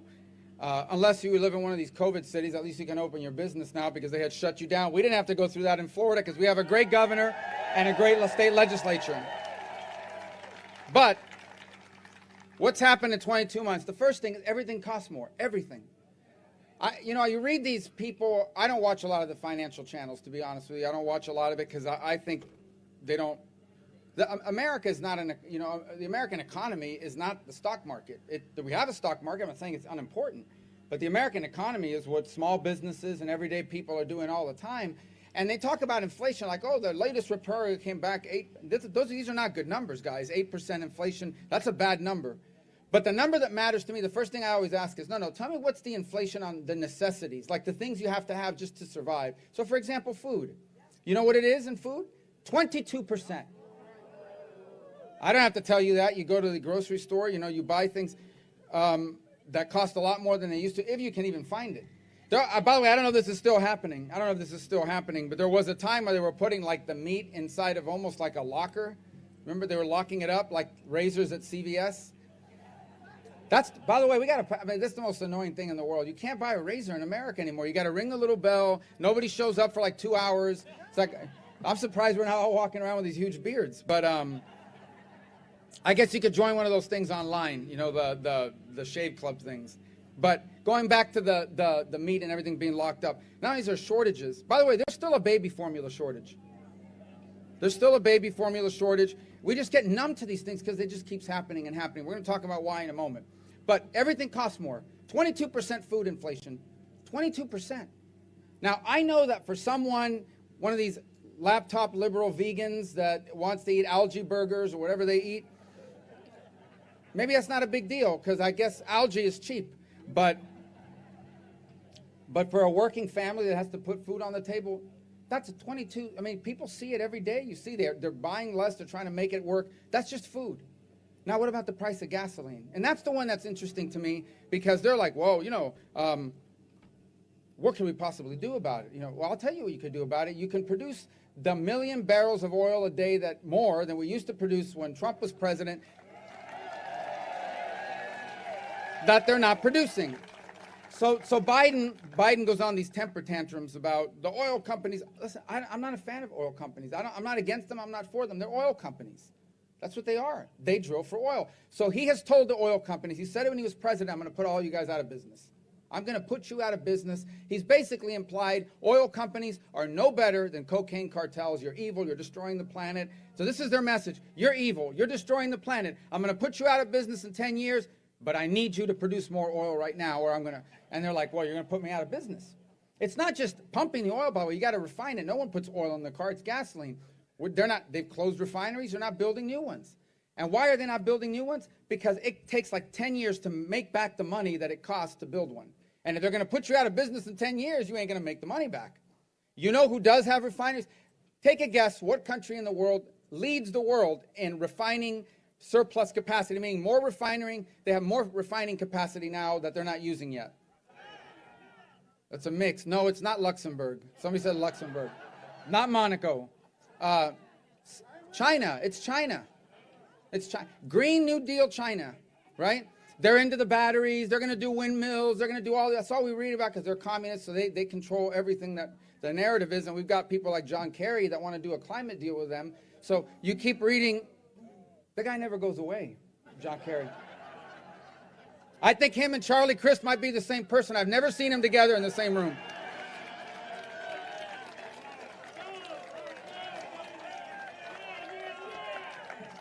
I've never seen them together, so, I'm just saying, I'm not starting a rumor. I'm just making an observation. But John Kerry wants to do this deal with China because he did such a great job with the Iran deal that I think let's put him in charge of, like, the global deal on the environment, right? So China, he loves China. China's going to be this great new deal thing that they're going to do with the green stuff. They are building more coal-fired plants than every country in the world combined, and they're funding them all over the planet. They're funding them all over the planet. And they have this refining capacity. And here's what burns me about it. So we have this strategic reserve in this country because when I was 3 years old and 4 years old we had, and 2 years old, so I don't remember it, but I've seen the pictures. We had these long gas lines and the oil embargo and OPEC, and people had to live through that. So they said, what would be a good idea if we had a bunch of oil and we stored it somewhere as an emergency? And they created it for an emergency like a future oil embargo. They never thought the oil embargo would be us against ourselves, but an oil embargo. And then they said, or if there's a war. Well, Biden has depleted it. He's been using our oil reserves down to the lowest level since the early 1980s because he thinks the oil reserves belong to him and that they exist not just for wars, not just for oil embargoes. He thinks we have oil reserves for midterm elections. And so now we have the oil, but the oil has to be refined. So who do you think is going to have to refine that oil? Who has the excess capacity? So think about how crazy that is. And then, on top of being mad at the oil companies, understand we are sitting on a bunch of oil. We have it in this country. He's demanding that Saudi Arabia produce more oil. Because here's the thing, I never knew this. Apparently, they believe that Saudi Arabia oil is good for the environment. American oil is bad for the economy, but Saudi Arabia oil. So I have a plan. I hate to say it publicly because I'm afraid it's going to get out. I'm going to say it. Here's my plan. We produce American oil, but we put a sticker on it that says made in Saudi Arabia. And Biden will get confused, and he'll say, this is good, look. What do you think? I don't know. I don't know if it'll work or not. It doesn't hurt to try. We're going to try, and we're going to see. But anyway, so the bottom line is we have, by the way, the heating oil cost, we're not going to have to deal with that here. Okay. Maybe, how many of you are originally from the Northeast and places that were like, oh my God, look at that. Well, there you go. But you know that in the Northeast, I mean, the heating costs, you may take it for granted here because we don't really deal with that. Here's an aside. I love using these because I also like campaigns are for two things. One is to win and make sure the right people, and the other is just to air grievances, sometimes unrelated to politics. So here's my second. Florida has some of the worst cold weather fashion on the planet Earth. Some of the worst. Okay? So, and I'm from South Florida, so here's how it typically goes. Bundle up tomorrow. This is the weatherman. Bundle up tomorrow. It's going to be nippy in the low 60s. Right? So you're like, and listen, I've grown up in Miami my whole life, but I travel, I go up north, and not at the DC's like Minnesota or anything like that. Not that Minnesota's cold, guys. But I love Minnesota because I won the primary in Minnesota. These are some of the best people on the planet in Minnesota. And they've all moved to Florida, so that's great. But so at 60 degrees, it's going to be nippy. All right, so you know what's coming. Next thing, you get out in the morning, and people are wearing these jackets, and these jackets didn't even look good in the 70s, but they really look bad now.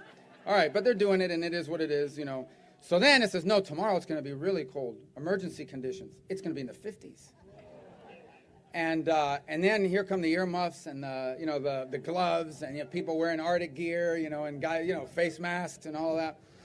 And then it gets into the 40s and low 30s, and it happens from time to time. If it really pushes all the way down, it gets probably, the further north you go, a little colder.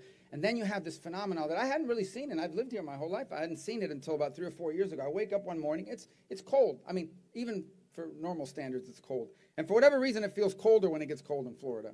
But it's, because you got to bring out that space heater you haven't used in 4 years, and you're just hoping it doesn't ignite like an electric car because you can't put it out, Just like an electric car, if it catches fire, you can't put it out. It's an eternal flame. So we bring out and I walk out in the morning, and early I had to go somewhere, so it's 5:30, so it was like the coldest moment of the day. Maybe it was like 39 or 40, rare, but it happens. And there's iguanas and lizards laid out everywhere, and I'm like, honestly, I went on an app and I searched. I said, I've read Revelations a few times, but is this one of the apocalypse signs? I didn't know if it was one of the signs of the apocalypse was like, a mass of dead iguanas. As it turns out, they're cold-blooded animals. If it gets cold, they pass out, they fall off the trees. But I did freak out a little bit freak out.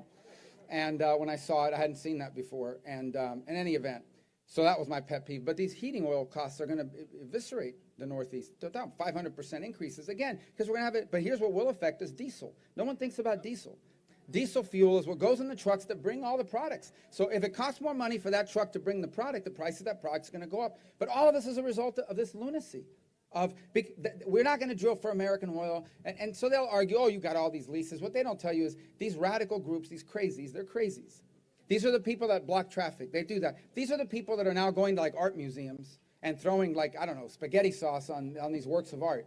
Look, I'm not anti-art. I don't understand it. This is what I know about art. The weirder it is and the deader the artist is, the more it costs. That's what I know. But they've defaced these things. Some of these people they tried during the NBA playoffs last year to glue themselves onto the court. And I'm going to be honest, I'm going to confess something. I was hopeful they would succeed because I just wanted to see what would happen. Like, do they play around them? Do they sweep them off? How do you get a guy off the floor if he's glued himself? One guy ran out with some smoke bomb a couple weeks ago and got, knocked out by one of the players. People, we should press charges. Like, what are you doing on the field with a smoke bomb? How does he know what that is? These people are crazy. And they set the agenda. And the agenda says, you can't. We're going to take you to court, we're going to sue you, and we're going to tell banks not to lend you money. That's another thing, debanking. They want all these people to not even have bank accounts. So the result is we're not producing energy, and the cost of everything's going up, and that's fueling inflation. The other thing that's fueling inflation is supply chain.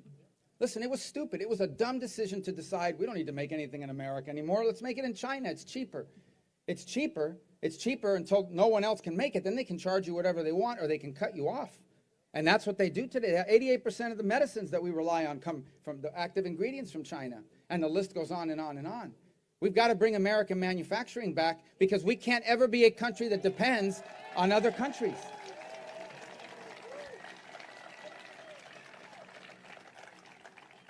And so the supply is limited because of oil, because of the lack of manufacturing. The demand went up because they lost their minds, poured $1.9 trillion into the economy of borrowed money, juiced up demand. Even Obama's economists said, don't do it, it's going to cause inflation. But Joe Biden and those, oh, no, inflation, you're lying, it's transitory. Then they first said there's not going to happen. Then they said it was transitory. Now, who he blames it on?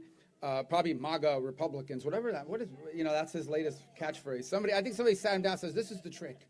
Go around and convince everyone that there's this evil group of people called MAGA Republicans, and they're responsible for everything. So anyway,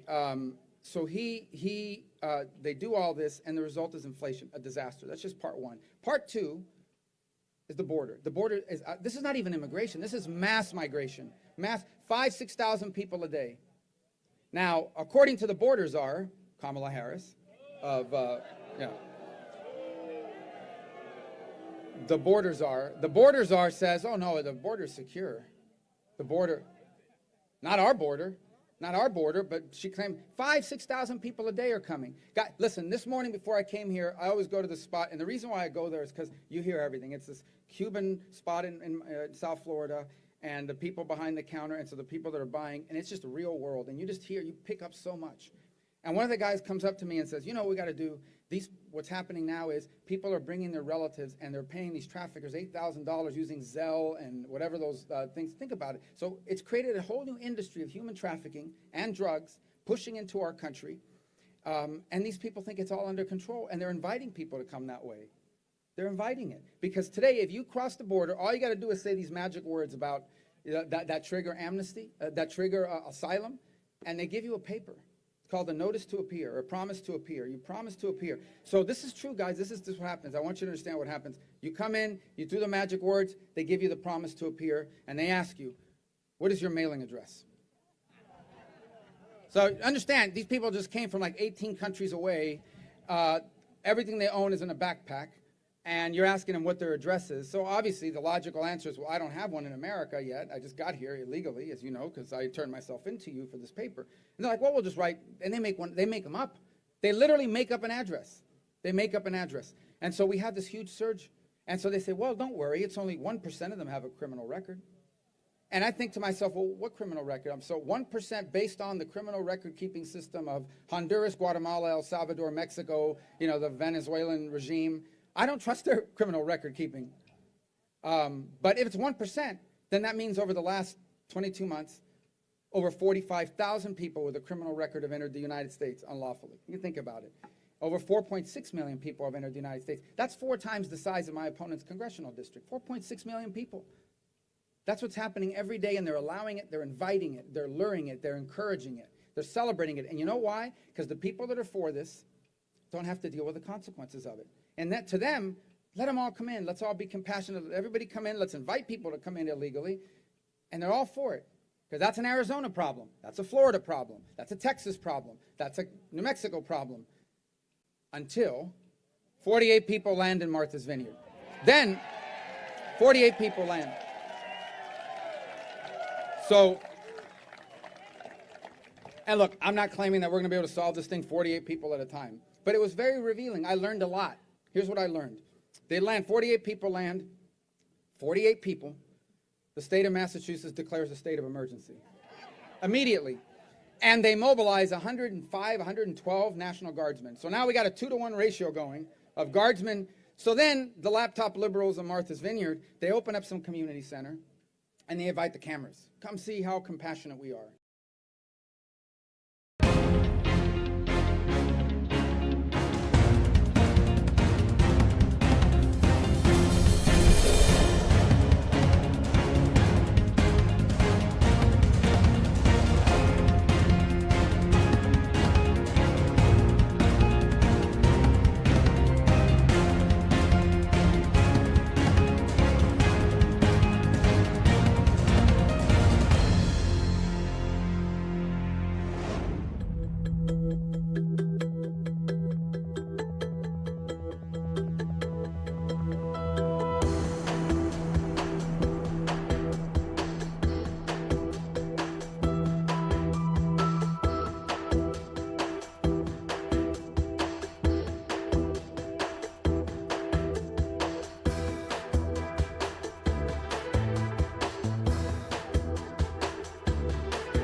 Because these are the people that have the signs on the yard. In this house, we respect science. You know that? I don't even know what all that sign says. You know the sign I'm talking about? Maybe they don't have too many of them around here, but I've seen them, guys. So they love this. They love to show the do-gooders and how kind and compassionate they are. And the cameras film everything. Look how we're taking care of them. We're giving toys to the kids that are here, you know, all this. Okay. And then the cameras leave. And the next day they deport 48 people to Cape Cod. They deport them. But they slipped. Because when the cameras were there, they talked to a few people and they said, well, why can't they just stay here? And they're like, oh, no. We have a housing crisis in Martha's Vineyard. We have a housing crisis, you know. We can't possibly tolerate it. But the hypocrisy is this. Yeah, it's very easy. If you're a laptop liberal living in one of these affluent communities far, far away, you don't have to deal with it. You probably live in a community that has a wall and a community that has a guard at the gate that asks you for your ID before you enter. They don't want you to have an ID for voting, but to go in their neighborhood, you must show ID. And so, you know, the result of it is that you expose the hypocrisy. This needs to change. No country in the world can tolerate it. No country in the world would allow this. No country in the world does allow it. And we shouldn't either. And yet that's what this administration's done, and it's unabated. And it'll only continue. The third is crime, and we're blessed. We have crime exists everywhere. And the crime in this country, there are cities that are unlivable hellscapes. I mean, it's not me, I don't have to live there, but I hear it all the time. I hear it all the time from people that used to work there. People are afraid to go into the city in New York, into Manhattan, because you don't know if some freak is going to jump out of a you know, an alley somewhere and attack you or push you into a subway or kill you. It happens all the time. And they're like, well, we don't know. This must be happening because, you know, who knows why. I said, I know why. It's very simple. It's very, very simple. Crime has always existed, and that's why we have police departments and prosecutors and laws. But if you tell people the police department is evil, the prosecutors say we're not prosecuting anyone, and you have politicians like the Borders are, Kamala Harris, raising money to bail people out when they torch police cars, you're going to have more crime. And that's what's happened, and it's ruined this country in many of these cities. And that's what they want for the country. That's what they want for America. We're never going to tolerate it. We're never going to allow it. We can't. We have to ensure that in this election, these people don't remain in power. And those are just 3 topics. We can go on to many others. Many others.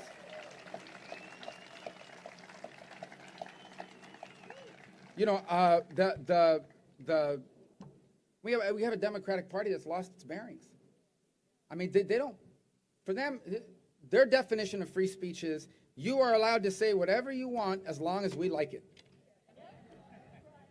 If I don't like what you're saying, if I don't like how you're saying it, if I don't like who is saying it, then it's dangerous. It's disinformation.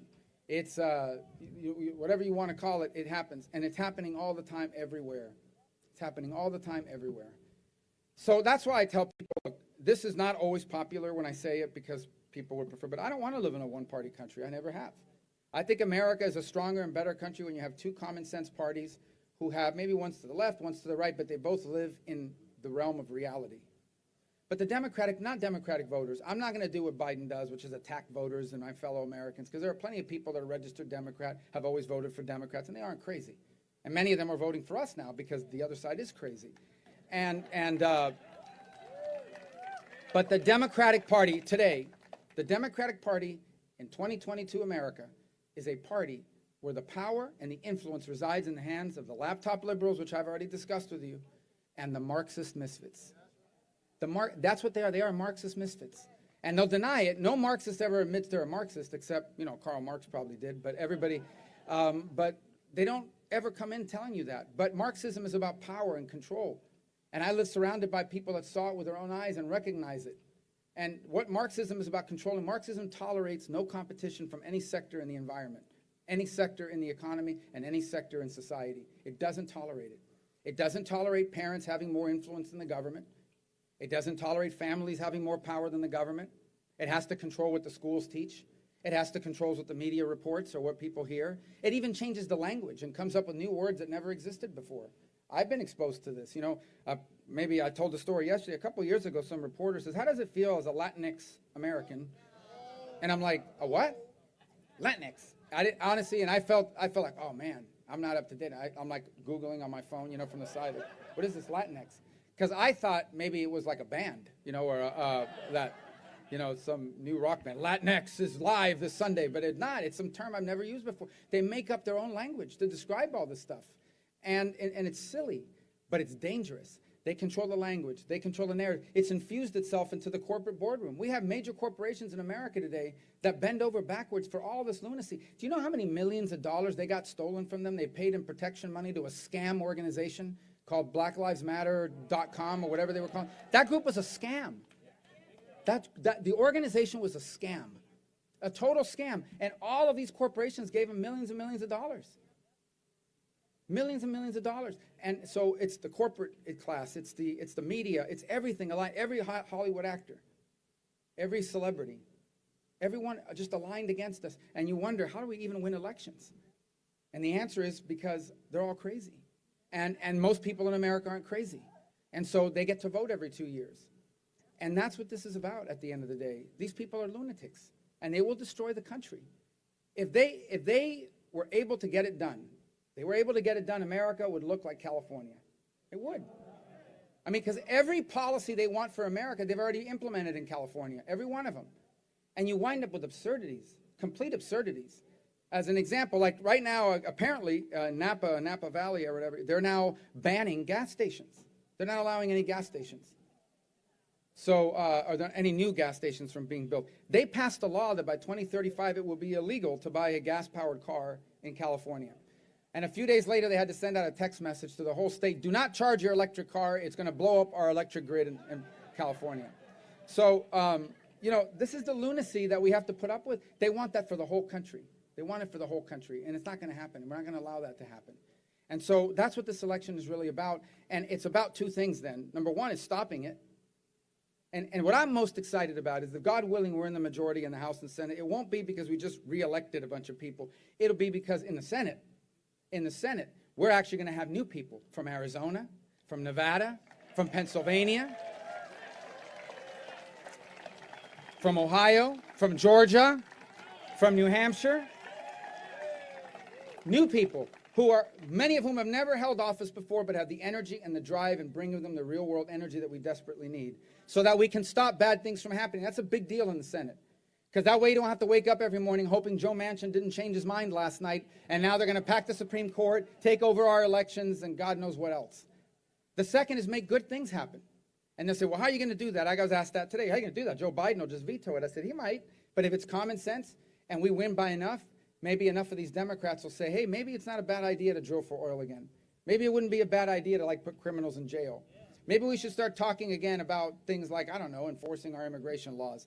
But assuming we can get it passed and put it, then people will know, okay, it didn't pass, but these are the people that wouldn't let it pass. Here's common sense. Here's what you want. We tried to pass it. They blocked it. We have an election in 24. Take it into account, because that's the final straw here, is to take back the White House. That's plan A. Now, plan B, if plan A doesn't work, plan B is we still pass these bills, but we pass them, a lot of them.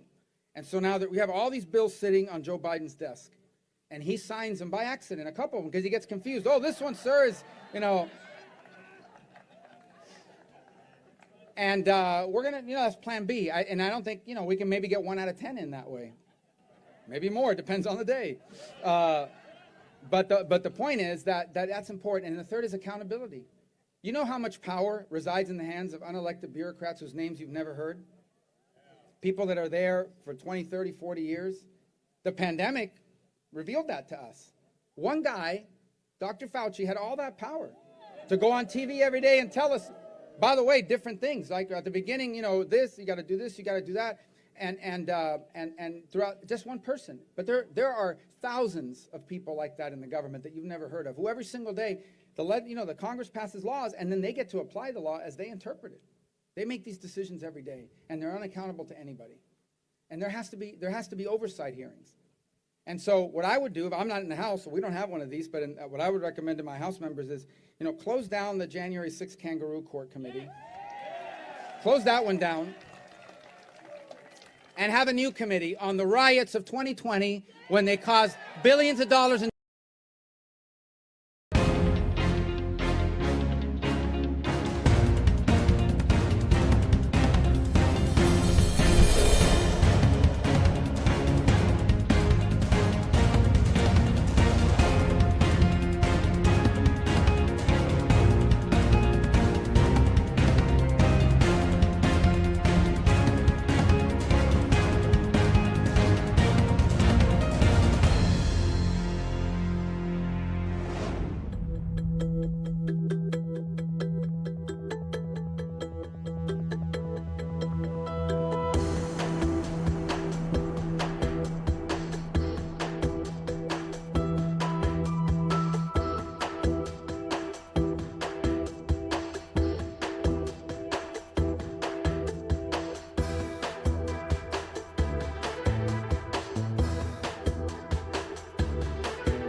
damage, and politicians were bailing people out of jails and encouraging this to happen. So let's have hearings on that. Let's have hearings on the over close to now 50 pro-life pregnancy centers in America that have been firebombed. I'm against political violence in America. I had one of my volunteers attacked. By the way, I tweeted out by 4 animals, and the press says, oh no, it wasn't 4 animals, it was only 2. And then it comes out in the police report he was attacked by 2 thugs and they're 2 German shepherds. So I was right the whole time, all right? I was right. They put German shepherds on the guy. They spent a week attacking the guy and not the victims, and not the victim of it, because that's what they do. They, meaning the local media. So anyway, they did that. But I'm against political violence. So let's have hearings on why and how language like what Schumer said, when you stand before the Supreme Court and threaten the Supreme Court, and then some guy gets on an airplane, flies to Maryland, and is captured outside the home of Kavanaugh, ready to murder him and maybe a couple other justices. Okay, that's real. Let's have hearings on that, and let's ask the FBI, where are these arrests? And by the way, where's the investigation on the Biden laptop thing? And where, you know, I promise you guys, can you imagine if that laptop had belonged to Don Jr. or somebody, maybe even like a 3rd cousin of Donald Trump, maybe a 4th cousin? It would have been, I mean, we would have had a 5-part CNN special, you know, America under threat, corruption in America, you know. But it's the double standard. But when that double standard gets a hold of the government, and here's the other one, guys.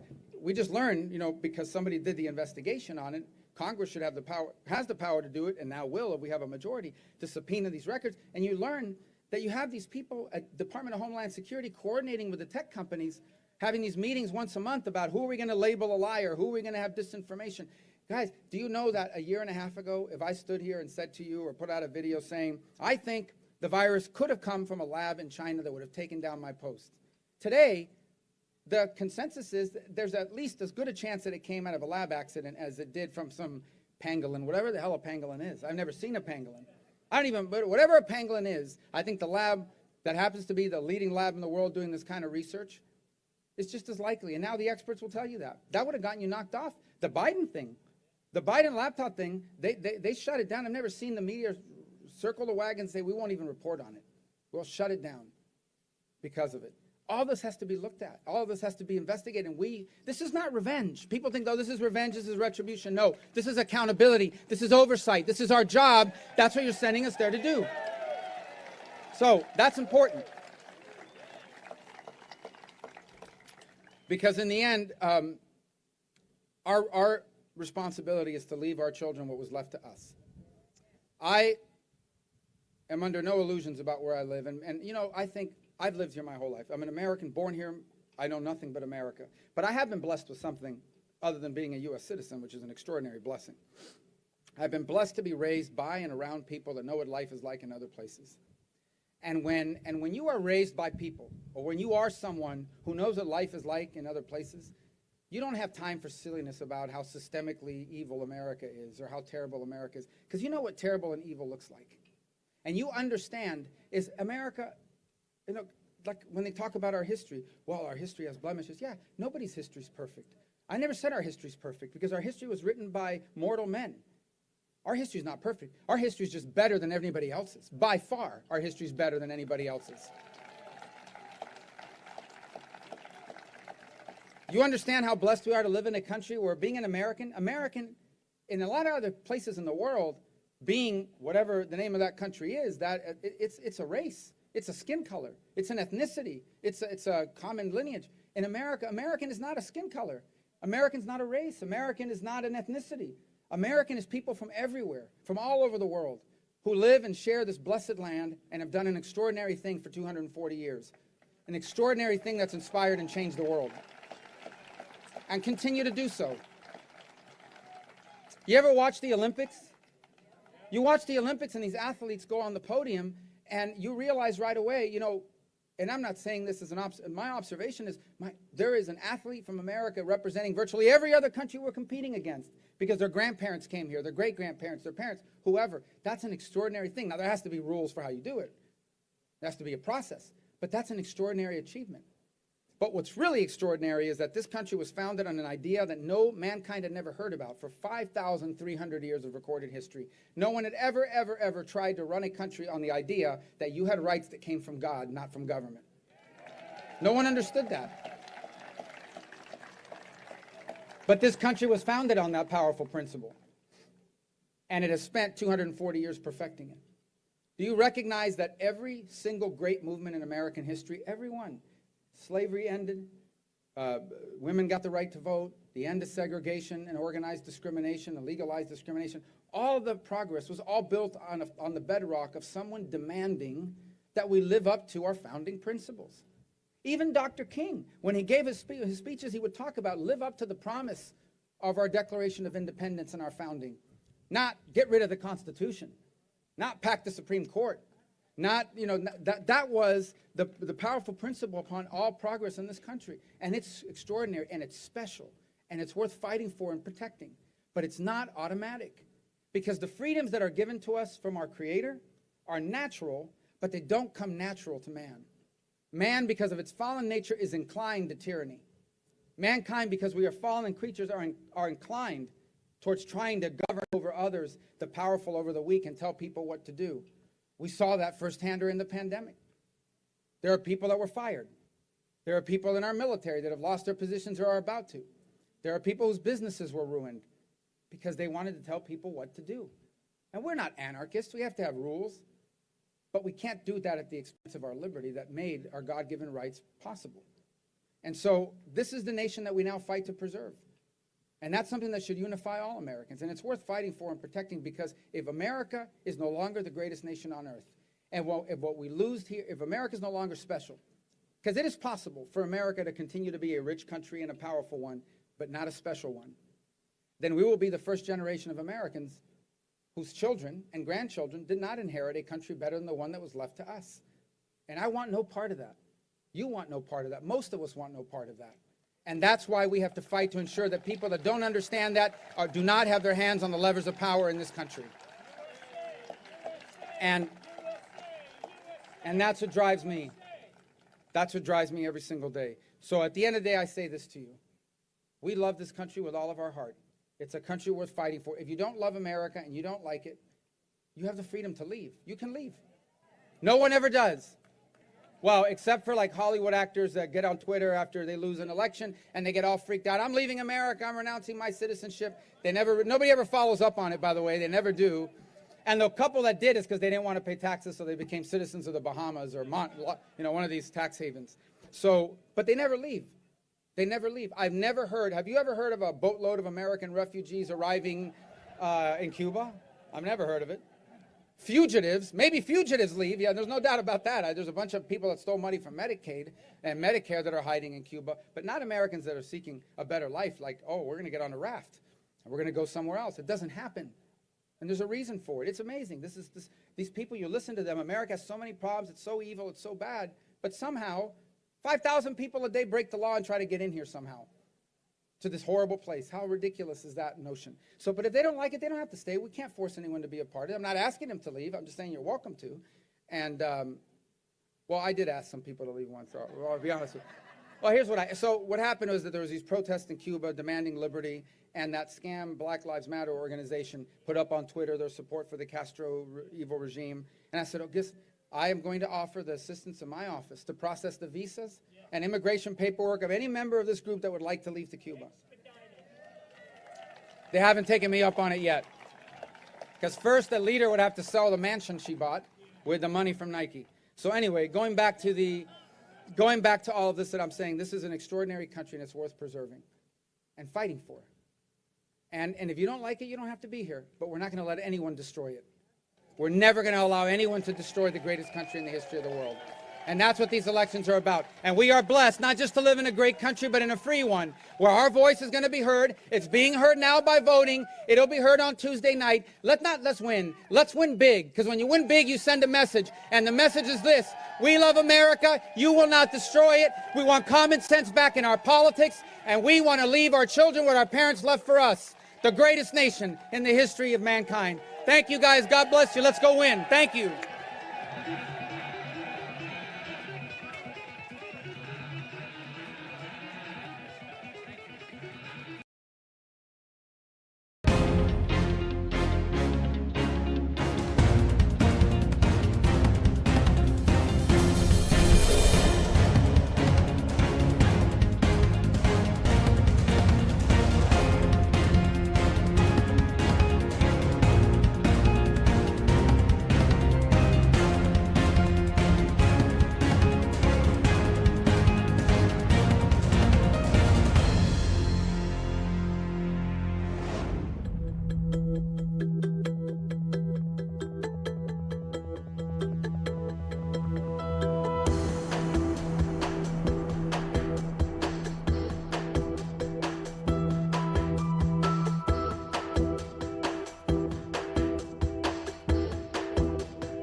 Good afternoon, Sola Vida. Are you happy to live in the free state of Florida?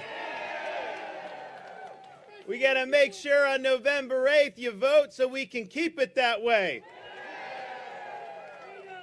Thank you for being here. I'm really excited about November 8th. How many of you have already voted?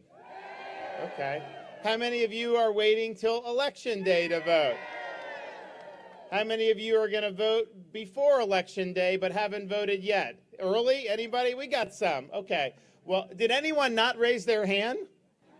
Okay, we need 100% turnout. So please make sure you, if you've already voted, we'd like you to be involved in making sure other people come out to vote. So talk to your friends, talk to family members, neighbors, people that you work with, employees, you name it. We need all hands on deck to keep Florida free. Now I'm excited to be here. You know, we recently in Florida had a visitor that came down, southern part of the state. He was wandering around a little aimlessly. I don't know if he knew where he was, but comes down and, you know, to be honest with you, I viewed it as an in-kind contribution to my campaign to see Biden down here. Because what it does is it reminds every single person in the state of Florida that the Democrats are with him 100% of the time on his failed agenda. And the fact of the matter is they came into office and they created the worst inflation crisis that we have seen in 4 decades. And they act like it's somehow what they said it wasn't going to happen. Then they said it was a blip. Then they said it would peak in 6 months. Now they don't even know what to say. But things have been very tough because of their policies. And when you're in a situation like that, the last thing you want to be doing is doing things like reducing our ability to produce energy, which he did on the first day of office. We've got massive amounts of oil and gas. And when I was back in the day, Congress, we even opened up ANWR in Alaska. They've got more oil in ANWR than Saudi Arabia has. And yet he came in and he stopped pipelines. He stopped leases. He basically says, well, you need to do renewables. But I'll tell you, we just had a hurricane come through. To get your power back on, I can't do that with windmills. We need to have real energy. And so you're exacerbating the inflation by doing this with the energy, and it's terrible policy. It's hurting a lot of people. These guys are all in lockstep with him on this, and just think about how pathetic it is that he's begging Maduro for oil down in Venezuela. He's got to beg Saudi Arabia for oil, and of course OPEC cut production because Saudi doesn't respect Biden. They don't appreciate what he's doing by playing footsies with the Iranians. So, of course, they're going to cut production. And here's the thing. He's put our country in a vulnerable position with his policies. We should and we could be energy independent. And that's what we need to be doing. So he is doing all of that stuff. And now he's been on this kick where he claims that the people that don't support him are somehow threats to democracy. That's their new thing that they're saying. And, I just think to myself, because I try to think about what him and a lot of his supporters have been trying to do over the last couple years. It's not me and it's not you that are threatening to pack the U.S. Supreme Court. It's not me and it's not you that's threatening to abolish the Electoral College. It's not me and it's not you who's saying that we should make D.C. a state so that they get 2 radical senators for life. And it's not me and it's not you that wants federal legislation to outlaw voter ID all across the country, which is what they want to do. So you tell me who's the threat when you're trying to take a sledgehammer to our constitutional system. And the voter ID, not only do they want no voter ID, they want to couple that with forcing every state to allow ballot harvesting. And that would be you get harvested votes and you don't know who these people are. So that's their vision and that's what they want to do. Incidentally, in Florida, because you have me here, we ban ballot harvesting in the state of Florida. Just very simple. Yeah. I believe in one person, one vote, and that's the way it should be. You shouldn't have some political operative paying to get a massive satchel full of votes and then dumping it in some drop box in the middle of town. That is not what a secret ballot is all about, and that is not one person, one vote. So we did do the ban on ballot harvesting. We've also required now local supervisors of elections, because they run the election on the county basis. The state doesn't. We're now requiring, because they were supposed to be doing this, but a lot of them weren't, required to clean your voter rolls every single year. And that's really important.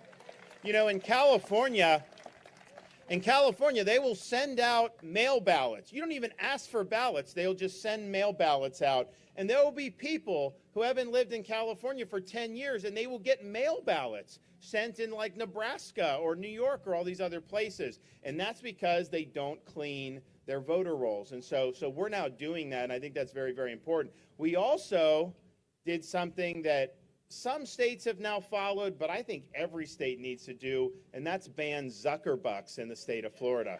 We're not going to let them pour hundreds of millions of dollars into taking over the actual election offices and stuffing those offices with partisan political operatives. They were using and manipulating the machinery of the election in key states to advance a partisan agenda. And that's wrong. And in the state of Florida, it is no longer allowed. We also understood, it's important, we also understood that you can talk about no ballot harvesting, and we do have voter ID, of course, but you need to make sure that that is enforced. And so we created this year for the first time an office in state government that is focused on investigating and prosecuting election fraud and irregularities. And we had, so just the other day, I think a week or two ago, they brought a case against a guy in Broward County, 9-time convicted felon and illegal alien, yet registered to vote and voted twice in 2021 in 2 different elections. One of those elections was decided by like 30 votes, and yet this person voted. And so when you have somebody who's not even a citizen voting, that could cancel out your vote and cancel out the things that you've worked hard for. And so it's very important that people be brought to justice. They've also brought cases against people who are convicted of rape and sex abuse. And you're not allowed to vote in Florida if you have those types of convictions. And so I think it's really good. And now what people understand is you do things like ballot harvesting at your peril, because the law will be enforced. And we're going to make sure that every vote counts, every legal vote counts, and that your legal votes aren't canceled out by this type of chicanery anymore. So we're proud to have led on election security and election integrity. And 2020, we ran a very efficient election. It took these other states days and weeks just to count the votes. We do it very quickly. And I guarantee you, November 8th, you are going to have a victor named very quickly, and it will be me in the governor's race.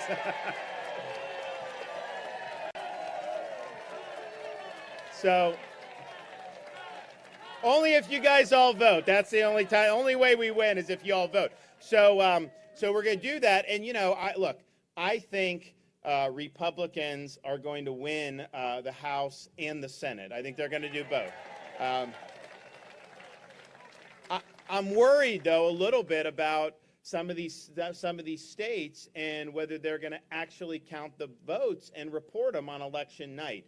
What happens is like in California, it takes a month for them to count the votes. They actually had a mayor's election, a primary, and the 2 top candidates, the one guy that was winning the morning after the election, went up by like 6 points, and he's like the non-communist option of the 2 in the Los Angeles mayor's race, and up by 6 points, and people are like, oh, wow, and it was a runoff, so it wasn't like he won, but it was 6 points. Then like 2 weeks later, the other candidate was up by 6 points. And I'm like, how does that happen?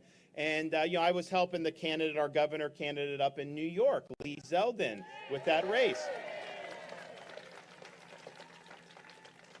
And look, it's a tough state. Part of the reason is because a lot of the Republicans up there move here to live in our state. Any of you from New York that have moved down? Yeah, of course. It's a tough state, but I think he can do it because, people can be in their little partisan corners on some of this stuff, but when their personal security and their family safety starts to be called into question, people tend to want to do something about that. And what they are doing in New York is they are letting criminals run free, and the inmates are running the asylum. And so people are not safe, and they need to reverse these policies, and of course Lee Zeldin will do that. So I'm optimistic. At the same time, New York takes like a month to count the votes. And it's like, I really hope that they will do a better job of counting the votes. But we're doing that here in Florida very well. We're going to continue to do it. But, you think about so I went up there and helped them out because I've known him for a long time, so I helped them out. And I said, so I go up there and I do an event up there in Long Island. It was like a huge number of people. Everyone was real happy. Yeah. You're Long Island? Nassau or Suffolk County? Okay. We were in Suffolk, but actually not that far away. So, but I tell him, and it's sad that this is the case because, we have 50 states, obviously. They say a federalist system's a laboratory of democracy because one state can do it one way, the other states can do it, and then you can compare the results. And so that's really what we've had. Since I've been governor, we've probably had the most intense laboratory of democracy that we've had in any of our lifetimes, partially because COVID gave these governors pretext. They shouldn't have done it. But they were committing very, very bad policy mistakes, locking kids out of school, mandating, all these different things. And so you saw that happening. You also just see how your general governance is. You saw the education, what they were doing, and the crime. And so what we've seen a massive exodus from states and localities governed by leftist politicians. And they're going to places that are governed well. Places that respect freedom, places that have opportunity.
Opportunity and places that are dedicated to law and order. So what does that mean? It means people have fled New York, Chicago, California, all these places, Michigan, lockdown central for a long time. I used to see all these Michigan people come and they were treated so poorly by their governor, and hopefully she'll be sent the door on November 8th. But so you've seen this really significant, I think, people voting with their feet like never before. But, you know, I talk to people, and I'll have people come up to me and just give me a big hug. They're so happy to live in Florida. They're so happy about everything. And, you know, it's great, and we feel great about what we're doing, and we're happy that people are happy and people appreciate what they have in Florida. But it's also kind of sad because, you know, you have these people that are being driven away. They're being treated terribly. Their rights aren't respected, the streets aren't safe, they're being taxed to smithereens, and so they're being driven out. And I just tell you, we had choices to make in Florida if you go back over the last few years. In fact, summer of 2020, this is when COVID was first starting, I got a letter. Every Democrat member of the U.S. House of Representatives from Florida wrote me a letter. And they said that we were being reckless by having businesses open. They said we were wrong to have kids in school in person, and they said that we needed to, because of COVID, shut down the state of Florida. They said we needed to force people to shelter in place in their homes, and that we should be imposing mandates. And so I thought about that, and I was like, you know, if we do what they're telling us to do, it is going to destroy the state of Florida. It's going to throw millions of people's lives into turmoil. It's going to cause hundreds of thousands at a minimum Floridians to lose their jobs. It'll cause thousands and thousands of small businesses to go under, and it will lock out of school millions of school children.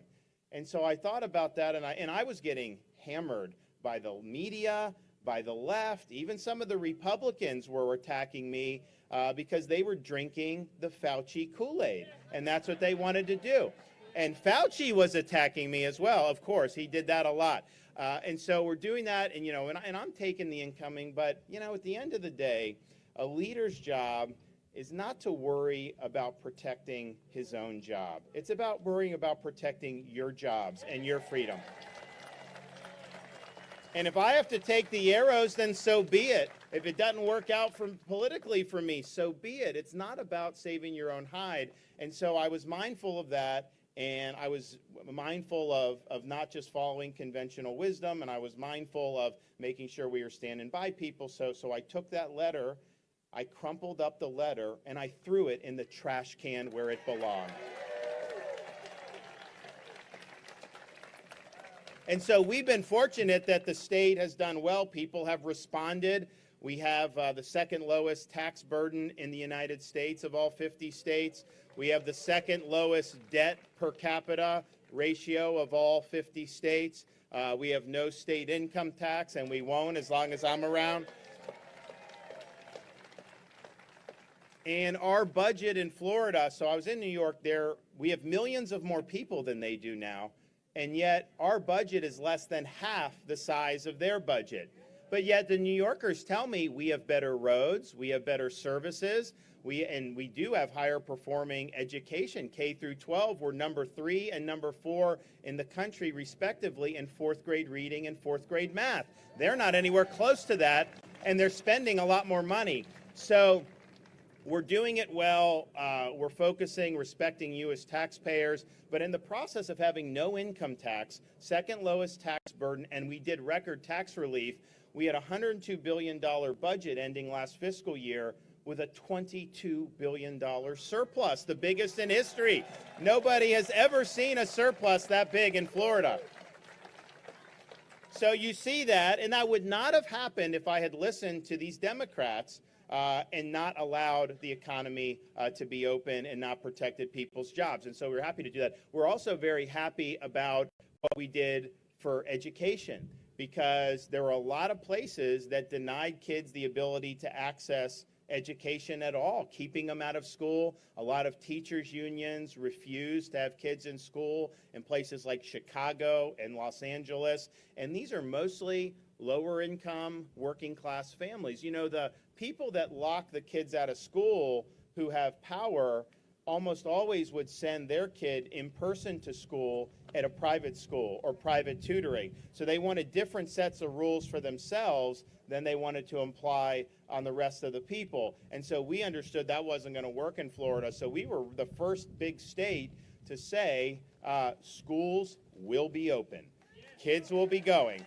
And we knew that was the right thing based on the data, but we got all kind of flack for that. I even got sued. They sued me to try to close the schools, and we beat them on the lawsuit as well. And so the result of all that is those rankings, and if you control for demographics, we're really number one in fourth grade reading and fourth grade math.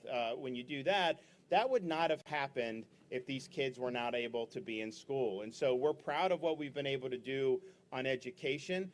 We're also proud of, part of being able to be in school, I think, is that parents' rights are respected. And one of the things that we did on this in terms of the school children, see, you now have the CDC adding to the childhood immunization schedule COVID jabs for young kids.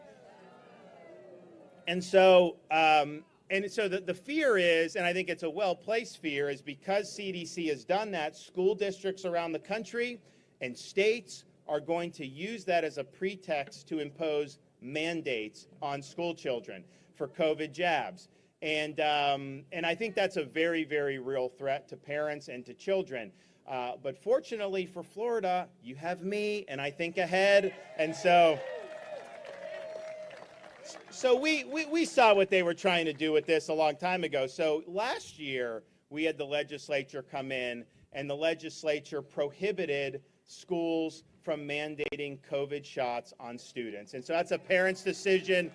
You guys know what you're supposed to do, and we trust your judgment on that. But the mandates were really bad, and they even wanted to do in Florida was something called vaccine passports, where you wouldn't be able to participate unless you showed your vaccine card or your boosters and all. And you know, this more recent booster, I think they did like 8 mice was the thing, and then, you know, whatever. I mean, you can make your own decisions, but you know, that was not exactly rigorous human trials. And so to force somebody to do that under those circumstances is ridiculous. So we would not allow the passports. We said you have a right to participate in society, so we banned those very early on. And we also said, because Biden was trying to force this, as well as other corporations, that in Florida, nobody should have to choose between a job that they need and a shot they do not want. And they wanted people to lose their jobs over this.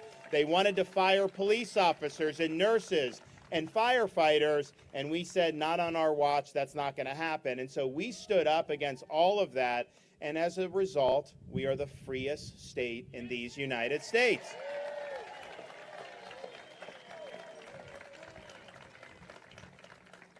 On education, though, well, first of all, if you look at our higher education in Florida, we're ranked number one for higher education, public higher education in America now for 5 straight years by U.S. News and World Report. And one of the reasons that is because those rankings look at value. And since I've been governor, we have not allowed any tuition increases at our state universities. And so you can go to University of Florida, UCF, these places, it's like $6,200, a little bit up or down depending on what university. And you're not going to be able to find a lot of that in other parts of the country. Interestingly enough, we now have it so that grandparents can qualify for in-state tuition for their grandkids. And so if you guys have people, grandkids in other parts of the country, and they want to get in-state tuition in Florida, they can use your residency in Florida to be able to do that. We aim to please. But one of our mantras has been that, you know, the purpose of schooling, whether it's young, whether it's higher ed, the purpose of schooling is we want solid classical education. We do not want ideological indoctrination.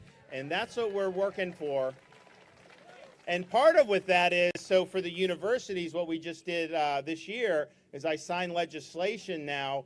All tenured professors have to undergo review, periodic 5-year review, and can be let go if they're not producing. Because some of them get tenure, they don't do anything.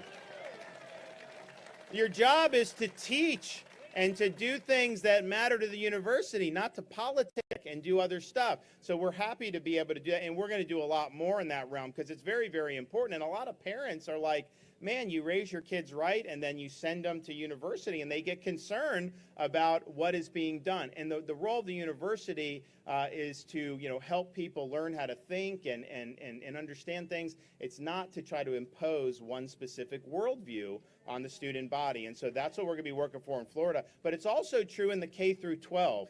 And we've seen examples of where people are trying to do that. Certainly around the country, it's happening very aggressively. When I was a kid, I was going up to school in Florida.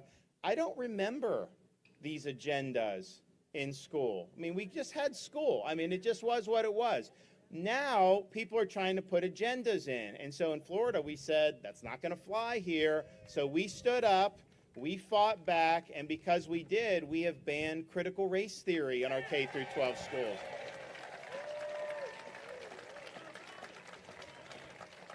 We are not going to teach our kids in Florida to hate our country or to hate each other. We are going to teach real history. We're going to teach about the founding of our country.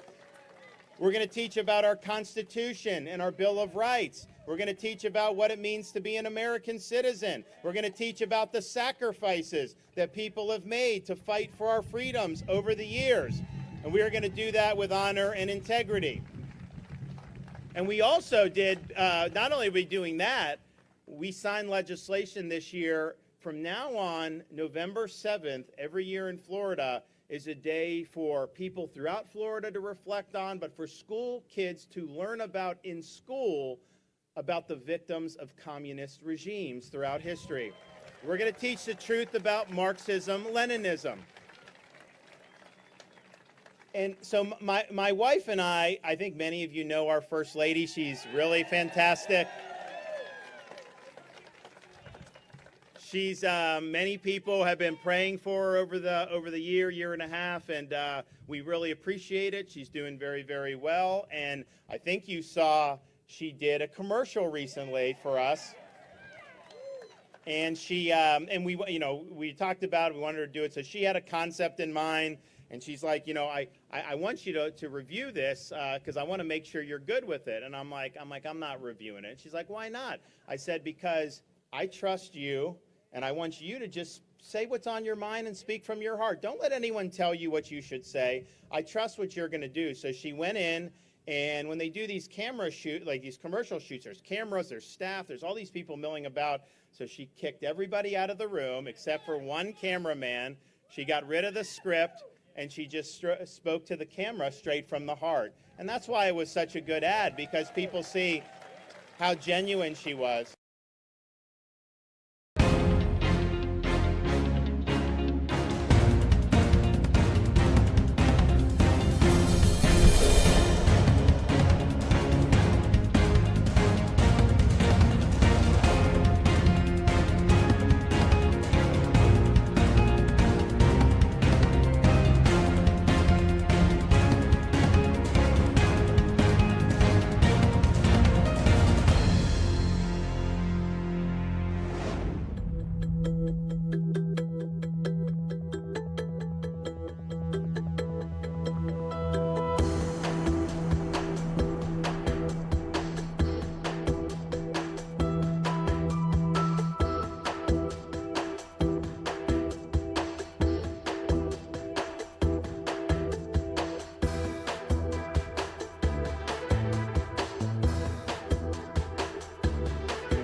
She's done an awful lot for this state. Most recently, she took the lead in helping victims from Hurricane Ian by setting up a Florida disaster fund, which people can go to at floridadisasterfund.org and donate. But she did that, solicited contributions. She's raised over $52 million for storm victims. So we have a 5, a 4, and a 2-year-old at home, and they put us through our paces, and there's a lot that goes on, especially with how busy we can be sometimes. And we did get to bring, she brought on Saturday, Casey did she did the coin flip for the Florida State-Georgia Tech game at Doak Campbell Stadium. She brought all 3 kids with her to do that. Then I did the coin toss at the Florida-Georgia game in Jacksonville. Not great for Florida that happened, but nevertheless. And so she brought our 5 and 4-year-old, and they were able to go on the field in that. So they're involved, and we like it. But we think about, as parents, you know, it's difficult to raise kids nowadays because there's so many different influences that come in. I mean, my kids, 5 and 4, like, they can find the Apple remote, and they start downloading stuff, like, the minute we turn away. And so you think about it. And so our view is, you know, we really want to be there for parents, and we think that parents, you know, have the right to be able to send their kid to school, to be able to watch cartoons, just be kids, without always having somebody's agenda shoved down their kids' throats. Parents have the fundamental role in the education and upbringing of their kids. Our school systems, our charter schools, private, they're all very important, but they do not supersede the rights of parents. And so it's very important that we are standing with parents as they're raising families, because it's very difficult to do. So one of the things we had to do, we signed a bill called Parents' Rights in Education in the most recent legislative session. What does that say? Honestly, the fact that we even had to do it is kind of a sad commentary, but this is going on in other parts of the country. But we said that, you know, parents should be able to send their kid to elementary school without having things like sexuality and gender ideology injected into the curriculum. It is wrong for some school to be probing your child about these matters. It is wrong for a school to tell a 6-year-old that they may have been born in the wrong body or that their gender is a choice. That is wrong. That is happening in other parts of this country with things that are going on. So our view was, you know, we need to provide those protections for parents. We need to make sure that we reoriented the proper role of the school vis-a-vis the parents, and we did that, and parents loved it. Honestly, most voters really loved it. The media got upset about it. The left got upset about it. And what they did because they knew, honestly, it was smart what they did, because they know that if they just try to oppose parents' rights straight on in an election, they're going to lose. I mean, just imagine if they knocked on your door and said, elect me because they want to do, gender ideology for first graders. That's not a very appealing message. Most parents don't want that. You know, I think about my parents that are older. They don't even understand what any of this is. And so it's not a good message to actually win votes. So they understood that. So they said, you know, we're not going to be able to win elections on it. But if we can enlist corporations, woke corporations, to come out against it, apply corporate pressure, well, then you may have somebody like me, you know, potentially would back down from support. And so they got the granddaddy of them all, Disney, to come out against the bill, and they were demagoguing it, all this stuff, which is fine. But, you know, their bet was, because Disney really since the 60s has gotten everything they want in the state of Florida. They just call the shots, and everyone has basically bent the knee. Well, you got a new sheriff in town with me as governor. We're not working like that. We run the state of Florida. We don't subcontract out leadership to corporations based in California. So, of course, we signed the legislation into law. We protected parents, and we made sure to do the right thing. Now, they wanted to continue to fight against it, said that they would get it repealed, sue over it, all that stuff. And, you know, you have the right to take those positions. That is fine. But you do not have the right for us to put you on a pedestal while you are doing that and while you are trying to undermine policy in this state. And so we work with the legislature because Disney has gotten so much subsidies and preferential treatment for like decades. They have their own government in Central Florida. They are exempt from laws that their competitors have to follow, and they get major tax breaks. So we said Those are your values. Those are not Florida's values. You are not going to be on a pedestal. Work with the legislature, and because we did, Disney's no longer going to have its own government. They're going to live under the same laws as everybody else, and they're going to pay their fair share of taxes in the state of Florida. But it raises the issue of what I call the woke mind virus, because it's this way of thinking that has infected so many institutions. It's infected corporate America, as we see all the time with them. You know, they get mad if, like, I show up at a concert, right? But yet you could have these other leftist politicians show up. You know, the difference is I get cheered at the concerts. The leftists would get booed at the concerts. But forget that. Forget that. So they get mad about stuff like that. And even think about like what we've had to do in Florida. And I was proud to do it, but we signed legislation 2 years ago protecting women athletes from having them have fair competition. How do you compete for 3 years on the men's swim team and then switch to the women's and you win the championship? I'm sorry, that is a total fraud, and everybody knows it. And so it's taking away opportunities for young girls. Women athletes, they're working hard, they want to win championships, and then you're basically saying you got to compete against biological males. So that's wrong, and in the state of Florida, we are protecting the integrity of women's sports, and we're going to make sure they have opportunities. We also, unfortunately, woke has overtaken parts of our medical community. And so you see things, and we're now taking action on this, but what they are doing, and they say it's gender-affirming care, but they're actually performing sex change operations on minors. So you will have, and look, teenagers are going through a lot. That's normal that you go through a lot. And dysphoria happens, but the thing that you know, if you do the research, over 80% of it in teens resolves itself by the time they are adults. So why are you disfiguring them, cutting off breasts, doing things on the bottom? It is wrong, and it's not based on science. What it is it's ideology taking over medical practice. And so European countries started to fiddle with this, and they realized it was wrong. So countries like Sweden have gone back in. But in our country, they're really trying to promote this. And so we said we can't have that in Florida. So we activated our Board of Medicine to do that, to promulgate a rule that would not allow this. And you know what we had? We have adults who went through these surgeries when they were kids testify in favor of what we're doing because they said the surgeries were wrong and they regret it. And it's hurt them having to go through this.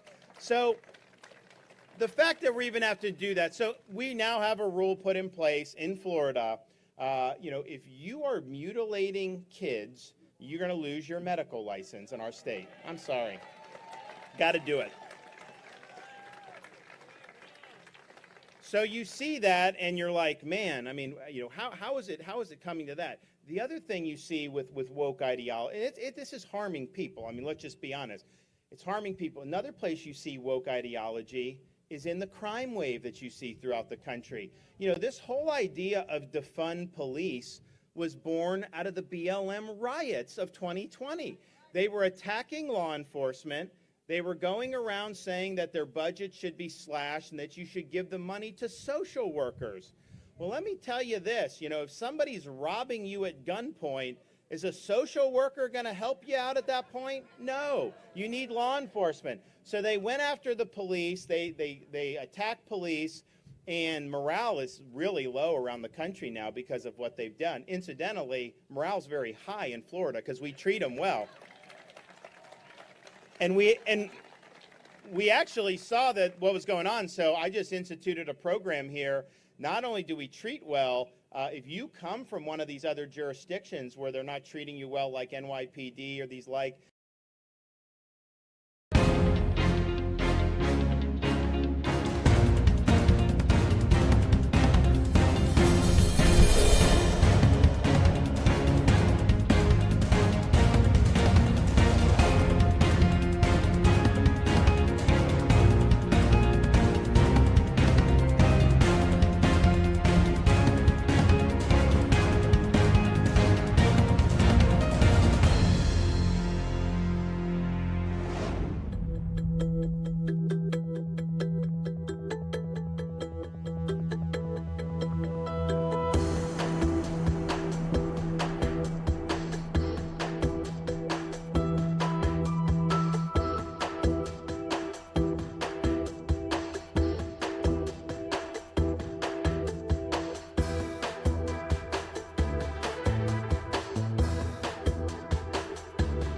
you get a $5,000 signing bonus in the state of Florida. So they are lining up to come down here, and we're happy with that. But that whole thing was based off an ideology that is blaming law enforcement rather than blaming criminals for criminal activity. And so you've seen crime spike. Another way woke is making people less safe, these prosecutors that are getting elected in these jurisdictions, usually funded with campaign support from people like George Soros, putting these people into office. And what they do is they say, you know, we want to reform the justice system. We want to do all this. But they're not going through the legislature to change laws. Those would not be good legal changes, by the way. I don't believe in letting people out of prison, or I believe in holding criminals accountable. But that's what they want. They want to blame society rather than blame the perpetrator. So they can't get these changes through the legislature. So the prosecutors get elected, and they say, we're just not going to enforce laws we don't like.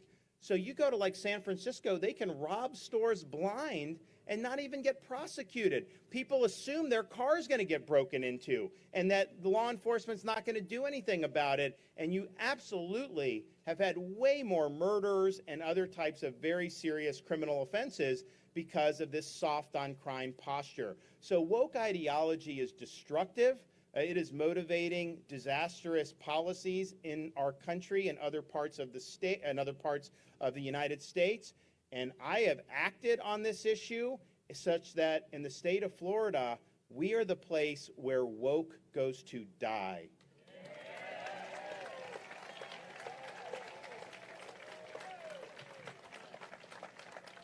So we have an opportunity on November 8th to do a lot of good. If you all come out and vote and get a lot of people to come out to vote, you can re-elect your governor again. Should be fun. You know, we were very close to having a much different future 4 years ago in a very close election. And it was a 0.5 percentage point. And if it had gone the other way, this whole state would have descended into a Faucian dystopia during COVID. You would have had BLM riots all across, roaming wild. You would have all this bad stuff in the schools. I mean, it would be a radically different place. And so don't take freedom for granted. Don't take the direction of the state for granted. You know, it's there. Our continued success is there for the taking, but it is a choice you got to make, and you got to go out there and do it. But we came very, very close. How many of you have moved to Florida since I got elected governor over the last 4 years? Okay, so we got a lot. How many of you would have still moved if the other guy had been elected governor? Would you still have come here? Not a lot. I don't see any. Yeah, you know, honestly, it's sad, but that's just the reality. So we know how important that race is. We also have opportunities to win. You had Marco here for the U.S. Senate. We're going to win a majority in the U.S. Senate. We have a chance to win super majorities in the Florida legislature, both chambers, that can help me continue to put big wins on the board in Tallahassee. And that's important.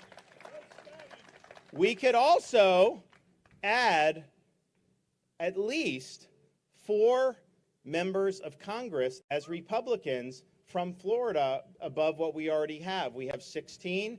We could end up with 20. I don't know, maybe even more. And you know, if we do that, you know what that means? That means we retire Nancy Pelosi once and for all.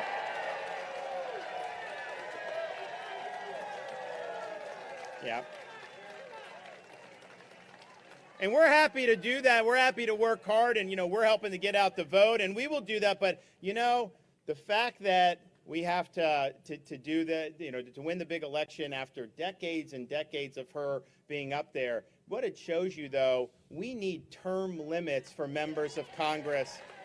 Very important to have that. We've also been able to elect a lot of great members to school boards throughout the state of Florida. These are members that are going to respect parents' rights, that are going to want to have classical education, and that are not going to allow some of these ideologies to get into the classroom. So we have some more of those seats up, although we want a lot of them in August, which is very, very good. So we have a great opportunity here if we just work hard over the next however many days. I lose track, to be honest, because we've had a lot going. You know, we had the campaign starting it kind of started in September, like in earnest. We've been preparing for a long time. So we have all these things planned, everything. And then, we got a visit from a very mean fella named Ian. And he came down to Southwest Florida, and that really was an all hands on deck moment for the state. We were able to have 42,000 utility workers pre-staged in the state of Florida to be able to help with restoration. Did millions of restorations, our utilities did, in record time. We also had search and rescue deployed, even as tropical storm force winds were still circulating in Southwest Florida. We had people helicoptering, boating, driving into Southwest Florida to be able to effectuate rescues, and they did thousands of rescues, particularly on those barrier islands. And when you had situations where there was really massive structural damage, like it knocked out a bridge and going to Pine Island in Southwest Florida, knocked out the Sanibel Causeway in 3 different places. And those are not state roads or state bridges. And the locals were telling the residents, it's going to be 6 months and you got to get off these islands because we're just not going to have enough stuff for you there. So they came to me and they said, can you help us? And, I looked, I was like, it's not a state road, but yeah, I'll help you. Well, what do you need? They're like, we need to get back and forth from the island. So we thought, can you do boats? Can you do that? And you could, but it just wouldn't work. I was like, we got to fix this thing. So we went and said, we'll take it over. We'll do it. We got a contractor in place. Said, how long is it going to take? They're like, well, we think we can do it, in a few weeks. And I was like, can we do it quicker than that? They're like, all right, we get it. We'll promise we can do it in a week. I'm like, well, that's better because, we did it. The storm came a couple days later. We announced in a week that, we went forward with it. We took the mantle and didn't sit around. And we were able to restore the bridge in 3 days, which some people thought would take 6 months. So,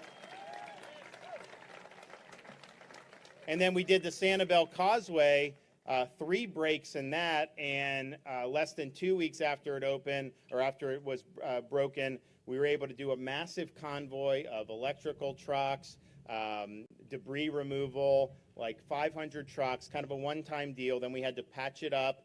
But 3 weeks to the day of the destruction of that bridge, we were able to reopen the Sanibel Causeway for everybody.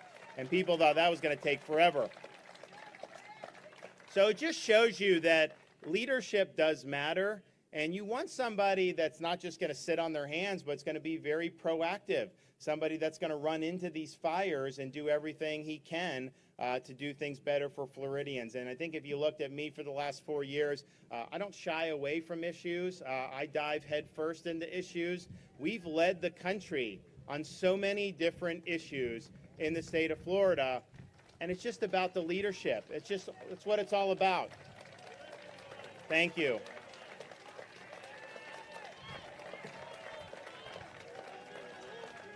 Thank you.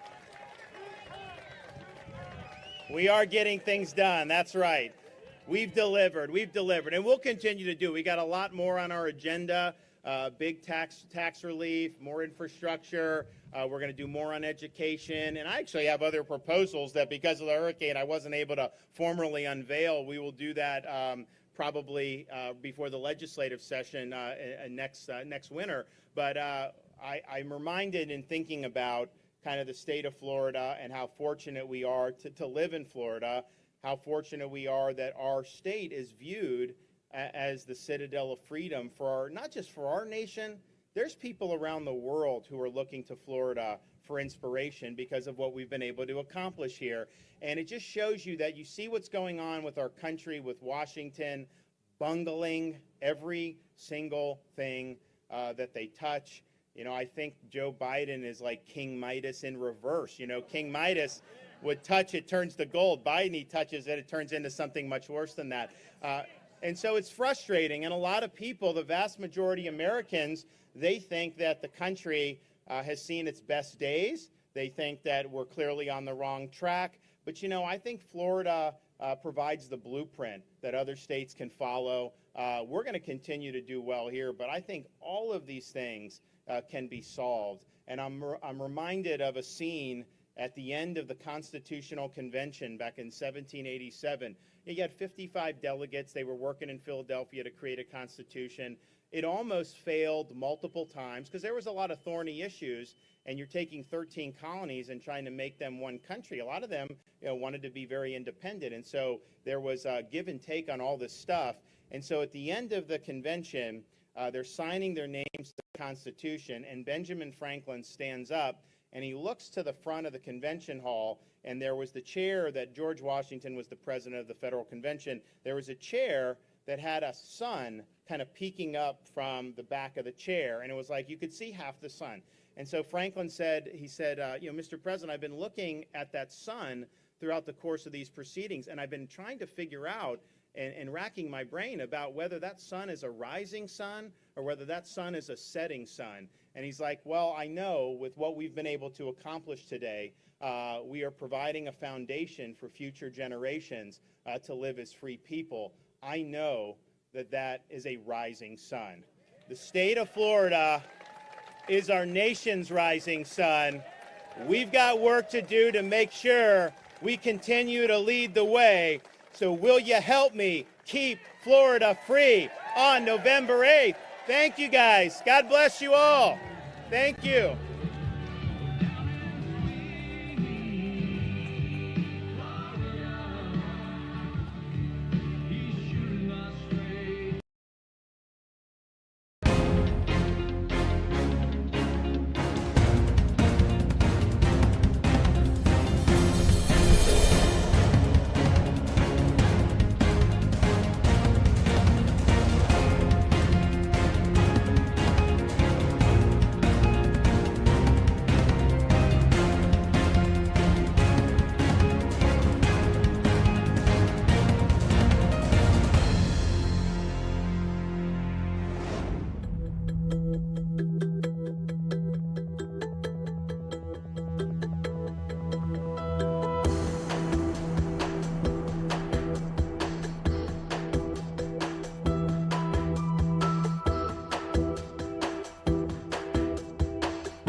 Excited to be here with all of you. I want to thank all the Columbia Democrats for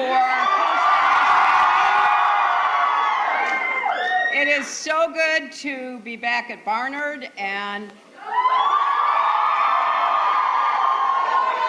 to be with so many representatives of our government at the local, state, and national level who care about your future and are doing everything they can to make a difference. And I personally am thrilled that we're going to have Vice President Harris with us today. I want to thank all of my wonderful former colleagues and friends who you will be seeing, including Attorney General Tish James, New York Senate Majority Leader Andrea Stewart-Cousins, New York City Council Speaker Adrian Adams, my former colleague in the Senate, Chuck Schumer, and of course, Governor Kathy Hochul. Now, you're going to hear from the governor and the vice president. I just want to put what we're doing here today in some context, because this election on Tuesday is one that will have such far-ranging repercussions. And I think you know that. That's why you're here. But I am going to ask you to get out after today's rally and literally get everybody you know to turn out and vote early, vote on Tuesday, because every issue that I can think of that I imagine you could care about is literally on the ballot. You know, I've known Kathy Hochul for a long time. She and I have worked together. I really appreciate the way she's bringing new leadership and stability and new hope for our future to New York. And I think it's about time, since this was the state where the women's suffrage movement was born, that we would have a woman governor. Now, when I think about Kathy, I think about someone who actually legitimately cares about the people of this state and has proven it over her long life in public service. And as lieutenant governor, she crisscrossed New York, literally going to every single county and a lot of the towns and villages and hamlets within them, bringing all kinds of good ideas, bringing people together. But this election, like every election, is a choice. And it's not just a choice between two candidates. It is a choice between two very different ideas about who we are as a state and a country, how we should work together or not, what kind of future we want for ourselves, our children, and our grandchildren. I think it's fair to say that if you paid attention to this campaign, the Republicans make no secret about what they want to do. They actually say the quiet part out loud. And Lee Zeldin, Kathy's opponent, along with, good response, along with Donald Trump and their allies, are literally fighting tooth and nail to turn back the clock. Think about it. Yes, of course, they want to turn back the clock on abortion. They spent 50 years trying to make that happen.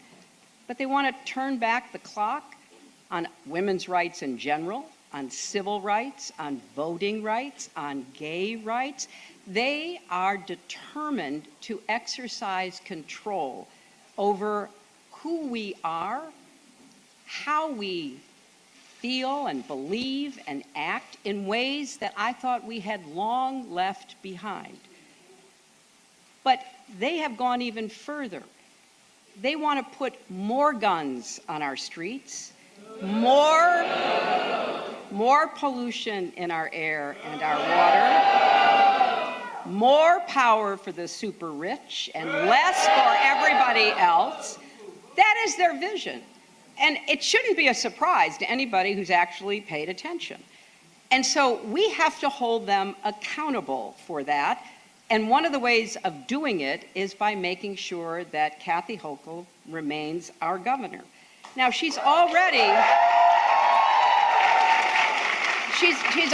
made a difference. She's already helped to create good-paying jobs. I don't know if any of you are from the Hudson Valley or from the Syracuse area, but working in partnership with the Biden administration, within the last 3 weeks, we've had these huge announcements.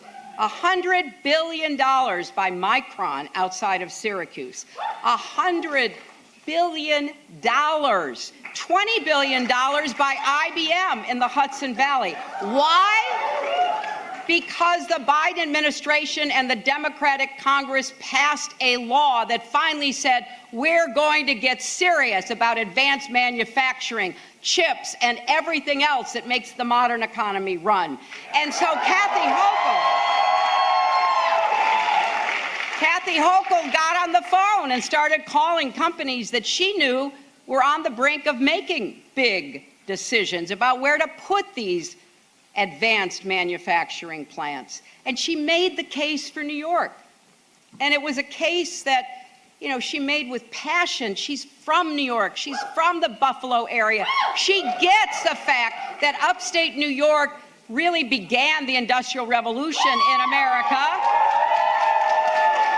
fell on some hard times, and we have a chance to bring it back if we have Kathy Hochul as the governor working to do just that.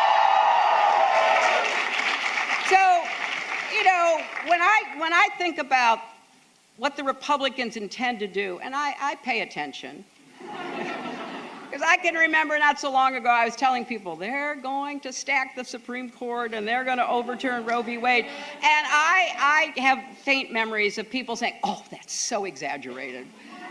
So let me tell you, they're going to cut Social Security and Medicare in order to give more tax cuts to the wealthy. That is the plan. And if you don't think it will happen, just listen to them. And if you are still on Twitter, I am, if you still are, there is some great video of the Republican senator from Utah, Mike Lee, saying out loud that he wants to pull Social Security and Medicare up by the roots and get rid of them.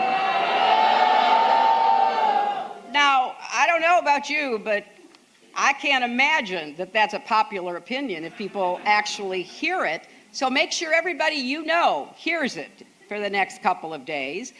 And, you know, we have to look at all of the important matters that are at stake. And I have to also just reflect that I've seen, I'm sure you have, well, maybe you don't watch television, but if you did, you would see what I see, which are ads about crime every 30 seconds, right?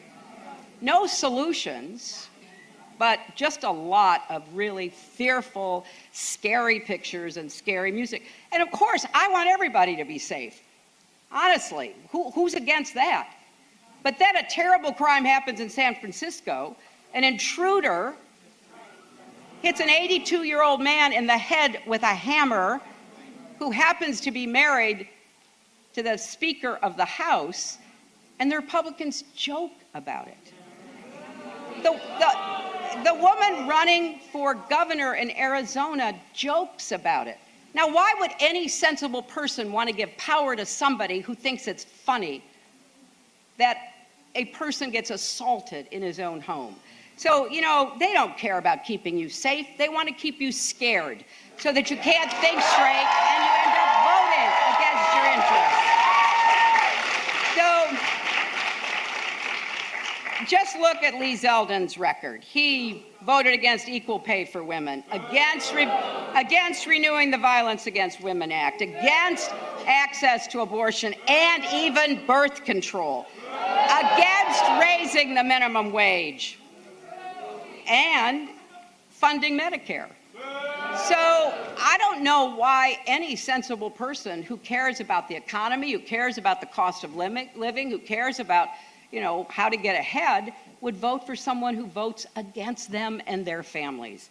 But we have to make sure that every voter knows what's at stake. And the only way we can get the kind of future we want is to elect Democrats who care about democracy, who care about protecting our rights and our values, who respect our institutions and the rule of law.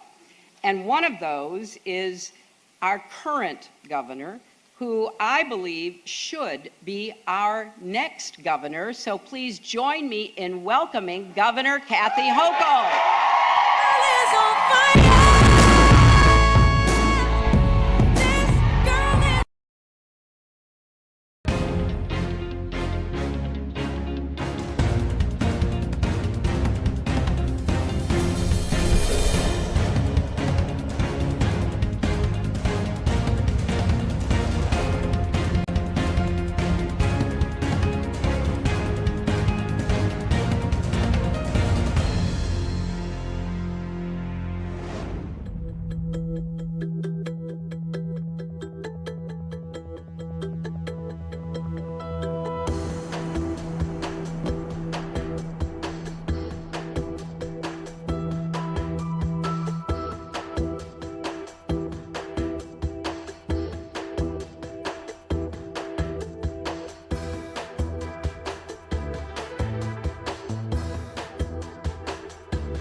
am so on fire. I have been waiting for this opportunity to come here and to count down the days until we make history once again. And I'm so proud to have been introduced by someone who made history in her lifetime herself. Our secretary, our former First Lady, our senator, our friend, Hillary Clinton. What a woman. She has been a source of inspiration for me for decades, because I've learned from her when the going gets tough, the tough get going. And there's nobody tougher than our very own Hillary Clinton. I thank her for being here to remind us of the power of the vote. I also want to thank the speakers who came before. Thanks to this college for welcoming us, Barnard College, and to all the students, everybody. You heard from our extraordinary Attorney General. She is a fighter. You do not want to get in the way of Letitia James. She is a fighter.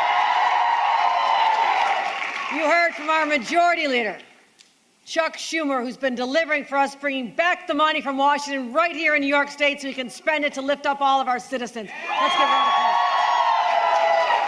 You also heard from my friends in Congress. You heard from Nydia Velázquez, a true leader who's a real fighter. I've worked with her for many, many years. And someone, you may not know this, but Carolyn Maloney, when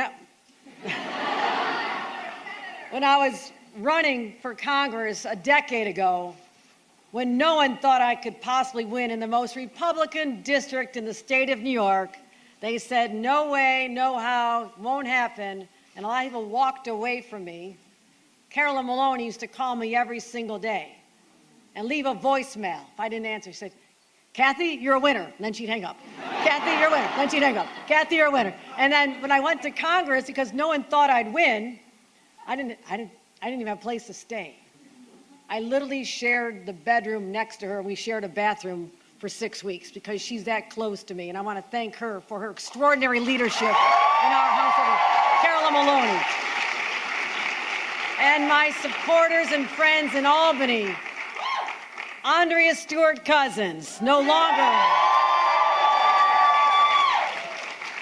And with all love and respect to our Speaker, Carl Heastie, now there's no longer 3 men in a room. There are 2 women and a really good guy in the room. So to all of you, I have a simple message. To all of you, but particularly to the women of New York. Women of New York. This is our moment. This is when we think of the ghosts of the past. The women who gathered in 1848 in a place called Seneca Falls. And I've often wondered how, without the benefit of social media, how they all knew to gather in one place.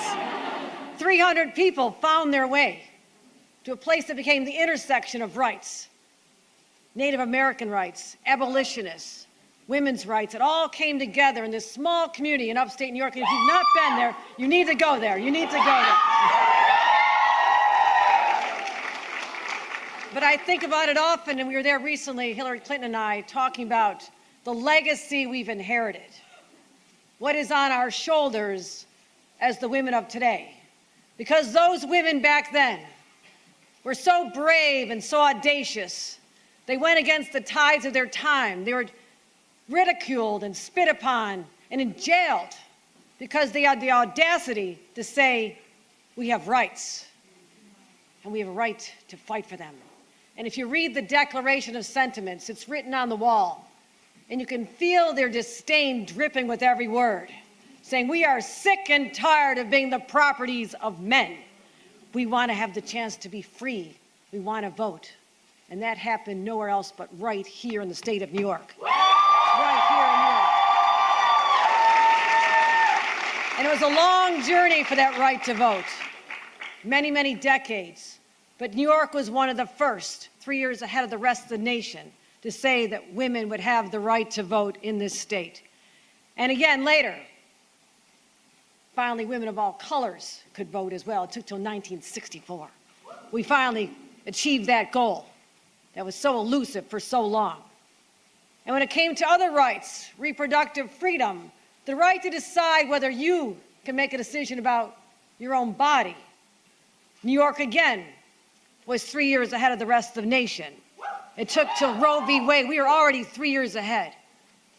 And I've always been proud of the fact that we've led these movements, women's rights, LGBTQ rights, labor rights, environment. It all started in nowhere else but our state. So I put that on all of you, especially the young people. I want you to feel the weight on your shoulders as you march out of here with that determination, the guts and courage that all of those who came before us had and passed down this gift to us. In fact, they've not only passed down a gift, they've passed us the torch. And today we hold that torch in our hands. And it's up to us, and we'll be judged by generations years from now. They'll look back at this time and say, what happened in 2022? For some, it'll be a reminder that the rights that were so long and hard fought for could be stripped away by a Supreme Court, appointed by a president who never should have been there. That's what happens. That's what happens. That's what happens when complacency takes hold and people feel like, I don't need to vote because somebody else will do it, it doesn't matter. That's what happens when complacency sets in. You have rights that you counted on for over 50 years. My mother fought this battle. Reproductive freedom. I enjoyed the benefits of it. It was always there if I needed it. My daughter in her 30s, assuming it would be there for her, and my brand new grandbaby will not have the same rights that her great-grandma had. We've always been on the forward path toward progress. That's what defines us as a state. So, friends, it's up to us. How will we be judged by what we do in 2022? We march to the polls. We say we honor those women of the past, those fighters, and those who shed blood to secure the right to vote. But also we will stand up for future generations and say, we will protect the right to an abortion in this state right here, right now, and forever.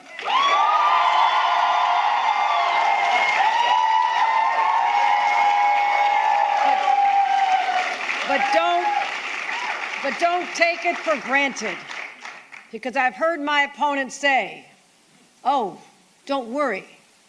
The day after the Dobbs decision, nothing changed in the state of New York, so don't worry. You know why nothing changed in the state of New York? Because I'm the governor. That's why nothing changed.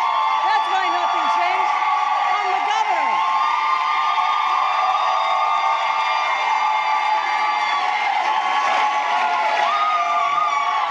Right, that's right.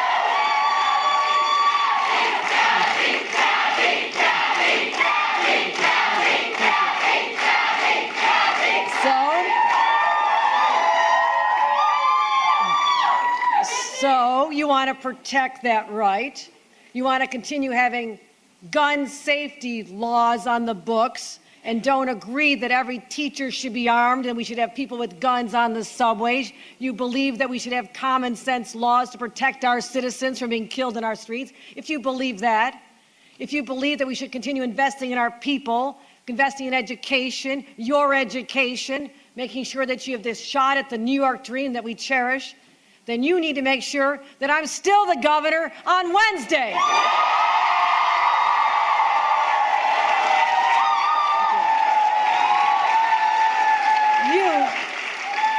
You have the power. You have the power. You have the weight on your shoulders. You have it in your DNA to continue that fight, that march forward. And don't you dare let future generations down, because they're looking to you.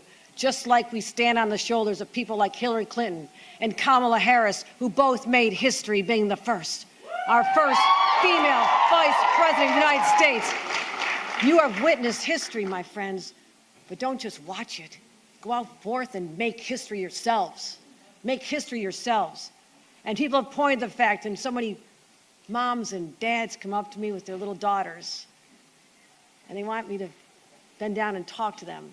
And I've heard so many say this, and it touches my soul. Look, daughter, the first woman governor of the state of New York, you can be anything now. You can be anything. And I won't let them down. I want all those little girls to know that, yes, they can be anything. And yes, a woman has what it takes to govern a rough and tumble place like the state of New York, because I'm a fighter.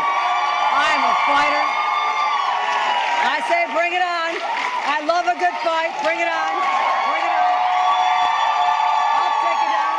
I'll take anybody down. I love a good fight. You know why I'm a fighter? Because my dad and my grandpa made steel. Okay. I have steel running through my veins because of who I am and where I come from.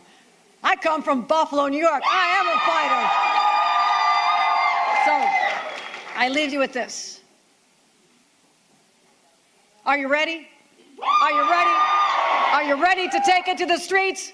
Are you ready to get out people to vote? Are you ready to save the state of New York? I'm counting on you. And with that, let me welcome a woman who has such compassion, a woman who I have long admired because she has been out there true. She's had to fight her way to the top. She has made history, but she's got a heart of gold. I've seen her in action. And let me tell you one story about our Vice President, Kamala Harris. She came to Buffalo after the massacre of 10 of my neighbors.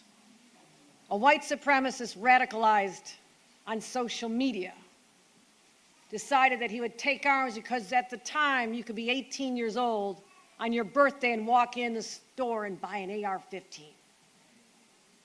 He went to Buffalo because he was looking for the place with the highest concentration of people of color from his home. And he slaughtered my neighbors 10 minutes from where I live. And Vice President Harris came, and she met with the families. She went to the funeral, and she didn't even ask to speak. They wanted to just be there out of respect. And she was called up to speak, and she gave the most heartwarming, uplifting remarks about how you take that pain and you turn it into action. And I listened to her, and I went back to Albany. I said, we must have action for these people. We must have action for this community. We must have action for New Yorkers. And what we did was he changed the laws. We stood up and we said, no more can this happen in a state like New York. And we took away the ability for an 18-year-old to buy that weapon. We said we're going to enhance our state. We changed the laws, and we want to keep those laws in place. And I thank Vice President Harris for not just making history, but for really making a difference. Ladies and gentlemen, it is my high honor to introduce the first woman Vice President of the United States of America, Kamala Harris.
gonna get this done? Yes.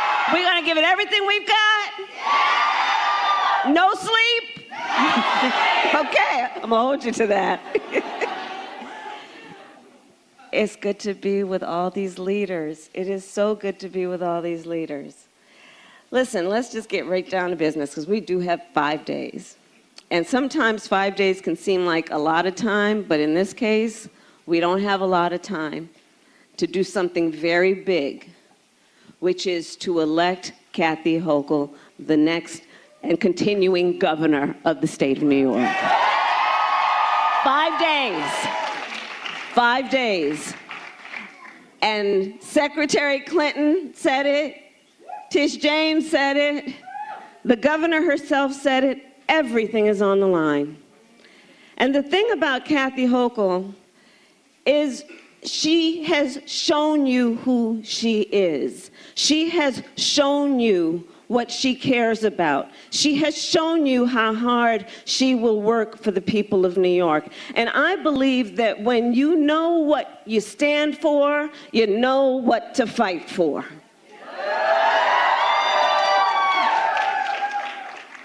So we got a lot of work to do. And as the governor said, you've witnessed a lot of history on this stage this afternoon. A whole lot of firsts. But here's the thing I know about Secretary Clinton. I know about General James. I know about Governor Hochul. We are committed. Yes, we may be the first, but we are committed to not being the last. And we're going to count on you to help us see that through. 5 days. 5 days. So we need folks to vote, right? For folks who haven't voted, we need them to vote. We need them to vote early, and we need them to vote on Election Day. And I can look around this room, and I know this is a group of leaders, most of whom have been out there already talking with people about the importance of voting, people who worked on the 2020 election and elected Joe Biden president and me vice president. And so here's the thing we all know, because a lot of us have been doing this every election cycle, asking folks to vote. And here's what happens. So we go up and we ask somebody to vote. And they will then ask a very righteous question every time. Why should I vote? Well, here's the thing. We got a whole lot of good material. We got a lot of good material, because think about it. Last election, 2020, in the height of a pandemic, so much loss of life. People lost their jobs, loss of normalcy. Parents who are trying to figure out how they could educate their kids in the middle of all this, trying to go online if they even had access to high-speed internet. And in the midst of all of that, think about it. We had an historic turnout, and in particular, a historic turnout of young voters voting. You all. It was historic. And the way I see it is when people went in 2020 to vote, they were essentially putting in their order. Right? They stood in line for hours. In the midst of all of these burdens, for so many of you, if you were in school at that time, what those days meant, trying to learn from home, learn from your dorm room, wherever you were, you wanted to see people, you wanted to be with it. And in the midst of all of that, people took the time to vote, stood in line for hours to vote. And this is what they said. They said, there are certain things that I want from my government, and certain things that I know I am entitled to. And so when we go to ask them to vote this time in 5 days and over the next 5 days, we're going to first of all say thank you for doing what you did last time, and then we're going to remind them. So you put in your order, and here's what your vote did. You said it is time that America deals with the issue of child poverty. And because you voted, we extended the child tax credit, which reduced poverty for children in America by over 40% in the first year. Because you voted. You said, help parents out, people who are parenting children, because it's expensive. So you put in your order and said, do something about that. And because you voted, we passed a tax cut so that people parenting children get up to $8,000 more in their pocket to help them with the cost of food and medicine and school supplies for their children, because they voted.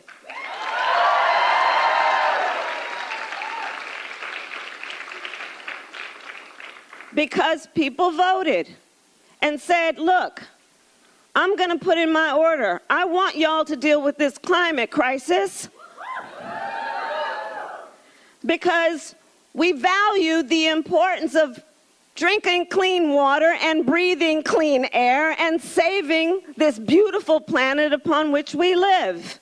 And so people put in their order, and because you voted, we just put $370 billion into an investment in what we must do to combat the effects of this climate crisis.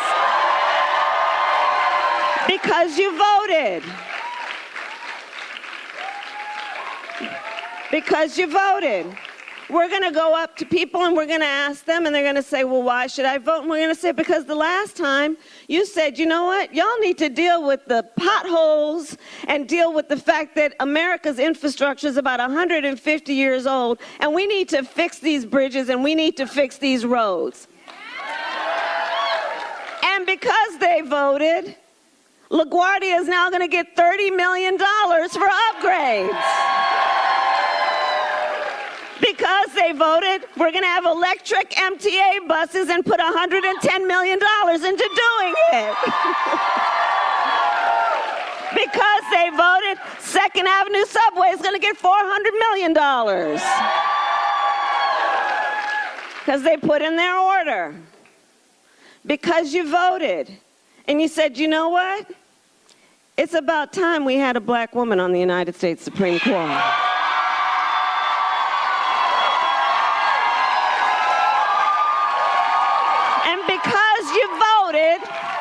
Because you voted, her name is Justice Ketanji Brown Jackson.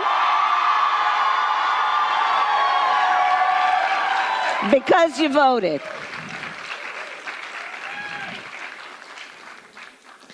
Because you voted and said, we're putting in our order, student loan debt is preventing folks from being able to start a family, buy a home, or even pay rent.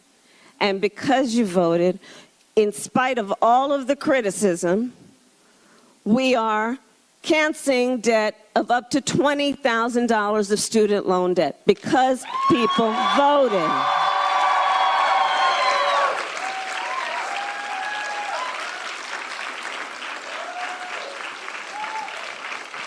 Because people voted and said, it's been 30 years since there's been any meaningful smart gun legislation in our country. And it's about time that people have some courage to pass or do smart and safe gun legislation, that we were able to expand background checks, the most meaningful gun legislation in 30 years, because people voted and put in their order.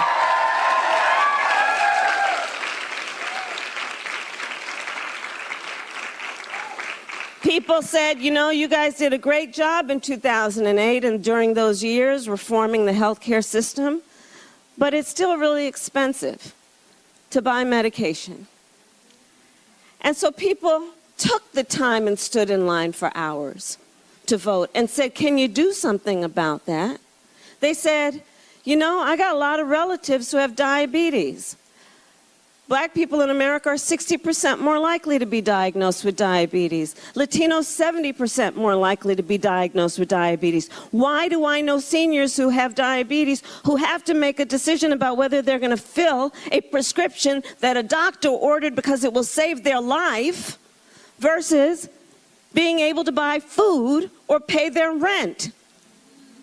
And because you voted, we have now capped insulin at $35 a month for those seniors. Because you voted.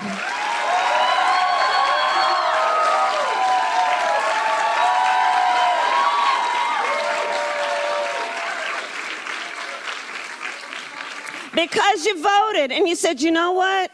This game that the pharmaceutical companies have been playing, jacking up prices on medication, is just not right. Somebody's got to be able to negotiate on behalf of the American people on this issue.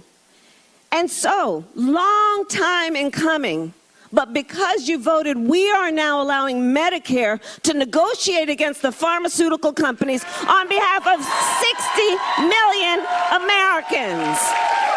60 million people. Because you voted. Elections matter. Elections matter. And we have so much at stake in this one. Just think about this. The United States Supreme Court, the highest court in our land, just took a constitutional right that had been recognized from the people of America. And by the way, on this subject, I think it's important to note, one does not have to abandon their faith or deeply held beliefs to agree the government should not be telling her and anyone what to do with their own body.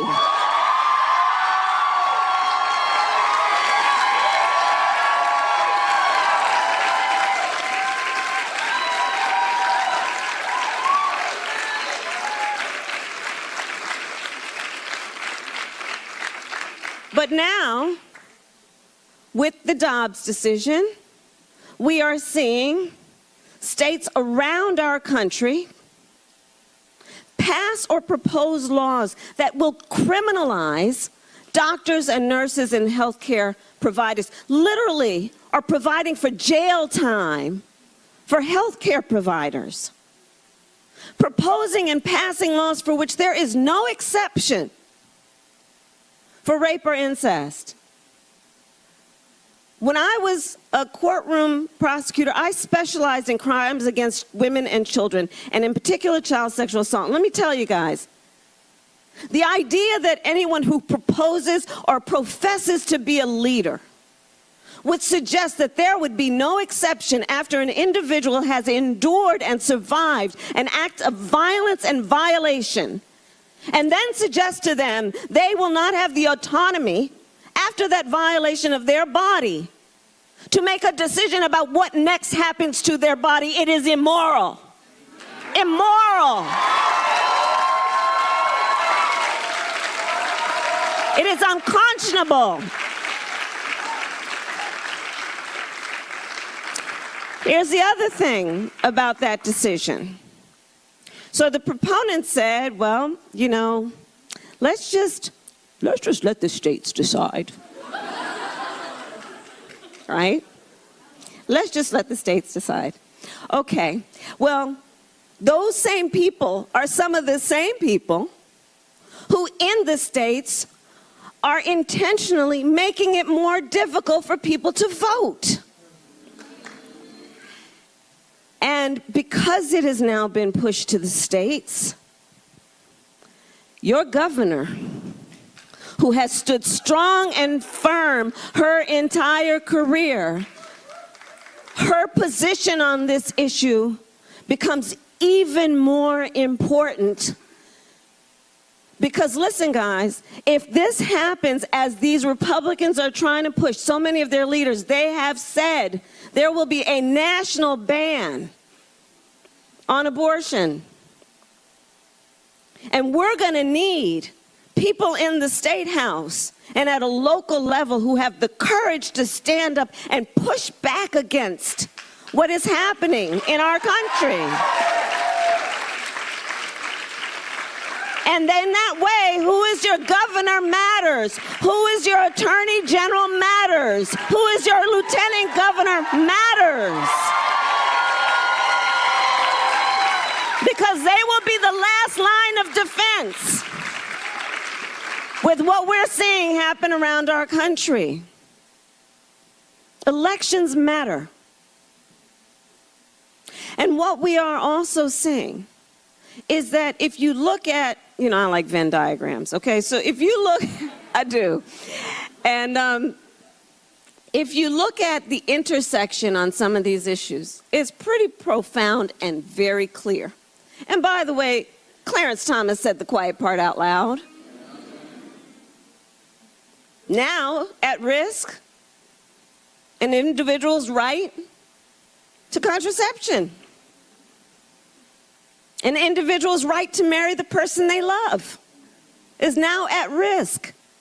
And if you look at where these attacks are coming from, you would not be surprised to know there is a significant intersection between those who are attacking voting rights, LGBTQ+ rights, and reproductive rights. See what's happening around our country and understand why elections matter, because again, who is all in these state houses, who are holding these offices, will be potentially the last line of defense. Elections matter. You know, as vice president, I have now, well, thank you.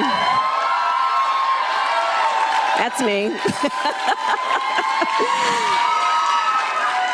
So, as vice president in these almost 2 years, my team has told me I have now met with over 100 world leaders, directly or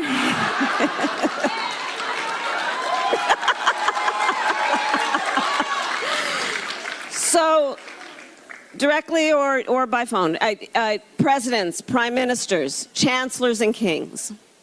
And here are rooms representing the United States of America. We have traditionally walked into these rooms, chin up, shoulders back, talking about the importance of democracy, representing what we hold out to be the greatest democracy in the world, imperfect though it may be. But it gives us the authority then in these rooms to talk about the importance of rule of law, the importance of human rights, of free press. And in that way, we have been held out as a model. But here's the thing everyone here knows, because you are all role models. The thing about being a role model is this: people watch what you do to see if it matches what you say. So there are my greatest fear: dictators and autocrats around the world who will dare to tell their people, you want to hold out the United States as an example of these issues? Well, look at what they're doing. And in that way, what is happening in our country will very likely not only affect the people of our nation, but potentially people around the world. All of this is at stake. And on the issue then of democracies, I do believe that the nature of democracy is that there's a duality. On the one hand, when a democracy is intact, I believe it is incredibly strong in that it gives strength to its people. It is a protector and a defender of individual rights and freedoms and justice. When it is intact, there's an incredible strength in its ability to lift people up. On the other hand, it's very fragile. It is only as strong as our willingness to fight for it. And so fight we will. And so fight we will. And so we will do everything in these next 5 days, standing for the country we love, standing for the principles we hold dear. We will stand for the voices that we know have everything on the line, and we will fight for the principles that we know we hold dear, the ideals we hold dear. You know, I do believe there are two definitions of what it means to be a patriot. One is the definition that suggests you'll defend your country whatever it does, but then there is the other definition, which I believe describes all of us patriots, which is the willingness, born out of love of country, to fight for the ideals and the attainment of the ideals of our nation. That is what is at stake. And so we will fight. And when we fight, we win. Thank you.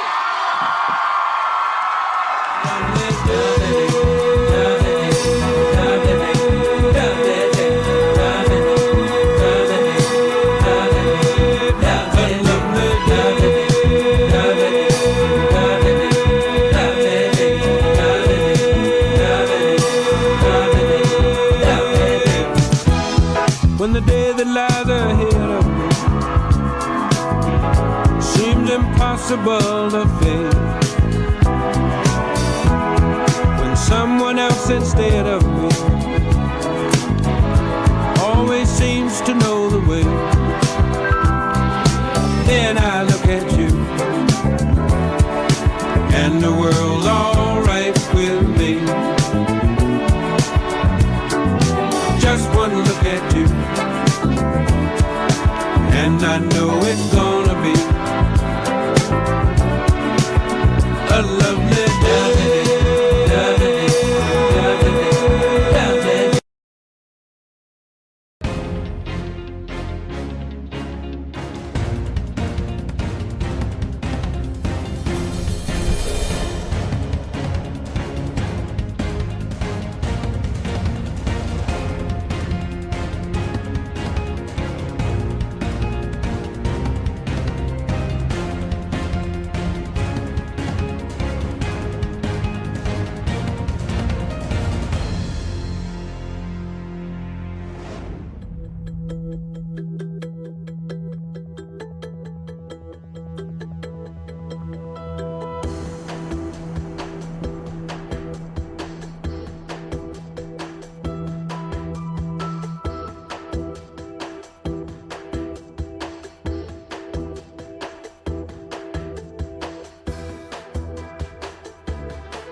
Governor of New York, Lee Zeldin. Thank you to Elise. We were elected together in 2014, and she's just doing a fantastic job representing her district. Excited to see how much more influence her district is about to have in January, because the Republicans are going to be retaking the House, and I'm sure that Elise is going to be serving in even more important capacities to be able to deliver for her district, this region, and for New York State. We're excited about tonight's turnout. This is now expected to be our fifth rally in 6 days, where over 1,000 people attended. And if you think about it, as far as trying to assess who has the momentum, who has the energy right now, going into the home stretch with 5 days to go, you can pack every single Kathy Hochul rally with every headliner: Kamala Harris, Jill Biden, Hillary Clinton, Bill Clinton. Every single one of them can be packed into tonight's rally. And we've now seen that for several days in a row. So great energy that's out there. People are so ready to fire Kathy Hochul. People are energized to be able to restore balance to Albany. They want to restore balance to Washington. And, this is a coalition of Republicans and Democrats and independents. This really isn't a Republican versus Democrat race when you see so many disenfranchised Democrats and independents saying, you know what?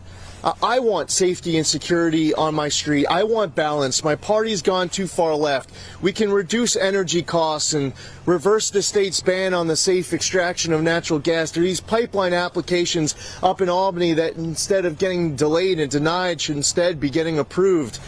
People of all walks of life want to improve the business climate and have state agencies that are supporting business rather than prosecuting businesses. New Yorkers are ready.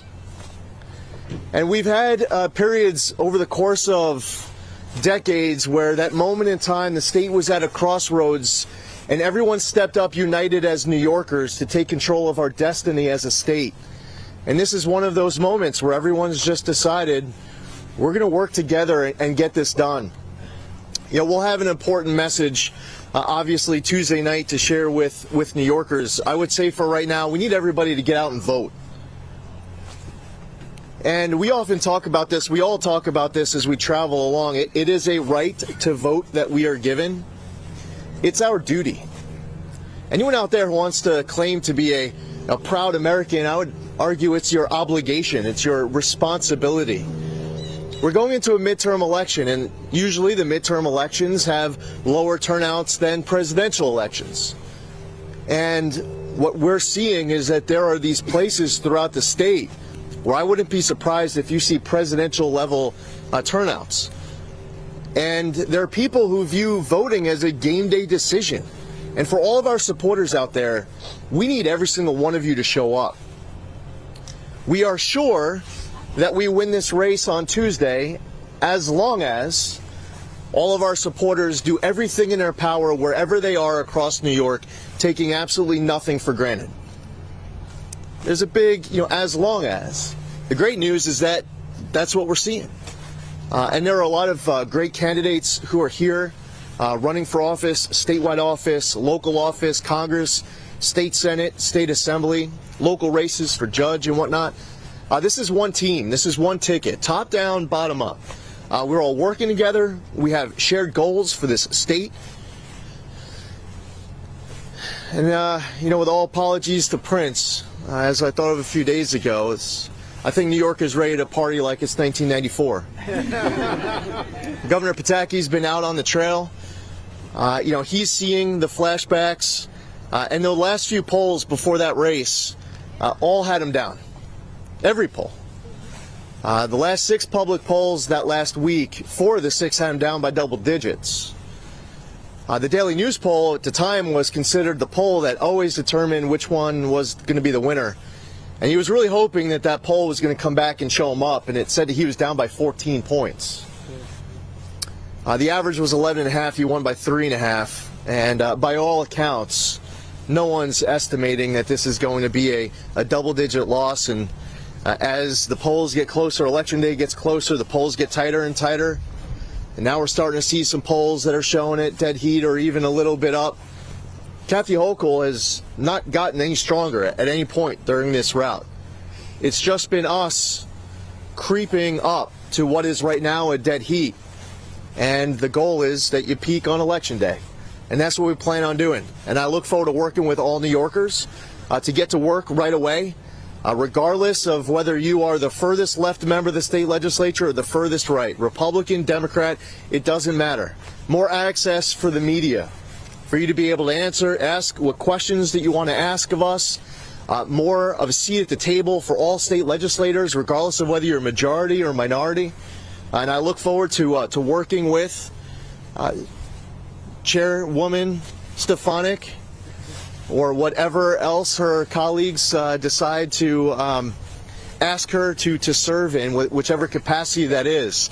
I look forward to working with a Republican House delegation that is going to be much larger than what it is right now.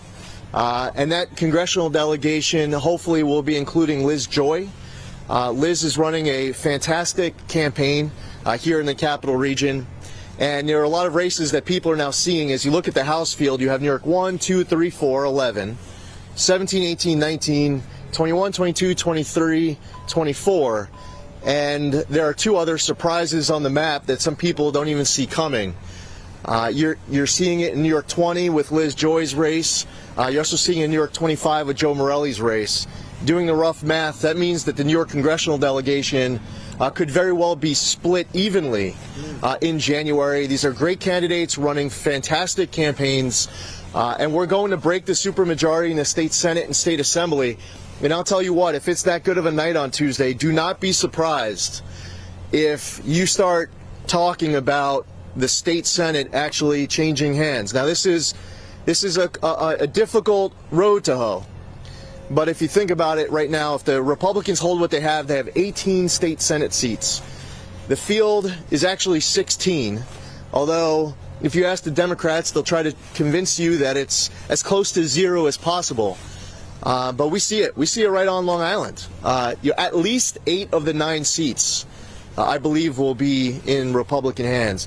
So anyway, thank you to everyone in the media. We look forward to getting to work. Happy to answer any questions that you have. Thank you to all the candidates who are here, the organizers to tonight's rally. It's going to be a great night. And, of course, we're joined here by our next Lieutenant Governor, Allison Esposito, who I'm so grateful stepped up to run. So, Lee, I know you said back in February that you were going to win, but really, frankly, a lot of people didn't believe that. I mean, did you really see this coming, that you would have this much momentum going into the weekend? Of course I did. Yeah, I'll tell you, when we got into this race 18 months ago, we analyzed the race from 100,000 different angles. And what we saw was that New York is hitting this moment in time where we lead the entire country in out-migration. The reasons why people are citing then attacks on their wallet, their safety, their freedom, the quality of their kids' education. That's what was being discussed then. And people would ask me, well, do you really think you have a chance of winning? Look at how many more Democrats than Republicans there are. There are a couple thoughts came to mind. One is, what often gets misunderstood in looking at Democrats to Republicans is that we have millions of people who aren't Democrats or Republicans. And right now they're leaning heavily our way. Secondly, I predicted this, that we were going to get past Labor Day. I said, follow me. Imagine it's 18 months from now. It's September, October of 2022. And we're out there obsessing over the issues that matter most to New Yorkers. We're talking about the attacks on their wallet, their safety, their freedom, the quality of their kids' education. And the other side is refusing to talk about those issues. And instead, they're trying to talk about other stuff that isn't most important to New Yorkers. You can actually go back to the tape. I'm talking announcement day, April 8th of 2021. My interviews, I was talking about this exactly. And what happens? You get to September and October, Kathy Hochul doesn't want to talk about rising crime in the streets. When I was talking about the need to lock up criminals, locking up the bad guys, if we're having a conversation of back and forth about fighting crime, she says that she doesn't understand why that's so important to me. And then she tries to clean it up. There was a big mess on aisles 6, 7, and 8. So she goes on to Al Sharpton's show on MSNBC, and she's trying to make this seem like this is a conspiracy, that we're all data deniers, despite the fact that there are all sorts of different categories of major crimes that are not just up, but way up, year over year. And even more so when you look at certain aspects 2019 to 2022, before all of these different pro-criminal laws had gone into effect. So she keeps making it worse. New Yorkers don't want the governor to be lecturing them that there's nothing to see here, look away, it's just a conspiracy. What they want is for the governor to say, this is what is going on right now. I understand your fears and your concerns. These are my solutions of what I'm going to do about it. I have a zero tolerance policy for crime.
I am absolutely all in to make sure that our streets are controlled by law-abiding New Yorkers and not criminals.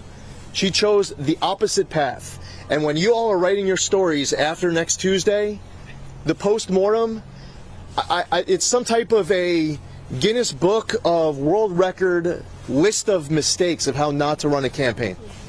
So, your optimism notwithstanding, the Democrats are very, very heavily favored to keep control of the state assembly and the state senate.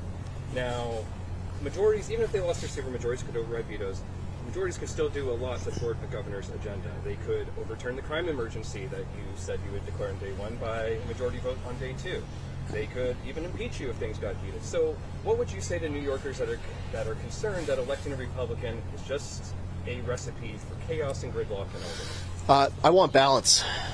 I want to be able to work with anyone to find common ground however possible. You know, when we see it with the New York City mayor and he says that judges should have discretion to weigh dangerousness, he's right. I look forward to working with him on it. You know, he says that we should amend, raise the age. That's great. I agree with him. I look forward to working with him on it. It's about finding coalitions on particular issues to move things forward. I think that it is the duty of 213 state legislators. It's a duty of the governor, the lieutenant governor, to all work together to fix these issues. I'll tell you what's chaos is a woman on the west side of Manhattan this morning going out for a jog and getting, this morning, choked and assaulted and raped. And that's how you start a Thursday morning in New York City. People wake up every single day catching up on the headlines of the day before, and they're seeing all different kinds of things that they're not happy with that they want to fix. Now, if there's a state legislator out there who is telling you that he or she is unwilling to work with us to deal with that, the pressure is on them. They're the ones who are on the wrong side. And I'll say it's the will of the people having spoken on Tuesday by saying that they want to see us get tough on crime and take care of this stuff. Plan A is to work with the state legislature to make these changes on these pro-criminal laws. The only reason why we would have to declare a crime state emergency and suspend these laws is because they don't want to work with us. By doing this, it forces them to the table, and that's really most important, is that they come to the table. How important is Congressman Hill chiming on this as well? How important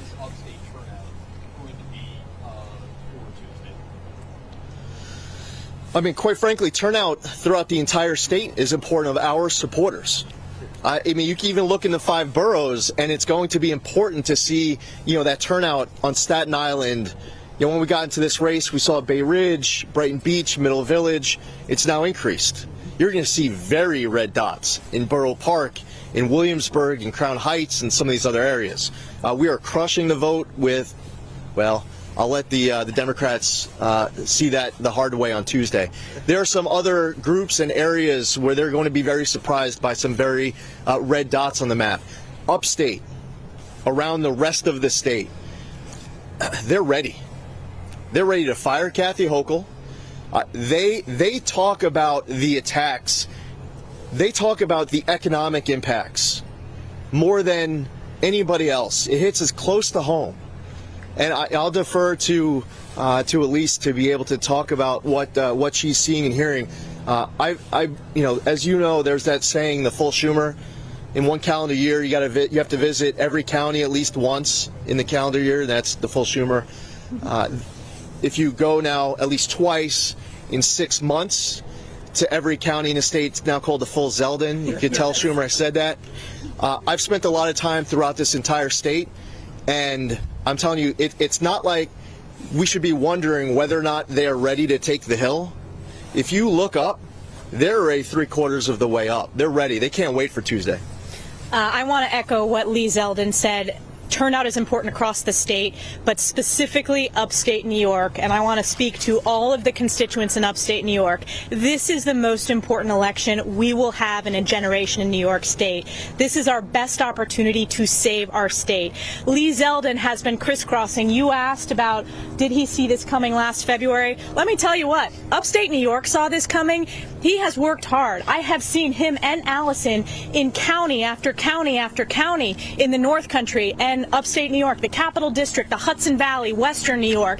They have put in the work, and Kathy Hochul she beat Governor Cuomo as the worst governor in America, and that is a steep achievement, but she made it happen. The corruption crisis, the crime crisis, upstate, we need to have big margins, big turnout. I'm proud that in my district we typically have the highest turnout in any congressional district in New York State. We've had that for the past few cycles. We need to get it done again to elect Lee Zeldin and Allison Esposito.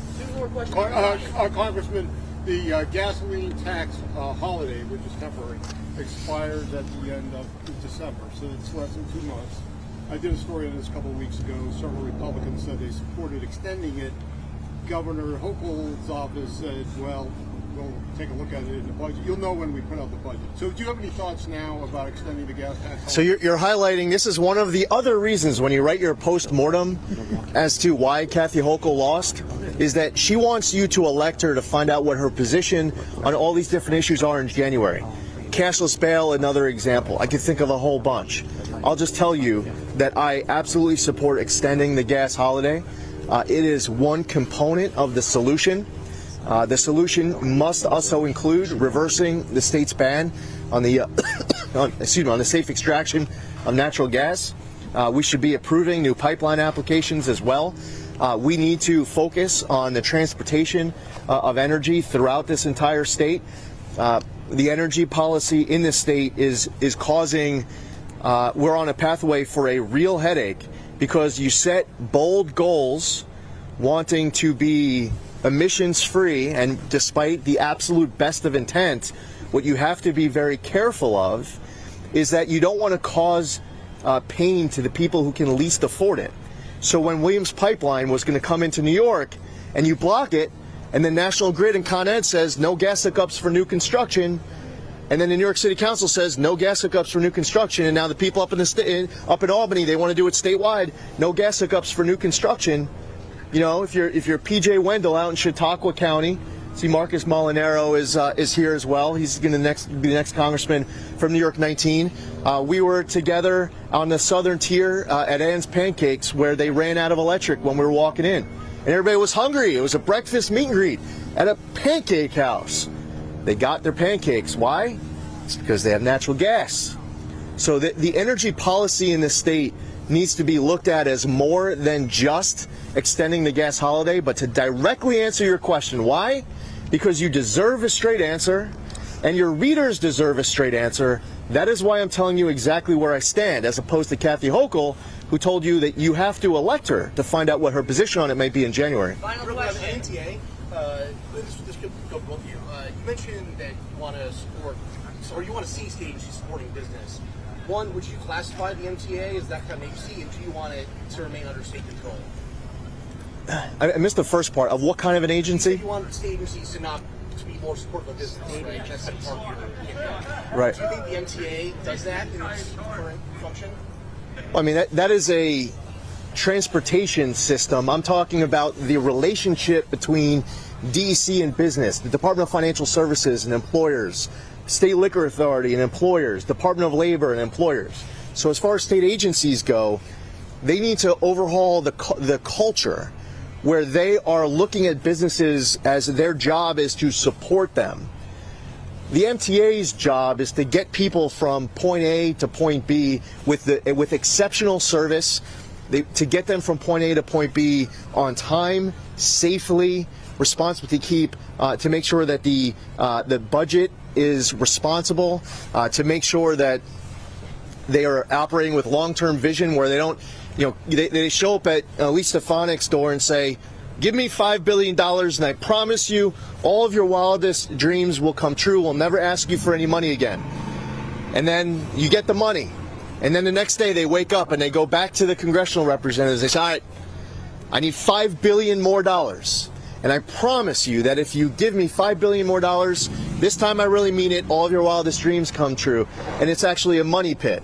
I would say that as far as of what needs to get done at the MTA, instead of this push for congestion pricing, which I totally oppose, which ironically will lead to more congestion, trucks in the Cross Bronx Expressway, Staten Island Expressway, small car vehicle traffic in Brooklyn and in Queens as they find other routes, make the ride safer, improve the ridership experience, and then you get a couple million more people riding every day, and that's a lot of money every single day. Enforce fare jumping. That's hundreds of millions of dollars.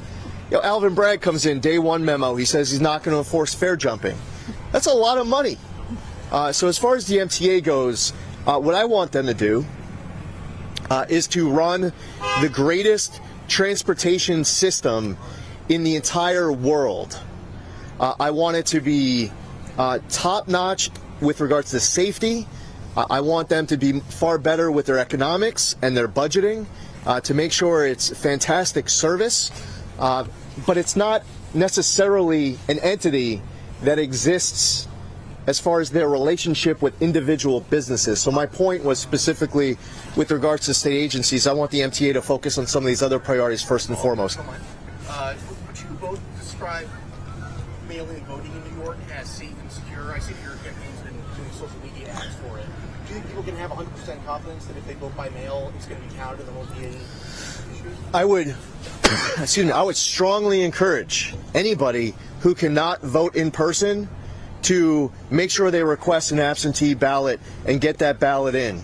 As far as the process in New York, we have a number of rules that are actually even stricter than red states. We have poll workers can be there when you vote. When you open the ballots, they can closely observe. We have signature verification. You could submit objections. You hold that objection. A judge is the one that ultimately decides. Last time I ran, in the 1st Congressional District of New York, 2020, there were hundreds of ballots thrown out because the signatures didn't match. There were people getting arrested because they were requesting absentee ballots for dead relatives.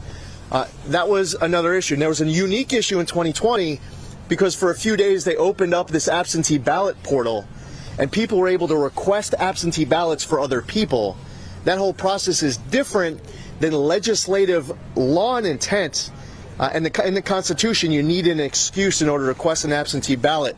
But what we have seen so far throughout this process is one where people are actively seeking absentee ballots. I'll tell you something that we didn't do, that the Democrats did, that we could have done, but we didn't think it was right, was we could have sent pre-filled out absentee ballot applications actually checking the box for COVID as the excuse. Why did we not do it? We just didn't think it was the right thing to do. it's not predetermined that in New York the excuse that you have is singular, it's COVID, and you actually pre-fill it out. So as far as that, I think the Democrats were wrong for doing it. That's just my personal opinion. Thank you, everybody. Okay, thank you, everybody. You feel they are trustworthy, Lee? Yeah, I encourage people to vote. The process that I've seen so far is one that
Thanks, John. Let's give a hand to the great Lieutenant Governor John Houston. John has done a fantastic job. I could not have a better partner than John Houston. John, thank you very, very much for all that you do. We're looking forward to 4 more years working together, 4 more years moving this state forward, 4 more years of bringing jobs to Ohio. John's been a real leader in doing that. John, thank you very, very, very much. We start today a 2-day bus trip around the state of Ohio. And we kick it off this morning. Thank you all very, very much for being here. We're going to be from one end, as John has said, one end of the state to the other. Fran and I just finished a couple of days in southern Ohio and eastern Ohio. And I tell you, it was a fun trip. People very enthusiastic. This has been an administration that has said from the beginning, we're focusing on every single part of the state of Ohio.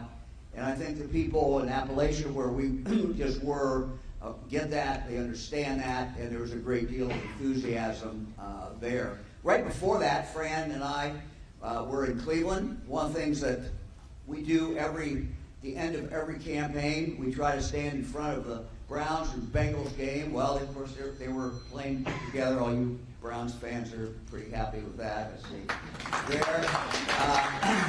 A little tough for the Bengals fans, tough for some of us. But anyway, we stood out there for about 2 hours, and we've done this to close a number of campaigns. And I will tell you, this was the best reception we have ever received.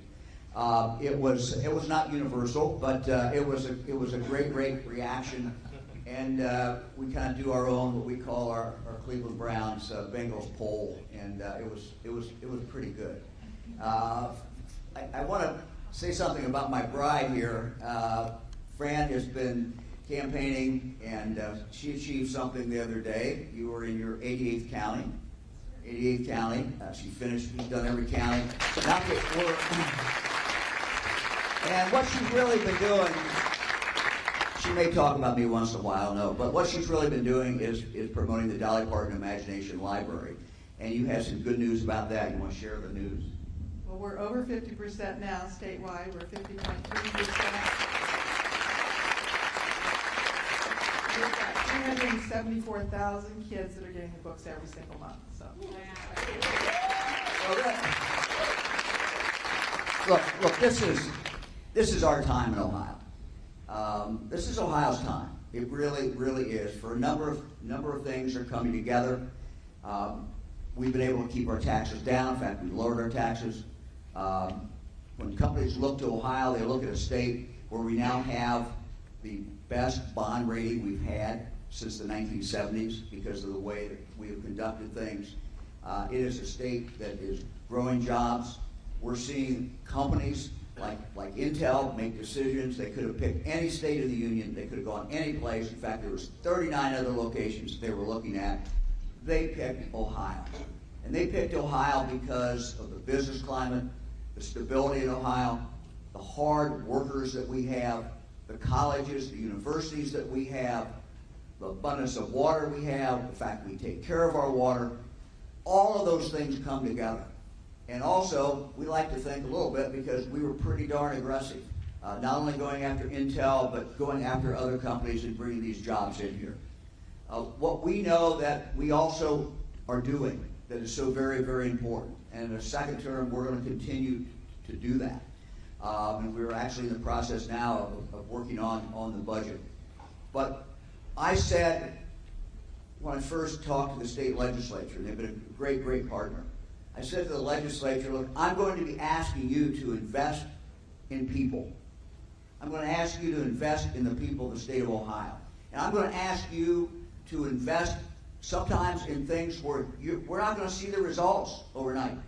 And in fact, in some cases, we will not really see the results until all of us are out of office. And that is a tough, tough thing for people to do. But the legislature has done it.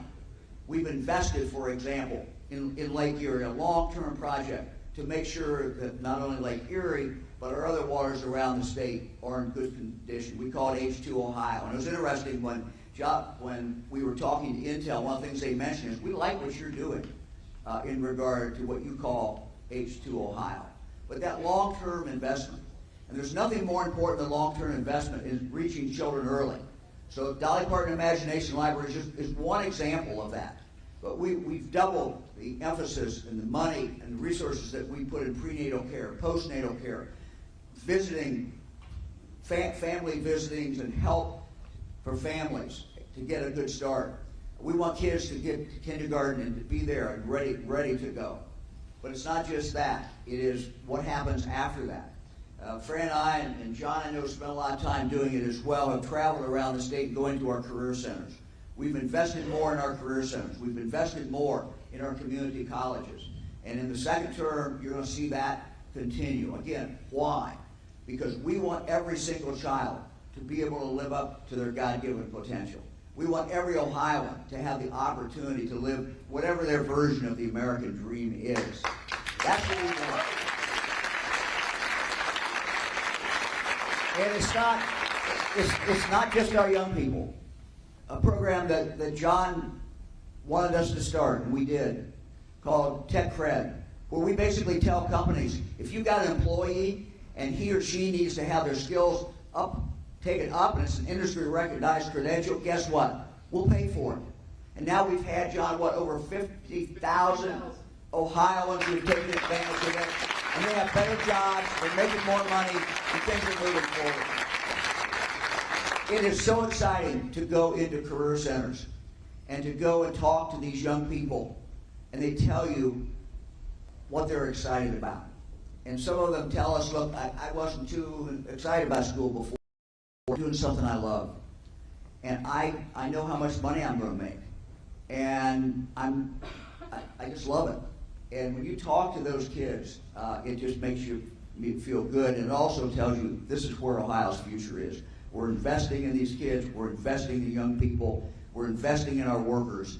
and it's going to make a huge, huge difference.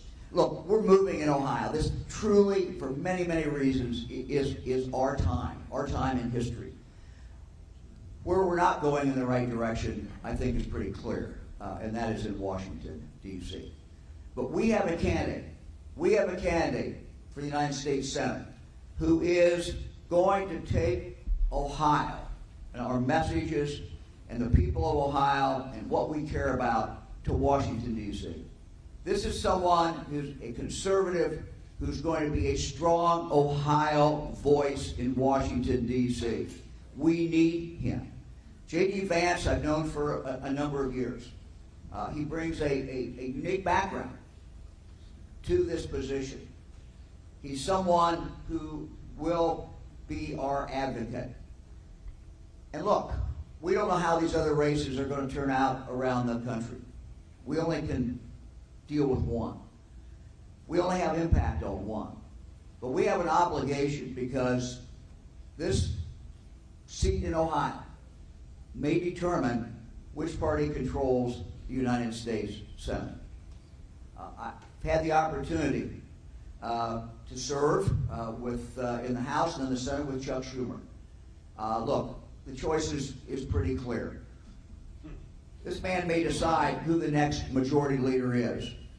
Your vote may decide who the next majority leader is. Let me just tell you from my experience in the Senate, it matters who the majority leader is. It matters who the majority party is. So let's keep pushing. Let's keep pushing the next 5 days, 6 days as we go down. I believe in fighting right to the polls close at 7:30 at night, and I know you all do as well. I've seen many of you out there. I've seen many of you working at the polls. Thank you for what you're doing. Let's continue to push. Look, the Supreme Court is vitally important for all the reasons that you've already heard. Let's now introduce the next United States Senator from Ohio, J.D. Vance. All right.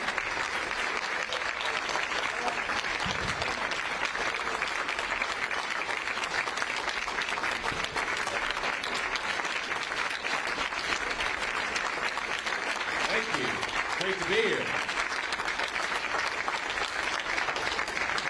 Thank you all so much. Governor and Fran, thank you for being here. Thanks for coming out on the campaign trail and everybody else. Frank, Dave, John, the entire team, Keith and Robert. We really appreciate having you guys out here. And of course, our important Supreme Court justices, Sharon and the two Pats. We've got to get Sharon and the two Pats. It sounds like a rock group. Maybe an R&B group back.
actually, but we got to get them across the finish line. And so it's great to be out here with all of you, and it's great to have your support. We're going to win on November the 8th, ladies and gentlemen. That's exactly what we're doing.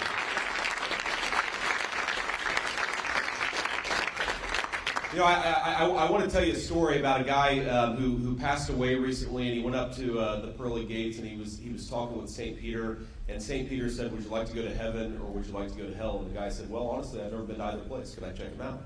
And so St. Peter said, "Sure, why not?" And so they hop on the elevator, they go down, they check out hell, and the guy's, you know, pretty surprised by it. There's loud music, people are partying, having a good time. It's a really fun place. And he says, "You know, this is not at all what I was led to believe.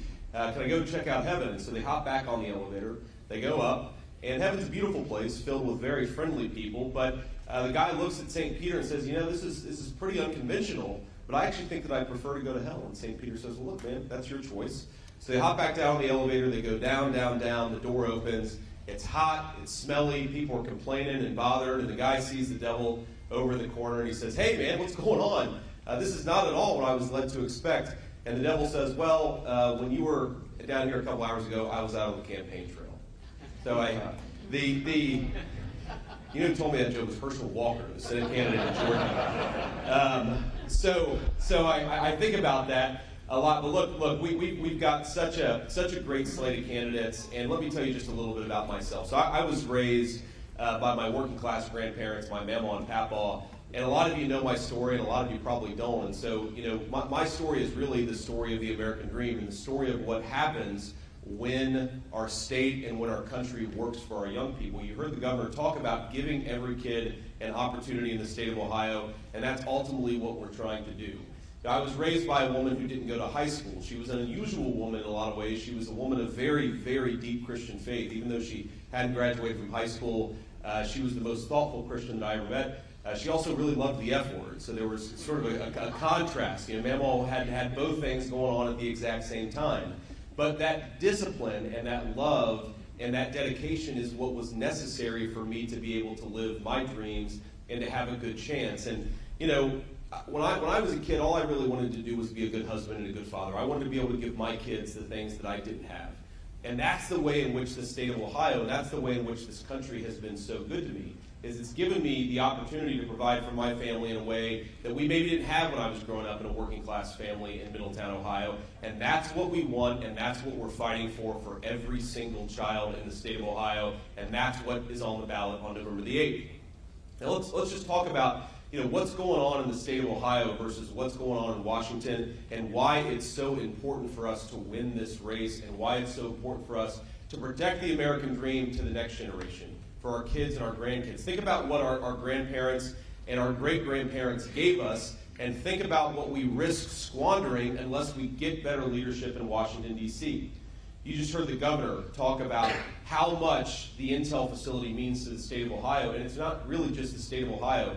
The Intel facility represents us making a smart decision where for 30 years we have shipped our manufacturing and industrial base off to China. That facility represents bringing it right back home where it belongs, using Ohio workers to make the things that we need all across the country. It has national security implications. You don't want the Chinese making the computer chips that our troops may rely on in their tanks and their missiles, in their jet engines, but that's what's going on right now, and that's why we have to bring these facilities back home to Ohio and back home to America. But here's the thing.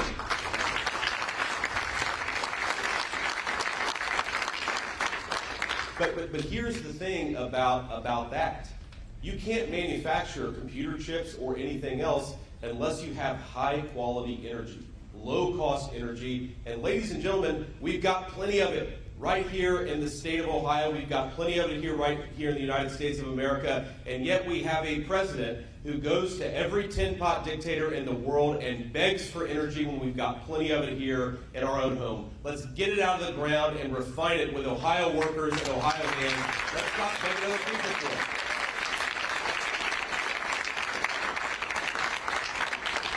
You heard the governor and the lieutenant governor talk about the importance of technical education. I happen to believe that you should be able to live the American dream whether you go to college or not. We need pathways to the middle class for everybody, whatever your educational background is.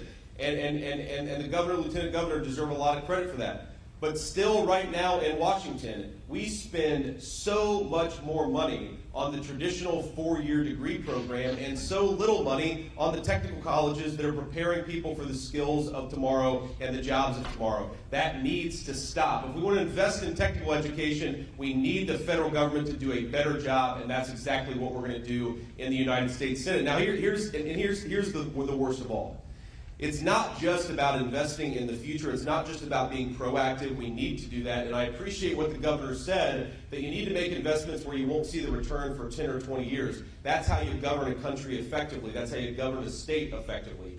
But we've also got to be reactive to some of the bad things coming out of Washington, D.C. This inflation crisis is directly caused by the reckless spending and the terrible energy policies of Joe Biden and Tim Ryan.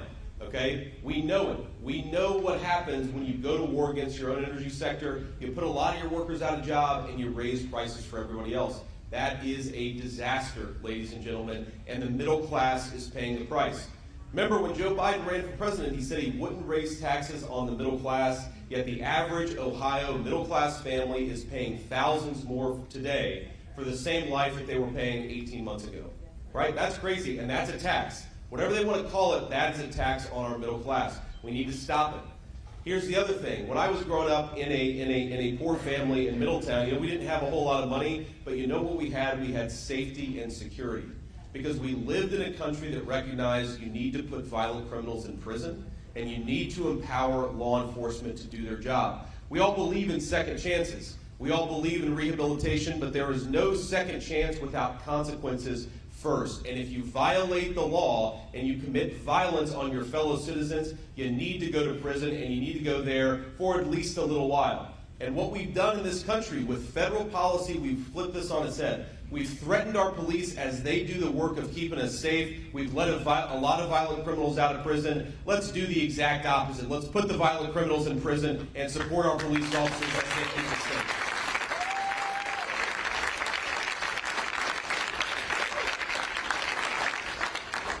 And while we're on the subject of second chances, I stand here very proud of my mom because, like a lot of people who suffered with addiction, she kept on getting on the road to recovery, and she's now been clean and sober for 7 years. What an incredible thing.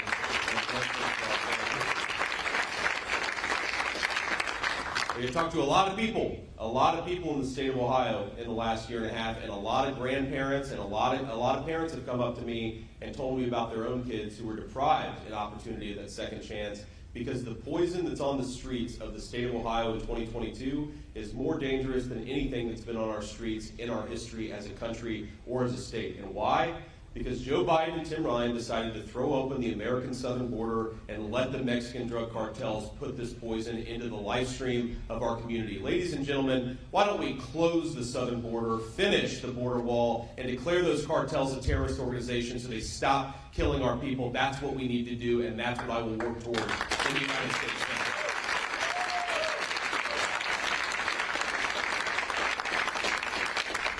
But we got to get there first. And we have a race against a guy who basically is running as a Republican. We should invite him on the bus, actually. He pretends to be a Republican, yet he votes with Nancy Pelosi 100% of the time. He pretends to support our police, yet he voted 2 years ago to strip them of the legal protections that allow them to do their jobs and keep us safe. He says he supports Ohio energy, and yet he supported a ban on fracking and a ban on gas-powered cars even sooner than Bernie Sanders has proposed doing the exact same thing. We need to send Tim Ryan to the private sector where he's never been. We need to force Tim Ryan to get a real job, and we need to promote me to the United States Senate so I can go and do good work for the people of Ohio. That's exactly what we're going to do in this party.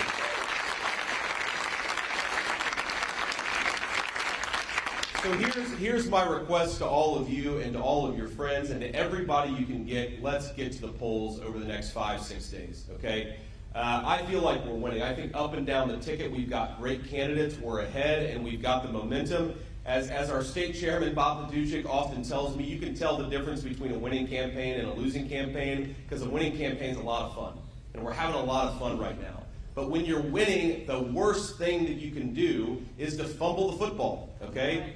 And I'm sorry, I'm a Bengals guy, and I feel very heartbroken right now. We fumbled the football quite a bit a couple of days ago. Here's the thing. We've got to get out there and we've got to get people to vote. We've had great early voting numbers, but do you realize that probably only 20% of the people who are going to cast ballots have actually cast ballots? That means the game is very, very much left to be played, and here's the request.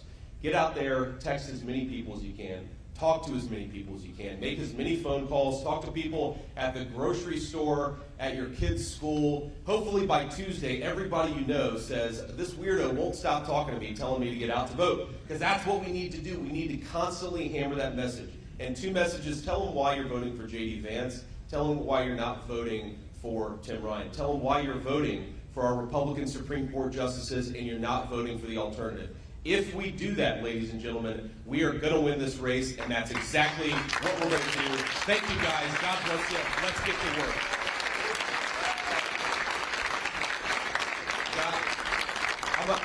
I'm going to invite our friends up here on the stage. We'll take a photo. Everybody, come on up. Ladies and gentlemen.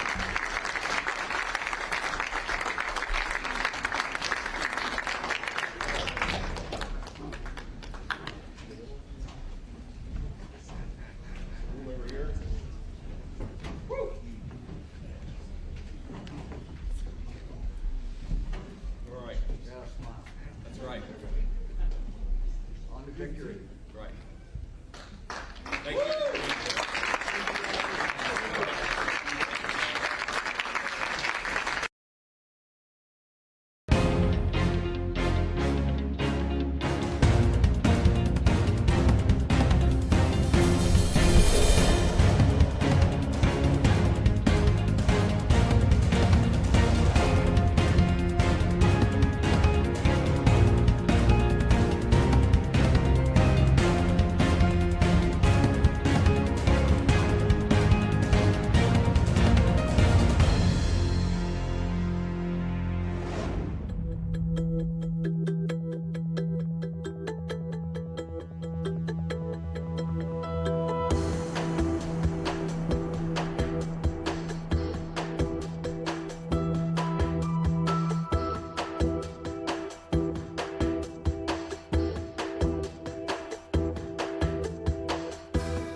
So know these facts, and that is, as we gather here today, Texas has the fastest growing economy in the United States of America.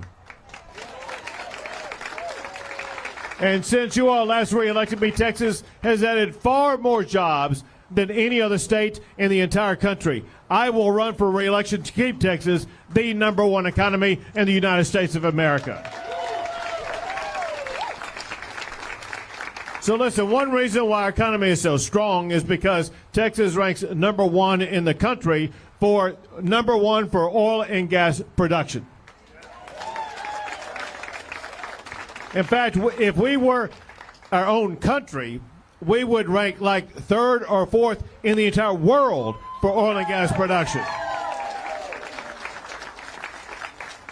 Here again, there's a massive contrast between myself and Beto, because Beto's come out saying that he wants to embrace this radical leftist idea of the Green New Deal that was proposed by Ocasio-Cortez that would destroy oil and gas production. It would eliminate hundreds of thousands of good-paying jobs, and it would increase the price that you're already paying at the pump. And we are not going to let that happen, because I am running for re-election to keep Texas the #1 oil and gas producing state in the United States of America. So let me tell you one thing, that with Texas being #1 for the economy, Texas being #1 for producing oil and gas, a byproduct of that is that as we gather here today, Texas, our state, we are sitting on a budget surplus of $27 billion. Now,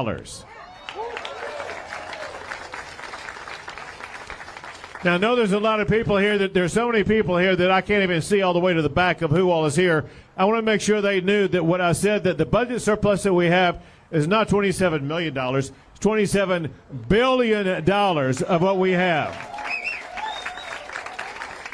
And we need to spend that this next session, and we'll use some of that to address education, some to address health care, some to address other needs that we have. But whose money is that? You're exactly right. So I want to return it to you, at least using half of that $27 billion with the largest property tax cut in the history of the state of Texas.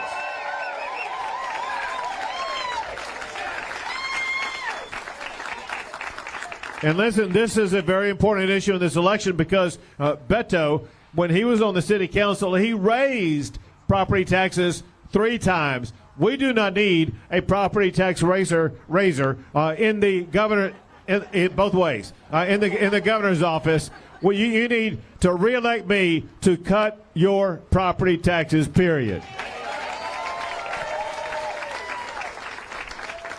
But listen, we know there's more than just the economy that's on the ballot. There's also our children and the education of our children and what's going on in our schools, even going on right here in McLennan County, Texas, because what we see, these kids are being taught things like critical race theory, where they are taught to hate each other on the basis of their skin color. Listen, that's contrary to what Martin Luther King Jr. taught us, that is we're to be judged not by the color of our skin, but by the content of our character.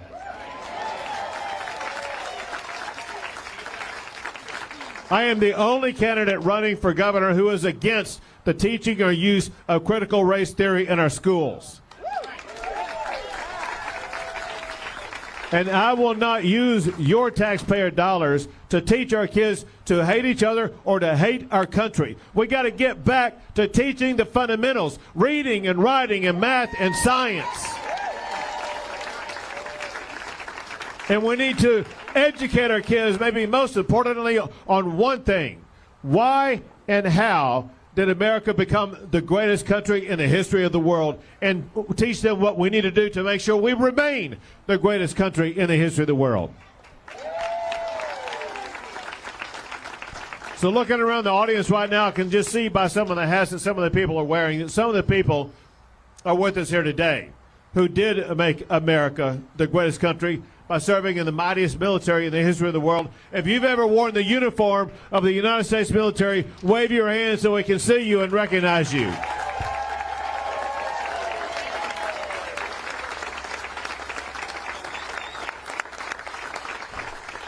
That's outstanding. Thank you for your service. Listen, one thing, without having spoken to them myself, I believe for a certainty all of them would agree with this one principle, and that is they did not go fight for our country just to have these sources of socialism by the Democrat Party try to hijack our country and lead it down the way of socialism, not freedom. We are going to band together and make sure that we lead America in fighting for freedom, the freedom that they fought for on the battlefields across the entire world.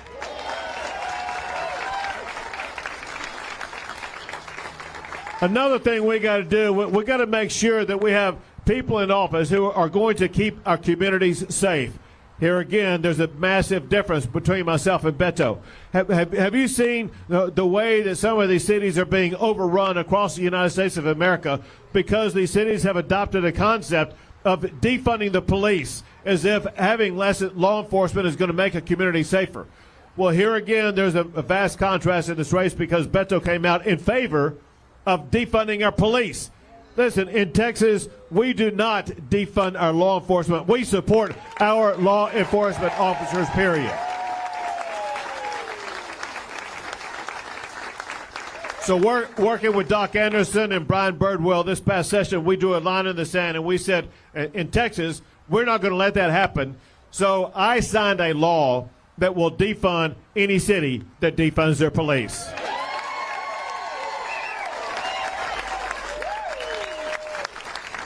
Now, as crazy and dangerous as it is to defund the police, there's something going on by the Democrats, by Joe Biden, that's even more dangerous than that, and that is Joe Biden's open border policies that are raising havoc across our country. So remember this very important fact. It was just 2 years ago we had the most secure border in decades, and that's because President Trump put in place 4 very simple policies. Remain in Mexico, Title 42, end catch and release, and build a border wall. It may be just as powerful. He sent a message. If you want to come to the United States of America, you can come here legally, not illegally.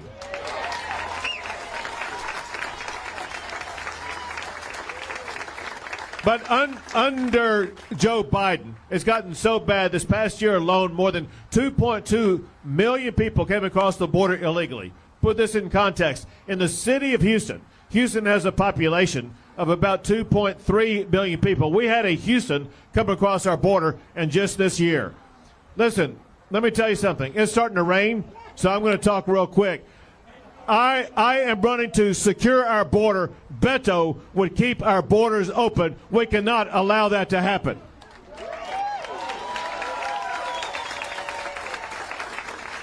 Listen, there's a lot at stake in this election, whether it be border security, your jobs, your taxes, your safety, your freedom, or maybe something more important than that, especially here in Waco, Texas, and that is your values. Your values are on the line this election. And you know what? We're going to fight for your values. We are not going to let the radical leftist agenda hijack those values. But let me tell you this. The winner or loser of this election on November the 8th is not going to be me. It's going to be you, your family, your freedom, and your future. And as we're speaking right now, Beto's trying to take a sledgehammer to that future and destroy it with his radical leftist agenda. And we are not going to let him do that, because we will beat Beto and win up and down the ballot on November the 8th.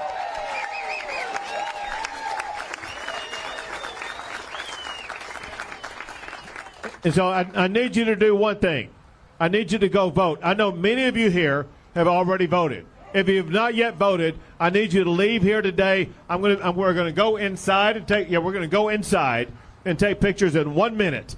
But after we take a picture, I want you to leave and go vote. Now, you all may know where your early voting locations are. I brought with me one early voting location, and that's the McLennan County Records Building at 214 North 4th Street. Go there if you can't think of another place. Take a picture, go vote, make sure everybody goes to vote, and just remember this. I need you to do one last thing. If you go vote and you think that you fulfilled your duty to make sure we've won the election, you're completely wrong, because we all got to make sure we do our part to turn out the vote. So what you need to do is, after you take a picture, after you go vote, everybody has to get that phone out that you have in your hand right now. It's in your hand or your pocket or your purse. Your phone has something my phone does not have in it. Your phone has contacts with your friends, your family members, people who know and trust you and will support your advice. I need everybody here to send out at least 100 text messages to your friends today after you go vote, saying, go vote for Governor Abbott. You got to do it today, tomorrow, the next day, and let me explain to you why. The first day that you send it, maybe no one will pay any attention to it. When you send it again tomorrow, maybe they'll pay attention to it. If they don't, you got to keep sending it day after day after day until one or two things happens. Either you get a picture sent back to you by the person saying, look, I voted, they have the sticker on, and they fulfilled the mission. Or they will send something to you that says something like this: if you ever text me again. Either way, listen, we got more than 500 people here today. If 500 people send out 100 text messages, we will reach 50,000 voters. And on election night on November the 8th, when I'm claiming victory over Beto, I will say, a big reason why that happened is because of what you all did in McLennan County here today. So God bless you all, and God bless the great state of Texas. Let's go take some pictures.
Okay. Sometimes I forget my name, so it's helpful. Thank you, guys. Thank you, Justin, for such a generous introduction, but more importantly, thank you for your vote. I am honored to be here with my friends, the next Attorney General of the great state of Georgia, Jen Jordan, the next Labor Commissioner of the great state of Georgia, William Bodie. And just in case there's some confusion, my name is Stacey Abrams, and I intend to be the next governor of the great state of Georgia. Now, I grew up in Mississippi, came of age in Georgia. When I lived in Mississippi, my mom was a librarian. My dad was a shipyard worker. My mother was the head librarian who sometimes made less money than the janitor who cleaned the college where she worked. My father was a shipyard worker who didn't have the opportunity to join an extraordinary labor union like the labor unions we have here in Georgia. And so when my father got hurt on the job, it took 7 years to get his workers' comp claim processed because he didn't have a labor commissioner like William Bodie standing behind him. My parents were what people call working poor. My mother didn't like that, so she called us the genteel poor. We didn't have any money, but we read books and we watched PBS. My parents raised us with 3 values: go to church, go to school, and take care of each other. They say go to church because they wanted us to be grounded in a faith that was larger than ourselves. They wanted us to have the faith that Harriet Tubman had. That no matter what the winds of change would do to you, the Lord would see you through. And that's why I'm so proud I spent this morning in fellowship at a prayer breakfast here in Macon. My parents said that my faith was a shield to protect. It was never to be used as a sword to strike people down. My parents said go to school because they knew education could change our lives, and we see an example of it right there. My parents said you go to school every single day. I didn't miss my first day of school I missed was 10th grade. And my mom made me to go to school for 1 day with mumps because she just thought I had a swollen gland. But my parents believed in education because it changed their lives, and they would tell us you can lose your job, you can lose your house, they can take your car, but no one can take what's in your mind. And so they raised me to believe in education. My parents would also tell us that our job was to serve others. Now, there are 6 of us, so part of that was just the free babysitting. But what my parents really wanted us to know was that no matter how little we had, there was someone with less. Your job was to serve that person. My dad's way of putting it was a lot simpler. He said having nothing is not an excuse for doing nothing. And I'm standing here because I plan to do for the state of Georgia. Well, we moved here when I was a junior in high school, and both of my parents got called into the ministry. We were working poor in Mississippi. We got to Georgia, we were just broke. My mom and dad went to Emory University to do their Masters of Divinity, and I went to DeKalb County High Schools. I graduated in 1991 as the valedictorian of my high school. Well, thank you. That was 30 years ago, but I'm still proud. But when you're graduating as valedictorian in Georgia, one of the perks is that you get invited to the governor's mansion. Now, I was mildly interested in meeting the governor. I was very interested in going to a mansion. I watched a lot of General Hospital as a child, and I really wanted to see this mansion. And so that morning, my mother and my father got up with me, and we took my brothers and sisters to church, and when we came home, we went outside and got back on the bus. You see, my parents didn't have a car. We had one in Mississippi. It broke down when we got to Georgia, and my parents could never afford a new one. And so we took MARTA all over the city of Atlanta. We didn't think anything of it. There was public transit, and we used it. And that Sunday, we got on the MARTA bus, and we went from Decatur all the way to Buckhead. We get off the bus, we walk across West Paces Ferry, walk up the driveway, we get to the top where the guard gate is sitting, and the guard comes out, and he looks at me, and he looks at my parents, and he says, "This is a private event. You don't belong here." And my dad says, no, this is my daughter Stacy. She's one of the valedictorians. But the guard doesn't ask my mother for the invitation that's tucked in her purse. He doesn't look at the checklist that's in his hand to see if my name is on it. Instead, I remember with clarity him looking over my shoulder at the MARTA bus that was pulling away, a bus that had workers on it and families on it, that had students on it, people who needed to get around. And the sneer on his face when he looked back at me said that he hadn't changed his mind. And he made sure I knew it because he said, "Look, I told y'all this is a private event. You don't belong here." Now, my parents moved us to Georgia to become ministers, but they were not pastors yet. And so my mother may have questioned the quality of his upbringing. My father absolutely told him where he was going to spend eternity if he didn't find my name on that list. And after a little bit of engaged discussion, this gentleman finally checked the checklist and he found my name on it and he let us inside. But the thing of it is, I don't remember meeting the governor of Georgia. I don't remember meeting my fellow valedictorians from 180 school districts. My only clear memory of that day is standing in front of the most powerful place in Georgia, looking at this man and having him look at me and tell me I don't belong. But in 5 days, I plan to open those gates wide in the state of Georgia. We're going to open those gates wide in the state of Georgia. And Macon, Bibb County, you're going to make it so. You're going to make it so children grow up knowing a better Georgia is possible. They're going to grow up knowing they have a governor who sees them and who serves them and who believes that power does not belong to the powerful. It belongs to the people of Georgia. And we're going to get this done. In 5 days, we are going to show Georgia what we are and what we're capable of. We are going to make certain that we invest in education from cradle all the way to career, so that when this young man gets the Hope Scholarship I know is coming his way, that he doesn't have to worry that if he decides to stretch his wings and try something hard, he could lose his opportunity to stay in college. Because I plan to expand the Hope Scholarship so a C student could see their way through college in the state of Georgia. I'm going to work with my friend William Bodie to make sure we make technical college free again so we can get the jobs that pay well in the state of Georgia.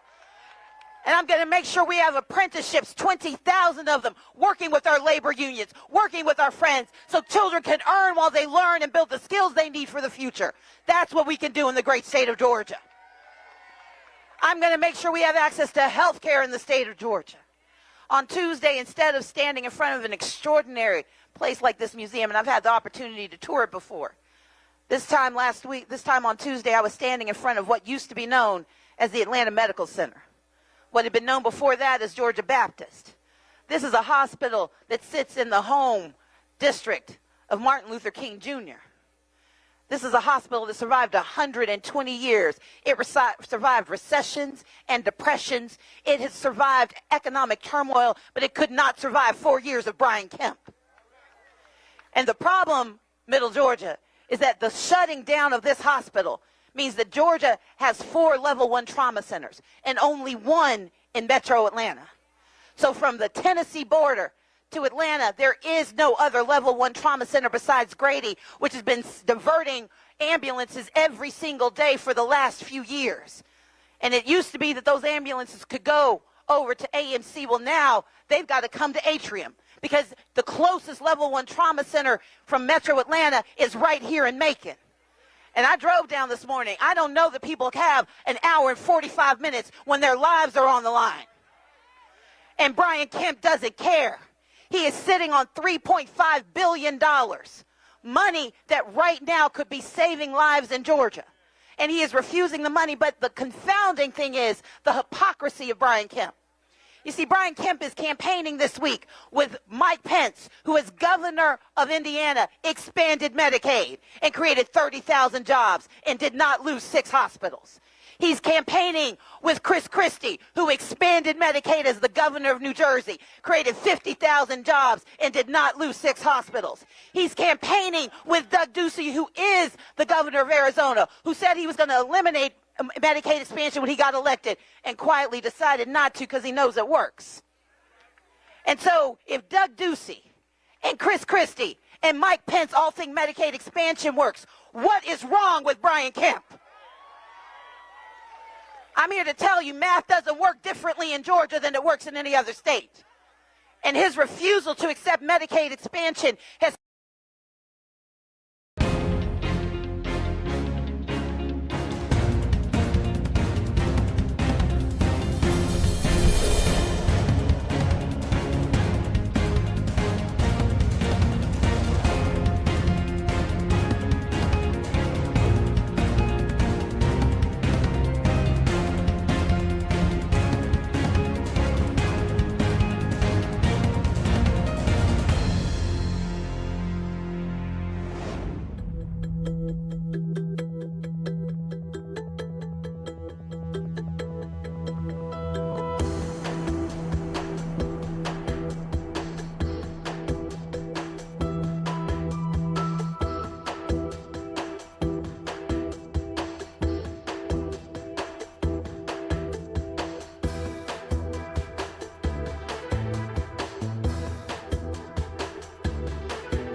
cost us lives, it has cost us jobs, and it needs to cost him his occupation, and he needs to get out of the way so we can have Medicaid in the state of Georgia. Brian Kemp is bad for Georgia. On Tuesday, while I was standing there and they were taking the sign off of the hospital so no one would get confused and think they could find help there, Brian Kemp was also shutting down the portal to help people get access to rental assistance. The account has $400 million in it. And Brian Kemp has quietly shut it down so that no one doubts that he has no interest in helping you stay in your house. He shut down that portal on veterans who are going to be facing eviction in the state of Georgia. He shut it down on seniors who need just a little bit of help to stay in their homes. He shut that portal down not because we don't have the money, but because he doesn't have the heart for Georgians. And it is time for Brian Kemp to get his eviction notice and put somebody else in that mansion. need a governor who believes in education, in health care, in housing, and in helping our families make a good living. Brian Kemp's been busy this week. He did release a report on the fact that right now, 48% of the population, which is people of color in Georgia, only get 1.5% of the contracts. And let's put that in numbers. We are half the population, but only 1.5% of almost $6 billion in contracts every year. Now, a few weeks ago, we were on a debate stage together, and I asked him about it, and he gave a very long answer that said he doesn't know and don't care. But then he put out a report, and the report says, well, now I know and I still don't care. I have a plan for Georgia. I have a plan to create a $10 million small business investment fund so small businesses get the same resources that big companies get in Georgia. I have a plan to expand purchasing so we don't just buy things from the folks that Brian Kemp knows. We buy things in Middle Georgia to serve Middle Georgia. And I have a plan to make sure that if you are a person of color who has a small business, you get the same opportunity to compete for opportunity in the state of Georgia. I plan to be the Maynard Jackson of Georgia if you help me get there. But I can't get there alone. And we've got to get there because we're in crisis. Because there is one thing Brian Kemp is very good at. He has been exceptional at attacking our freedoms. He attacked our freedom to vote while he was Secretary of State. And lest we forget, he decided to do it again in 2021 when he was frustrated by the results of that election. But now we were going to have a Secretary of State, not one who gets credit for not committing treason, but a B. Wynn who's going to get credit for saving our right to vote and protecting the people of Georgia. Because we be winning when B. Wynn becomes our Secretary of State. We're going to have an Attorney General who doesn't sue to steal our right to vote, but Jen Jordan who's going to protect our right to vote in the state of Georgia. We deserve a governor who understands that when we show up at the polls, it's not because of his bad bill. It's despite his attempt to stop us from being heard. I find it very convenient that he doesn't understand that in the state of Georgia there have been obstacles put in place, that there are those of us who've actually had our right to vote challenged, our citizenship questioned. I'm here to tell you, just because there are more people in the water doesn't mean there are fewer sharks. But we're going to show them who we are, aren't we? We're going to show up and we're going to show out and we're going to show America that SB 202 will not shut us down. It's going to make us stand up and vote, make us stand up and win, because that's our right. But Brian Kemp has also made it less safe for us in Georgia. He has attacked our freedom to be secure by weakening gun laws. This is a man who banned a background check in the state of Georgia and stood on the debate stage with me and said it wasn't true because he didn't understand the law he signed. I don't know if he was lying or confused, but either way, he needs some time off to understand things. Now look, I believe in the Second Amendment. My great-grandmother Moo Moo taught me how to shoot. And she said two things. Number one, you don't point that weapon at anything you don't plan to shoot, even in a commercial. But she also said that the person holding the weapon is the one responsible. And when Brian Kemp eliminated a background check in the state of Georgia, he made the rest of us less safe. Everyone is law-abiding until they break the law.